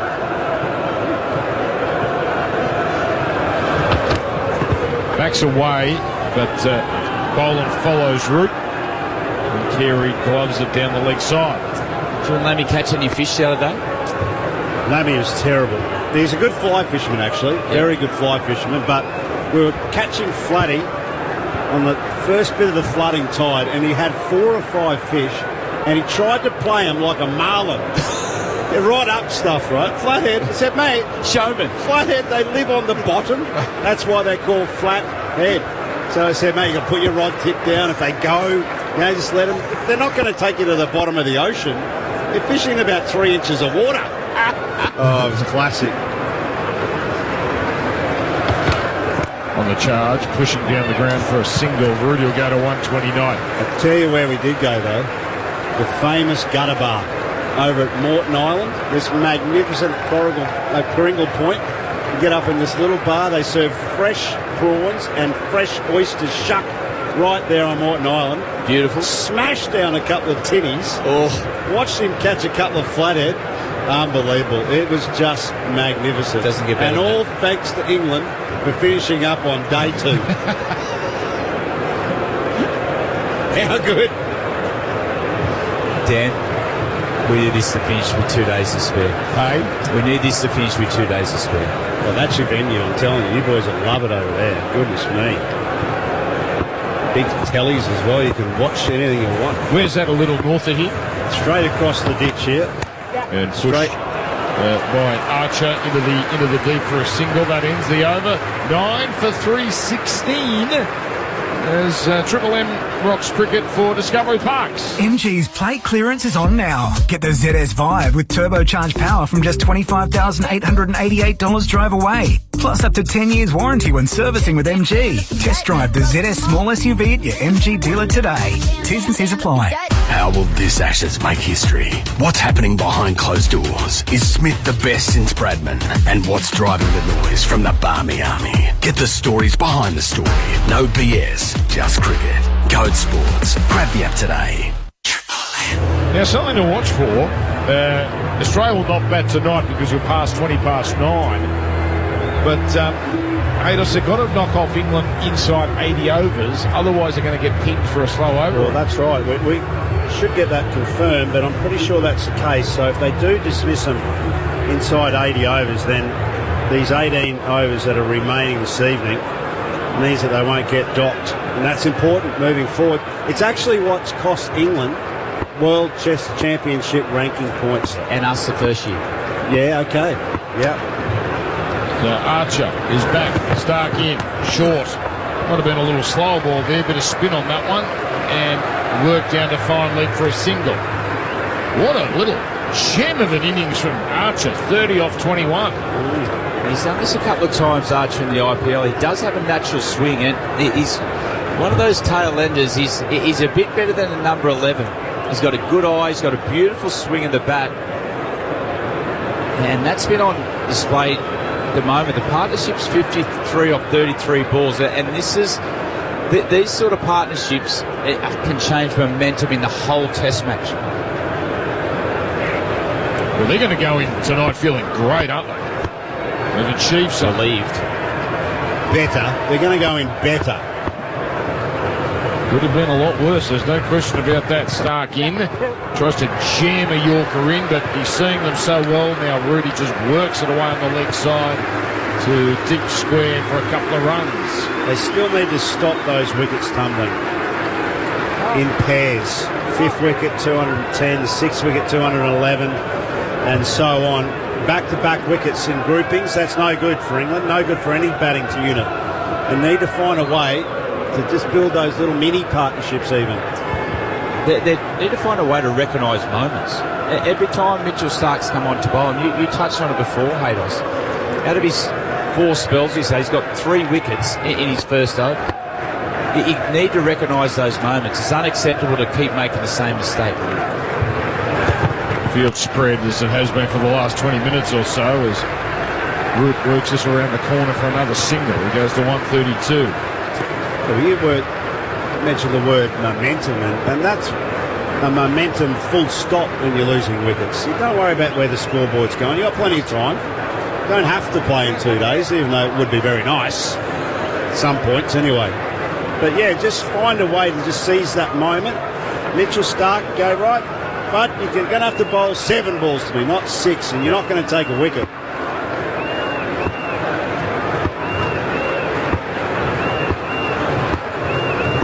Archer waiting. Stark in, full ball. Oh, opening the face if you don't mind. Down to third man for a single.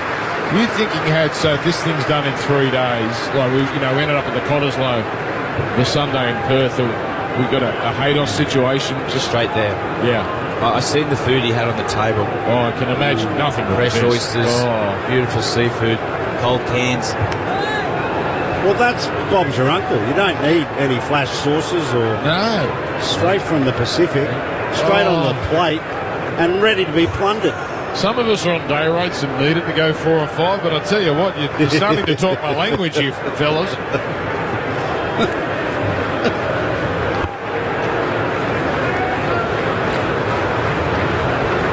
So second last ball of this over here for Stark. As Root works it to mid-wicket. Oh, shy at the stumps. Archer was almost asleep at the switch there. Got back in time.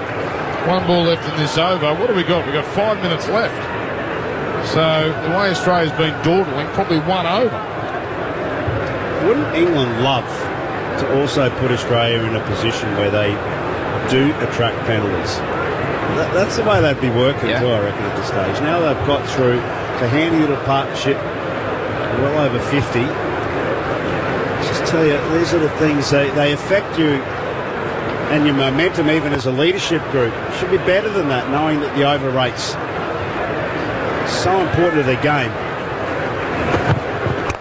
And pushed down the ground. Stark slips over as he tries to reach across for it. Single. 200 balls for Root. That's longer than England's first innings in Perth. 9 for 322. Probably one over left for Discovery Park's Triple M Oxford. Born to ride and raised for summer, Harley-Davidson's Model Year 25 riding season offers are locked and loaded. Tear through the silence with the Breakout, a chrome-drenched beast that doesn't ask for attention, it demands it. Or let your rebel spirit show with the Street Bob, a stripped-down bobber that sneers at conformity. Head to your participating Harley-Davidson dealer now. These great offers on select new 25 models will not last. Forget the rules. This summer, the road answers to you and your new Harley-Davidson.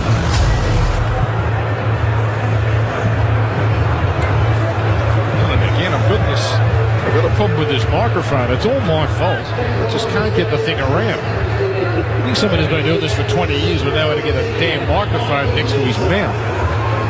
It's like my suit jacket. I'm finding it hard to get round as well. So this is it. Last over.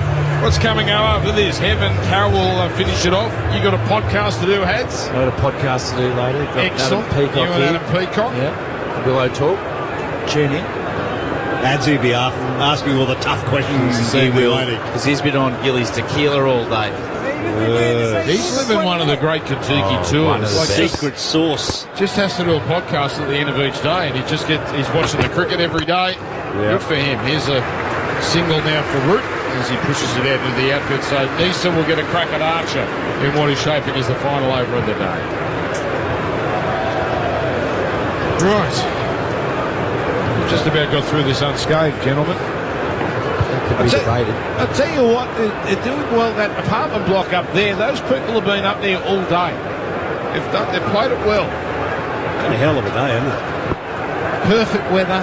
I'd say perfect, right? Not too hot, not too humid, sunny. Great crowd. Archer is back playing the most beautiful defensive stroke. I'll tell you what, a week ago up here, it was chucking down hailstones the size of tennis balls. I don't think I've ever seen anything as big in my life. I was sitting in my office watching old Billy Goose sitting on his nest. And he's ducking for cover under the veranda because he's getting plummeted with hailstones. Extraordinary weather on it. It was a couple of days. It was just inevitable. It was so damn hot. And then 2 days ago, woke up in the morning and it was just perfect. Southerly wind.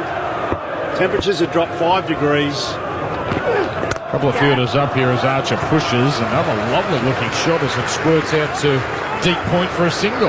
Looking ahead to the weather, I think Sunday they expected some thunderstorms.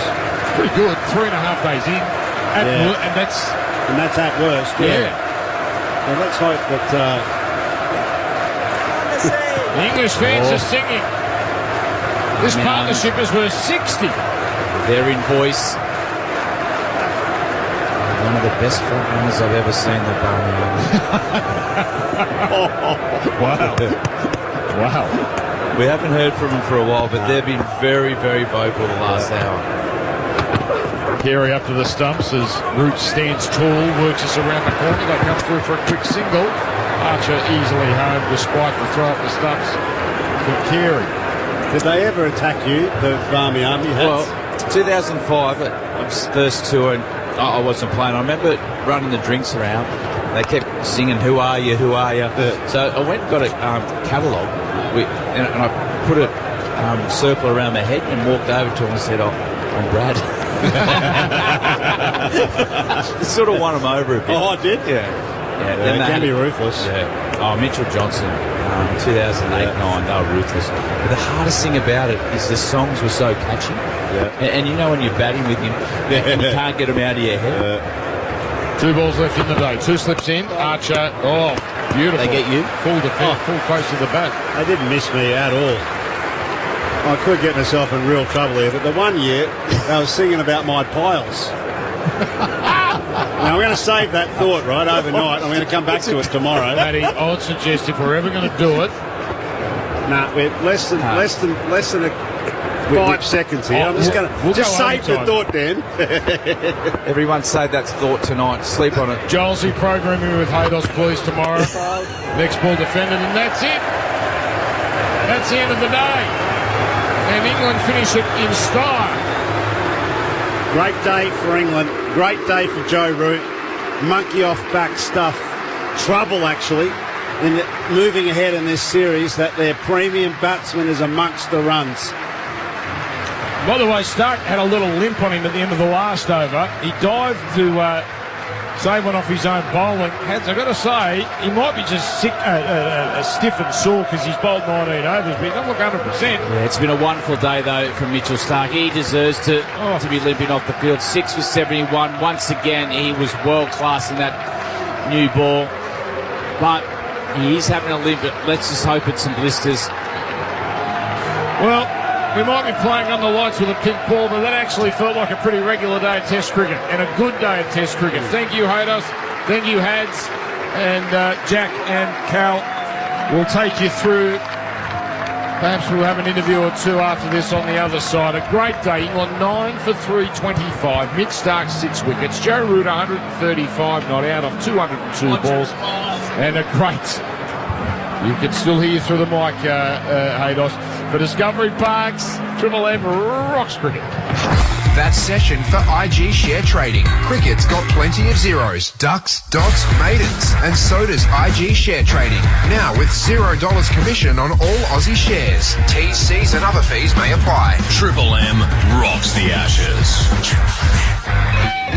Triple M Breakfast. Bo, Cat and Woodsy. Our very own Rush Hour. What they've been doing for the last couple of weeks, almost like a swap market. They ended up auctioning off the tinny yesterday, and all the money came to our plight. $4,100 raised to our Christmas convoy in conjunction with the Salvation Army.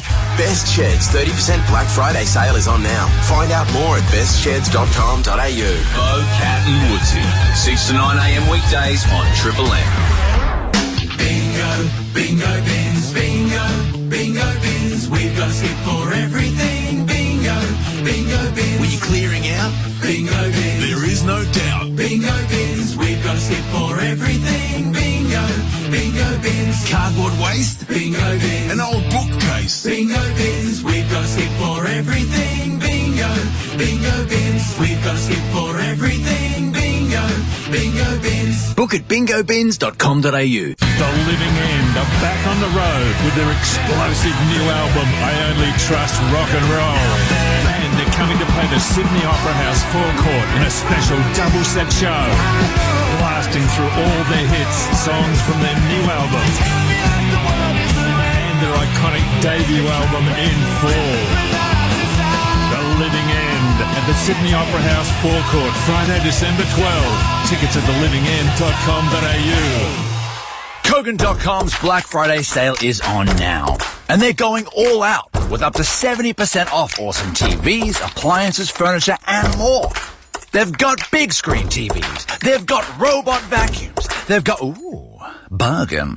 Add to cart and, guess I'm a air fryer guy now. Hurry. Shop up to 70% off at the Kogan.com Black Friday sale now. Kogan.com. Clickin' awesome.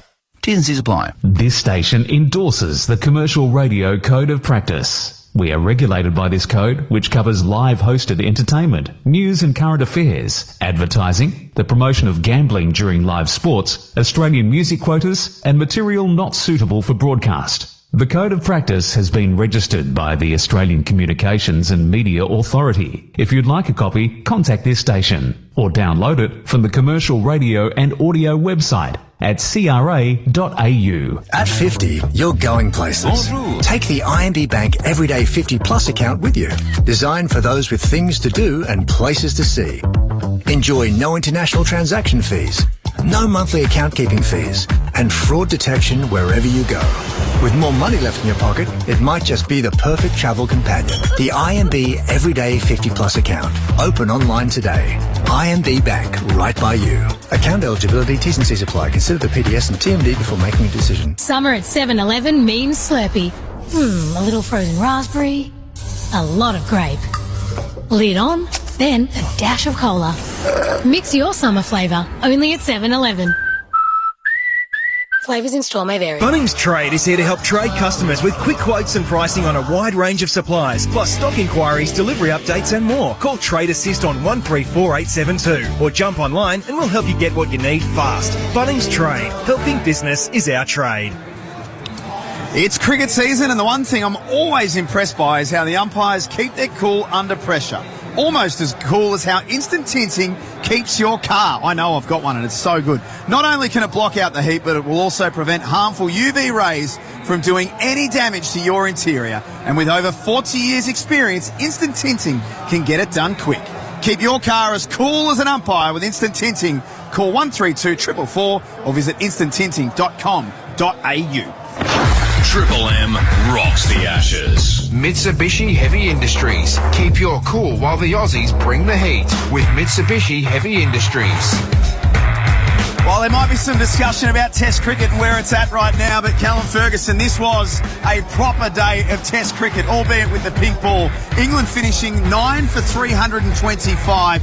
Two stunning individual performances. Mitch Starc with 6 wickets, and we'll talk to him very shortly. And Joe Root finishes day one, 135 not out. Wow, I mean, Joe Root under so much pressure coming out of the Perth Test, 2 misses over there. Everyone well aware of the fact that he hasn't made 100 in Test cricket on Australian shores. Well, he's broken the shackles now, which I believe is real trouble for Australia. Yep. But the other story, Mitch Starc. He just continues to get it done with that new ball. He piles on the pain with it. He takes a wicket in the first over of just about every game he's ever played in his life. It's wonderful to see, and we've got the great man with us now. Mitch, well done today, mate. It was a real grind towards the back end, but fantastic effort from you throughout the day. Yeah, thanks, mate. I think, be it pink ball, I think sort of a proper day's Test cricket, I guess. It was sort of found the ball went soft from sort of 13, 14 overs onwards, so I thought we bowled some really, really good stuff. With not a heap of assistance there, it's a pretty good wicket. I thought Joe batted really well. They blazed away a little bit to close the day out, but yeah, solid day's Test cricket. So do you finish today happy, Mitch, at 9 for 325? Where's your mind at in terms of where the Australians' position is? Yeah, I mean, it's better than 6 down, isn't it? So, yeah, there's a lot of positives today. As I said, that ball went really soft really quickly, so I think a reflection of the wicket more than the ball. Joe batted really well. We sort of took our chances when we had them through the middle there. I think the run out was a big turning point for us. Josh Inglis was fantastic there and sort of got us a little roll there to take a few wickets towards the back end of the day. So I would say, you know, with the wicket the way it is, the ball the way it is, it's pretty even day's play, I think. So, were you expecting the ball to go soft that quickly? You talked about 13, 14 overs old when it started to show signs. On that hard surface there, here at the Gabba, did you expect it to go soft that quick? Honestly, yes. Pink ball cricket here is very different to pink ball cricket in Adelaide. Adelaide just do it so much better.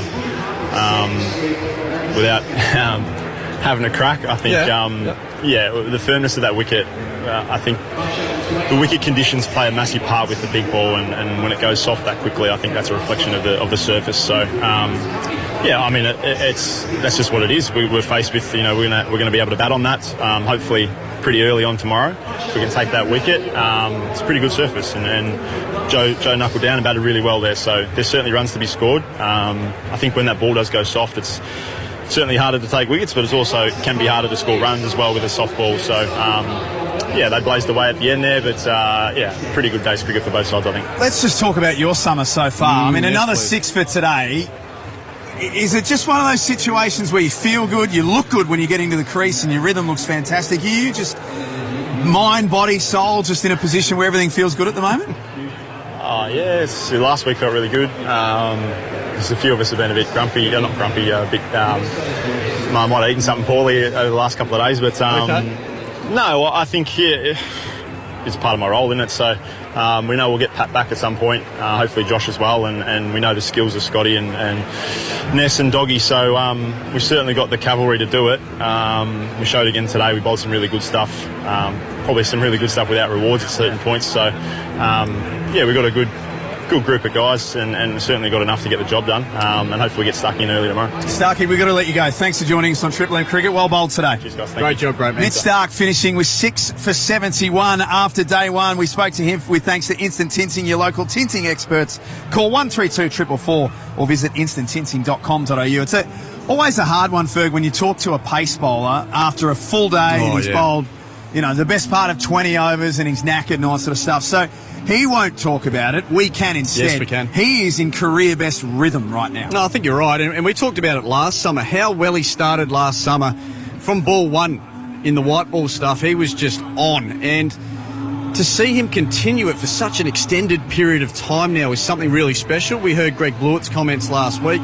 He was in the setup as an assistant coach for about 5 years with Starkey, and he's saying, having seen him up close for so long, this is the best Mitch Stark version we've seen. And just again, I'll reiterate, the ability to maintain it for so long over the last few years is extraordinary, and he's just been an absolute juggernaut for Australia. Continues to front up, continues to lead. Yeah, you're right, mate. You just walk through. You're all right. I'm not sure what he was up you to. do your thing. Yep. Did the Australian group bowl well? This is the thing. I mean, if you're looking at it just in isolation, 9 for 325, England may be on top. How did you view the Australian bowling group? It was a really interesting performance because it felt like at times they were able to build pressure, but then there was just a loose ball here, a loose ball there throughout the day, and I'm not sure that they were at their best today as a whole. I think Mitch Stark certainly led the charge, and he was able to maintain pressure for a long period of time through the day.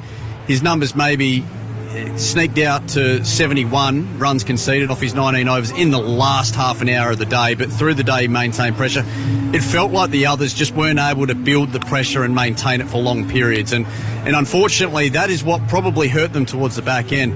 Leaking those boundary balls once and over enables good players to just release the shackles and the pressure and then get back into a calm state. If you're able to back up maiden after maiden, one run maiden, the pressure builds, you see loose shots, and when Australia were able to do that, we saw the results. They were able to take wickets. We're at ground level here at the Gabba at the end of day one. It's England 9 for 325. Joe Root with 135. Not out is the star of the show. Zach Crawley was very, very good at the top of the order. He had 76 of his own, and he is going to join us on the other side of this. This is Stumps for Mitsubishi Heavy Industries. Keep you cool while the Aussies bring the heat with Mitsubishi Heavy Industries. But Joe Root with 135 is the talk of day one. For Discovery Parks, Triple M rocks the Ashes. Comes back to Root. 98. Works it fine. He calls two. Could get to the fence. It does. A 40th Test century for Joe Root, the superstar. His first in Australia after so many attempts. Rips the helmet off. This man is a star of the world game. He holds his bat up to the adoring Barmy Army. There's relief. The monkey's off the bat. Call him what you want. Joe Root, well done. You're a star. You're a star.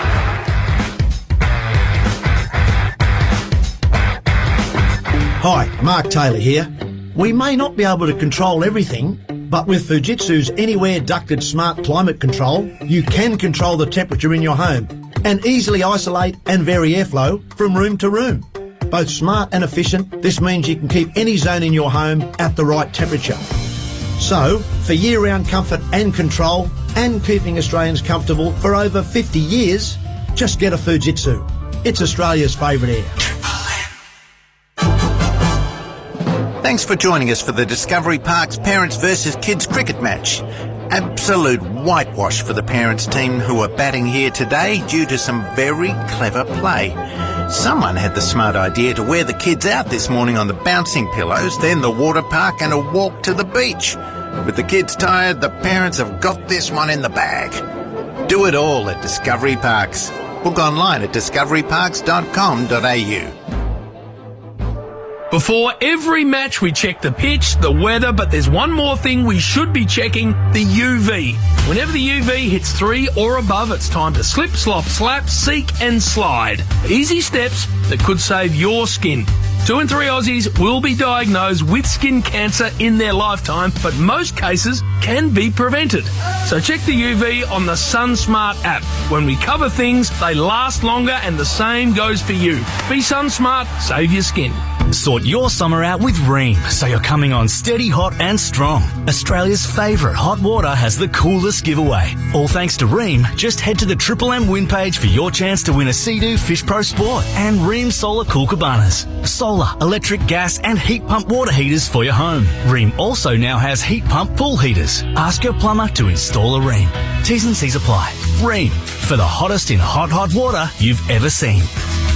New South Wales permit number TP00328. Kogan.com's Black Friday sale is on now. And they're going all out with up to 70% off awesome TVs, appliances, furniture and more. They've got big screen TVs. They've got robot vacuums. They've got, bargain. Add to cart and, guess I'm a air fryer guy now. Hurry. Shop up to 70% off at the Kogan.com Black Friday sale now. Kogan.com. Clickin' awesome. T's and C's apply. Oh, and it's a big hit. And it's bounced off the shed. And speaking of off the shed, thanks to Best Shed's biggest ever Black Friday sale, you can take 30% off their entire shed range. So don't get caught out. Hit this summer for 6 with 30% off a brand new Australian-made shed at bestsheds.com.au.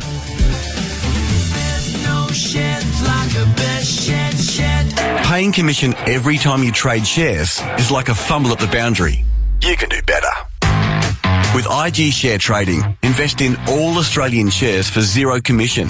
Plus zero commission on all international shares with just a 0.7% FX fee. $0 commission on both Aussie and international shares? Now that's an Aussie first. Download the IG Trading app today. T's and C's and other fees may apply. IG Australia Proprietary Limited. AFSL 515106. Greg Blewett here. Imagine being that person who's got the mates round to watch the cricket this summer and forgot the drinks. Lucky for you, Liquorland's batting for your team with free express delivery on orders over $99 dropped off in under 60 minutes. Whether it's a backyard barbecue feast, a picnic in the park or hosting mates to watch the cricket. Score more this summer with Liquorland, official gold partner of Cricket Australia. T's and C's apply. Choose to drink wise. Triple M rocks the Ashes. Mitsubishi Heavy Industries. Keep your cool while the Aussies bring the heat with Mitsubishi Heavy Industries. Day one completed at the Gabba. England 9 for 325 at the end of the day. Joe Root 135. England in a fantastic position. Cal Ferguson and Jack Heverin. And Ferg, a big reason why they are in such a good position is because Zach Crawley got them away to a really, really good start at the top of the order with 76, and he joins us here on Triple M Cricket. Zach, you're bloody tall, by the way, too. I just thought I should mention that. Have you always been this tall? No, I haven't. No, I'm pretty small when I was born. Hey, well batted today, mate. Thanks, man. I appreciate it. No, I was pleased or not, but obviously overshadowed, rightly so, by the great man, Rooty. So, yeah, we're happy with the day. Now, looking at the dressing rooms and the viewing room when Joe got to 100, geez, it looked like everyone was enjoying it almost as much as he was. Oh, we were chuffed a bit. So we were nervous. We were so nervous sitting out there for him. And, from like 20 runs out, and then he got there, we're talking about what's he going to do with the celebration. Is he going to go huge, or is he, calm? And he ended quite calm in the end. So, no, we were chuffed a bit for him. He looked relieved as well. I mean, it's been a big talking point coming into the series, and he's made runs all over the world, but just hasn't been able to score 100 here in Australia. Could you kind of sense that he was a little bit relieved as well? To be honest, he hasn't spoken about it once. He was just talking about playing well for the team, getting match-winning contributions, whether that be 50 or, as proved today, 130 not out. So he hasn't spoken about it, but you can tell, it's obviously something that's in the back of his mind, as it would be for anyone. So, I'm chuffed a bit that he could get there today, and he's actually played well in Australia, to be honest. He's just without the 100, but today it's nice that he can get that off his back. Zach, before we get to the team aspect of the situation you found yourselves here tonight, let's talk about you personally. Really tough week, obviously, over in Perth, or 2 days in the end. Talk us through what it takes to pick yourself up again before you come out to this contest and then be ready to play your way, which you did really well today, mate. So congratulations, but talk us through the build-up and getting yourself up for it. Yeah, so obviously a bit of pill to swallow in Perth. You've been waiting for that for a long while, and then you go and bag them. So, I've had loads of bad games before. I've never bagged them, but I've had loads of bad games. So it's the same as that, to be honest. You just go back to what you do well and try and go back to my strengths. I felt like I did that quite well today, where I just tried to score on the leg side, tried to score straight, and let them come to me a bit more, and I was happy with how I played.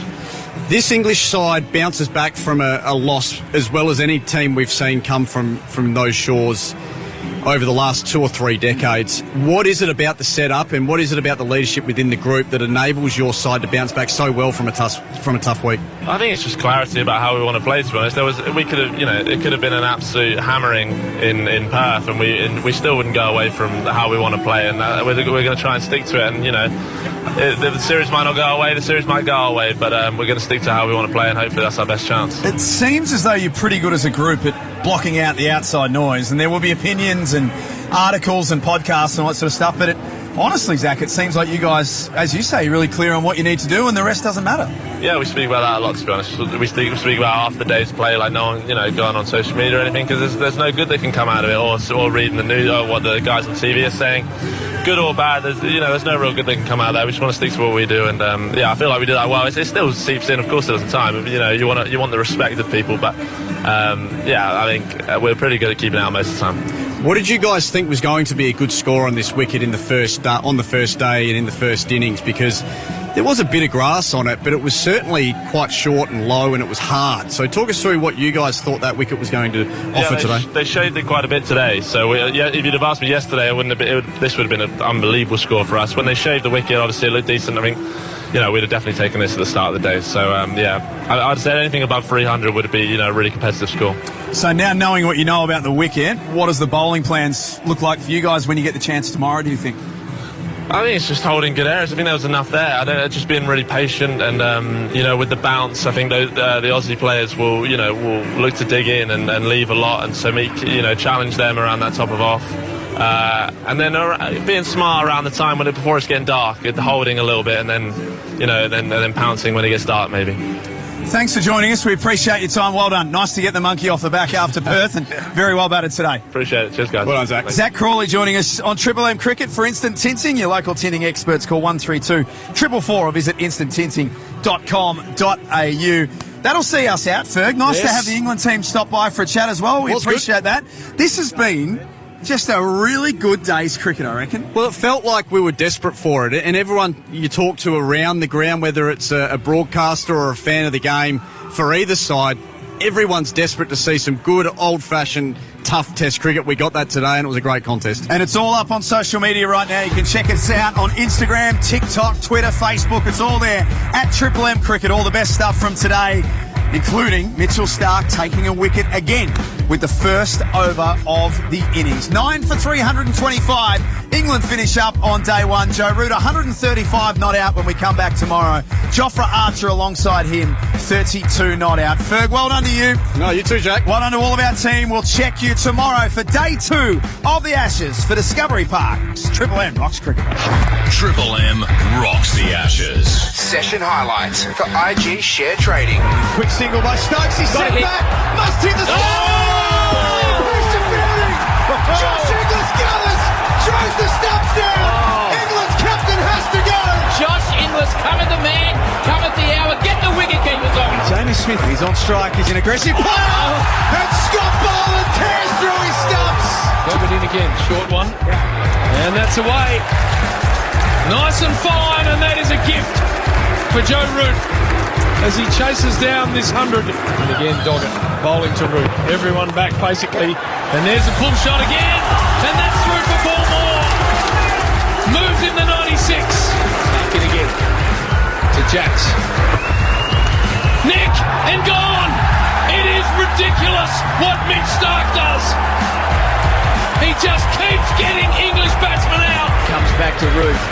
98. Works it fine, he calls 2. Could get to the fence, it does! A 40th Test century for Joe Root, the superstar. He's first in Australia after so many attempts. Rips the helmet off. This man is a star of the world game. Starc to Atkinson. He's under it, and he's onto it. They run back, it's going to be a tough one. Carey and Marnus run into each other. Oh, Carey takes a great catch. Oh, the hell he's caught that? It was in the contest, running back with the fly. Marnus provided the bump, and Carey just stuck the paw out. People can't believe it. Edge, Carey takes another one. Starc's got 6. Fielder spread. spread everywhere. Archer on the charge, hoiks it high and handsome and over square leg. That's a big one, and it's gone all the way.